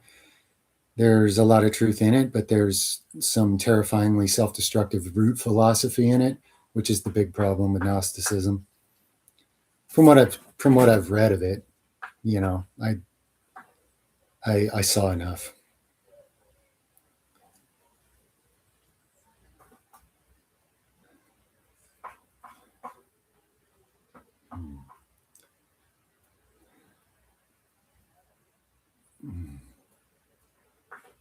Hmm. Hey, C. Bradley, in order for me to interpret that a little better, what is your background of belief about that book? Have you come from a background of believing that you have to defend its inerrant whatever? Or have you always been more on the other side? Or, I need to kind of understand what you believe and what you were raised to believe, or, former conditioning. It give me a little more insight into what that dream is pointing at. And I don't have any guarantees I can interpret it, but if I get it, I'll let you know. Describes the highest human good, a deep objective state of fulfillment achieved by living a life of purpose, virtue, and rational activity rather than merely seeking temporary pleasures. Well, it certainly makes sense, That's good reasoning. I mean, Yeshua simplified it. Invest in what's eternal instead of what's temporary, and you will lose. Super simplified version of it.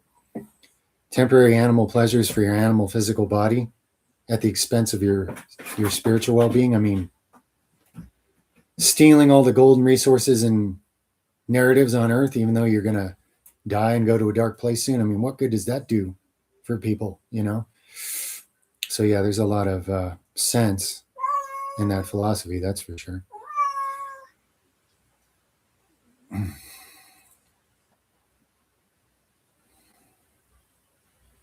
Well, it's not really so much a physical place, Bucket Boy. It's a dimensional. It's a metaphysical reality. It doesn't even have a location, But yeah, there's all sorts of versions of that people go to. Yeah. And honestly, it's not because God threw them away. It's just because they've That's where you go when you're separated from the Creator and you're still unrepentant about it. And despite what the dogma would say, where they want more money and attendance, there's nobody actually keeping you there forever. It's your own spiritual ignorance and pride and things like that that have you stuck there. And spiritual ignorance is incredibly dangerous because in a realm with no time, you really could be there forever. But forever, an eternity experienced in a realm with no time doesn't mean the same thing as an eternity that couldn't be experienced within this realm of time. So people are kind of melting their own brain, even throwing these terms around. But yeah, there's lots of versions of that are real. And they match the frequency of what the person already had inside of them that they didn't face or deal with, because this world allows you to go external, distract yourself, and feed off the goodness of others and not face the fact that you're corrupt and dark and there's a dark, nasty void inside of you. People are able to trick themselves through this whole life, but then when they're swallowed within that and they find a bunch of other entities at the same level, then it's hell. Then it's this horrific, traumatic experience. Humans, humans would do well to take consciousness more seriously, because what can be experienced in consciousness is far beyond the limits of the human imagination.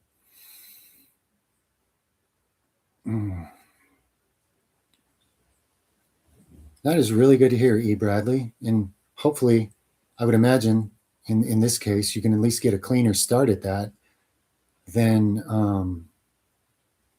what the religious institutions would do, which I understand why you never went near or touched with a 10-foot pole. Good on you, man. Seriously.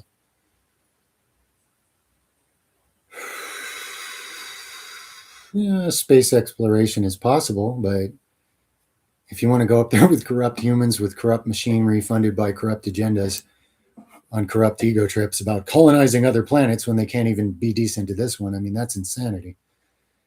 Humans are far from being able to do any of those things accurately or well. But yeah, I mean, it is possible to physiologically traverse such spaces to some degree, but then them spaces just go on forever. So how far do you want to go from where you're supposed to be? If you incarnated as a human of Earth, you had business here.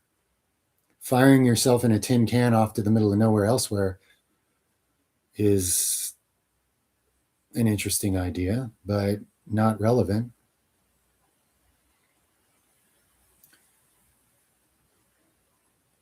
You can become fundamentally separate from the Creator if you believe it enough or choose it. Yeah. It doesn't mean that the Creator isn't aware of you still. If I make my place in heaven, there you are with me. If I make my bed in hell, there you are also. That one's for real. That was a real prophet speaking some real truth. Hell of Air and B5 probably helps with hair, yeah. Can't say I know for sure or have experience, but if you've heard positive testimonials about it, it's probably for a reason. I don't really recommend single vitamins anymore, but if that's all you can get and you can't get a good food source, it's better than nothing. I'm sorry, I just missed somebody's question. Hold on. Let me go back here.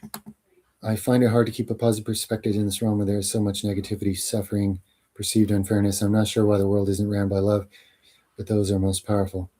I'd love to hear your thoughts. Well, they are the most powerful, but they require more energy and development of consciousness to even encompass them more. As you lose parts of yourself, it gets easier and easier to do the bidding of the darkness. It's a loss of light. It's a loss of illumination. It's the lack of truth. It's the lack of accuracy. It's falling further into distortion, And in a free will realm with relatively unaware beings, it's bound to happen, Thank you so much, Nicholas. I really do appreciate it, my friend. Really do. So yes, it'll get you down, and that's by design. The darkness wants anybody who isn't dark and sold out and selfish and evil and whatever. They want you to really be broken by it.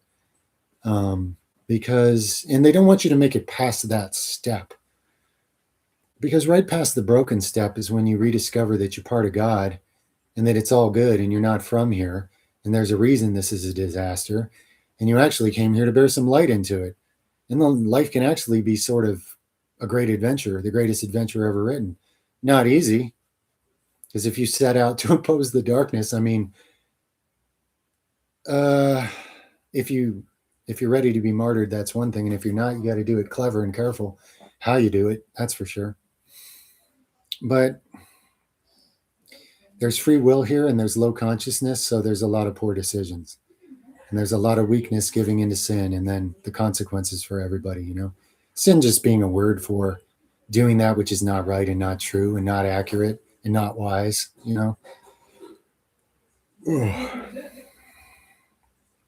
Thoughts on silence.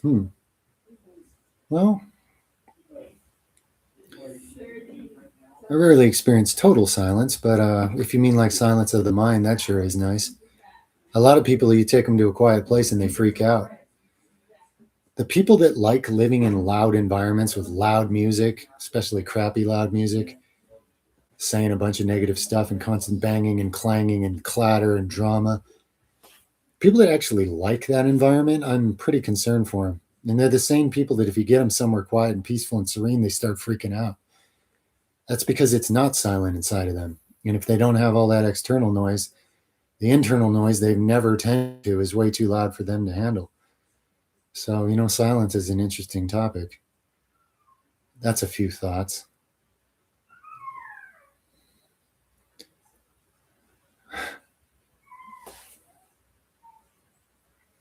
Well, you'll care about hell when you get there, just like everybody else, buddy. Anybody talks tough till they're truly suffering.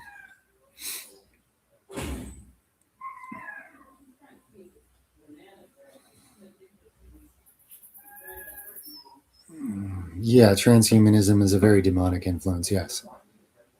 If you're going to take away every possibility for people to organically awaken the potential of what they were designed to be, yeah. If you're going to replace life with death, you're going to place living things with synthetic dead things and worship the dead and become the dead. I mean, it's very simple. It's writing on the wall, If you want to stay consistent in your beliefs, be clear what they are and stop letting people change them all the time. Stop running around looking for someone else to brainwash you into different beliefs. You have to actually have sound beliefs. And if they're founded on real spiritual principles and you practice them, you'll find they're true, and then you won't let anybody take them from you ever again.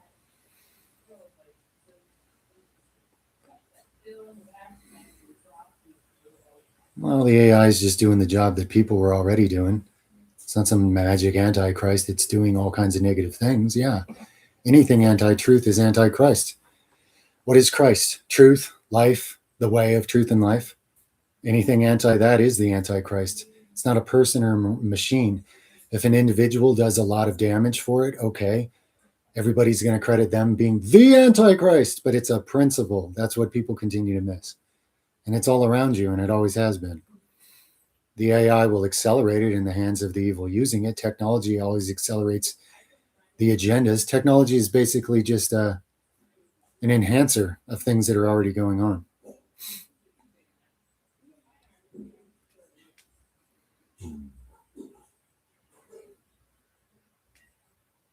This live stream is about to be a new record. Yay! I might put in an 8-hour day with you guys, huh? Checking in for my 8-hour work shift. Not at all. Voluntary things that you believe in doing are not work. This is not work. And time flies when you're having kind of fun. For me, this is more like having meaningful interactions. But time flies. Islam, do I have any thoughts? Yes, it is a religion. And it has the same basic positives and negatives of any religion with minor tweaks and differences. But, if you want to, there's lots of stuff in videos and live streams about religion. So I've covered all that really a lot of times.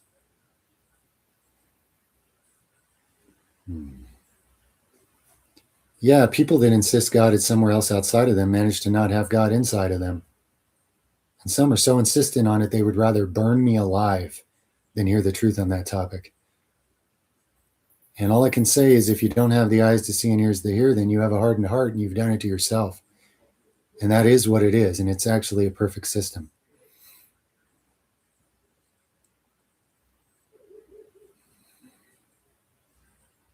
I don't know what the worst religion is. I mean, Christianity has an incredible track record of blood spilling and torture since the Roman Empire invented it and tortured their way across the world with it.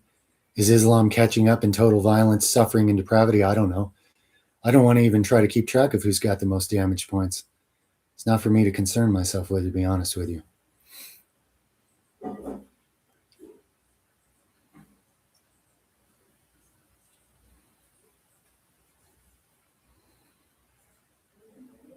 You might have your dad's problem of seizures. Did you actually have a seizure?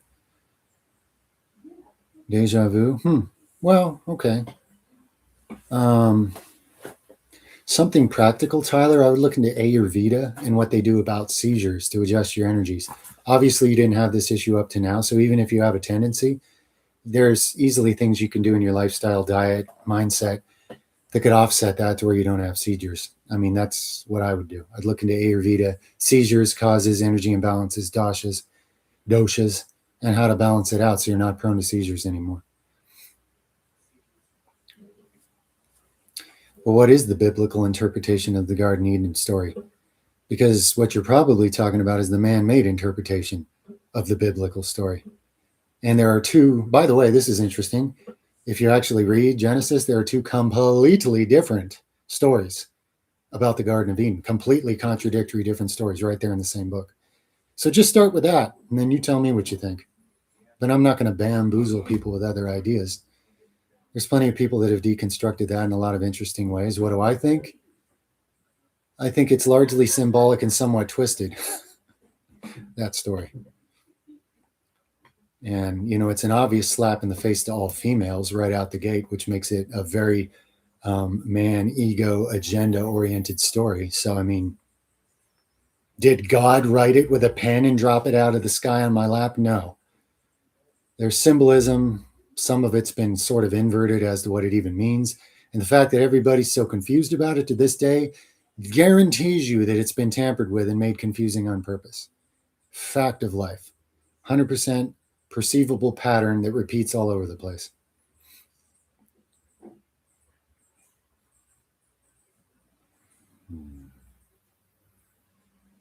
It's very hard being an empath. Yes, very, very hard. Very, very hard. And potentially very, very worth it. Potentially.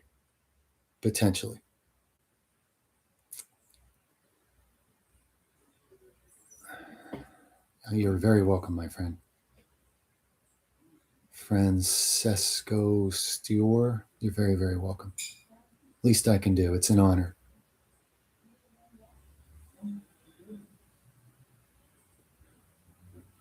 Yep, that's true.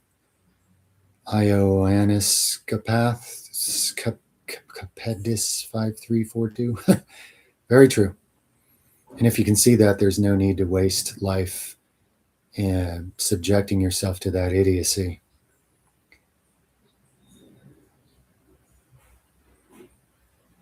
Yeah, that's possible. Mooner Archive. Some individuals, that is their path. They end up outgrowing it like a bad shoe, and then it leads them to the next step. And others become it and get infiltrated by the darkness, and they love the way they can use it on others because they're narcissistic. So, like anything, two people can go into the same thing, come out completely different because they weren't approaching it with the same motives, the same intentions, the same heart, the same anything. Yes, the heart can be unhardened. It's pretty much miraculous experience. That's rebirth, my friend. If you repent, you're forgiven. What did he say before they murdered him and made up a bunch of stuff? What did he say? If you repent before God, you're forgiven. He didn't say if, but you can't fake it. Repentance is not some public display of virtue signaling or all the nonsense that all the narcissists of the religious institutions of the world have made it look like it is to everybody. That's disgusting. That's once again just a disgusting counterfeit to what's real and what's true. But anything you genuinely repent of in your own heart, I mean, do you have children? Any of you who do, and supposedly God is better than you, right? But you're wondering if God even forgives you for your sins.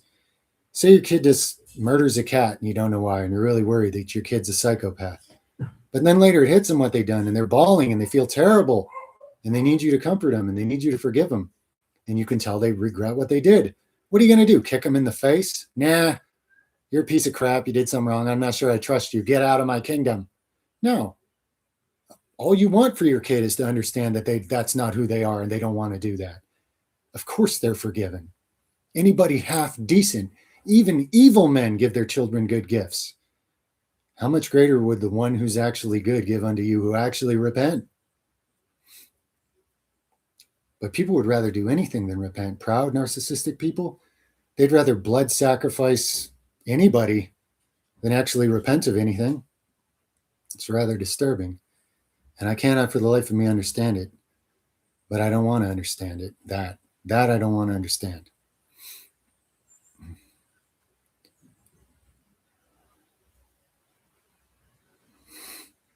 Thank you very much, John Jeremy. It's a serious honor, friend. It's humbling. And I'm thankful I get to be part of that in your life. Every religious book claims it's unaltered, man. That one's not unique. It's just the same as every other religion, buddy. Study the patterns. They all say they're unaltered and they all contradict each other. And if you look in the books carefully, you find that it contradicts itself. That's religion. That's man controlling narratives. That's narcissism. That's evil. I'm not saying there's nothing true or good in there. No doubt there is. In fact, if you want people to swallow poison, you have to put something good in it. There has to be something appealing and good that'll make them swallow the poison. That's the only way it works. That's the only way it's always worked. Of course, the book claims to be unaltered. You need to worship a book. If you worship something external and give it control of your life, someone else controls the narrative that now controls your life. They've hijacked your subconscious in your life, and your life isn't yours. Your free will has been taken from you. How are you supposed to have an authentic connection with God when that contradicts what you're being told is God? Then you have to make a choice. How can I repent? Do you genuinely feel sorry for something? Are you going to go the other way and do different and better? That's repentance. It's the simplest thing. It's the simplest thing. The only question is whether you really mean it or not. And only God knows. You might not even know. You might not even realize if you're fully sincere about something or not, but God does. Everything is perfectly perceived by the infinite consciousness that makes no mistakes in its understanding of anything or anyone.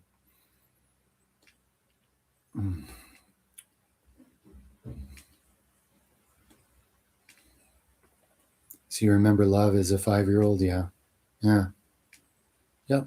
People have to learn how to lose track of what love actually is and then forget and be confused. They didn't start out that way. You weren't born corrupted and doomed like a lot of people have been brainwashed into thinking. Quite the opposite. My video thumbnails feel so creepy. I'm sorry. Don't know why. Didn't mean to creep you out. They're not intended that way.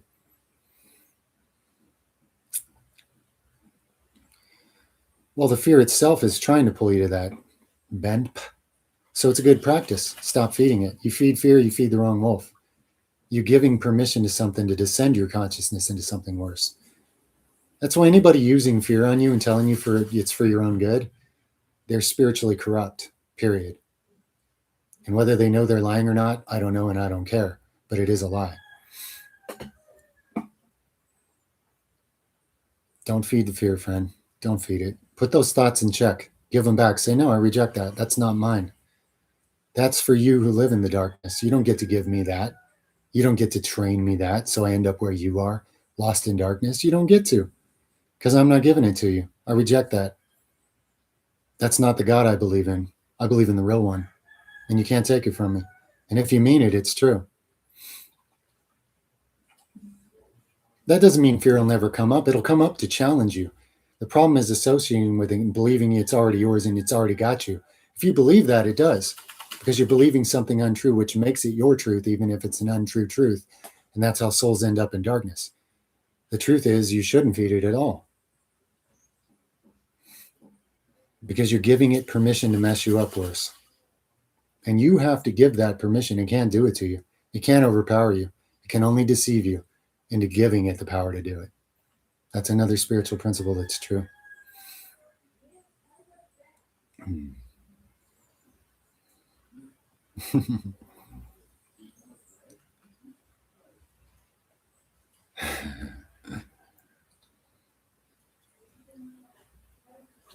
Around manipulative people, full honesty is actually very dangerous, because they will use everything you say against you. Even if it is true, they'll turn it into something else. That's called pearls before swine.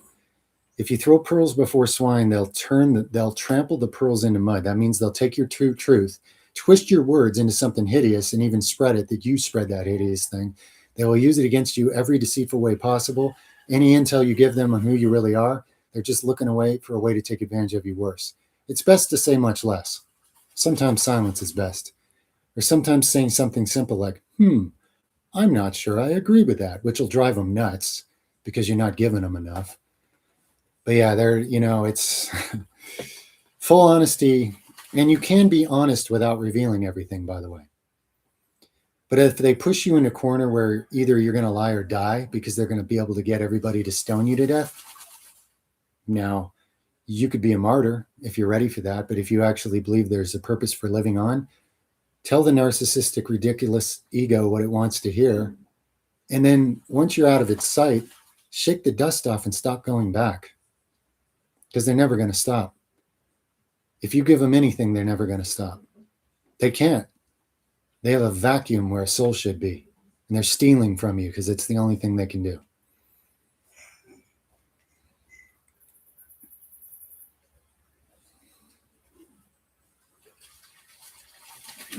Okay, it's from ignorance. Yeah, whatever. Okay, guy. You believe in your religion. You're here to fight for it, like every brainwashed person in that religion and every other religion, and that's fine. I already told you everything I have to say about it. Moving on. Is a hardened heart essentially the belief against life and love? It's not even a belief. It's just a condition. It's where you lose track of the nature you entered the world with as an infant, and now you live in your mind, trying to decide which belief to act from, which is all mechanical and robotic. And there's no direct connection to source. It's the mind is a place that the mind can be programmed with anything, But whatever you do from your mind, even if you overcome the whole world, you're still going to be missing your heart. And that's a terrible thing to have missing. Worse, you could lose your soul if you listen to the mind too much, because the mind will overcompensate and justify getting its own needs met, and then overcompensating, just taking everything from everybody else and all this nonsense. Selfishness and evil. The mind justifies it all the time. The mind will do anything. The mind will say it's God's will. Do what I say, it's God's will, God told me that you need to, the mind will do any sick thing when it doesn't have a heart, so it doesn't have a healthy marriage. And that's what's largely missing from humanity.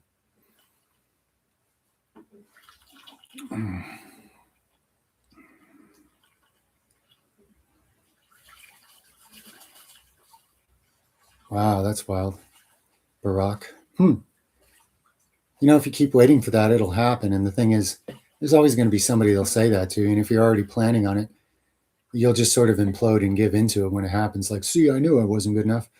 But it's a lie. You're choosing to entertain a lie to the point where it can still manipulate you, So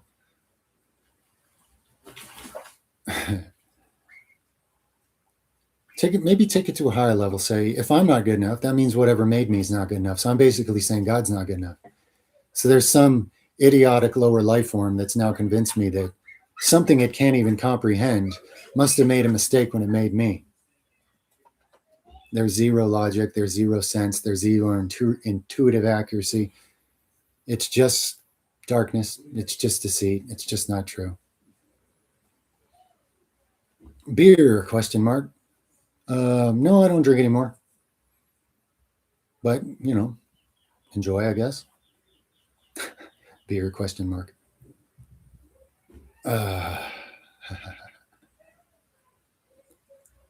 I'm glad you like the banner. Most people probably haven't seen it.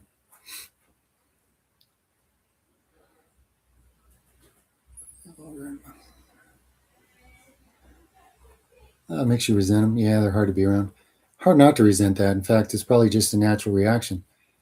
Vulgar, dysfunctional environments you're subjected to, you probably are going to resent it. Don't let yourself judge them like, oh, they ought to be thrown in a pit and burned, or don't let your mind fester negativity towards others. But the fact that you're resenting the circumstances is just perfectly understandable. By the way, CASCA, did you donate that same amount twice? For some reason, it's appearing up on some tab here twice. I don't even understand how this works. I'm a little ignorant here. Well, whether it's once or twice, my gosh, thank you. Thank you from my family and I.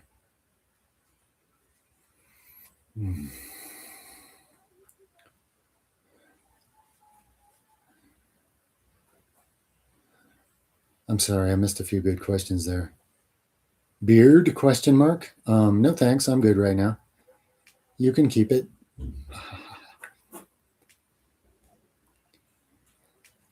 The negativity will challenge you when you're making some kind of progress or you're about to see if you're still vulnerable to falling for the same tricks. And if you don't, if you resist the evil, it'll have to back off because it can't feed on you. And it's always starving. Guys, evil is in a perpetual state of thirst and starvation. That's a metaphor. But if you don't feed it what it's there to feed on, it'll have to leave and find somebody else to feed on. So, yes, generally, when you're approaching or moving into something better that's positive, there will be a challenge come from the darkness. Unless it's currently befuddled on how to challenge you, in which case you might move into the next thing that's better quite smoothly, because right now the darkness doesn't even have any good intel or plan on how to manipulate you because you've stopped to the patterns that were working. You might have a break in the storm until it can think of something else. But that's generally how it works, yeah. Dude, if he feels like... Yeah, I think that can be very important. Vishal, 5940. If you feel called to it, it's definitely important for you. Like I need solitude sometimes, or I would snap. My nervous system is wired in a way that I experience too much of other people's thoughts and feelings.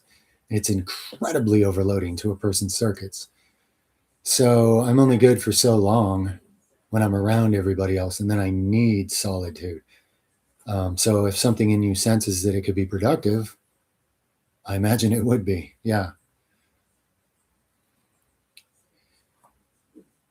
I would not know the origin story of entities that arrived on Earth in a certain way a long time ago. I mean, that's open to speculation, probably. I have some pretty good theories, but who cares? Like it is what it is now, and where you are now, and how it is now. Understanding that and what you can do about it is what's relevant. The rest of it's largely just oohing and awing in one's mind about the greater realities of a universe that's so much bigger and older and newer than anybody can comprehend. And it's only the physical dimension, and there's a whole bunch of higher dimensions, causal dimensions behind that you're not even seeing in your five senses most of the time. It's overwhelmingly amazing.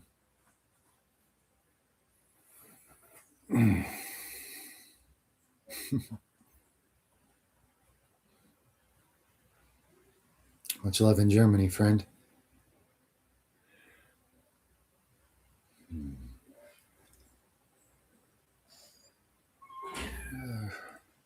I can't protect my energy all that well, Andy, to be honest with you. I experience everything. I'm not meant to be safe from it. I'm actually meant to capacitate all of it. But I have to do it in limited slices because I'll be an insane person, unrecognizable, and unable to even find myself in the mess. The difference between what I'm actually carrying and everybody else becomes impossible to perceive just from things I pick up from others. My nerves are raw. I don't have even a sheath around them, which is good and bad. So now other people swear by certain protective mechanisms. So if you're not dealing with the same sort of situation I am, that may be possible. I'm not sure, but I wouldn't know how to teach it. For me, isolation time or solitude or whatever, just to be with God, is essential.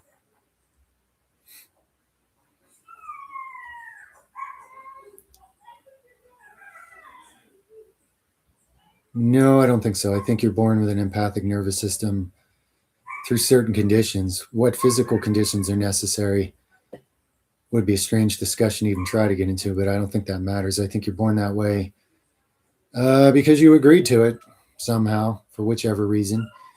And you don't get to remember that when you get here. And if you don't figure it out, it will destroy you. But there's great potential. Sometimes people sign up for a thing that is likely to be wreckage, but it has great potential. So I definitely believe that people can develop empathy. People that currently have none, even if they really wanted to, and they're like, God, if you're real, I would like to have empathy, and I mean it. Like if you meant that and you felt it, it could lead to something. And people that have very little empathy could certainly develop a lot more. There's a difference between having empathy and being an empath, though. Those are different things. All humans should have empathy. If you don't have empathy, I mean, I'm not even sure how much is left of you, to be honest. But more empathy can be developed. But I don't think what people are talking about when they identify an empath, that's a condition a person's born with. And I do think that events could accentuate it, make it more or less so, sure. There's always nature and nurture. There's always how you were born and then how it changes based on choices and environments and stuff like that. Anyway, that's just my thought. I could be wrong. But that's just what I think is how it works from what I've seen so far.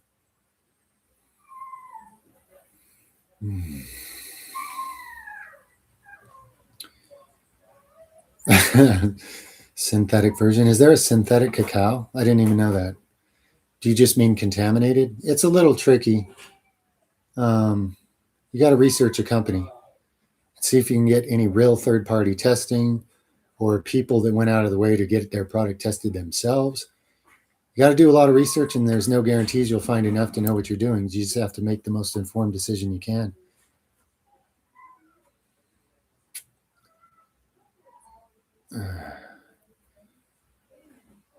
Okay. John Jeremy, I do want to elaborate on that. Let me think about it. Another bathroom break. We're going on 8 hours. Doing pretty good. Another 2 minutes, guys. I'll be right back.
All right. Ooh, okay. I didn't forget. John, Jeremy.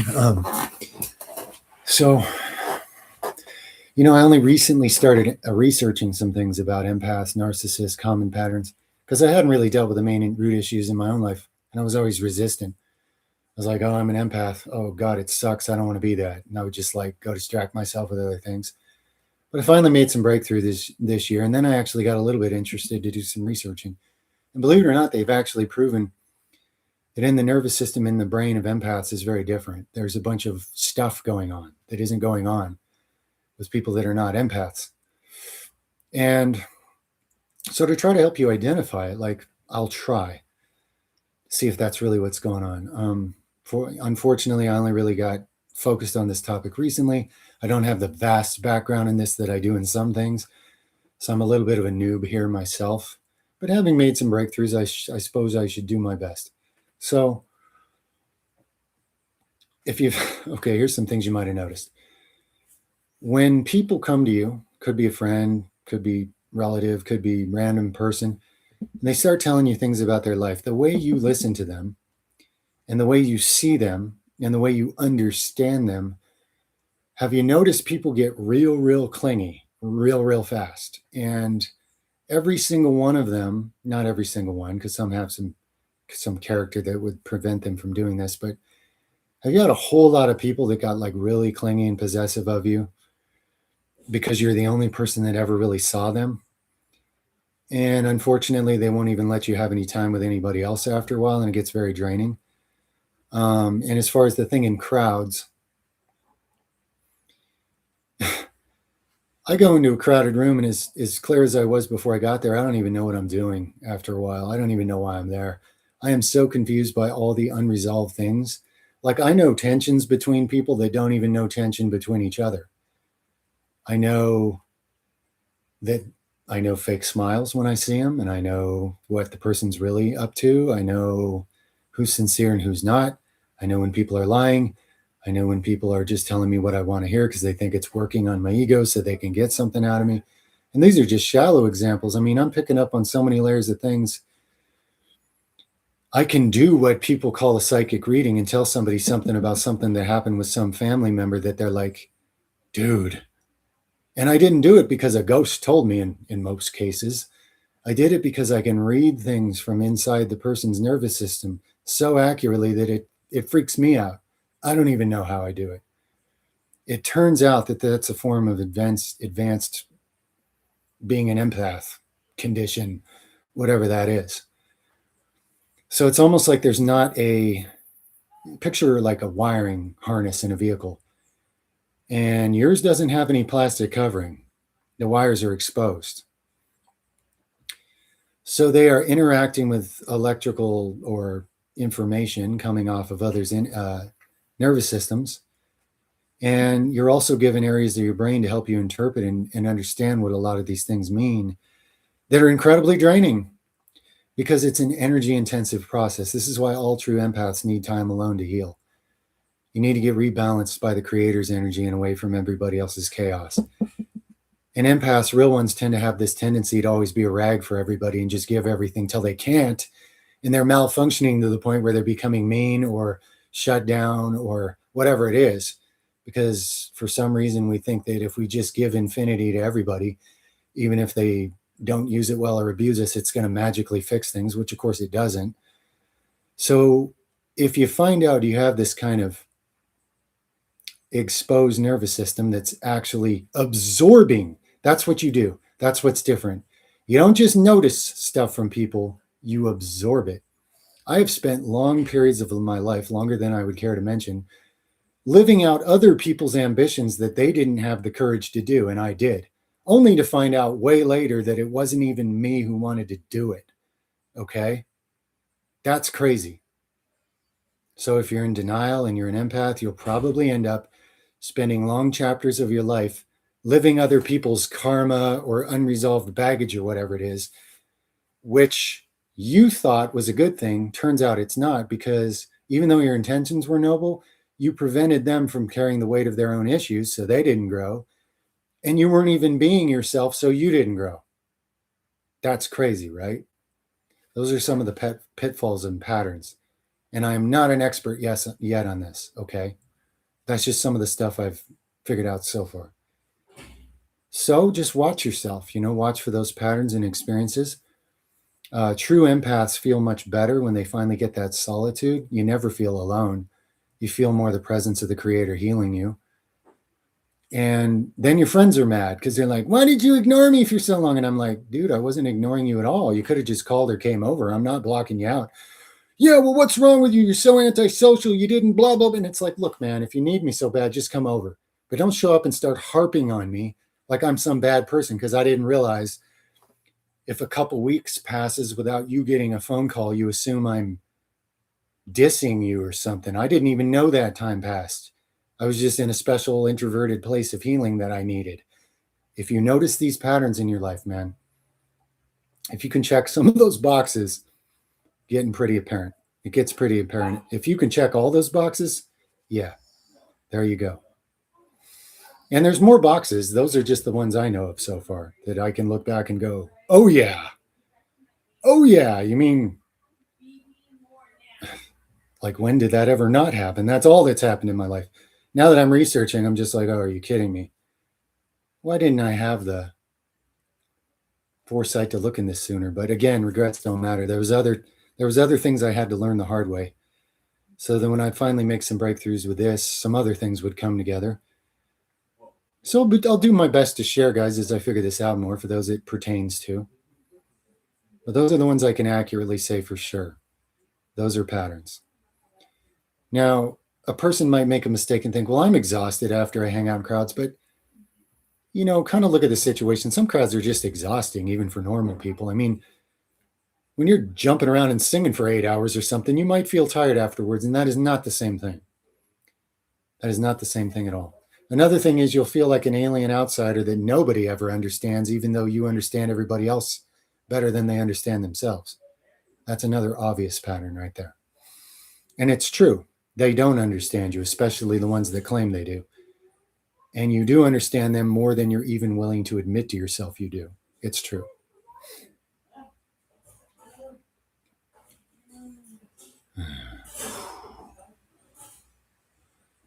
Yes, it is our nature to exist in a realm of unconditional love, and that's life abundantly.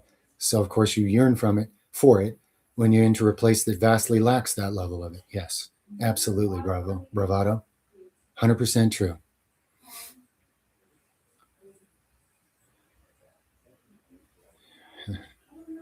Yeah, thoughts on social media, like any technology, it's all about who's using it and for what. And like Atlantis, so called, wasn't called that, but a bunch of other things more advanced than this that have fallen, this society is racing to destroy itself with its technological advances, because when you have moral corruption and non-righteousness, and then you amplify the speed that it can take effect with technology, you're just speeding up the outcome. I'm not using it that way, and not everybody is. I can even use AI really well and be quite amused by it, playing with a non-conscious thing, trying to pretend it's conscious. And I can use it productively, and I can even decipher what's true and what's not.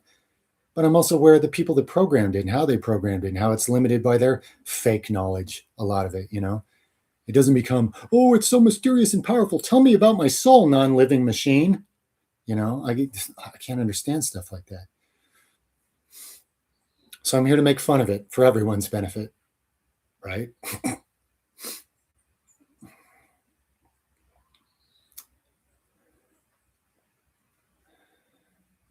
Yeah, there are people that are genuinely extroverted and have even spiritual gifts that go along with that. And I'm not saying that people that need solitude are somehow superior, not at all. This is just particulars of empathic nervous system. There are people that around the right people, around real friends, and they tend to be better at making and finding real friends.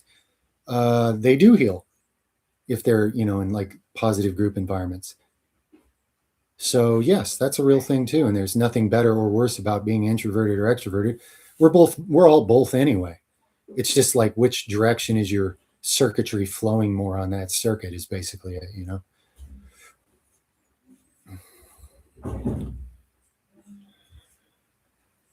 You might be a little more balanced person, C. Bradley. It's very possible. Very possible. On whatever those particular spectrums are, you may be somewhere more in the middle. Persistent fungal infections, yeah, you got to clean out the body, heal the gut lining, populate the gut with positive gut flora. Don't take man-made drugs that wipe out your gut flora anymore. Build a real immune system. And then the body can get toxins out and actual nutrition in and kill all the parasites, yeast, fungus, mold, bacteria, etc., and develop an immune system that'll keep it from ever colonizing in you again. And then you won't have those problems.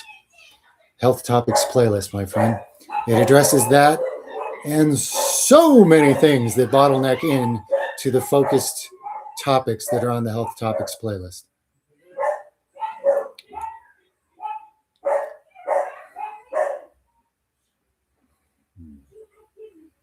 Yes, if you sense other people's mood better than they do, yeah, you're already somewhere on that spectrum for sure. The more boxes, the more it's just like, what did I sign up for? Even on a good day, it's a little scary. I've read some of that material, never read it all. Mooner Archive. I read some of it. The parts I saw were in alignment with truth, you know, the parts I saw. You know, I haven't carefully, critically reviewed the entire thing or anything. But yeah, I could say that the parts I read were true, were accurate. My blood type is O positive. I'm oh so positive. You're not going to put a needle in me to find out.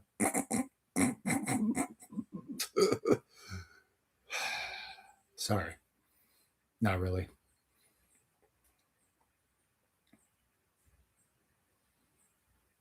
What's up, Crowbar 2? Boy, did you sign up to get dropped in the trenches, right, buddy? Your nervous system knows what I'm talking about. I feel your pain, man. Literally, as you do others oftentimes.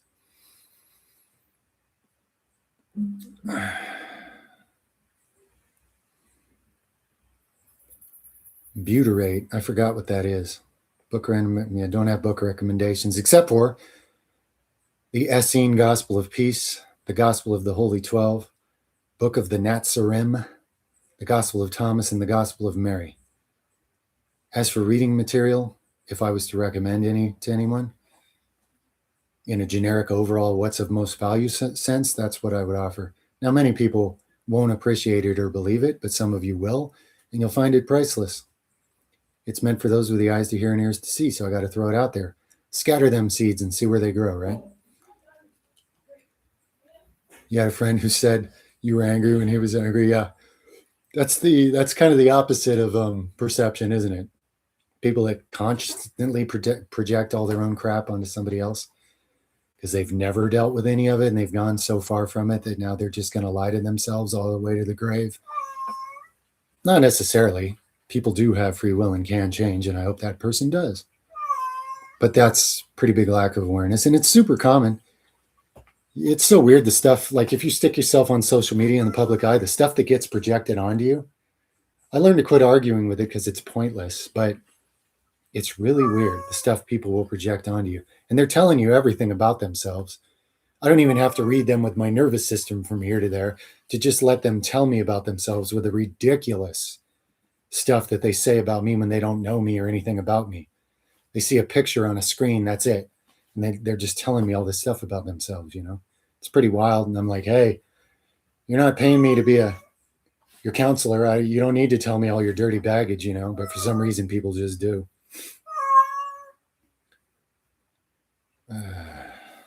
Sometimes the best way to honor your parents, my friend, would to go live a more conscious life than they were capable of telling you to.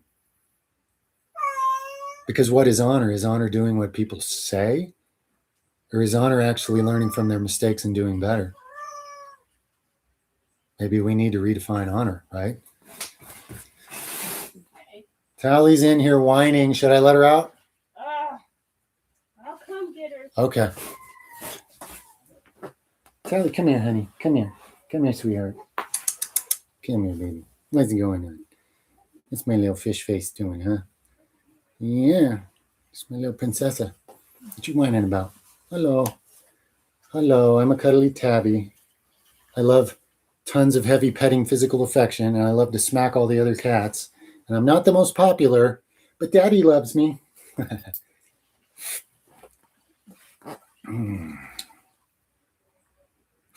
Rosemary Alba. There's not really a direct alternative to Gotu Kola, but something that sort of has some similar benefits is Brahmi, Brahmi. I don't know if you'll have access to it there, but you could look into it.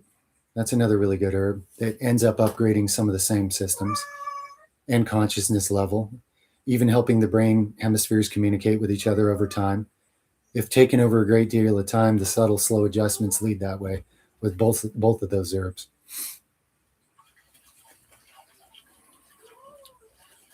You appreciate your partner so much you're afraid to lose him. Hey, it hits me too, man. Nothing scares me like love for my loved ones, okay? The fear of loss is real. and it will hit you, especially in the middle of the night or when you're feeling weak. So I can't sit here and say that doesn't happen to me. I have to literally, because I'm a perfectionist and control freak who can't control anything because I'm a human. So I'm honest with myself about that. I can affect some things, but the path of trying to control is the dark side anyway. So what I have to remind myself is, or actually, I just have to give it to God. I'm like, God, you know how this terrifies me. You know how my mind shows me the worst scenarios and I'm bawling and crying and crushed. And it's so brutal. And it is such a real fear because the world can be such a hostile, miserable place. And it loves to torture and murder innocent children and every other ugly thing. And it's horrifying. And I need your help because I'm not invincible. And if somebody hurt one of them, I think I'm done, to be honest with you. I don't even claim to be that strong. So I got to put that on you, and I have to ask you to, I have to trust you to supply me with more trust and more faith because I really need it. And that's the only thing I can do with that, and it actually helps. You do it enough times, you notice it is helping because you're admitting to God, I realize where I end. I realize that as a man, I'm not enough to ensure that I can always protect everybody I love. I don't care who you are. There's no such thing. So furthermore, none of us are getting out of this physically alive, right? So those are heavy things and they're very, very real. And it means you really love somebody. And at least you have that. I would definitely say, as brutal as it can be, it's all, to me, hands down, for sure, it's better to love and lose than it is to never love at all. To never love at all is the path of the coward. And it leads right to the dark side. So in a sense, we do temporally lose each other in a situation. We haven't really lost each other, but all the earthly things we get accustomed to having of each other, we do. Unless we all go at once, which might be preferable. But that's a very real fear, and I'm just telling you intimately inside of me what I do about it when it's happening, okay? Sincerely, that's the truth, my friend.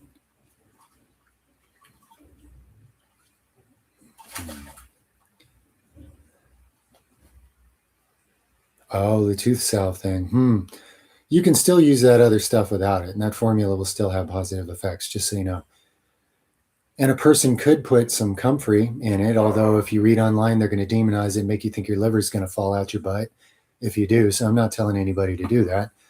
But I've used comfrey in my mouth, just chewed on it, put it on a tooth that had a hole eaten in it, and regenerated enamel. That's what I did. But I'm a crazy dystopian fictional character that lives in the jungle, right? On another planet or something. Wink, wink.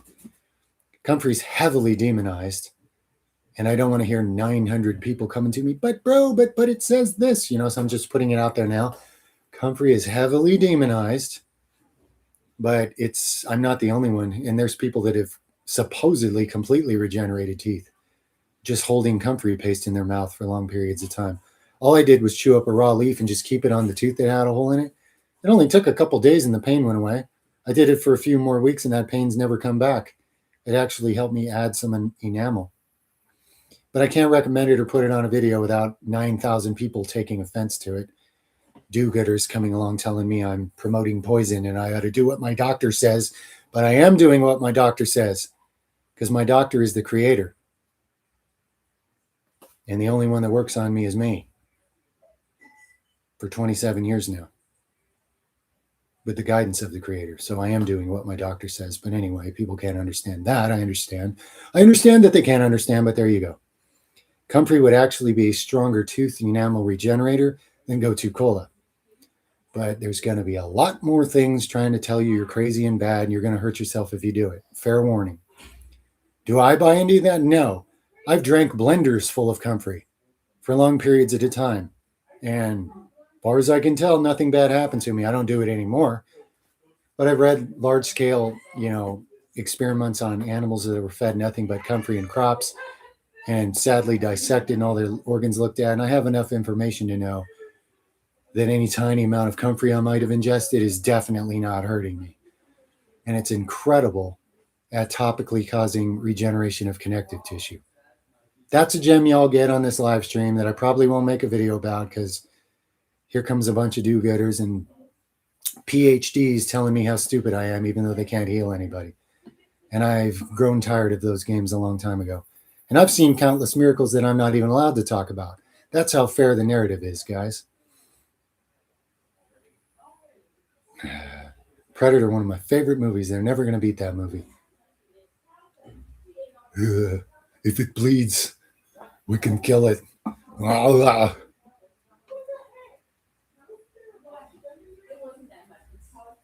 Great movie. God bless you and yours as well. Nope, I don't, 0202. You may not call it that, but you may not realize that's what you're actually experiencing. You just refuse to acknowledge that might be what it is. Or that might just be a different word for it, you know? Peace comes only from one source. So even if people don't identify it as that or give credit, that is where they're experiencing the actual peace from, if it's an actual real peace. Turns out the real God is in some narcissistic, egotistical moron that needs you dancing around and begging for mercy and trying to please it and get its attention and throw money and do rituals and any of that. So if you're attaining any peace, just so you know, that is where it's coming from.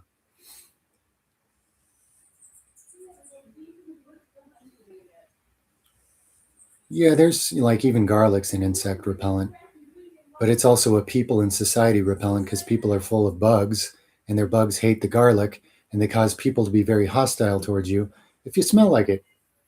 That's an interesting connection to parasites that you didn't know about till just now. Unless you did. Well, there's good books, on herbs. A lot of them are older, but they still exist if you didn't have the internet. But yeah, it mostly all came from vast amounts of experience over thousands and thousands of years that's been largely systematically erased from the cultures that held that knowledge so that you couldn't use it to help yourself.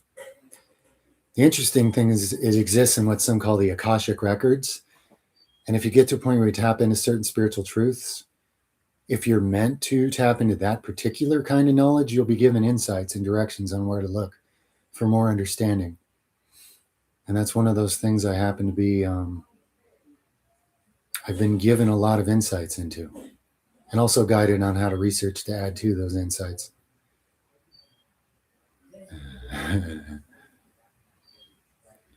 Nice to see you too, Tree. Much love, friend. You do rebounding 20 minutes a day. Doing more in the future. That's awesome, friend. Just don't burn yourself out. Don't like make yourself do so much every day that it gets to be like a lot of work, and then you end up skipping days and stuff. I've done that. Where I got overly ambitious with it. I found that for me, rebounding, I should never be ambitious. I tend to play a video game. I got the controller in my hand. I'm jumping up and down on the thing. I might go 15 minutes, sometimes maybe as much as 40 or whatever. But I just make sure that I never make it like work, because then I'll end up forgetting to do it sometimes, or I don't know. You know what I mean? Just as long as it's enjoyable. That's really great to hear you're doing it, though. Scared to shave my head? No, I did it many times in the past. The last time I did it, my wife made me swear I'd never do it again because it terrified her. I have a very interesting skull shape that even has like a plate thing going down the middle. Looks pretty wild. And apparently it scares people. I mean, everybody that saw me is like, dude, you look terrifying. It's awesome. Like dudes were like telling me it's awesome. And my wife was telling me, don't you ever do it again. Anyway, scared to shave my head. Why would I be scared to shave my head? That's not a scary thing. That's a wimpy thing. But you're probably just playing with me. But yeah, I've shaved my head many times in the distant past. Comfrey will actually grow in most more northern climates, not just here. It's a profoundly tough, hardy, easy to grow plant. So you should look into it. Look into buying some comfrey root or something that is a starter. Pretty sure they still sell it online.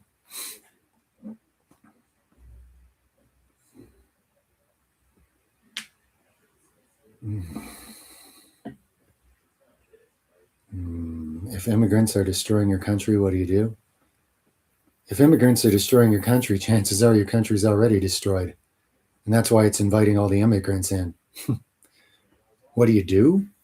I don't know.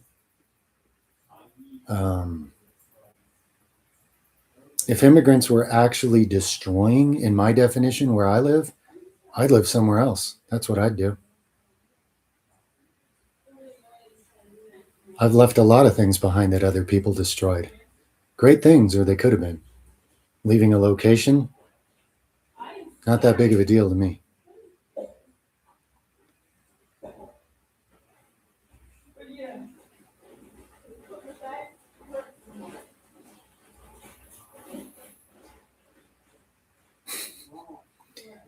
Resist evil until it flees from you. To Jeru. And fill your house with righteousness and light so it can't stand you and it won't return. It's always been those simple things.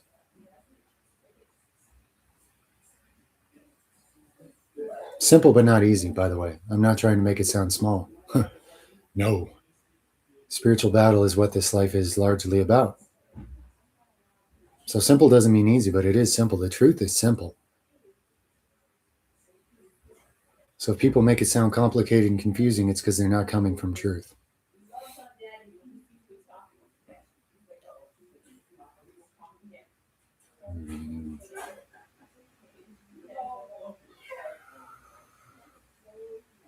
Oh, you're afraid of losing the person because of your actions and mistakes, like they leave you? Well, what have you been through in life where somebody abandoned you or threatened to abandon you if you didn't behave the way they wanted? Because that's pretty narcissistic. Or are you doing a lot of things that you know aren't right? You know you're not treating the other person right. So they might be right for walking away at some point. I mean, which type of situation do you think it is? Because those are both very real possibilities.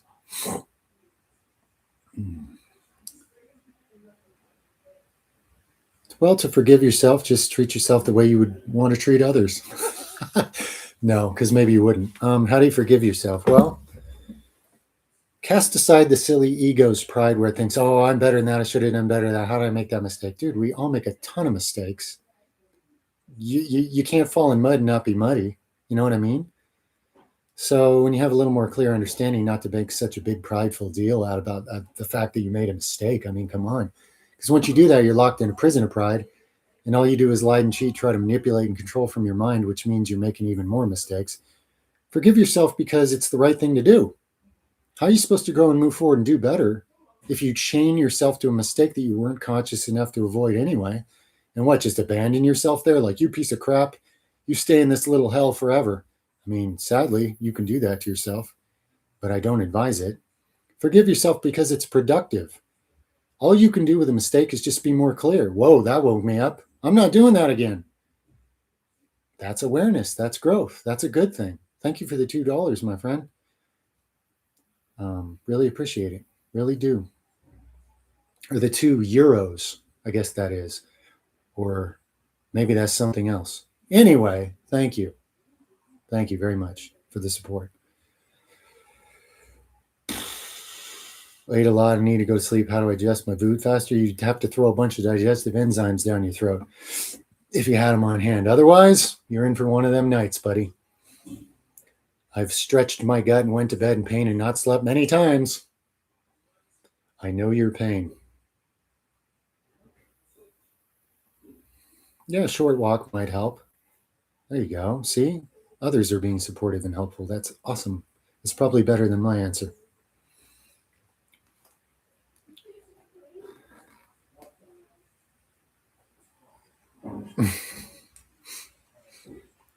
Yeah, it's also repentance. Exactly. If you regret something and you don't want to do it again and you go a different way to do better, that's what repentance is. That's the whole point of making a mistake. It's a beautiful thing. Sometimes you got to make a certain mistake to wake yourself up and go, boy, I don't like doing that. I am not doing that again. I may walk blindly into another mistake, but not that one, because I can see that one now. You're welcome, friend. Patrick, much love to you. The darkness will get you guys isolated and just plow you under with guilt and shame and fear and blame and all this stuff. It's lying. It's lying. It's because it doesn't want you to gain the lesson and go forward and bear better fruit, which you can easily do if it wasn't there, but it is there. So you got to ask the light. You got to ask the creator, for help, because the good side does not intervene against your free will. They want to help, but they honor free will, unlike the darkness. So ask for help, believe in help, and then just be more clear who you are going forward, And you can end up doing a lot more good that you would not have done had you not made that mistake and felt upset about it.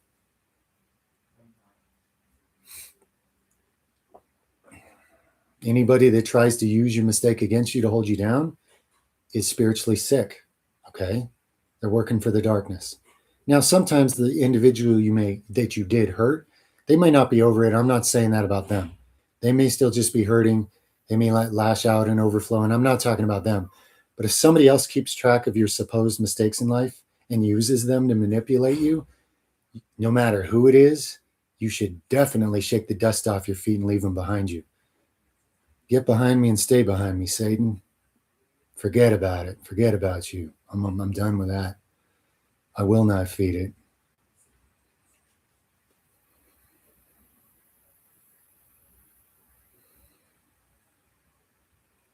And stack. No, just healthy calories, Plexus. That's what they do. They help you assimilate far more because your pancreas is only making so many enzymes and you can only absorb accordingly. When you add a whole bunch more, I mean, it's been shown scientifically, for example, the same person eats the same protein meal on 2 different days. One time they include digestive enzymes, one time they don't. The level of protein that makes it into their blood is much higher on the day they included the enzymes. On the other day, your body's just fighting with it and happen to push it out wasted later. So you're drastically increasing the math of what you actually absorb. So choose your healthy calories wisely, because now you're really going to be building and assimilating with them,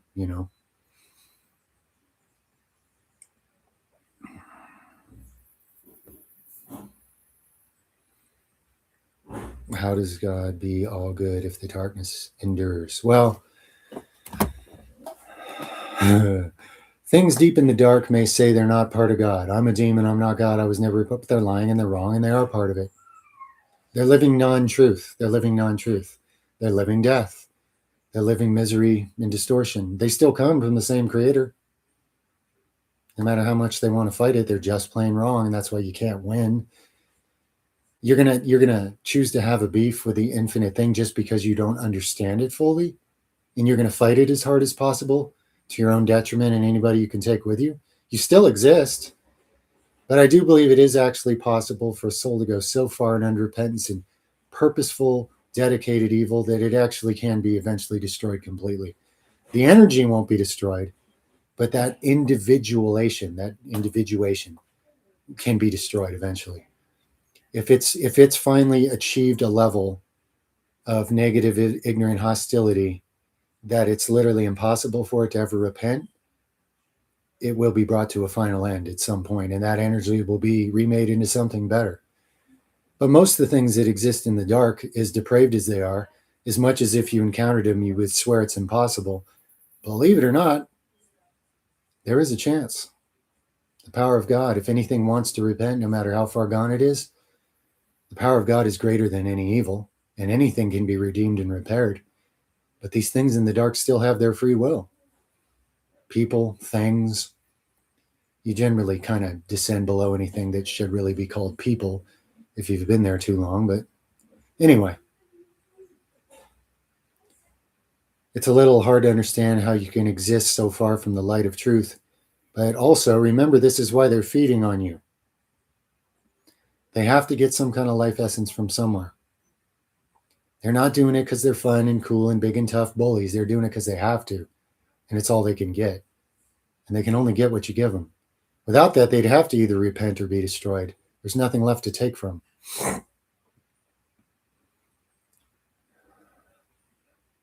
Ooh. Okay, guys, it's been 8.5 hours. Whoa! I'm going to start wrapping this one up. So 5-minute warning, 5-minute warning.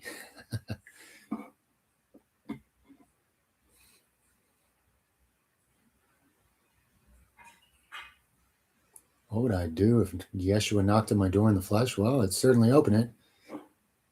I can't say. It'd be more about what he's there for. I couldn't, have a plan or an agenda. I would carefully pay attention. That's what I would do. He'd have my full attention and then some.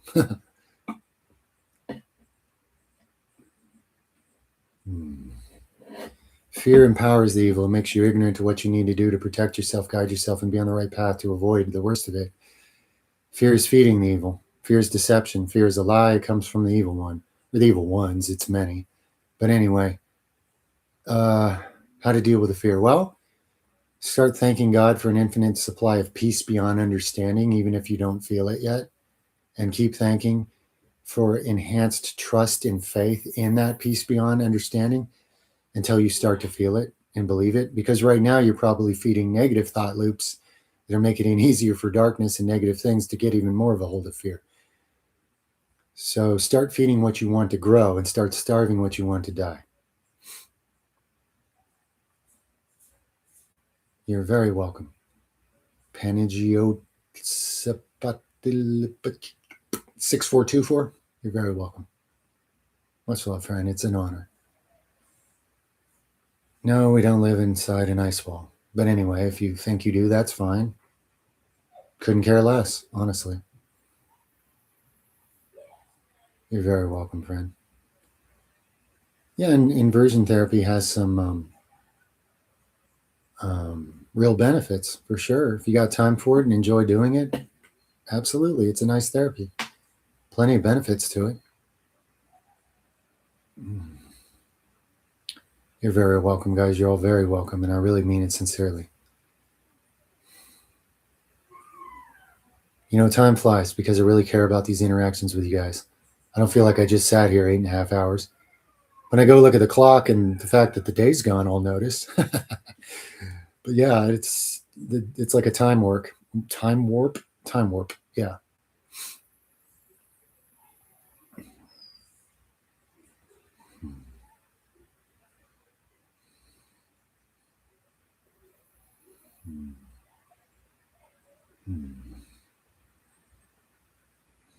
So, guys, anything you got from this, you agree with, it resonated inside your soul, and it's like, yes, that's feeding me something that I'm hungry for. Remember, it's not from me, first of all. It's you're sensing something from the source that you resonate with because it's the truth that you still know inside of you. If you, to whatever degree you understand it, apply it and use it. Because I've found that using even one spiritual principle you understand eventually leads to understanding more of them. And then more things become possible. It's not like I understand every spiritual principle in existence right now. I understand pretty well the simplest and most important ones that were given to humans. And the more I just practice them, when I notice that I'm confused or chaotic or I don't have an answer, I don't know what's going on, I apply whatever spiritual principles I understand, and it leads to a breakthrough. Even if it doesn't work how I thought it would, or even if part of the process is scary to me or uncomfortable or something, it leads to a breakthrough. And then you get more clarity. And then it's a little easier to apply that same principle better and in more places. And most likely you start to understand another spiritual principle. So that is my parting, I